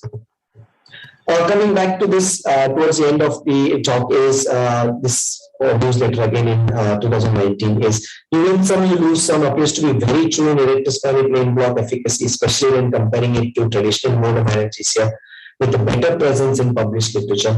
So patient preference plan surgical approach are crucial to maximize the effects. Multimodal analgesic regimens still are required with ESP and may represent the etiology for reported block efficacy. Mechanism of ESP still remains unknown, and the uncertainty extends to the pharmacodynamics of the deposited local anesthetic. So maybe the marginal analgesic effects of ESP may be simply related to a systemic absorption of local anesthetic. So that is why when doing a ESP, stop before you block. You assess the risk versus benefit of doing an ESP. As of now, it is part of a multimodal analgesic techniques. Maybe better to rely directly on regional anesthetic techniques rather than indirect ones, which is ESP, till we have sufficient evidence, except a direct block which proves ESP for spine surgery because we inject local anesthetic very close to the dorsal ramus. Thank I you, apologize Dr. for the Harshal. time. Sorry. Yeah, I understand, but actually we are running short of time because of, you see, we have 6 lectures in I'm 1 sorry, hour. I'm sorry about the time. Right, thank you. So just one question on ESV. Let's say suppose, Dr. Harshal, we have a laparotomy incision to be done. So what amount and how many you see injections you will be giving as a part of ESV? Well, if you go to see publication wise, I think 10 to 15 ml apparently, well, there are cadaver studies and some clinical studies. I think generally they have found that it extends about 3 to 4 levels up and 3 to 4 levels down. So depending what the incision is going to be, you would probably, one is take the whether you want to inject at 2 levels, but at the same time, because these are again high volume blocks, you want to make sure that the local anesthetic toxicity levels are not reached. So I think that needs to be also considered while giving those blocks. But yes, it's going to be a full incision. Then you might need to do 2 levels at both the sides. So bilateral 2 level probably will give you, and then if you have the ultrasound will give you an idea how it has spread. So you need not necessarily stick to the volumes as well. If your 20 ml is giving you a good spread on your ultrasound, then you can probably decide on what volume needs to be done. But yes, I think 3-4 levels spread, I think 20 ml one side is minimum what is required. Right, definitely. And you see, it is it's a analgesic purpose only what you are using. So definitely you can reduce on the concentration of the drug, but Absolutely. volume definitely is required will be high. So not to exceed the total dose duration, but the volume definitely, as I said, is definitely needed. Thank you. Anything else? We have been using ropivacaine with dexmedetomidine for ESB blocks, bilateral laminectomies, hysterectomies, and the results are excellent. Excellent True. results. True, ma'am. Definitely, ESB works very beautifully. Even 48 hours, patient complains no pain. There is no pain. Patient is very happy even. Okay. So it is a beautiful block. Right, but definitely, as we were discussing with Dr. Devesh also, and Dr. Herschel definitely pointed out, cadaveric studies and live patients, they are Live studies, absolutely, they different. are definitely different. They are definitely Yes. different. So whatever the cadaveric studies say, but personal experience, what lot of clinicians they have seen, the block might not infiltrate to those nerves, but it helps clinically. So yes, yes, Dr. Devesh, please. I have a question for Dr. Herschel. When you are using sacral ESP for perineal surgeries, do you give a bilateral sacral ESP or a midline kind of a thing? I'll be very honest with you. I have not given sacral ESPs as much. I'm not too much of a fan of sacral ESPs if you ask me. But yes, if I were to do it, I would probably do it bilateral for any midline procedure. Yes, I would do it on other side of the midline. Okay, thank you. I just want to add one that we have given it for a patient of lumbar hernia, post-surgical pain. And we did it at the L4 level. Of course, it was unilateral because the hernia and the pain was unilateral, but it worked very beautifully. So all throughout, I think from cervical to lumbar, ESP works beautiful. Even for mastalgia patients, they work very well. So yeah, thank you. Thank you. You see, having a multitude of people from all over the country, it's definitely a very good, recap of all those things which we have learned in our the sessions Clinical and all. practice. Clinical practice, and definitely it helps a lot. Thank you, Dr. Herschel. And moving on to the next speaker, Dr. Maulik Mehta. Yes, Kavita ma'am, are you able to see this one? If you announce only.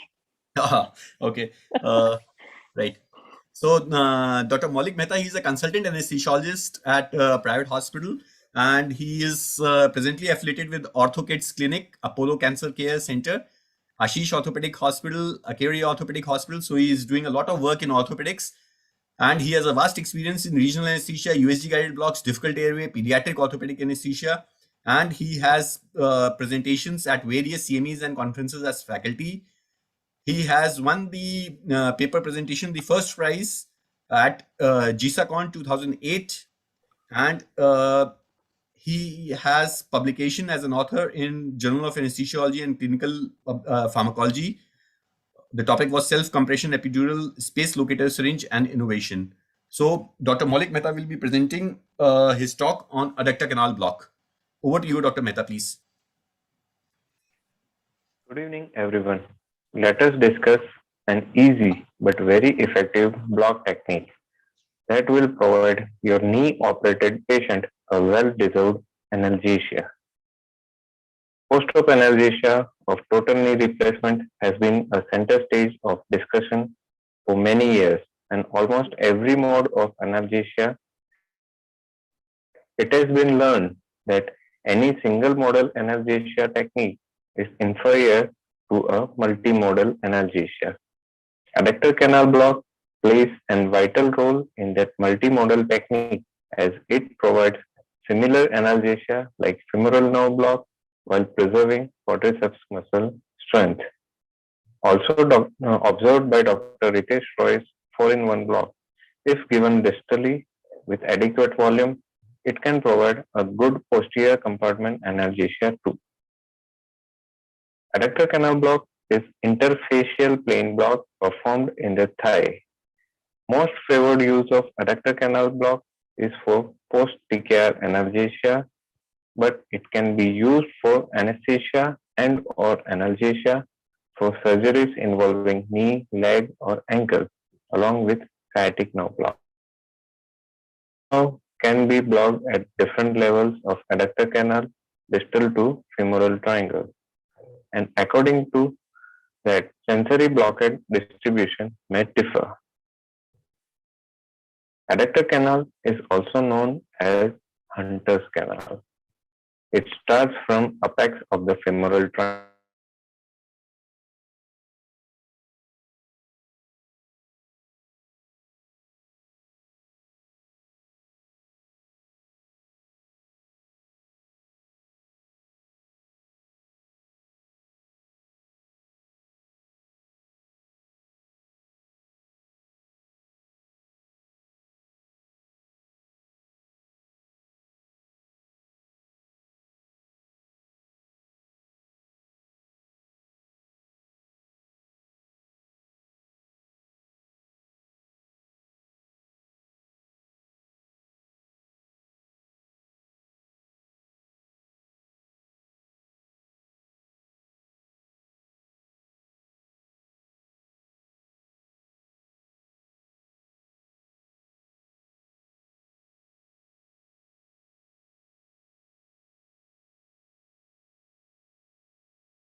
We are not able to hear anything. probe at the middle of the thigh and scan towards medially. Identify pulsatile femoral artery, locate sartorius muscle, scan proximal to distal, and try to identify distal boundaries of adductor canal. While scanning proximal to distal, observe the artery going deeper and leaving sartorius muscle. At that point, adductor and femoral artery continues as postpopliteal artery. Our injection site is just before the artery leaves the adductor canal. Before giving block, we usually do a scout scan to identify sonoanatomy, locate our target structure, not any anatomical abnormality, confirm needle entry site, as well as look for any vascular structure on the way of needle so that we can manipulate our needle and avoid any vascular injury. The goal is to place the needle lateral to femoral artery, deposit the drug around now deep to the sartorius muscle membrane. About 30 ml of local will ensure adequate duration as well as distal spread. After scout scan, first skin is disinfected with chlorhexidine or betadine. Probe is covered with sterile camera cover, and as a block needle, we use stellate of a 20 gauge IV cannula. You can use a spinal needle. Here, PNS is not used, as even if we use it, it can only elicit paresthesia as it is a purely sensory block. Now let us observe how adductor canal block is performed. So after finalizing the entry point by scanning proximal to medial to lateral and distal, the entry point is finalized, then our needle is pierced lateral to the probe, directing towards the sartorius nerve, saphenous nerve, just below the sartorius muscle. Your needle can pass through the sartorius muscle. The aim is to target 2 o'clock position of the artery. Once the needle is near nerve, we can inject local anesthetic in little small amount to do a hydrodissection and confirm the needle placement. And once we are sure about the properly, then we can give our full dosage. So finally, after completing the injection of local anesthetic, you can check the spread of local anesthetic around the nerve, and also you can check the spread proximal to the injection site as well as distal to the injection site. And that way you can confirm that patient will have a pleasant sleep.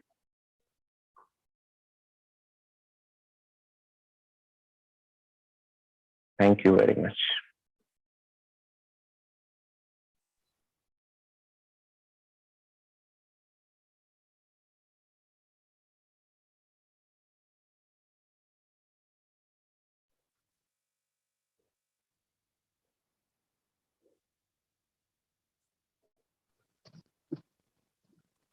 Kavita ma'am, Ji.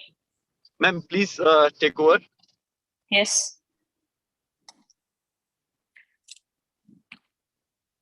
How many cases exactly we have done in this block? Hello, can you hear me? Hello. Yes, madam. How many cases were done to reach this conclusion? And this is not the study, like I have not done the study. नहीं हाँ फिर भी just to conclude, adductor canal block we are using lower limb surgeries even in Yeah, like madam, beginning we were using epidural for the post-op analgesia. Then we started using femoral nerve block. Right. Then we started using adductor canal because it was having a quadriceps sparing effect, and IPAC block for the posterior this thing. The main advantage is entirely sensory block. Yeah, so since last 2 years, we are being regularly using adductor canal block at the distal level, and increasing the volume from 20 ml to 30 ml.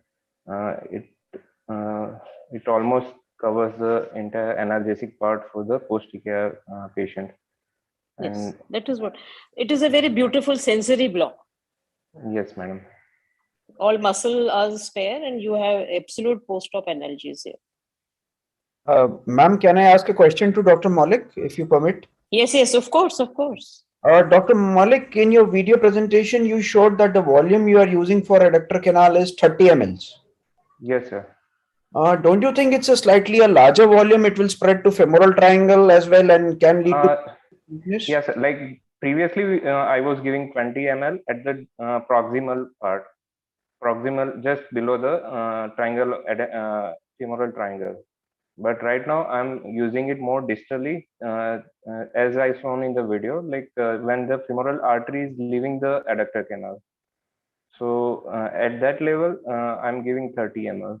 And with this 30 ml, I'm getting a vastus medialis is sparing. So quadriceps muscle is motor is still remains.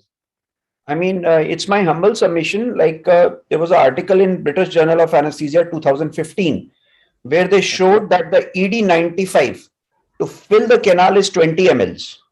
So we are generally using around 15 to 20 ml.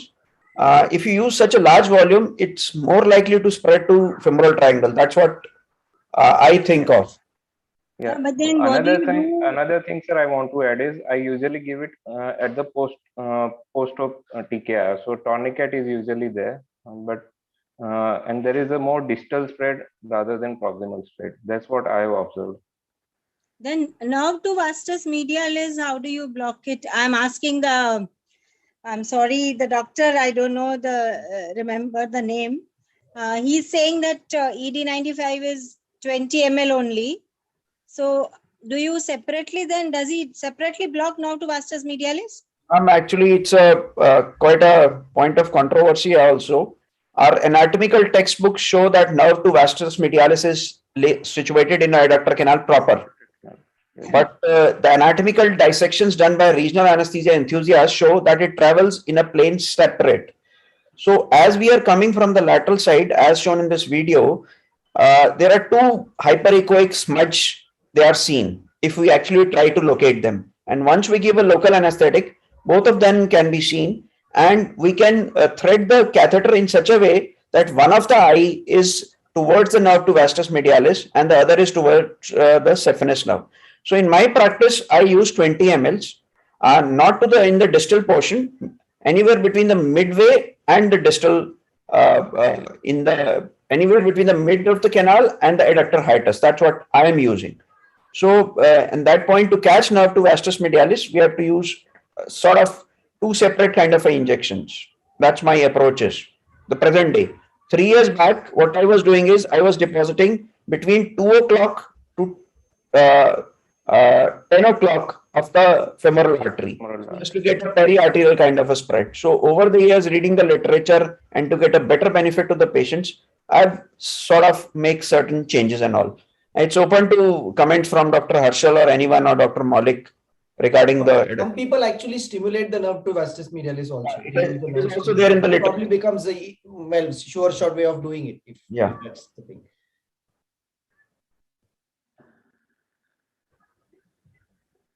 A good discussion.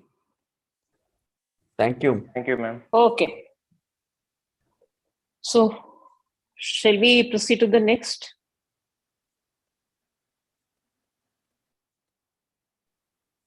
Organizers, please.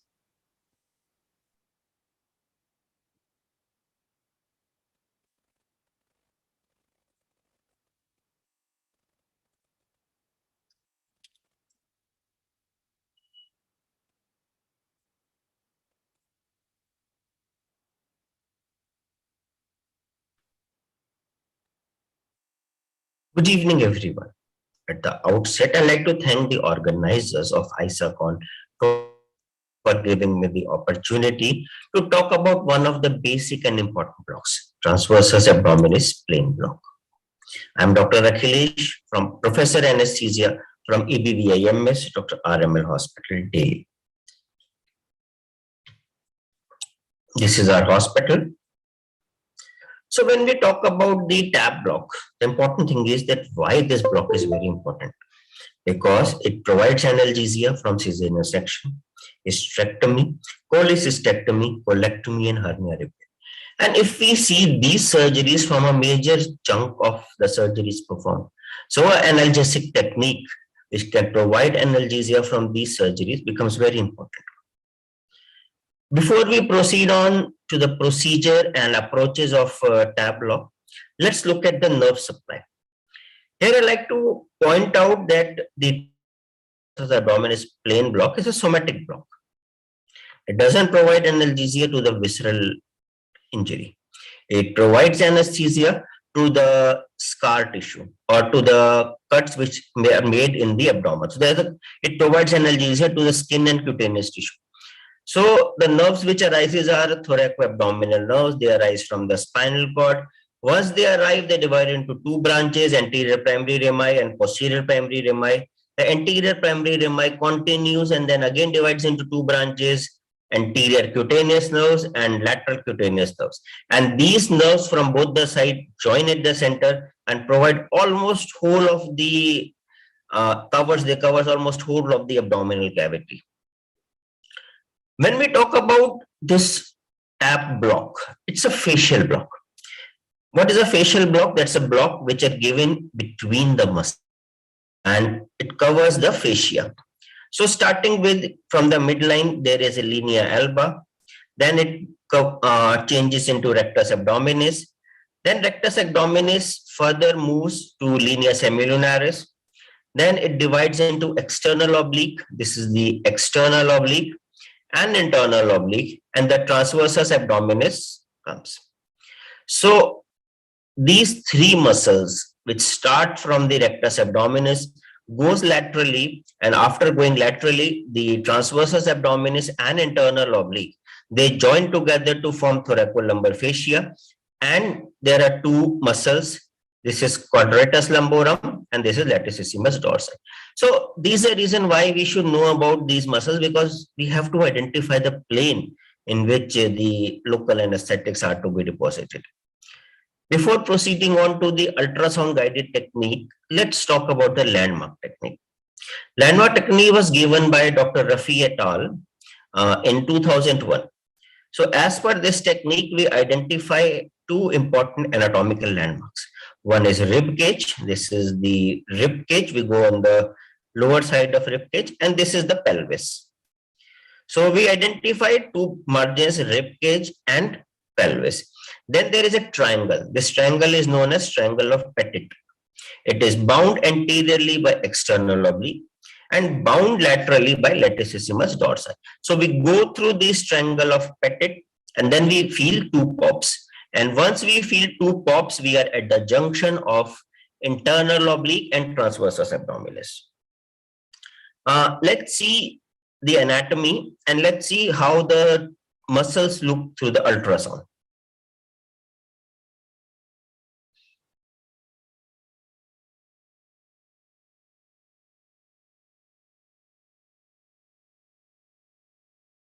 This is linea alba, and this is rectus abdominis. This is transversus abdominis. Then rectus abdominis converts into linea semilunaris. And then again transversus abdominis comes, and this rectus abdominis gets divided into two muscles, external oblique and internal oblique.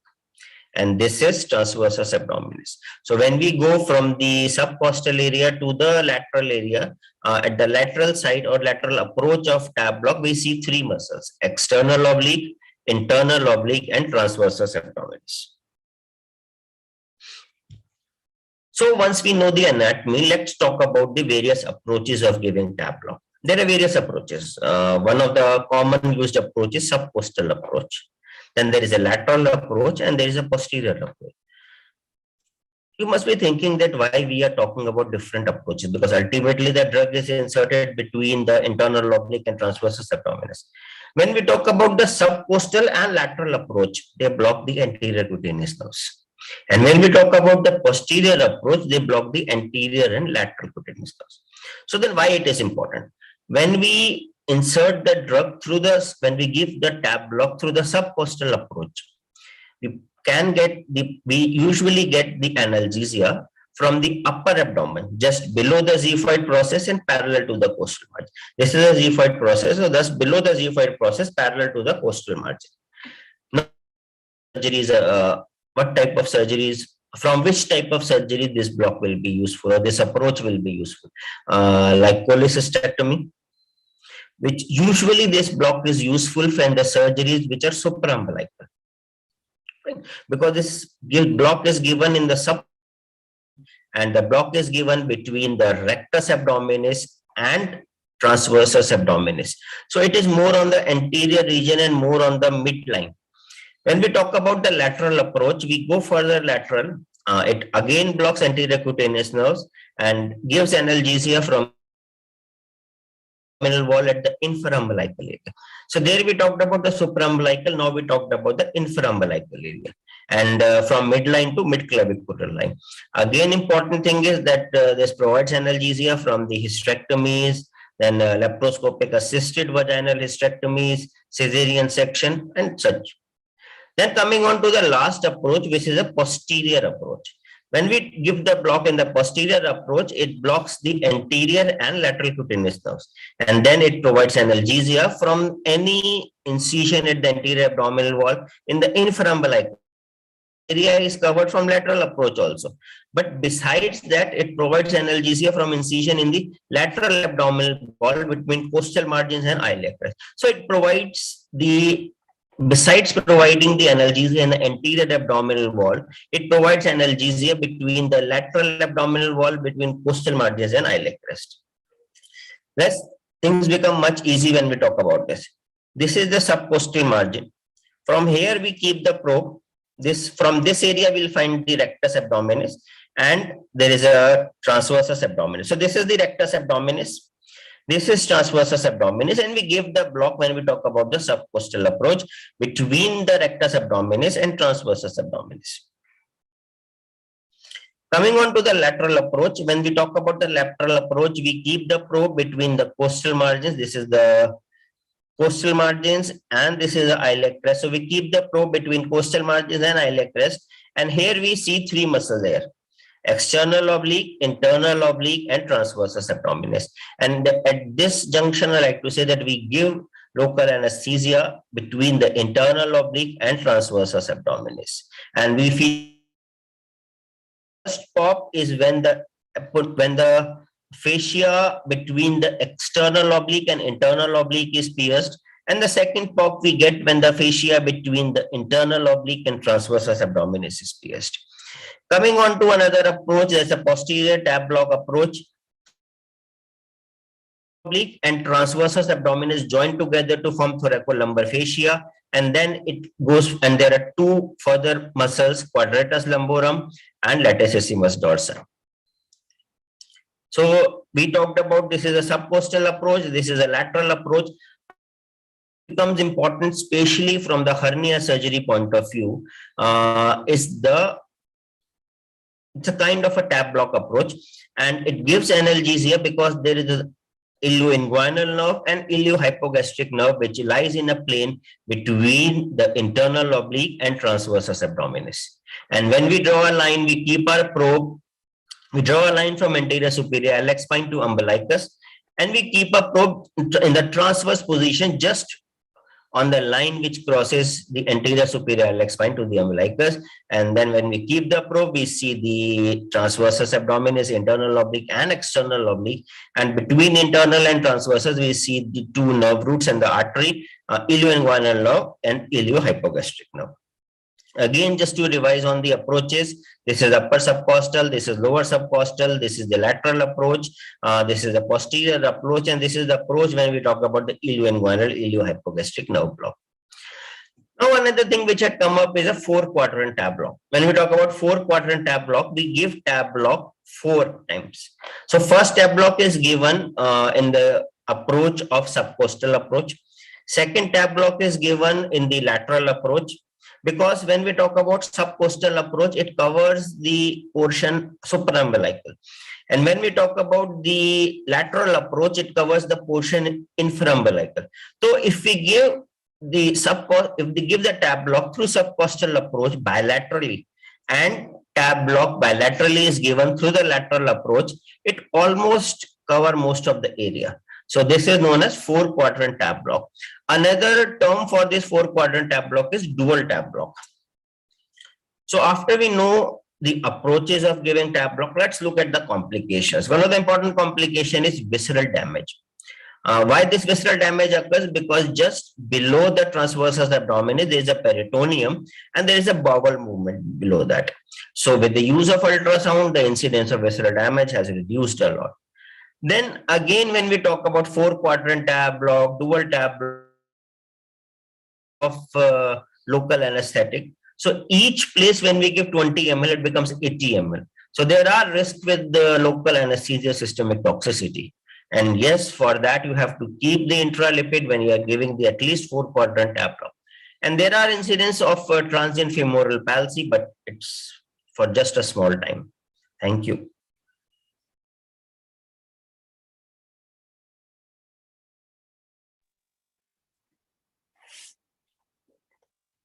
Well, it was a beautiful presentation for such a simple block, which we usually underestimate. Very nice presentation.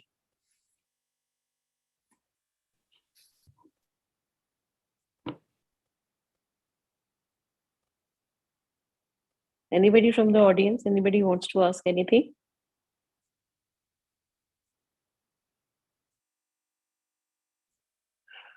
Hello.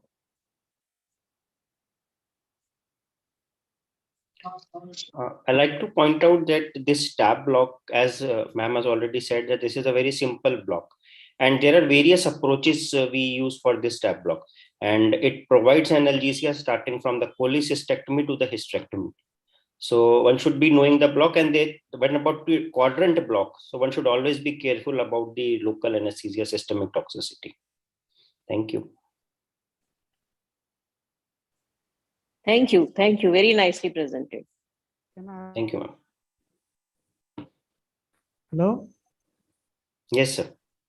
I want to know that it was stated that action of local anesthetic through systemic absorption. But I was not getting clearly how local anesthetic will act through systemic absorption and add to the efficacy of the block. Which receptor is blocked? I'd like to point out that local anesthetic acts in between the patient and doesn't result in a tab block because of systemic absorption. No, But I'm sorry. The question was not indicated to your tab block. It was a presentation done before where it was repeatedly commented that something local anesthetics get systemic absorption and the effect of systemic absorption of local anesthetics. I think it was discussed in with Dr. I don't know. Repeatedly it was commented it was through systemic absorption of local anesthetic. If you are remembering. I don't remember the name. I'm sorry, I don't remember the name of the doctor from Mumbai. Doctor Harshal. Harshal Wagh. Harshad Wagh. I think he has left the meeting. So maybe some other expert also can have a comment. Because we know systemic toxicity of local anesthetic because of absorption. How does local anesthetic effect of the drug is modified by systemic absorption? I think that you are right that local anesthetic systemic absorption can lead to the toxicity part. But as far as the effect of local anesthetic is concerned, it's more related to the receptors and the nerves which goes.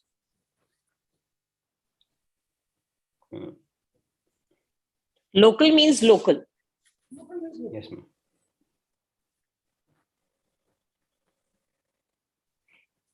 Any other question from audience, please?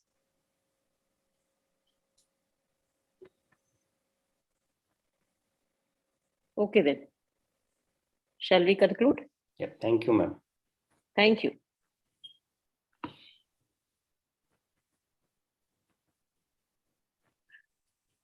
Next, please.